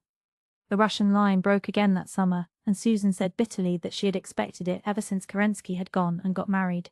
Far be it from me to decry the holy state of matrimony, Mrs. Doctor dear, but I felt that when a man was running a revolution he had his hands full, and should have postponed marriage until a more fitting season. The Russians are done for this time, and there would be no sense in shutting our eyes to the fact. But have you seen Woodrow Wilson's reply to the Pope's peace proposals? It is magnificent. I really could not have expressed the rights of the matter better myself. I feel that I can forgive Wilson everything for it. He knows the meaning of words, and that you may tie to Speaking of meanings, have you heard the latest story about Whiskers on the Moon, Mrs. Doctor dear? It seems he was over at the Lowbridge Road School the other day and took a notion to examine the 4th class in spelling. They have the summer term there yet, you know, with the spring and fall vacations being rather backward people on that road. My niece, Ella Baker, goes to that school and she it was who told me the story. The teacher was not feeling well, having a dreadful headache, and she went out to get a little fresh air while Mr. Pryor was examining the class. The children got along all right with the spelling, but when Whiskers began to question them about the meanings of the words, they were all at sea, because they had not learned them. Ella and the other big scholars felt terrible over it. They loved their teacher so, and it seems Mr. Pryor's brother, Abel Pryor, who is trustee of that school, is against her, and has been trying to turn the other trustees over to his way of thinking, and Ella and the rest were afraid that if the 4th class couldn't tell Whiskers the meanings of the words, he would think the teacher was no good, and tell Abel so, and Abel would have a fine handle. But little Sandy Logan saved the situation. He is a homeboy, but he is as smart as a steel trap, and he sized up Whiskers on the Moon right off. What does anatomy mean? Whiskers demanded. A pain in your stomach, Sandy replied, quick as a flash and never batting an eyelid. Whiskers on the Moon is a very ignorant man, Mrs. Doctor dear. He didn't know the meaning of the words himself, and he said, very good, very good, very good. The class caught right on. At least 3 or 4 of the brighter ones did, and they kept up the fun. John Blaine said that acoustic meant a religious squabble, and Muriel Baker said that an agnostic was a man who had indigestion, and Jim Carter said that acerbity meant that you ate nothing but vegetable food, and so on all down the list. Whiskers swallowed it all, and kept saying, very good, until Ella thought that she was trying to keep a straight face. When the teacher came in, Whiskers complimented her on the splendid understanding the children had of their lesson, and said he meant to tell the trustees what a jewel they had. It was very unusual, he said, to find a 4th class who could answer up so prompt when it came to explaining what words meant. He went off beaming. But Ella told me this is a great secret, Mrs. Doctor dear, and we must keep it as such, for the sake of the Lowbridge Road teacher. It would likely be the ruin of her chances of keeping the school if Whiskers should ever find out how we had been bamboozled. Mary Vance came up to Ingleside that same afternoon to tell them that Miller Douglas, who had been wounded when the Canadians took Hill 70, had had to have his leg amputated. The Ingleside folk sympathized with Mary, whose zeal and patriotism had taken some time to kindle, but now burned with a glow as steady and bright as anyone's. Some folks have been twitting me about having a husband with only one leg. But, said Mary, rising to a lofty height, I would rather Miller with only one leg than any other man in the world with a dozen. Unless, she added as an afterthought, unless it was Lloyd George. Well, I must be going. I thought you'd be interested in hearing about Miller, so I ran up from the store. But I must hustle home, for I promised Luke McAllister I'd help him build his grain stack this evening. It's up to us girls to see that the harvest is got in, since the boys are so scarce. I've got overalls, and I can tell you they're real becoming. Mrs. Alec Douglas says they're indecent and shouldn't be allowed, and even Mrs. Elliot Kinder looks askance at them. But bless you, the world moves, and anyhow there's no fun for me like shocking Kitty Alec. By the way, father, said Rilla, I'm going to take Jack Flagg's place in his father's store for a month. I promised him today that I would, if you didn't object. Then he can help the farmers get the harvest in. I don't think I'd be much use in a harvest myself, though lots of the girls are, but I can set Jack free while I do his work. Jim's isn't much bother in the daytime now, and I'll always be home at night. Do you think you'll like weighing out sugar and beans and trafficking in butter and eggs? Said the doctor, twinkling. Probably not. That isn't the question. It's just one way of doing my bit. So Rilla went behind Mr. Flagg's counter for a month, and Susan went into Albert Crawford's oat fields. I am as good as any of them yet, she said, proudly. Not a man of them can beat me when it comes to building a stack. When I offered to help, Albert looked doubtful. I am afraid the work will be too hard for you, he said. Try me for a day and see, said I. I will do my darnedest. None of the Ingleside folks spoke for just a moment. Their silence meant that they thought Susan's pluck in working out quite wonderful, but Susan mistook their meaning, and her sunburned face grew red. This habit of swearing seems to be growing on me, Mrs. Doctor dear, she said apologetically. To think that I should be acquiring it at my age. It is such a dreadful example to the young girls. I am of the opinion it comes of reading the newspapers so much. They are so full of profanity, and they do not spell it with stars either, as used to be done. In my young days, this war is demoralizing everybody. Susan, standing on a load of grain, her grey hair whipping in the breeze and her skirt kilted up to her knees for safety and convenience. No overalls for Susan, if you please. Neither a beautiful nor a romantic figure, but the spirit that animated her gaunt arms was the selfsame one that captured Vimy Ridge and held the German legions back from Verdun. It is not the least likely, however, that this consideration was the one which appealed most strongly to Mr. Mate Pryor when he drove past one afternoon and saw Susan pitching sheaves gamely. Smart woman that, he reflected.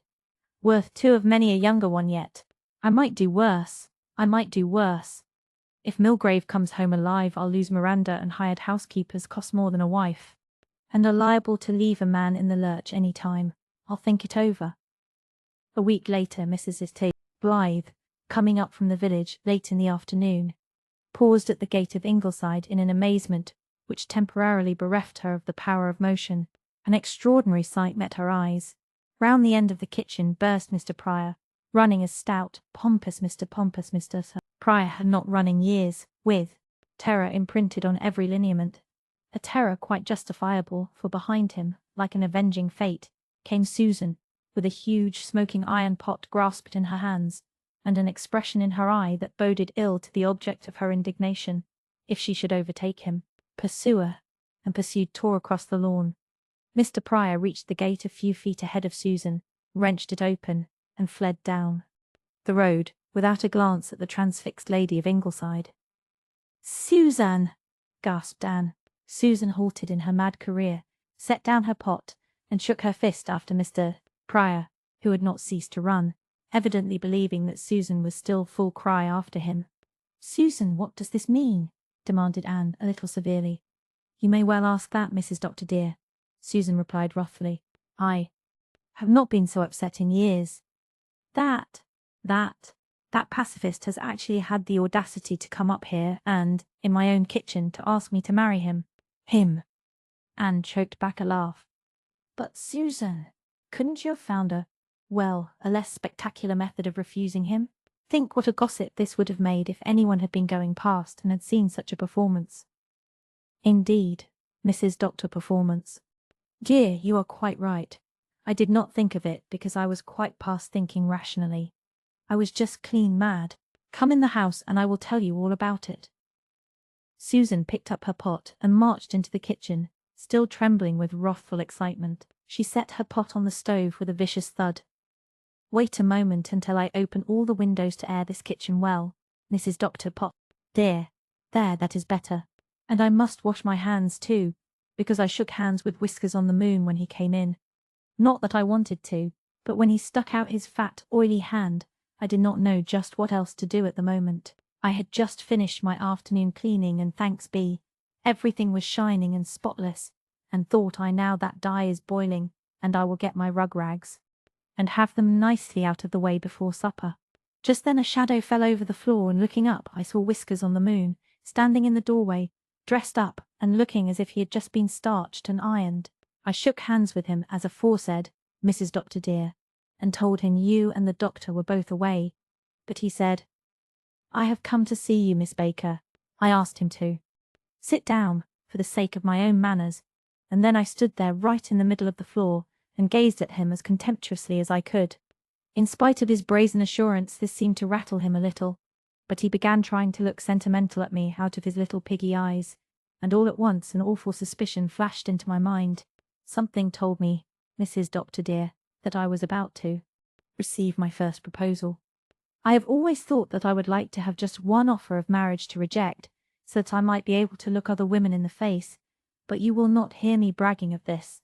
I consider it an insult, and if I could have thought of any way of preventing it, I would. But just then, Mrs. Doctor dear, you will see I was at a disadvantage, being taken so completely by surprise. Some men, I am told, consider a little preliminary courting the proper thing before a proposal, if only to give fair warning of their intentions. But Whiskers on the Moon probably thought it was any port in a storm for me, and that I would jump at him. Well, he is undeceived. Yes, he is undeceived, Mrs. Dr. dear. I wonder if he has stopped running yet. I understand that you don't feel flattered, Susan. But couldn't you have refused him a little more delicately than by chasing him off the premises in such a fashion? Well, maybe I might have, Mrs. Dr. dear, and I intended to, but one remark he made aggravated me beyond my powers of endurance. If it had not been for that, I would not have chased him with my dye-pot. I will tell you the whole interview. Whiskers sat down, as I have said, and right beside him on another chair, Doc was lying. The animal was pretending to be asleep, but I knew very well he was not, for he has been Hyde all day and Hyde never sleeps. By the way, Mrs. Dr. dear, have you noticed that that cat is far oftener Hyde than Jekyll now? The more victories Germany wins, the Hyder he becomes. I leave you to draw your own conclusions from that, I suppose. Whiskers thought he might curry favour with me by praising the creature, little dreaming what my real sentiments towards it were. So he stuck out his pudgy hand and stroked Mr. Hyde's back. "What a nice cat," he said. The nice cat flew at him and bit him. Then it gave a fearful yowl and bounded out of the door. Whiskers looked after it quite amazed. "That is a queer kind of a varmint," he said. I agreed with him on that point, but I was not going to let him see it. Besides, what business had he to call our cat a varmint? "It may be a varmint or it may not," I said, "but it knows the difference between a Canadian and a Hun. You would have thought, would you not, Mrs. Dr. dear, that a hint like that would have been enough for him? But it went no deeper than his skin. I saw him settling back quite comfortable, as if for a good talk, and thought I, if there is anything coming it may as well come soon and be done with, for with all these rags to dye before supper I have no time to waste in flirting. So I spoke right out. "If you have anything particular to discuss with me, Mr. Pryor, I would feel obliged if you would mention it without loss of time, because I am very busy this afternoon." He fairly beamed at me out of that circle of red whisker, and said, "You are a businesslike woman, and I agree with you. There is no use in wasting time beating around the bush. I came up here today to ask you to marry me." So there it was, Mrs. Dr. dear. I had a proposal at last, after waiting 64 years for one. I just glared at that presumptuous creature, and I said, I would not marry you if you were the last man on earth, Josiah Pryor. So there you have my answer, and you can take it away forthwith. You never saw a man so taken aback as he was, Mrs. Dr. dear. He was so flabbergasted that he just blurted out the truth. "Why, I thought you'd be only too glad to get a chance to be married," he said. That was when I lost my head, Mrs. Dr. dear. Do you think I had a good excuse when a Hun and a pacifist made such an insulting remark to me? "Go!"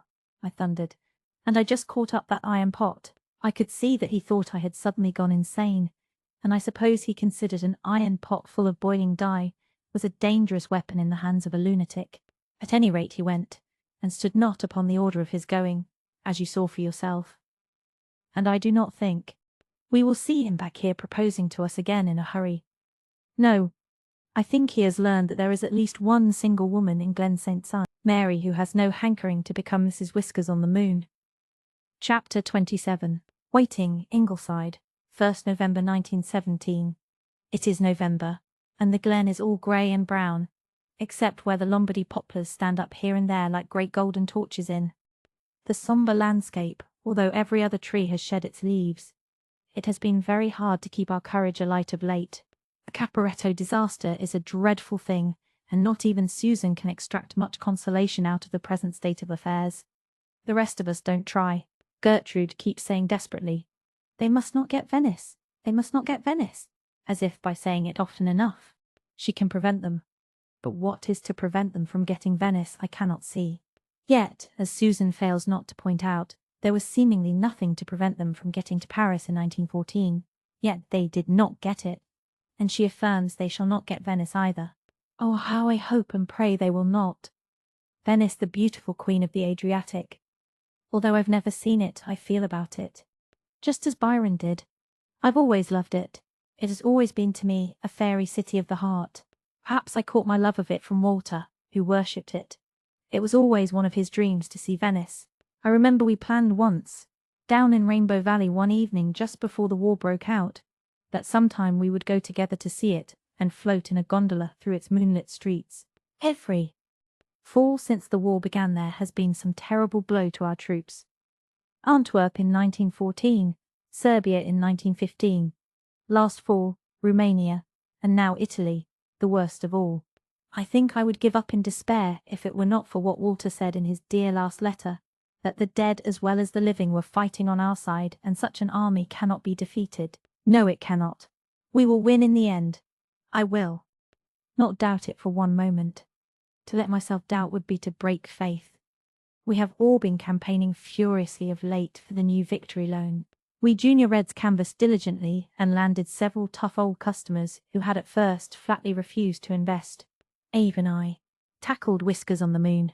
I expected a bad time and a refusal, but to my amazement he was quite agreeable and promised on the spot to take $1,000 bond. He may be a pacifist, but he knows a good investment when it is handed out to him. 5.5% is 5.5%, even when a militaristic government pays it. Father, to tease Susan, says it was her speech at the Victory Loan campaign meeting that converted Mr. Pryor.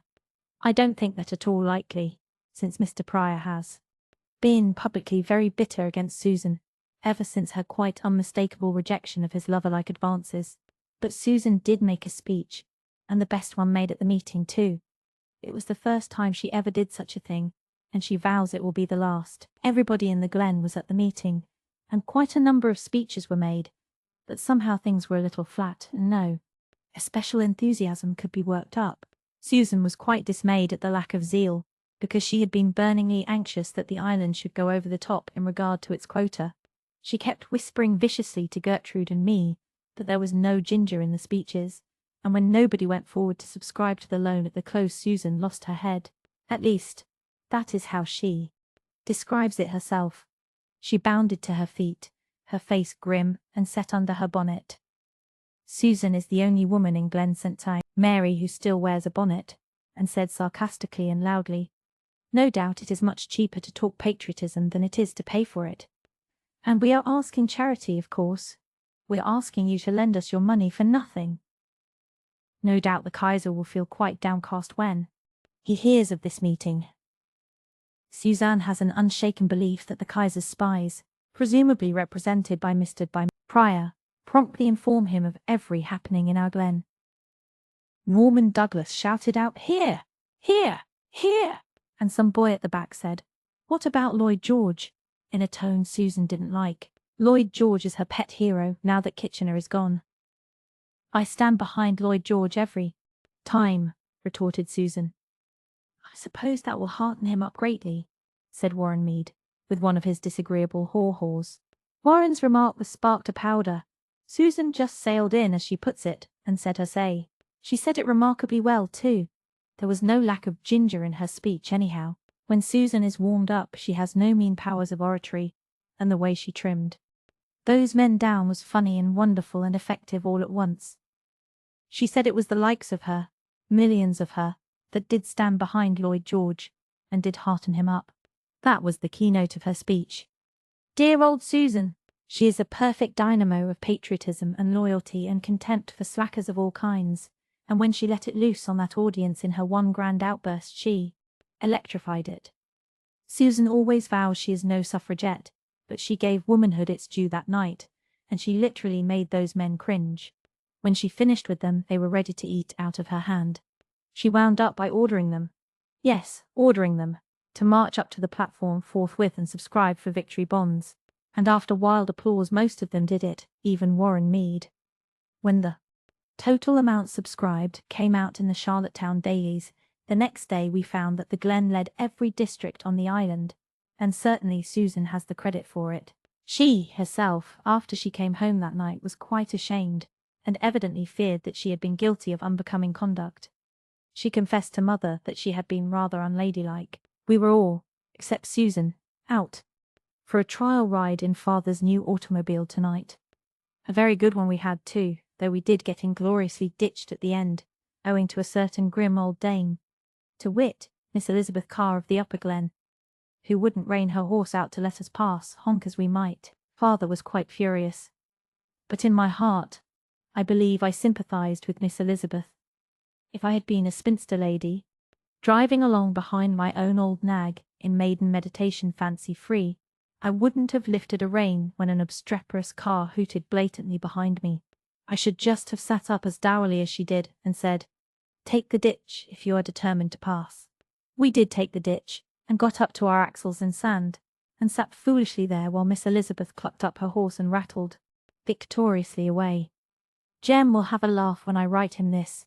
He knows Miss Elizabeth of old. But will Venice be saved? 19th November 1917. It is not saved yet. It is still in great danger, but the Italians are making a stand at last on the Piave line. To be sure, military critics say they cannot possibly hold it and must retreat to the Adige, but Susan and Gertrude and I say they must hold it, because Venice must be saved. So what are the military critics to do? Oh, if I could only believe that they can hold it. Our Canadian troops have won another great victory. They have stormed the Passchendaele Ridge and held it in the face of all counterattacks. None of our boys were in the battle. But oh, the casualty list of other people's boys.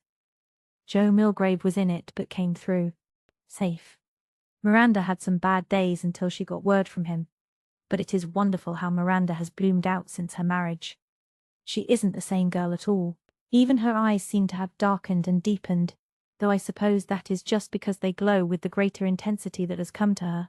She makes her father stand round in a perfectly amazing fashion. She runs up the flag whenever a yard of trench on the Western Front is taken, and she comes up regularly to our Junior Red Cross. And she does. Yes, she does. Put on funny little married woman airs that are quite killing, but she is the only war bride in the Glen, and surely nobody need grudge her the satisfaction she gets out of it. The Russian news is bad too. Kerensky's government has fallen, and Lenin is dictator of Russia. Somehow, it is very hard to keep up courage in the dull hopelessness of these grey autumn days of suspense and boding news. But we are beginning to get in a low, as old Highland Sandy says, over the approaching election.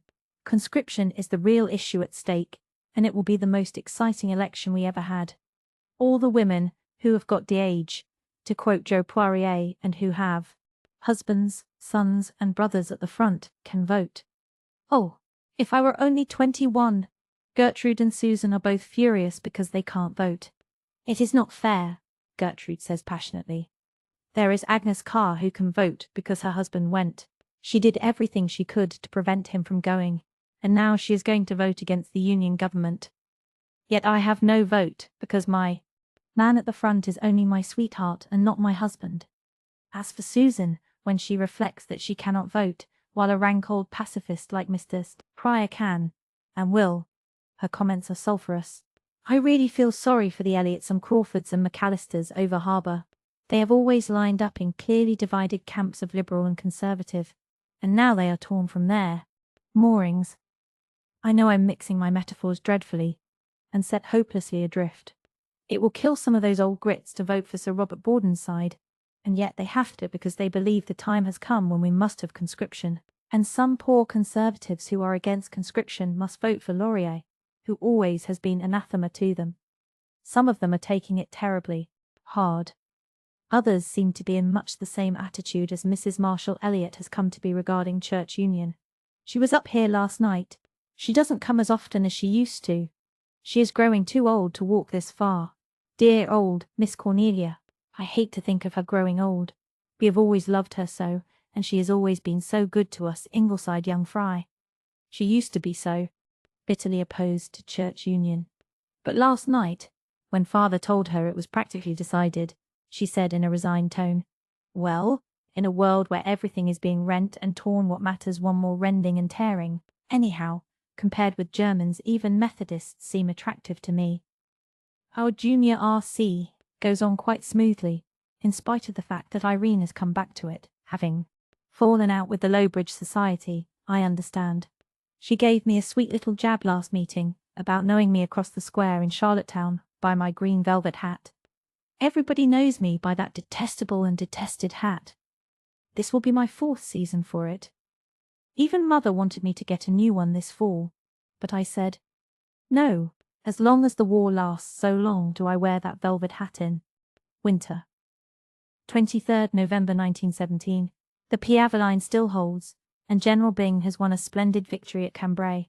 I did run up the flag for that, but Susan only said, I shall set a kettle of water on the kitchen range tonight. I notice little Kitchener always has an attack of croup after any British victory. I do hope he has no pro-German blood in his veins. Nobody knows much about his father's people. Jims has had a few attacks of croup this fall, just the ordinary croup, not that terrible thing he had last year. But whatever blood runs in his little veins, it is good, healthy blood. He is rosy and plump and curly and cute. And he says such funny things and asks such comical questions. He likes very much to sit in a special chair in the kitchen, but that is Susan's favourite chair too. And when she wants it, out Jims must go. The last time she put him out of it, he turned around and asked solemnly, When you are dead, Susan, can I sit in that chair? Susan thought it quite dreadful, and I think that was when she began to feel anxiety about his possible ancestry. The other night I took Jims with me for a walk down to the store. It was the first time he had ever been out so late at night, and when he saw the stars he exclaimed, Oh, Willa, see the big moon and all the little moons! And last Wednesday morning, when he woke up, my little alarm clock had stopped because I had forgotten to wind it up. Jims bounded out of his crib and ran across to me, his face quite aghast above his little blue flannel pajamas. The clock is dead, he gasped. Oh, Willa, the clock is dead. One night he was quite angry with both Susan and me, because we would not give him something he wanted very much. When he said his prayers he plumped down wrathfully, and when he came to the petition, Make me a good boy, he tacked on emphatically, And please make Willa and Susan good, 'cause they're not. I don't go about quoting Jims's speeches to all I meet. That always bores me when other people do it. I just enshrine them in this old hodgepodge of a journal.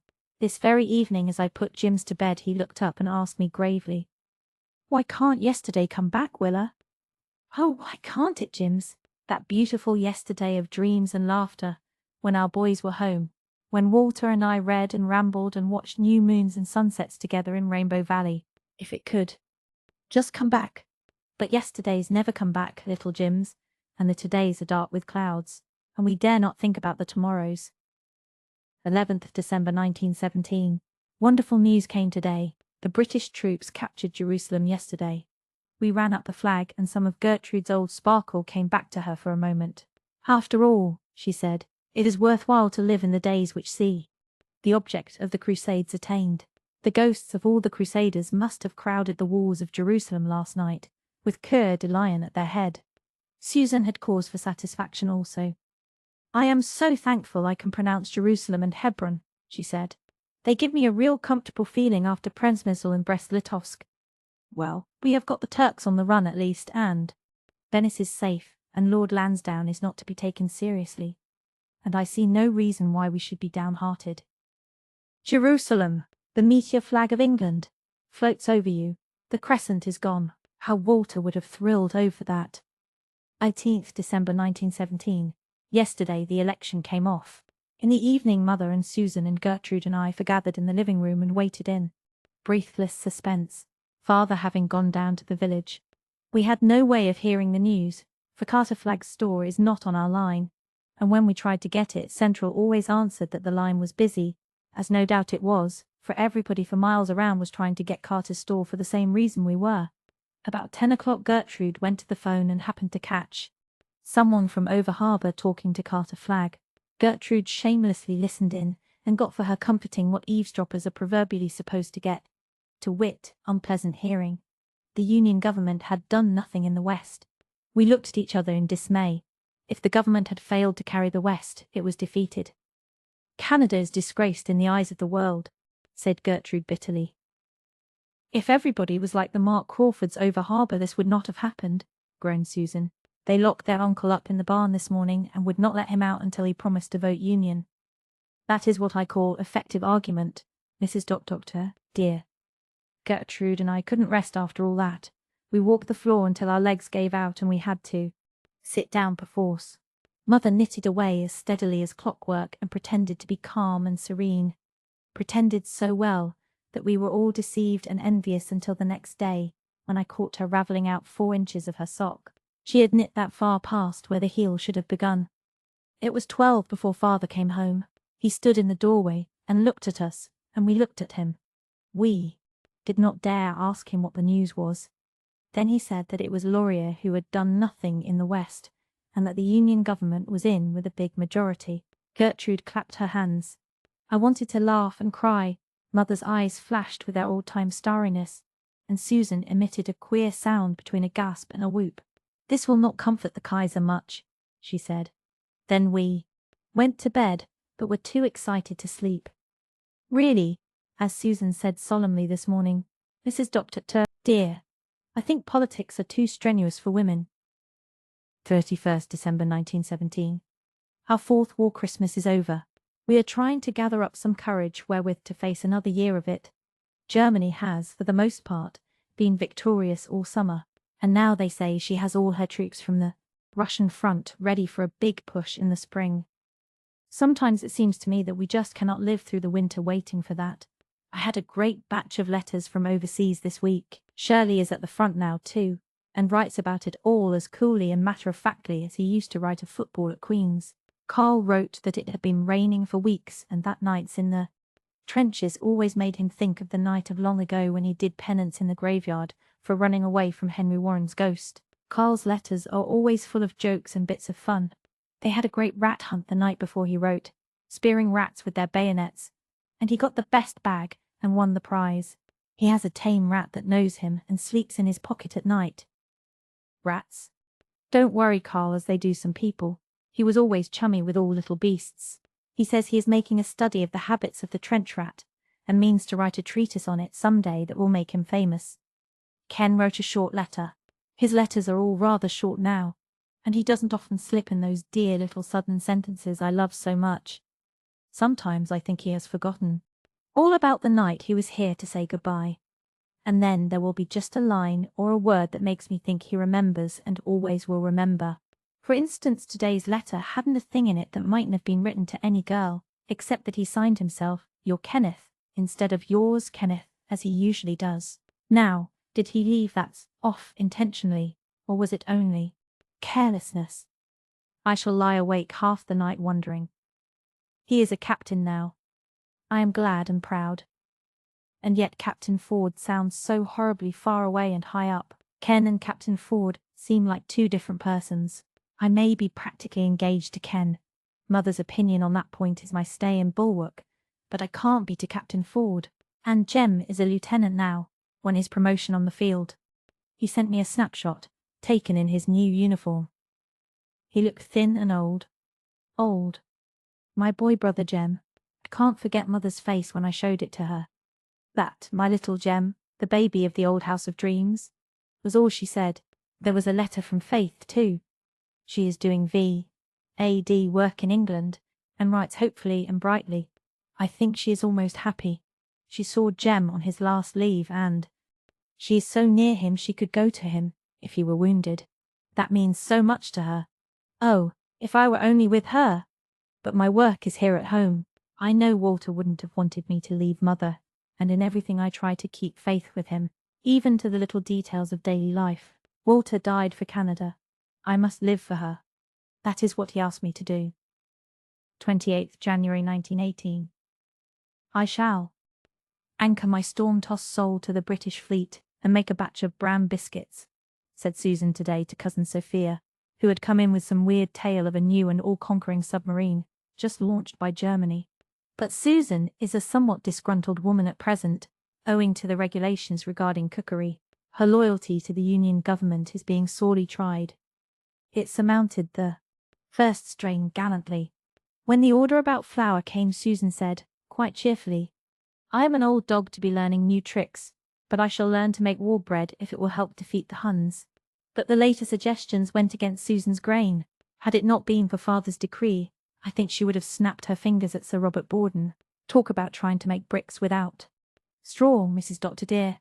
How am I to make a cake without butter or sugar? It cannot be done. Not cake that is cake. Of course one can make a slab, Mrs. Dr. dear. And we cannot even camouflage it with a little icing. To think that I should have lived to see the day when a government at Ottawa should step into my kitchen and put me on rations. Susan would give the last drop of her blood for her king and country, but to surrender her beloved recipes is a very different and much more serious matter. I had letters from Nan and Dee too, or rather notes. They are too busy to write letters, for exams are looming up. They will graduate in arts this spring. I am evidently to be the dunce of the family. But somehow, I never had any hankering for a college course, and even now it doesn't appeal to me. I'm afraid I'm rather devoid of ambition. There is only one thing I really want to be, and I don't know if I'll be it or not.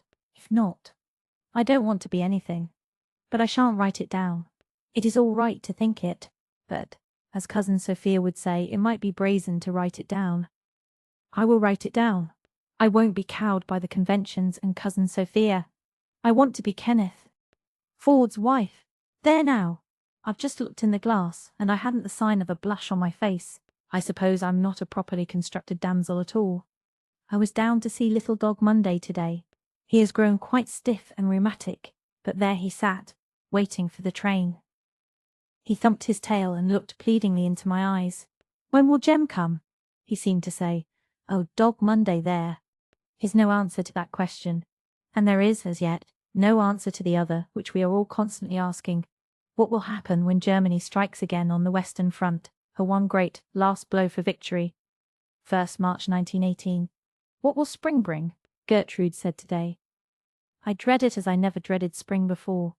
Do you suppose there will ever again come a time when life will be free from fear?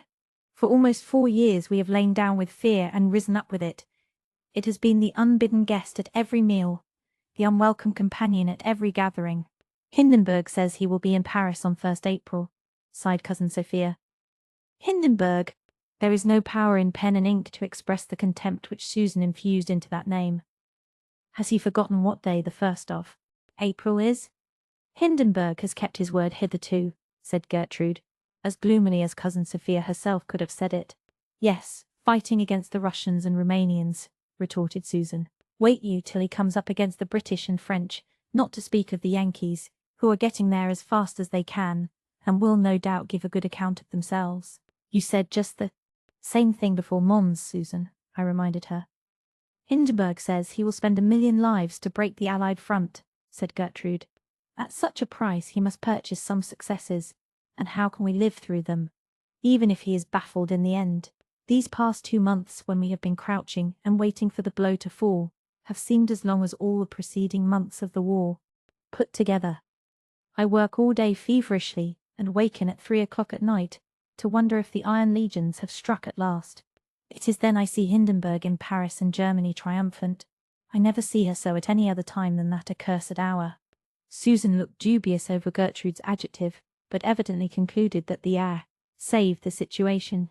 I wish it were possible to take some magic draught and go to sleep for the next 3 months. And then waken to find Armageddon over, said Mother, almost impatiently. It is not often that Mother slumps into a wish like that, or at least the verbal expression of it.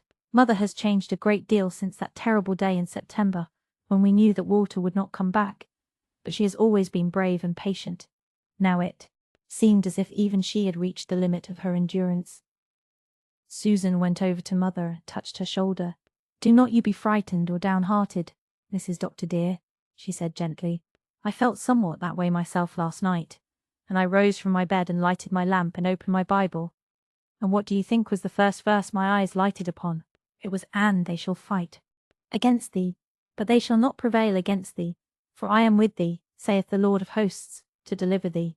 I am not gifted in the way of dreaming, as Miss Oliver is, but I knew then and there, Mrs. Doctor dear, that it was a manifest leading, and that Hindenburg will never see Paris. So I read no further, but went back to my bed, and I did not waken at 3 o'clock or at any other hour before morning. I say that verse Susan read over and over again to myself. The Lord of hosts is with us, and the spirits of all just men made perfect, and even the legions and guns that Germany is massing on the Western Front must break against such a barrier. This is in certain uplifted moments, but when other moments come I feel, like Gertrude, that I cannot endure any longer this awful and ominous hush before the coming storm. 23rd March 1918. Armageddon has begun. The last great fight of all. Is it, I wonder? Yesterday I went down to the post office for the mail. It was a dull, bitter day. The snow was gone, but the grey, lifeless ground was frozen hard, and a biting wind was blowing. The whole glen landscape was ugly and hopeless. Then I got the paper with its big black headlines. Germany struck on the 21st. She makes big claims of guns and prisoners taken. General Haig reports that severe fighting continues. I don't like the sound of that last expression. We all find we cannot do any work that requires concentration of thought. So we all knit furiously, because we can do that mechanically. At least the dreadful waiting is over, the horrible wondering. Where and when the blow will fall. It has fallen, but they shall not prevail against us. Oh, what is happening on the Western Front tonight as I write this, sitting here in my room with my journal before me. Jims is asleep in his crib, and the wind is wailing around the window. Over my desk hangs Walter's picture, looking at me with his beautiful deep eyes. The Mona Lisa he gave me the last Christmas he was home hangs on one side of it, and on the other a framed copy of The Piper. It seems to me that I can hear Walter's voice repeating it, that little poem into which he put his soul, and which will therefore live forever, carrying Walter's name on through the future of our land. Everything about me is calm and peaceful and homey. Walter seems very near me. If I could just sweep aside the thin wavering little veil that hangs between, I could see him, just as he saw the Pied Piper the night before Courcelette. Over there in France tonight, does the line hold? Chapter 28. Black Sunday, in March of the year of grace 1918, there was 1 week into which must have crowded more of searing human agony than any 7 days had ever held before in the history of the world, and in that week there was one day when all humanity seemed nailed to the cross. On that day the whole planet must have been agroan with universal convulsion. Everywhere the hearts of men were failing them for fear. It dawned calmly and coldly and greyly at Ingleside. Mrs. Blythe and Rilla and Miss Oliver made ready for church in a suspense tempered by hope and confidence. The doctor was away, having been summoned during the wee smiles to the Marwood household in Upper Glen, where a little war bride was fighting gallantly on her own battleground to give life, not death, to the world. Susan announced that she meant to stay home that morning, a rare decision for Susan. But I would rather not go to church this morning, Mrs. Doctor, dear, she explained. If Whiskers on the Moon were there and I saw him looking holy and pleased, as he always looks when he thinks the Huns are winning, I fear I would lose my patience and my sense of decorum and hurl a Bible or hymn book at him, thereby disgracing myself and the sacred edifice. No, Mrs. Doctor dear, I shall stay home from church till the tide turns and pray hard here. I think I might as well stay home too, for all the good church will do me. Tay, Miss Oliver said to Rilla, as they walked down the hard-frozen red road to the church. I can think of nothing but the question, does the line still hold? Next Sunday will be Easter, said Rilla. Will it herald death or life to our cause? Mr. Meredith preached that morning from the text, He that endureth to the end shall be saved, and hope and confidence rang through his inspiring sentences. Rilla, looking up at the memorial tablet on the wall above their pew, sacred to the memory of Walter Cuthbert Blythe, felt herself lifted out of her dread and filled anew with courage. Walter could not have laid down his life for naught. His had been the gift of prophetic vision, and he had foreseen victory. She would cling to that belief. The line would hold. In this renewed mood she walked home from church almost gaily. The others, too, were hopeful, and all went smiling into Ingleside. There was no one in the living room save Jims, who had fallen asleep on the sofa, and Doc, who sat hushed in grim repose on the hearth-rug, looking very high-dish indeed. No one was in the dining-room either, and, stranger still, no dinner was on the table, which was not even set. Where was Susan? Can she have taken ill? Exclaimed Mrs. Blythe anxiously. I thought it strange that she did not want to go to church this morning. The kitchen door opened and Susan appeared on the threshold with such a ghastly face that Mrs. Blythe cried out in sudden panic. Susan, what is it? The British line is broken and the German shells are falling on Paris, said Susan dully. The 3 women stared at each other stricken. It's not true. It's not, gasped Rilla. The thing would be ridiculous, said Gertrude Oliver, and then she laughed horribly. Susan, who told you this? When did the news come? Asked Mrs. Blythe. I got it over the long-distance phone from Charlottetown half an hour ago, said Susan. The news came to town late last night. It was Dr. Holland phoned it out, and he said it was only too true. Since then I have done nothing, Mrs. Doctor dear. I am very sorry dinner is not ready. It is the first time I have been so remiss. If you will be patient, I will soon have something for you to eat. But I am afraid I let the potatoes burn. Dinner! Nobody wants any dinner, Susan, said Mrs. Blythe wildly. Oh, this thing is unbelievable. It must be a nightmare. Paris is lost. France is lost. The war is lost, gasped Rilla, amid the utter ruins of hope and confidence and belief. Oh God, moaned Gertrude Oliver, walking about the room and wringing her hands. Oh God! Nothing else, no other words, nothing but that age-old plea, the old cry of supreme agony and appeal, from the human heart whose every human staff has failed it. Is God dead? Asked a startled little voice from the doorway of the living room. Jim stood there, flushed from sleep, his big brown eyes filled with dread. Oh, Willa, is God dead? Miss Oliver stopped walking and exclaiming, and stared at Jim's, in whose eyes tears of fright were beginning to gather. Rilla ran to his comforting, while Susan bounded up from the chair upon which she had dropped. No, she said briskly, with a sudden return of her real self. No, God isn't dead, nor Lloyd George either. We were forgetting that, Mrs. Doctor dear. Don't cry, little Kitchener. Bad as things are, they might be worse. The British line may be broken, but the British Navy is not. Let us tie to that. I will take a brace and get up a bite to eat, for strength we must have. They made a pretense of eating Susan's bite, but it was only a pretense. Nobody at Ingleside ever forgot that black afternoon. Gertrude Oliver walked the floor. They all walked the floor, except Susan, who got out her grey war sock. Mrs. Doctor, dear, I must knit on Sunday at last. I have never dreamed of doing it before, for, say what might be said, I have considered it was a violation of the third commandment. But whether it is or whether it is not, I must knit today, or I shall go mad. Knit if you can, Susan, said Mrs. Blythe restlessly. I would knit if I could, but I cannot. If we could only get fuller information, moaned Rilla. There might be something to encourage us if we knew all. We know that the Germans are shelling Paris, said Miss Oliver bitterly. In that case, they must have smashed through everywhere and be at the very gates. No, we have lost. Let us face the fact as other peoples in the past have had to face it. Other nations, with right on their side, have given their best and bravest, and gone down to defeat in spite of it. Ours is but one more to baffled millions who have gone before. I won't give up like that, cried Rilla, her pale face suddenly flushing. I won't despair. We are not conquered. No, if Germany overruns all France, we are not conquered. I am ashamed of myself for this hour of despair. You won't see me slump again like that. I'm going to ring up town at once and ask for particulars. But town could not be got. The long-distance operator there was submerged by similar calls from every part of the distracted country. Rilla finally gave up and slipped away to Rainbow Valley. There she knelt down on the withered grey grasses in the little nook where she and Walter had had their last talk together, with her head bowed against the mossy trunk of a fallen tree. The sun had broken through the black clouds and drenched the valley with a pale golden splendour. The bells on the tree lovers twinkled elfily and fitfully in the gusty March wind. Oh God, give me strength, Rilla whispered.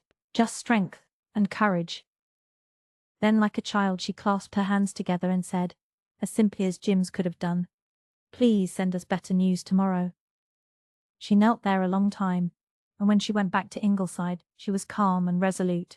The doctor had arrived home, tired but triumphant, little Douglas Haig, Marwood having made a safe landing on the shores of time. Gertrude was still pacing restlessly, but Mrs. E. Blythe and Susan had reacted from the shock, and Susan was already planning a new line of defence for the Channel ports. As long as we can hold them, she declared, the situation is saved. Paris has really no military significance. Don't, said Gertrude sharply, as if Susan had run something into her. She thought the old worn phrase, no military significance, nothing short of ghastly mockery under the circumstances, and more terrible to endure than the voice of despair would have been. I heard up at Marwood's of the line being broken, said the doctor. But this story of the Germans shelling Paris seems to be rather incredible. Even if they broke through, they were 50 miles from Paris at the nearest point, and how could they get their artillery close enough to shell it in so short a time? Depend upon it, girls, that part of the message can't be true. I'm going to try a long-distance call to town myself. The doctor was no more successful than Rilla had been, but his point of view cheered them all a little and helped them through the evening, and, at 9:00, a long-distance message came through at last that helped them through the night. The line broke only in one place before St. Quentin, said the doctor as he hung up the receiver, and the British troops are retreating in good order. That's not so bad. As for the shells that are falling on Paris, they are coming from a distance of 70 miles. From some amazing long-range gun the Germans have invented and sprung with the opening offensive. That is all the news to date, and Dr. Holland says it is reliable. It would have been dreadful news yesterday, said Gertrude, but compared to what we heard this morning it is almost like good news. But still, she added, trying to smile, I'm afraid I will not sleep much tonight. There is one thing to be thankful for at any rate, Miss Oliver dear, said Susan, and that is that Cousin Sophia did not come in today. I really could not have endured her on top of all the rest. Chapter 29. Wounded and Missing. Battered but not broken was the headline in Monday's paper, and Susan repeated it over and over to herself as she went about her work. The gap caused by the St. Quentin disaster had been patched up in time, but the Allied line was being pushed relentlessly back from the territory they had purchased in 1917 with 500,000 lives. On Wednesday the headline was British and French check Germans, but still the retreat went on. Back, and back, and back. Where would it end? Would the line break again, this time disastrously? On Saturday the headline was Even Berlin Admits Offensive Checked, and for the first time in that terrible week, the Ingleside folk dared to draw a long breath. Well, we have got 1 week over, now for the next, said Susan staunchly. I feel like a prisoner on the rack when they stopped turning it, Miss Oliver said to Rilla, as they went to church on Easter morning. But I am not off the rack. The torture may begin again at any time. I doubted God last Sunday, said Rilla, but I don't doubt him today. Evil cannot win. Spirit is on our side, and it is bound to outlast flesh. Nevertheless, her faith was often tried in the dark spring that followed. Armageddon was not, as they had hoped, a matter of a few days. It stretched out into weeks and months. Again and again Hindenburg struck his savage, sudden blows with alarming, though futile success. Again, and again the military critics declared the situation extremely perilous. Again and again Cousin Sophia agreed with the military critics. If the Allies go back 3 miles more, the war is lost, she wailed. Is the British Navy anchored in those 3 miles? Demanded Susan scornfully. It is the opinion of a man who knows all about it, said Cousin Sophia solemnly. There is no such person, retorted Susan. As for the military critics, they do not know one blessed thing about it, any more than you or I. They have been mistaken times out of number. Why do you always look on the dark side, Sophia Crawford? Because there ain't any bright side, Susan Baker. Oh, is there not? It is the 20th of April, and Hindy is not in Paris yet, although he said he would be there by April 1st. Is that not a bright spot at least? It is my opinion that the Germans will be in Paris before very long, and more than that, Susan Baker. They will be in Canada. The Huns shall never set foot in Prince Edward Island as long as I can handle a pitchfork, declared Susan, looking and feeling quite equal to routing the entire German army single-handed.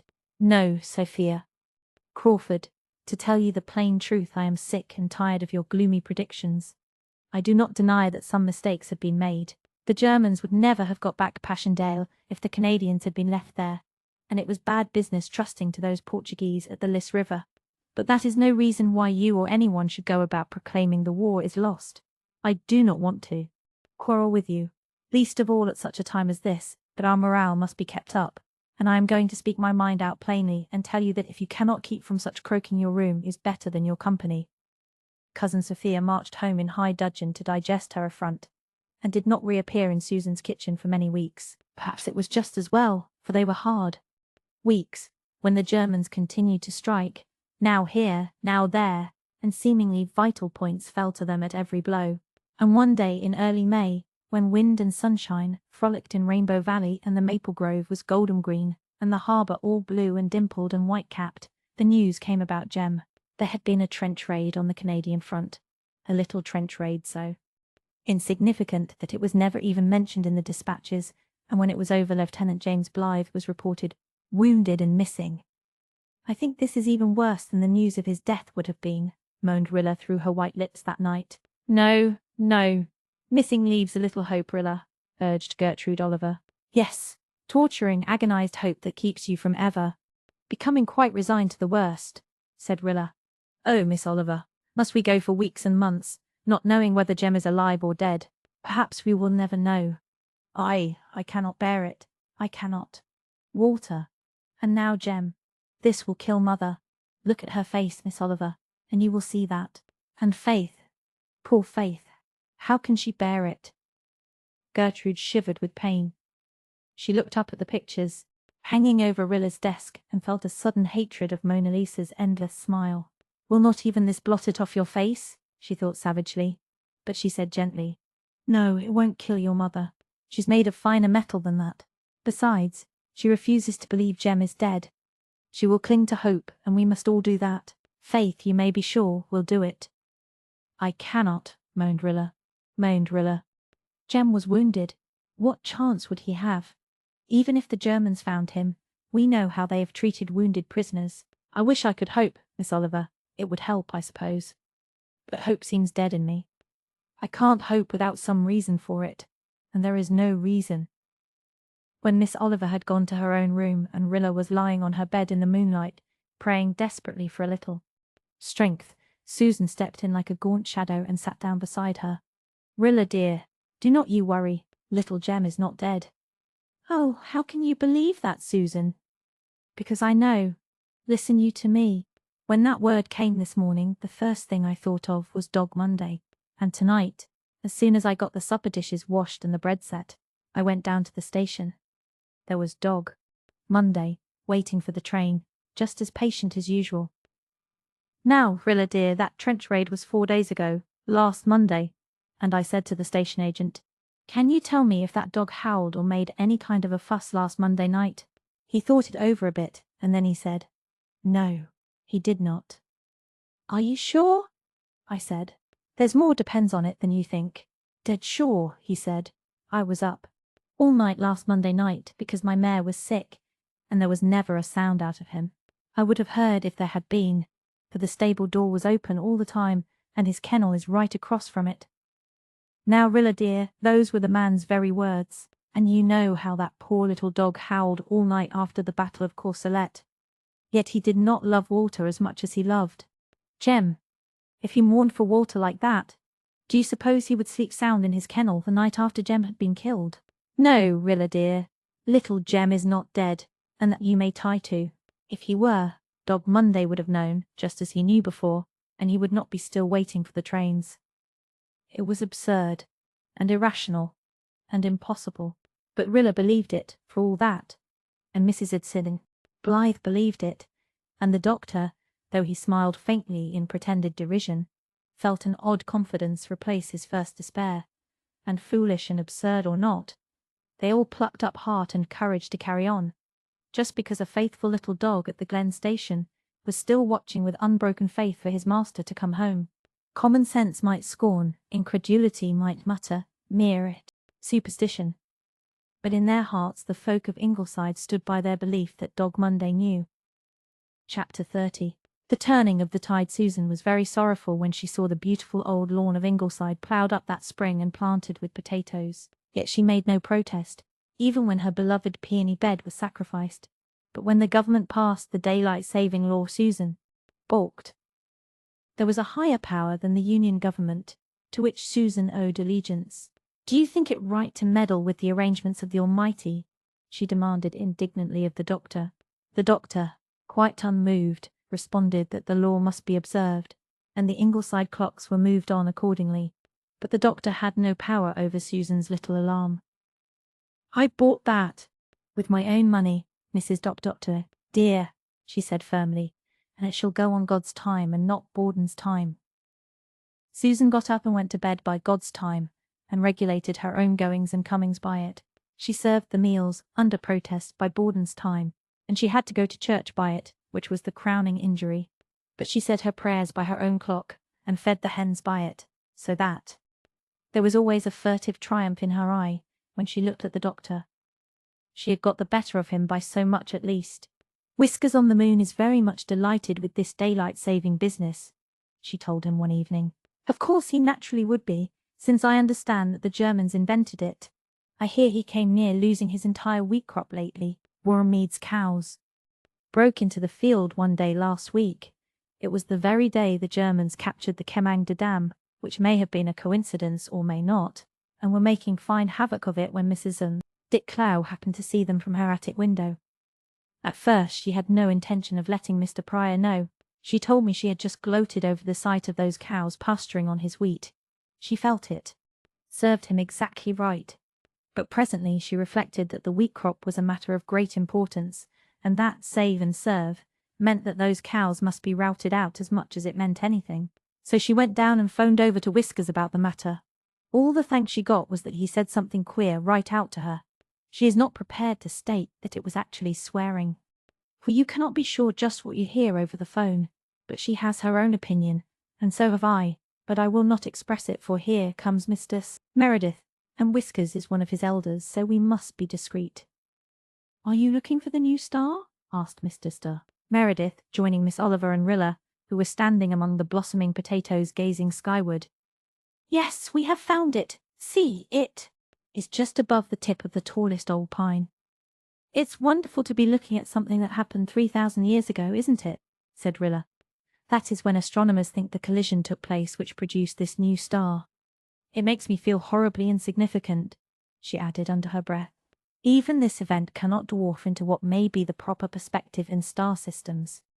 The fact that the Germans are again only one leap from Paris, said Gertrude restlessly. I think I would like to have been an astronomer, said Mr. Meredith dreamily, gazing at the star.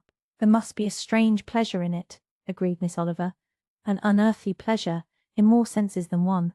I would like to have a few astronomers for my friends. Fancy talking the gossip of the hosts of heaven, laughed Rilla. I wonder if astronomers feel a very deep interest in earthly affairs, said the doctor. Perhaps students of the canals of Mars would not be so keenly sensitive to the significance of a few yards of trenches lost or won on the Western Front. I have read somewhere, said Mr. Meredith, that Ernest Renan wrote one of his books during the siege of Paris in 1870, and enjoyed the writing of it very much. I suppose one would call him a philosopher. I have read also, said Miss Oliver, that shortly before his death he said that his only regret in dying was that he must die before he had seen what that extremely interesting young man, the German Emperor, would do in his life. If Ernest Renan walked today and saw what that interesting young man had done to his beloved France, not to speak of the world, I wonder if his mental detachment would be as complete as it was in 1870. I wonder where Jem is tonight, thought Rilla, in a sudden bitter inrush of remembrance. It was over a month since the news had come about Jem. Nothing had been discovered concerning him, in spite of all efforts. 2 or 3 letters had come from him, written before the trench raid, and since then there had been only unbroken silence. Now the Germans were again at the Marne, pressing nearer and nearer Paris. Now rumours were coming of another Austrian offensive against the Piave line. Rilla turned away from the new star, sick at heart. It was one of the moments when hope and courage failed her utterly, when it seemed impossible to go on even one more day. If only they knew what had happened to Jem. You can face anything, you know, but a beleaguerment of fear and doubt and suspense is a hard thing for the morale. Surely, if Jem were alive, some word would have come through. He must be dead. Only, they would never know. They could never be quite sure. And Dog Monday would wait for the train until he died of old age.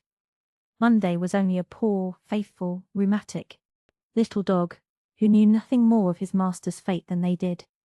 Rilla had a white night and did not fall asleep until late. When she wakened, Gertrude Oliver was sitting at her window leaning out to meet the silver mystery of the dawn. Her clever, striking profile, with the masses of black hair behind it, came out clearly against the pallid gold of the eastern sky. Rilla remembered Jem's admiration of the curve of Miss Oliver's brow and chin, and she shuddered. Everything that reminded her of Jem was beginning to give intolerable pain. Walter's death had inflicted on her heart a terrible wound. But it had been a clean wound, and had healed slowly, as such wounds do, though the scar must remain forever. But the torture of Jem's disappearance was another thing.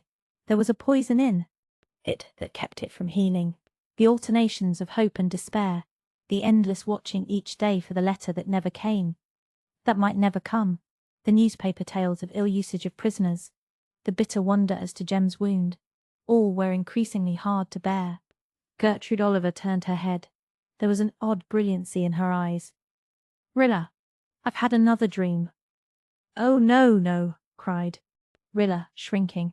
Miss Oliver's dreams had always foretold coming disaster. "Rilla, it was a good dream. Listen.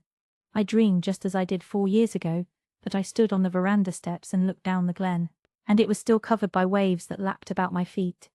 But as I looked, the waves began to ebb, and they ebbed as swiftly as, 4 years ago, they rolled in, ebbed out and out to the gulf, and the glen lay before me, beautiful and green, with a rainbow spanning Rainbow Valley, a rainbow of such splendid colour that it dazzled me, and I woke. Rilla Blythe, the tide has turned." "I wish I could believe it," sighed Rilla. "Sooth was my prophecy of fear, believe it when it augurs cheer," quoted Gertrude, almost gaily. "I tell you I have no doubt." Yet, in spite of the great Italian victory at the Piave that came a few days later, she had doubt many a time in the hard month that followed, and when in mid-July the Germans crossed the Marne again, despair came sickeningly. It was idle, they all felt, to hope that the miracle of the Marne would be repeated, but it was. Again, as in 1914, the tide turned at the Marne. The French and the American troops struck their sudden, smashing blow on the exposed flank of the enemy, and, with the almost inconceivable rapidity of a dream, the whole aspect of the war changed. "The Allies have won 2 tremendous victories," said the doctor on 20th July. "It is the beginning of the end. I feel it. I feel it," said Mrs. Blythe. "Thank God," said Susan, folding her trembling old hands. Then she added, under her breath, "But it won't bring our boys back." Nevertheless, she went out and ran up the flag, for the first time since the fall of Jerusalem.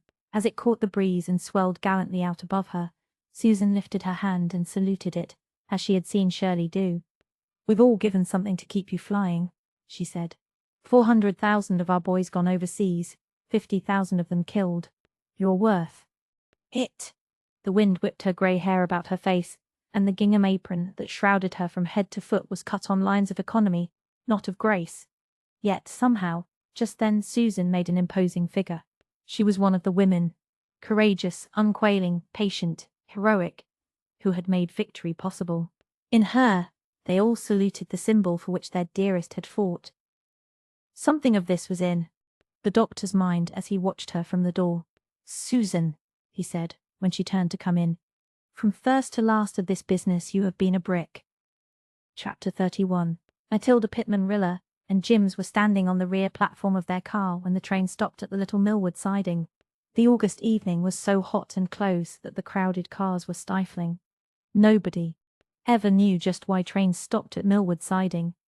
Nobody was ever known to get off there or get on. There was only one house nearer to it than 4 miles, and it was surrounded by acres of blueberry barrens and scrub spruce trees. Rilla was on her way into Charlottetown to spend the night with a friend and the next day in Red Cross shopping. She had taken Jims with her, partly because she did not want Susan or her mother to be bothered with his care, partly because of a hungry desire in her heart to have as much of him as she could before she might have to give him up forever. James Anderson had written to her not long before this. He was wounded and in the hospital. He would not be able to go back to the front, and as soon as he was able he would be coming home for Jims. Rilla was heavy-hearted over this, and worried also. She loved Jims dearly, and would feel deeply giving him up in any case. But if Jim Anderson were a different sort of a man, with a proper home for the child, it would not be so bad.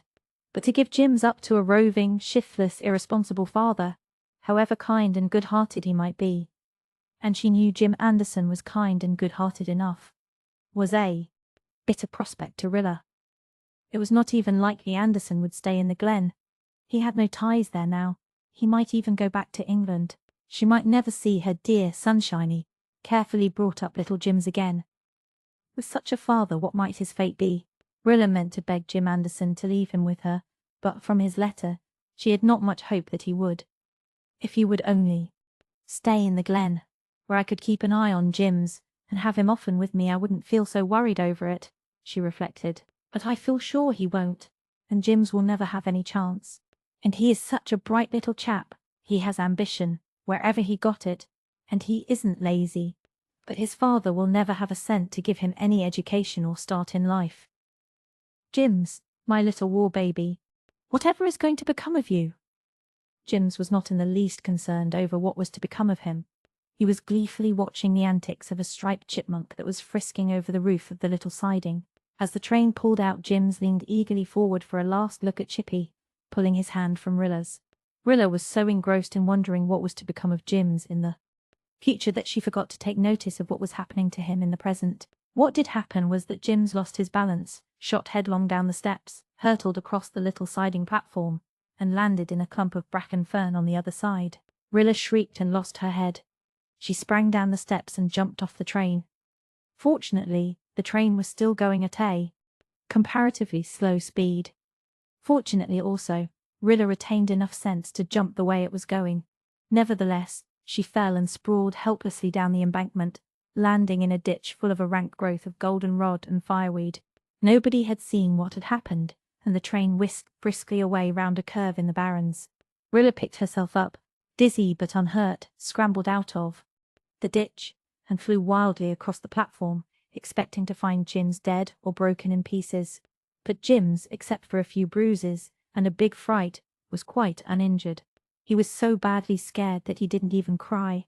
But Rilla, when she found that he was safe and sound, burst into tears and sobbed wildly. "Nasty old Twain," remarked Jims in disgust. "And nasty old God," he added with a scowl at the heavens.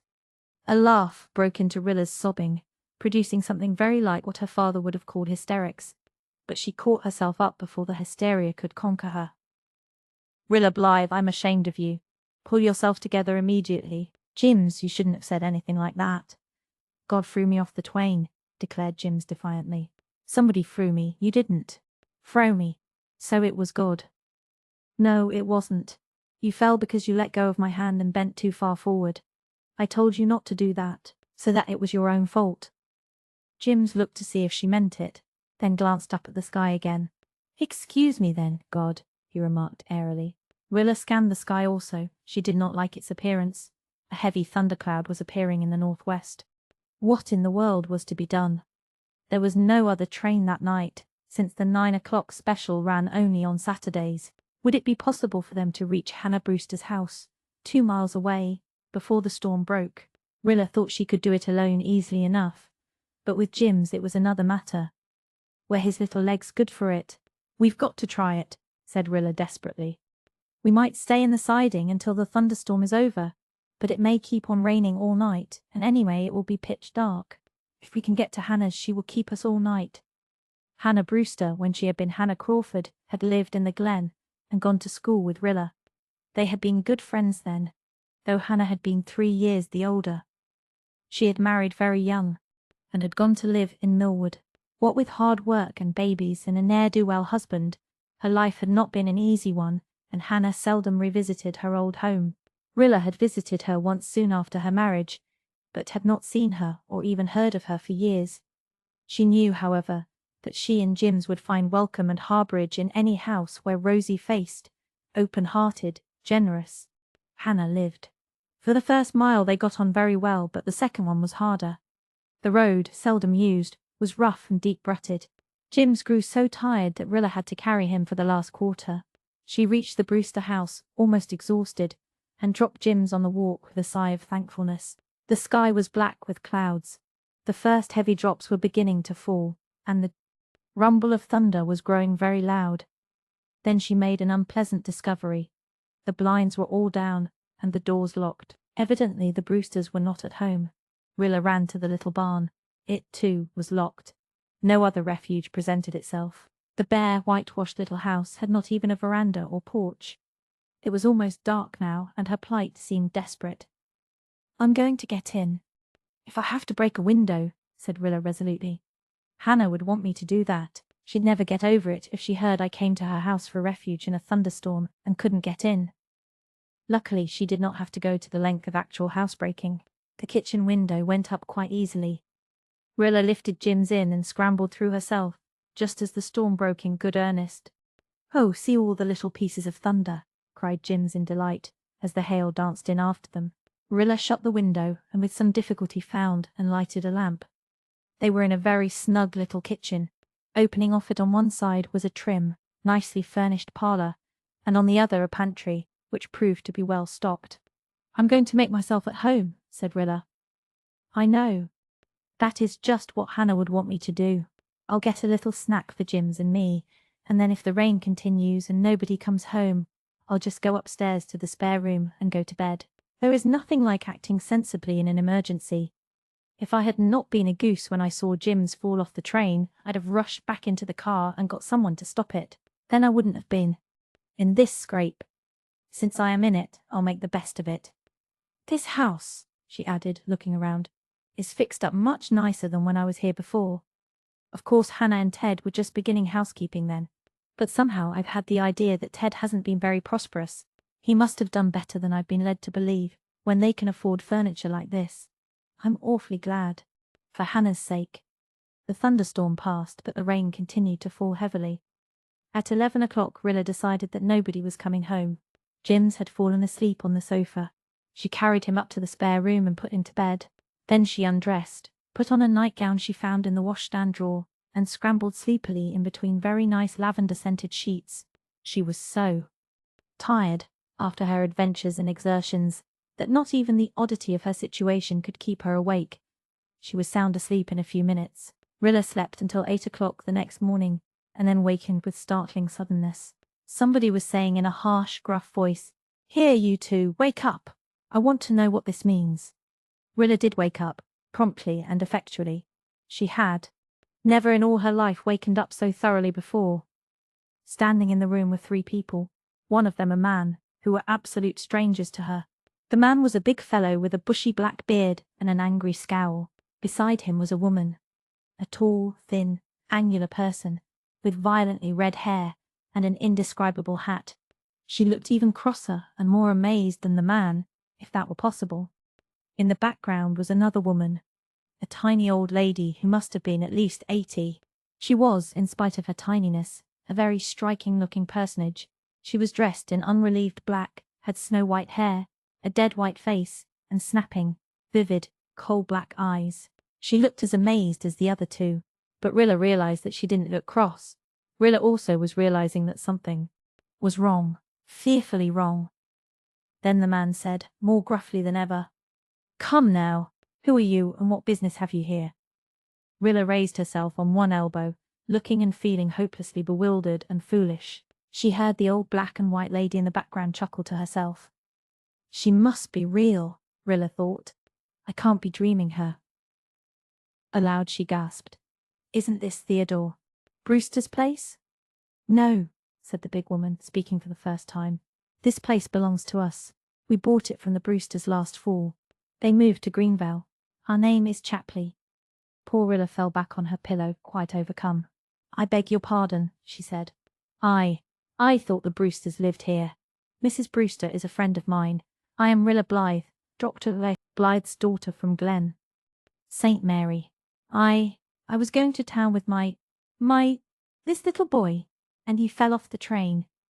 And I jumped off after him, and nobody knew of it. I knew we couldn't get home last night and a storm was coming up. So we came here, and when we found nobody at home, we just got in through the window and made ourselves at home." "So it seems," said the woman sarcastically. "A likely story," said the man. "We weren't born yesterday," added the woman. Madam Black and White didn't say anything, but when the other 2 made their pretty speeches, she doubled up in a silent convulsion of mirth, shaking her head from side to side and beating the air with her hands. Rilla, stung by the disagreeable attitude of the Chapleys, regained her self-possession and lost her temper. She sat up in bed and said in her haughtiest voice, "I do not know when you were born or where, but it must have been somewhere where very peculiar manners were taught.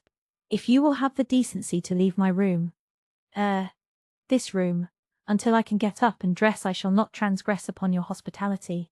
Rilla was killingly sarcastic. "Any longer, and I shall pay you amply for the food we have eaten, and the night's lodging I have taken." The black and white apparition went through the motion of clapping her hands, but not a sound did she make. Perhaps Mr. Chapley was cowed by Rilla's tone, or perhaps he was appeased at the prospect of payment. At all events, he spoke more civilly. "Well, that's fair. If you pay up, it's all right." "She shall do no such thing as pay you," said Madame Black and White in a surprisingly clear, resolute, authoritative tone of voice. "If you haven't got any shame for yourself, Robert Chapley, you've got a mother-in-law who can be ashamed for you. No strangers shall be charged for room and lodging in any house where Mrs. Matilda Pitman lives. Remember that, though I may have come down in the world, I haven't quite forgot all decency for all that. I knew you was a skinflint when Amelia married you, and you've made her as bad as yourself. But Mrs. Matilda Pitman has been boss for a long time, and Mrs. Matilda Pitman will remain boss. Here you, Robert Chapley, take yourself out of here, and let that girl get dressed. And you, Amelia, go downstairs and cook a breakfast for her." Never, in all her life, had Rilla seen anything like the abject meekness with which those two big people obeyed that might. They went without word or look of protest. As the door closed behind them, Mrs. Matilda Pitman laughed silently and rocked from side to side in her merriment. "Ain't it funny?" she said. "I mostly lets them run the length of their tether, but sometimes I has to pull them up, and then I does it with a jerk. They don't dust aggravate me, because I've got considerable hard cash, and they're afraid I won't leave it all to them. Neither I will. I'll leave 'em some, but some I won't, just to vex 'em. I haven't made up my mind where I will leave it, but I'll have to, soon, for at 80 a body is living on borrowed time. Now, you can take your time about dressing, my dear, and I'll go down and keep them mean scalawags in order. That's a handsome child you have there. Is he your brother?" "No, he's a little war baby I've been taking care of, because his mother died and his father was overseas," answered Rilla in a subdued tone. "War baby, humph! Well, I'd better skin out before he wakes up, or he'll likely start crying. Children don't like me, never did. I can't recollect any youngster ever coming near me of its own accord. Never had any of my own. Amelia was my stepdaughter. Well, it saved me a world of bother.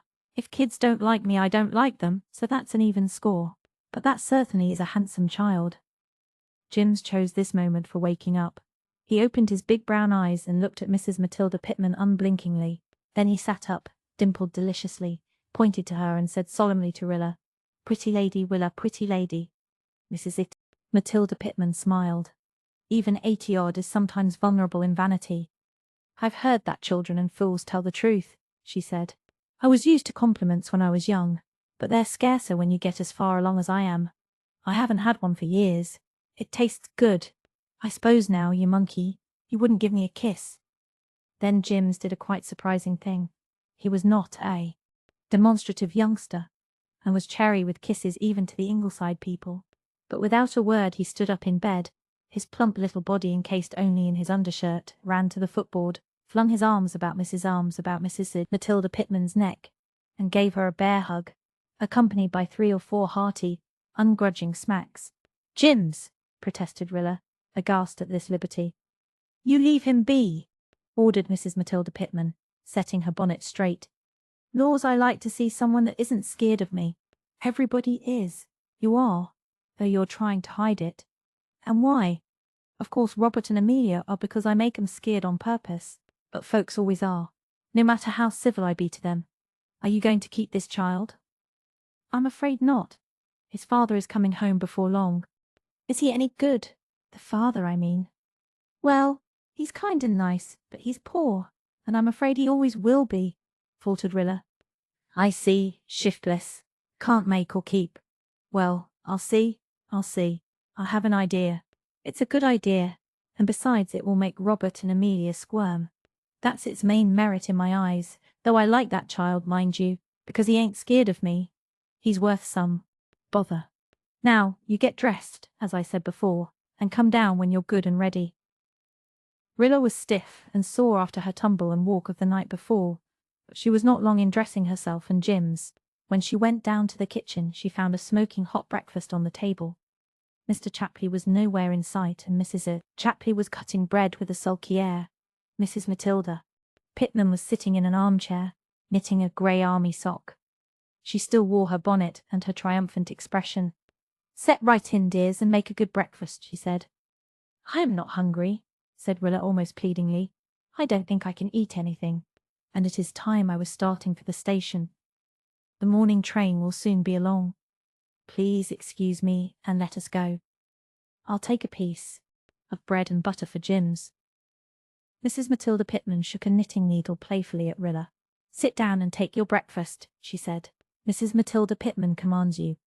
Everybody obeys Mrs. Matilda Pitman. Even Robert and Amelia. You must obey her too. Rilla did obey her.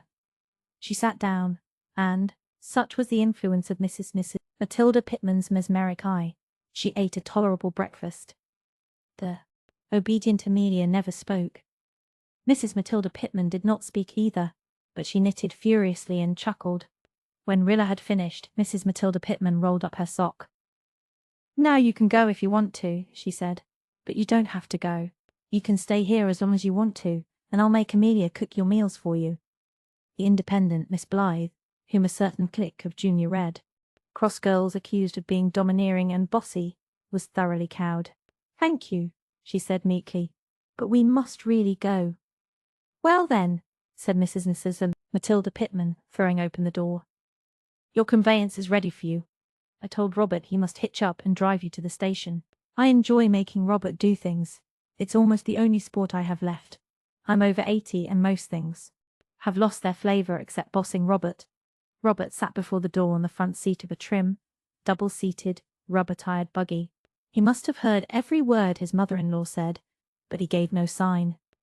"I do wish," said Rilla, plucking up what little spirit she had left, "that you would let me." "Oh, ah!" Then she quailed again before Mrs. Matilda Pitman's eye. "Recompense you for Mrs. Matilda Pitman said before, and meant it, that she doesn't take pay for entertaining strangers, nor let other people where she lives do it, much as their natural meanness would like to do it. You go along to town and don't forget to call the next time you come this way. Don't be scared. Not that you are scared of much, I reckon, considering the way you sassed Robert back this morning. I like your spunk. Most girls nowadays are such timid, scary creatures. When I was a girl I wasn't afraid of nothing nor nobody. Mind you take good care of that boy. He ain't any common child. And make Robert drive round all the puddles in the road. I won't have that new buggy splashed." As they drove away, Jims threw kisses at Mrs. Matilda Pitman as long as he could see her, and Mrs. He could see her. Matilda Pitman waved her sock back at him.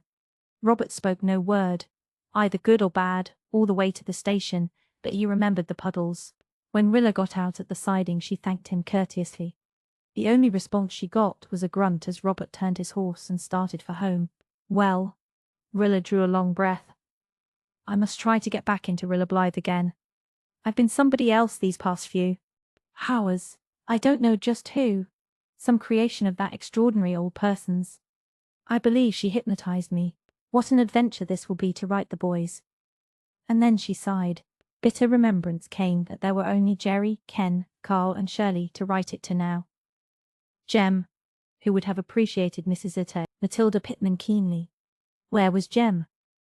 Chapter 32. Ward from Jem, 4th August 1918. It is 4 years tonight since the dance at the lighthouse. 4 years of war. It seems like 3 times 4. I was 15 then. I am 19 now. I expected that these past 4 years would be the most delightful years of my life, and they have been years of war, years of fear and grief and worry, but I humbly hope of a little growth in strength and character as well. Today I was going through the hall, and I heard Mother saying something to Father about me. I didn't mean to listen. I couldn't help hearing her as I went along the hall and upstairs, so perhaps that is why I heard what listeners are said never to hear. Something good of myself. And because it was Mother who said it, I'm going to write it here in my journal. for my comforting when days of discouragement come upon me, in which I feel that I am vain and selfish and weak, and that there is no good thing in me. Rilla has developed in a wonderful fashion these past 4 years. She used to be such an irresponsible young creature. She has changed into a capable, womanly girl, and she is such a comfort to me. Nan and Di have grown a little away from me. They have been so little at home. But Rilla has grown closer and closer to me. We are chums. I don't see how I could have got through these terrible years without her, Gilbert. There, that is just what Mother said, and I feel glad, and sorry, and proud, and humble. It's beautiful to have my mother think that about me, but I don't deserve it quite. I'm not as good and strong as all that. There are heaps of times when I have felt cross and impatient and woeful, and despairing. It is Mother and Susan who have been this family's backbone. But I have helped a little, I believe, and I am so glad and thankful. The war news has been good right along. The French and Americans are pushing the Germans back and back and back. Sometimes I am afraid it is too good to last. After nearly 4 years of disasters, one has a feeling that this constant success is unbelievable. We don't rejoice noisily over it. Susan keeps the flag up, but we go softly. The price paid has been too high for jubilation. We are just thankful that it has not been paid in vain. No word has come from Jem. We hope, because we dare not do anything else. But there are hours when we all feel, though we never say so, that such hoping is foolishness. These hours come more and more, frequently as the weeks go by. And we may never know. That is the most terrible thought of all. I wonder how Faith is bearing it. To judge from her letters, she has never for a moment given up hope, but she must have had her dark hours of doubt like the rest of us. 20th August 1918. The Canadians have been in action again, and Mr. Van Meredith had a cable today saying that Carl had been slightly wounded and is in the hospital. It did not say where the wound was, which is unusual, and we all feel worried. There is news of a fresh victory every day now. 30th August 1918. The Merediths had a letter from Carl today. His wound was only a slight one, but it was in his right eye, and the sight is gone forever. One eye is enough to watch bugs with, Carl writes cheerfully, and we know it. Might have been oh so much worse, if it had been both eyes, but I cried all the afternoon after I saw Carl's letter. Those beautiful, fearless blue eyes of his. There is one comfort, he will not have to go back to the front. He is coming home as soon as he is out of the hospital, the first of our boys to return. When will the others come? And there is one who will never come. At least we will not see him if he does. But, oh, I think he will be there. When our Canadian soldiers return, there will be a shadow army with them, the army of the fallen. We will not see them, but they will be there. 1st September 1918. Mother and I went into Charlottetown yesterday to see the moving picture, Hearts of the World. I made an awful goose of myself. Father will never stop teasing me about it for the rest of my life. But it all seems so horribly real, and I was so intensely interested that I forgot everything but the scenes I saw enacted before my eyes. And then, quite near the last, came a terribly exciting one. The heroine was struggling with a horrible German soldier who was trying to drag her away. I knew she had a knife. I had seen her hide it, to have it in readiness, and I couldn't understand why she didn't produce it and finish the brute. I thought she must have forgotten it, and just at the tensest moment of the scene I lost my head altogether. I just stood right up on my feet in that crowded house and shrieked at the top of my voice, "The knife is in your stocking! The knife is in your stocking!" I created a sensation. The funny part was that just as I said it, the girl did snatch out the knife and stab the soldier with it. Everybody in the house laughed. I came to my senses and fell back in my seat, overcome with mortification. Mother was shaking with laughter. I could have shaken her. Why hadn't she pulled me down and choked me before I had made such an idiot of myself? She protests that there wasn't time. Fortunately, the house was dark, and I don't believe there was anybody there who knew me. And I thought I was becoming sensible and self-controlled and womanly. It is plain I have some distance to go yet before I attain that devoutly desired consummation. 20th September 1918. In the east, Bulgaria has asked for peace, and in the west the British have smashed the Hindenburg Line. And right here in Glensaint's Town, merry little Bruce Meredith has done something that I think wonderful. Wonderful because of the love behind it. Meredith was here tonight and told us about it. And Mother and I cried. And Susan got up and clattered the things about the stove. Bruce always loved Jem very devotedly, and the child has never forgotten him in all these years. He has been as faithful in his way as Dog Monday was in his. We have always told him that Jem would come back, but it seems that he was in Carter Flagg's store last night, and he heard his Uncle Norman flatly declaring that Jem Blythe would never come back, and that the Ingleside folk might as well give up hoping he would. Bruce went home and cried himself to sleep. This morning his mother saw him going out of the yard, with a very sorrowful and determined look, carrying his pet kitten. She didn't think much more about it until later on he came in, with the most tragic little face, and told her, his little body shaking with sobs, that he had drowned Stripey. "Why did you do that?" Mrs. Meredith exclaimed. "To bring Jem back," sobbed Bruce. "I thought if I sacrificed Stripey God would send Jem back. So I drowned him. And, oh Mother, it was awful hard. But surely God will send Jem back now, 'cause Stripey was the dearest thing I had. I just told God I would give him Stripey if he would send Jem back. And he will, won't he, Mother?" Mrs. Meredith didn't know what to say to the poor child. She just could not tell him that perhaps his sacrifice wouldn't bring Jem back, that God didn't work that way.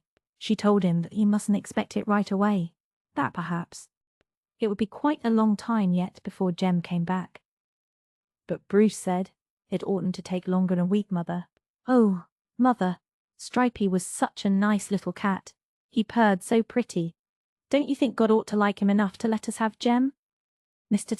Meredith is worried about the effect on Bruce's faith in God, and Mrs. Meredith is worried about the effect on Bruce himself if his hope isn't fulfilled. And I feel as if I must cry every time I think of it. It was so splendid, and sad, and beautiful. The dear, devoted little fellow. He worshipped that kitten, and if it all goes for nothing, as so many sacrifices seem to go for nothing, he will be broken-hearted, for he isn't old enough to understand that God doesn't answer our prayers just as we hope, and doesn't make bargains with us. When we yield something we love up to him. 24th September 1918. I have been kneeling at my window in the moonshine for a long time, just thanking God over and over again. The joy of last night and today has been so great that it seemed half pain, as if our hearts weren't big enough to hold it. Last night I was sitting here in my room at 11 o'clock writing a letter to Shirley. Everyone else was in bed, except Father, who was out. I heard the telephone ring, and I ran out to the hall to answer it, before it should waken Mother. It was long-distance calling, and when I answered it said, "This is the Telegraph Company's office in Charlottetown. There is an overseas cable for Dr. Blythe." I thought of Shirley, my heart stood still, and then I heard him saying, "It's from Holland." The message was, "Just arrived. Escaped from Germany. Quite well. Writing. James Blythe." I didn't faint or fall or scream. I didn't feel glad or surprised. I didn't feel anything. I felt numb, just as I did when I heard Walter had enlisted. I hung up the receiver and turned round.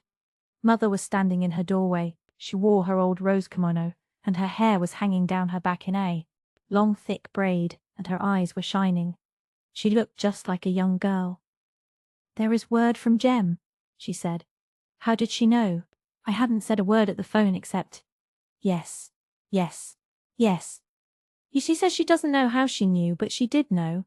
She was awake, and she heard the ring, and she knew that there was word from Jem. "He's alive, he's well, he's in Holland," I said. Mother came out into the hall and said, "I must get your father on the phone and tell him. He is in the Upper Glen." She was very calm and quiet, not a bit like I would have expected her to be. But then I wasn't either. I went and woke up Gertrude and Susan and told them. Susan said, "Thank God," firstly, and secondly she said, "Did I not tell you Dog Monday knew?" And thirdly, "I'll go down and make a cup of tea," and she stalked down in her nightdress to make it. She did make it, and made Mother and Gertrude drink it, but I went back to my room and shut my door and locked it, and I knelt by my window and cried, just as Gertrude did when her great news came. I think I know at last exactly what I shall feel like on the resurrection morning. 4th October 1918. Today Jem's letter came. It has been in the house only 6 hours, and it is almost read to pieces. The postmistress told everybody in the glen it had come, and everybody came up to hear the news. Jem was badly wounded in the thigh, and he was picked up and taken to prison, so delirious with fever that he didn't know what was happening to him or where he was. It was weeks before he came to his senses and was able to write. Then he did. But it never came. He wasn't treated at all badly at his camp, only the food was poor. He had nothing to eat but a little black bread and boiled turnips, and now and then a little soup with black peas in it. And we sat down every one of those days to 3 good square luxurious meals. He wrote us as often as he could, but he was afraid we were not getting his letters because no reply came. As soon as he was strong enough, he tried to escape, but was caught and brought back. A month later, he and a comrade made another attempt and succeeded in reaching Holland. Jem came home right away. He isn't quite so well as his cable said, for his wound has not healed properly, and he has to go into a hospital in England for further treatment. But he says he will be all right eventually. And we know he is safe and will be back home sometime. And oh, the difference it makes in everything. I had a letter from Jim Anderson today too. He has married an English girl, got his discharge, and is coming right home to Canada with his bride. I don't know whether to be glad or sorry. It will depend on what kind of a woman she is. I had a second letter also of a somewhat mysterious tenor. It is from a Charlottetown lawyer, asking me to go in to see him at my earliest convenience in regard to a certain matter connected with the estate of the late Mrs. Tate, Matilda Pitman. I read a notice of Mrs. Pitman's death from heart failure in the Enterprise a few weeks ago. I wonder if this summons has anything to do with Jim's? 5th October 1918. I went into town this morning and had an interview with Mrs. Pitman's lawyer, a little thin, wispy man, who spoke of his late client with such a profound respect that it is evident that he was as much under her thumb as Robert and Amelia were. He drew up a new will for her a short time before her death. She was worth $30,000, the bulk of which was left to Amelia Chapley, but she left $5,000 to me in trust for Jim's. The interest is to be used as I see fit for his education, and the principal is to be paid over to him on his 20th birthday. Certainly Jim's was born lucky. I saved him from slow extinction at the hands of Mrs. Conover. Mary Vance saved him from death by diphtheritic croup. His star saved him when he fell off the train. And he tumbled not only into a clump of bracken, but right into this nice little legacy. Evidently, as Mrs. D. Matilda Pitman said, and as I have always believed, he is no common child, and he has no common destiny in store for him. At all events he is provided for, and in such a fashion that Jim Anderson can't squander his inheritance if he wanted to. Now, if the new English stepmother is only a good sort, I shall feel quite easy about the future of my war baby. I wonder what Robert and Amelia think of it. I fancy they will nail down their windows when they leave home after this. Chapter 33. Victory. A day of chilling winds and gloomy skies. Rilla quoted one Sunday afternoon, the 6th of October to be exact. It was so cold that they had lighted a fire in the living room, and the merry little flames were doing their best to counteract the outside darkness. It's more like November than October.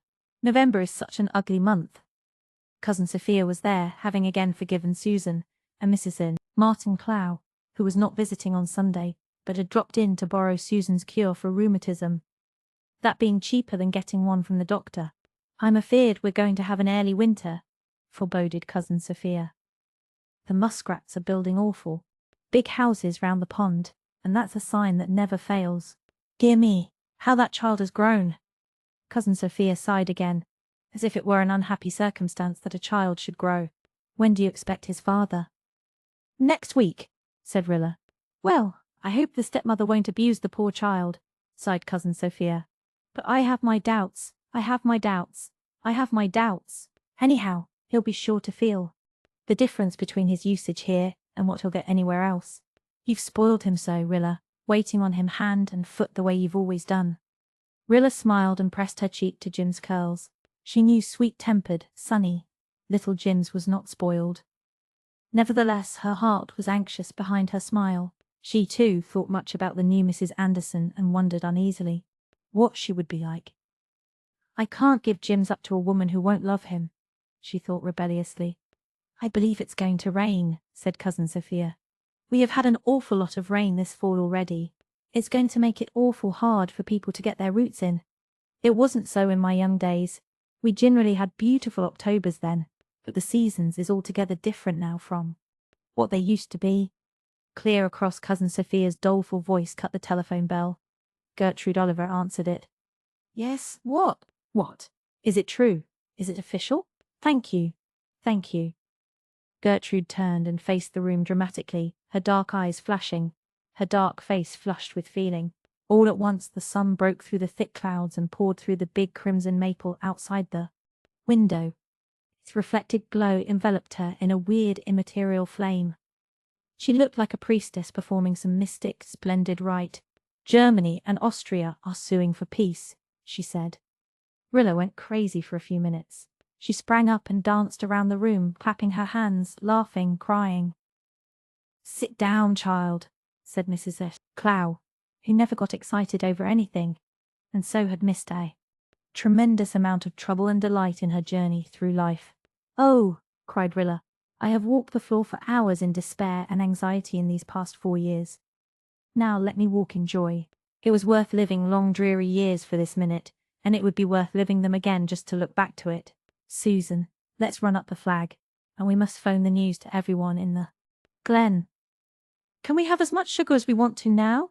Asked Jims eagerly. It was a never-to-be-forgotten afternoon. As the news spread, excited people ran about the village and dashed up to Ingleside. The Merediths came over and stayed to supper, and everybody talked and nobody listened. Cousin Sophia tried to protest that Germany and Austria were not to be trusted, and it was all part of a plot. But nobody paid the least attention to her. This Sunday makes up for that one in March, said Susan. I wonder, said Gertrude dreamily, apart to Rilla, if things won't seem rather flat and insipid when peace really comes.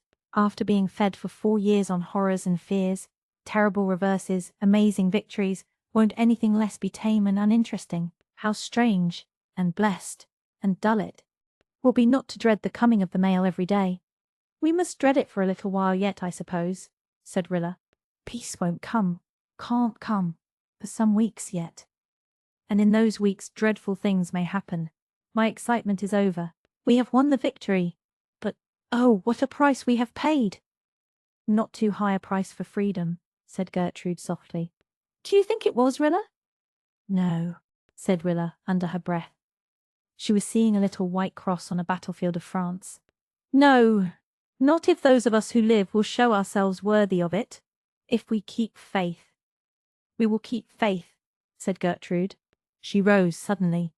A silence fell around the table, and in the silence Gertrude repeated Walter's famous poem, The Piper. When she finished, Mr. Meredith stood up and held up his glass. Let us drink, he said, to the silent army, to the boys who followed when the piper summoned. For our tomorrow they gave their today. Theirs is the victory. Idie goes to his home and place, and Susan takes a honeymoon early in November. Jims left Ingleside. Rilla saw him go with many tears but a heart free from boding. Mrs. Jim Anderson, number 2, was such a nice little woman that one was rather inclined to wonder at the luck which bestowed her on Jim. She was rosy-faced and blue-eyed and wholesome, with the roundness and trigness of a geranium leaf. Rilla saw at first glance that she was to be trusted with Jims. I'm fond of children, miss, she said heartily. I'm used to them. I've left 6 little brothers and sisters behind me. Jims is a dear child, and I must say you've done wonders in bringing him up so healthy and handsome. I'll be as good to him as if he was my own, miss, and I'll make Jim toe the line all right. He's a good worker. All he needs is someone to keep him at it, and to take charge of his money. We've rented a little farm just out of the village, and we're going to settle down there. Jim wanted to stay in England, but I says no. I hankered to try a new country, and I've always thought Canada would suit me. I'm so glad you're going to live near us. You'll let Jims come here often, won't you? I love him dearly. No doubt you do, miss, for a lovabler child I never did see. We understand, Jim and me, what you've done for him, and you won't find us ungrateful. He can come here whenever you want him, and I'll always be glad of any advice from you about his bringing up. He is more your baby than anyone else's, I should say, and I'll see that you get your fair share of him, miss. So Jims went away, with the soup tureen, though not in it. Then the news of the armistice came, and even Glen St. Mary went mad. That night the village had a bonfire and burned the Kaiser in effigy. The fishing village boys turned out, and burned all the sandhills off in one grand glorious conflagration that extended for 7 miles. Up at Ingleside, Rilla ran laughing to her room. "Now I'm going to do a most unladylike and inexcusable thing," she said, as she pulled her green velvet hat out of its box. "I'm going to kick this hat about the room until it is without form and void, and I shall never as long as I live wear anything of that shade of green again." "You've certainly kept your vow pluckily," laughed Miss Oliver. "It wasn't pluck. It was sheer obstinacy. I'm rather ashamed of it," said Rilla, kicking joyously. "I wanted to show Mother. It's mean to want to show your own mother. Most unfilial conduct. But I have shown her. And I've shown myself a few things. Oh, Miss Oliver, just for one moment I'm really feeling quite young again. Young and frivolous and silly. Did I ever say November was an ugly month? Why, it's the most beautiful month in the whole year. Listen to the bells ringing in Rainbow Valley. I never heard them so clearly. They're ringing for peace and new happiness and all the dear, sweet, sane, homey things that we can have again now, Miss Oliver. Not that I am sane just now. I don't pretend to be. The whole world is having a little crazy spell today. Soon we'll sober down and keep faith and begin to build up our new world. But just for today, let's be mad and glad." Susan came in from the outdoor sunlight looking supremely satisfied. "Mr. Hyde is gone," she announced. "Gone? Do you mean he is dead, Susan?" "No, Mrs. Doctor dear, that beast is not dead, but you will never see him again. I feel sure of that." "Don't be so mysterious, Susan. What has happened to him?" "Well, Mrs. Doctor dear, he was sitting out on the back steps this afternoon. It was just after the news came that the armistice had been signed, and he was looking his highest. I can assure you he was an awesome-looking beast." All at once, Mrs. Doctor dear, Bruce Meredith came around the corner of the kitchen, walking on his stilts. He has been learning to walk on them lately, and came over to show me how well he could do it. Mr. Hyde just took a look, and one bound carried him over the yard fence. Then he went tearing through the maple grove in great leaps with his ears laid back. You never saw a creature so terrified, Mrs. Doctor dear. He has never returned. Oh, he'll come back, Susan, probably, chastened in spirit by his fright. We will see, Mrs. Doctor dear, we will see. Remember, the armistice has been signed. And that reminds me that Whiskers on the Moon had a paralytic stroke last night. I am not saying it is a judgment on him, because I am not in the counsels of the Almighty, but one can have one's own thoughts about it. Neither Whiskers on the Moon nor Mr. Hyde will be much more heard of in Glen St. Mary, Mrs. Doctor dear, and that you may tie too. Mr. Hyde certainly was heard of no more. As it could hardly have been his fright that kept him away, the Ingleside folk decided that some dark fate of shot or poison had descended on him, except Susan, who believed and continued to affirm that he had merely gone to his own place. Rilla lamented him, for she had been very fond of her stately golden pussy, and had liked him quite as well in his weird Hyde moods as in his tame Jekyll ones. "And now, Mrs. Doctor dear," said Susan, "since the fall house cleaning is over, and the garden truck is all safe in cellar, I am going to take a honeymoon to celebrate the peace." "A honeymoon, Susan?" "Yes, Mrs. Doctor dear, a honeymoon," repeated Susan firmly. "I shall never be able to get a husband, but I am not going to be cheated out of everything and a honeymoon I intend to have. I am going to Charlottetown to visit my married brother and his family. His wife has been ailing all the fall, but nobody knows whether she is going to die not. She never did tell anyone what she was going to do until she did it.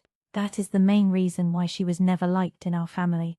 But to be on the safe side, I feel that I should visit her. I have not been in town for over a day for 20 years, and I have a feeling that I might as well see one of those moving pictures there is so much talk of, so as not to be wholly out of the swim. But have no fear that I shall be carried away with them, Mrs. Doctor dear. I shall be away a fortnight if you can spare me so long. You certainly deserve a good holiday, Susan. Better take a month. That is the proper length for a honeymoon." "No, Mrs. Doctor dear, a fortnight is all I require. Besides, I must be home for at least 3 weeks before Christmas to make the proper preparations." We will have a Christmas that is a Christmas this year, Mrs. Doctor dear. Do you think there is any chance of our boys being home for it? No, I think not, Susan. Both Jem and Shirley write that they don't expect to be home before spring. It may be even midsummer before Shirley comes. But Carl Meredith will be home, and Nan and Di, and we will have a grand celebration once more. We'll set chairs for all, Susan, as you did our first war Christmas. Yes, for all. For my dear lad whose chair must always be vacant, as well as for the others, Susan. It is not likely I would forget to set his place, Mrs. Doctor, dear, said Susan, wiping her eyes, as she departed to pack up for her honeymoon. Chapter 35. Rilla, my Rilla! Carl Meredith and Miller Douglas came home just before Christmas in Glen St. San. Mary met them at the station with a brass band borrowed from Lowbridge and speeches of home manufacture. Miller was brisk and beaming in spite of his wooden leg. He had developed into a broad-shouldered, imposing-looking fellow, and the D.C.'s medal he wore reconciled Miss Cornelia to the shortcomings of his pedigree to such a degree that she tacitly recognized his engagement to Mary. The latter put on a few airs, especially when Carter Flagg took Miller into his store as head clerk, but nobody grudged them to her. Of course farming's out of the question for us now, she told Rilla, but Miller thinks he'll like storekeeping fine once he gets used to a quiet life again, and Carter Flagg will be a more agreeable boss than old Kitty. We're going to be married in the fall and live in the old Mead house with the bay windows and the mansard roof. I've always thought that the handsomest house in the Glen, but never did I dream I'd ever live there. We're only renting it, of course, but if things go as we expect, and Carter Flagg takes Miller into partnership, we'll own it some day. Say, I've got on some in society, haven't I, considering what I come from? I never aspired to being a storekeeper's wife, but Miller's real ambitious, and he'll have a wife that'll back him up. He says he never saw a French girl worth looking at twice, and that his heart beat true to me every moment he was away.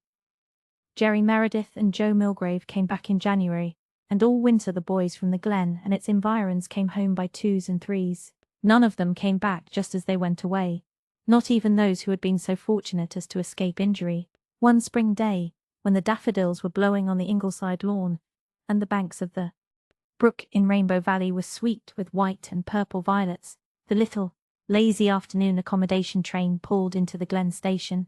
It was very seldom that passengers for the Glen came by that train, so nobody was there to meet it except the new station agent and a small black and yellow dog, who for 4.5 years had met every train that had steamed into Glen St. Mary. Thousands of trains had Dog Monday met, and never had the boy he waited and watched for returned. Yet still Dog Monday watched on with eyes that never quite lost hope. Perhaps his dog heart failed him at times. He was growing old and rheumatic. When he walked back to his kennel after each train had gone, his gait was very sober now. He never trotted but went slowly with a drooping head and a depressed tail that had quite lost its old saucy uplift. One passenger stepped off the train, a tall fellow in a faded lieutenant's uniform, who walked with a barely perceptible limp. He had a bronzed face, and there were some grey hairs in the ruddy curls that clustered around his forehead. The new station agent looked at him anxiously. He was used to seeing the khaki-clad figures come off the train, some met by a tumultuous crowd, others, who had sent no word of their coming, stepping off quietly like this one. But there was a certain distinction of bearing and features in this soldier that caught his attention and made him wonder a little more interestedly who he was. A black and yellow streak shot past the station agent. Dog Monday stiff? Dog Monday rheumatic? Dog Monday old? Never? Believe it. Dog Monday was a young pup, gone clean mad with rejuvenating joy. He flung himself against the tall soldier, with a bark that choked in his throat from sheer rapture. He flung himself on the ground and writhed in a frenzy of welcome. He tried to climb the soldier's khaki legs and slipped down and grovelled in an ecstasy that seemed as if it must tear his little body in pieces. He licked his boots, and when the lieutenant had, with laughter on his lips and tears in his eyes, succeeded in gathering the little creature up in his arms, Dog Monday laid his head on the khaki shoulder and licked the sunburned neck, making queer sounds between barks and sobs. The station agent had heard the story of Dog Monday. He knew now who the returned soldier was. Dog Monday's long vigil was ended. Jem Blythe had come home. "We are all very happy, and sad, and thankful," wrote Rilla in her diary a week later. "Though Susan has not yet recovered, never will recover, I believe, from the shock of having Jem come home the very night she had, owing to a strenuous day, prepared a pick-up supper. I shall never forget the sight of her, tearing madly about from pantry to cellar hunting out stored away goodies. Just as if anybody cared what was on the table. None of us could eat, anyway. It was meat and drink just to look at Jem. Mother seemed afraid to take her eyes off him, lest he vanish out of her sight. It is wonderful to have Jem back. And little dog Monday. Monday refuses to be separated from Jem for a moment. He sleeps on the foot of his bed and squats beside him at mealtimes. And on Sunday he went to church with him, and insisted on going right into our pew, where he went to sleep on Jem's feet. In the middle of the sermon he woke up and seemed to think he must welcome Jem all over again, for he bounded up with a series of barks and wouldn't quiet down until Jem took him up in his arms. But nobody seemed to mind, and Mr. Meredith came and patted his head after the service and said, "Faith and affection and loyalty are precious things wherever they are found. That little dog's love is a treasure, Jem." One night when Jem and I were talking things over in Rainbow Valley, I asked him if he had ever felt afraid at the front. Jem laughed. "Afraid? I was afraid scores of times, sick with fear. I used to laugh at Walter when he was frightened." "Do you?" "No, Walter was never frightened after he got to the front. Realities never scared him. Only his imagination could do that. His colonel told me that Walter was the bravest man in the regiment. Rilla, I never realized that Walter was dead till I came back home. You don't know how I miss him now. You folks here have got used to it in a sense, but it's all fresh to me. Walter and I grew up together. We were chums as well as brothers. And now here, in this old valley we loved when we were children, it's come home to me that I'm not to see him again. Jem is going back to college in the fall, and so are Jerry and Carl. I suppose Shirley will too. He expects to be home in July. Nan and I will go on teaching. Faith doesn't expect to be home before September. I suppose she will teach then too. For she and Jem can't be married until he gets through his course in medicine. Anna Meredith has decided, I think, to take a course in household science at Kingsport. And Gertrude is to be married to her major, and is frankly happy about it. Shamelessly happy, she says, but I think her attitude is very beautiful. They are all talking of their plans and hopes, more soberly than they used to do long ago, but still with interest, and a determination to carry on and make good, in spite of lost years. "We're in a new world," Jem says, "and we've got to make it a better one than the old. That isn't done yet, though some folks seem to think it ought to be. The job isn't finished. It isn't really begun. The old world is destroyed, and we must build up the new one. It will be the task of years. I've seen enough of war to realize that we've got to make a world where wars can't happen. We've given Prussianism its mortal wound, but it isn't dead yet, and it isn't confined to Germany either. It isn't enough to drive out the old spirit. We've got to bring in the new. I'm writing down those words of Jem's in my diary so that I can read them over occasionally and get courage from them when moods come when I find it not so easy to keep faith." Rilla closed her journal with a little sigh. Just then she was not finding it easy to keep faith. All the rest seemed to have some special aim or ambition about which to build up their lives. She had none. And she was very lonely, horribly lonely. Jem had come back, but he was not the laughing boy brother who had gone away in 1914 and he belonged to Faith. Walter would never come back. She had not even Jim's left. All at once her world seemed wide and empty. That is, it had seemed wide and empty from the moment yesterday when she had read in a Montreal paper a fortnight-old list of returned soldiers in which was the name of Captain Kenneth Ford. So Ken was home, and he had not even written her that he was coming. He had been in Canada too. Weeks, and she had not had a line from him. Of course he had forgotten. If there was ever anything to forget, a hand-clasp, a kiss, a look, a promise asked under the influence of a passing emotion. It was all absurd. She had been a silly, romantic, inexperienced goose. Well, she would be wiser in the future. Very wise, and very discreet, and very contemptuous of men and their ways. "I suppose I'd better go with Una and take up household science too," she thought, as she stood by her window and looked down through a delicate emerald tangle of young vines on Rainbow Valley, lying in a wonderful lilac light of sunset. There did not seem anything very attractive just then about household science, but, with a whole new world waiting to be built, a girl must do something. The doorbell rang. Rilla turned. reluctantly stairwards. She must answer it. There was no one else in the house, but she hated the idea of callers just then. She went downstairs slowly and opened the front door.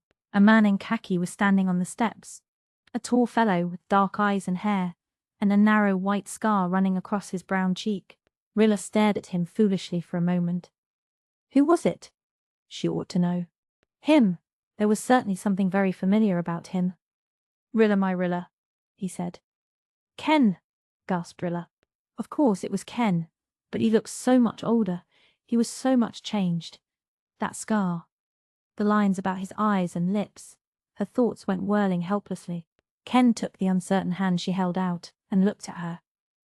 The slim Rilla of 4 years ago had rounded out into symmetry. He had left.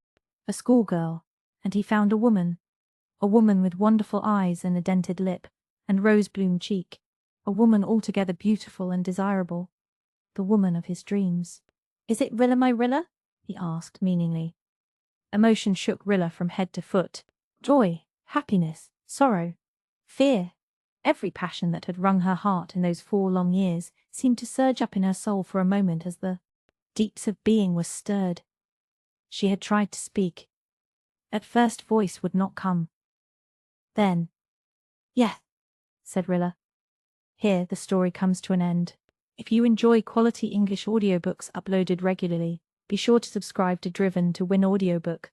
From timeless classics to modern masterpieces, you'll find them all here.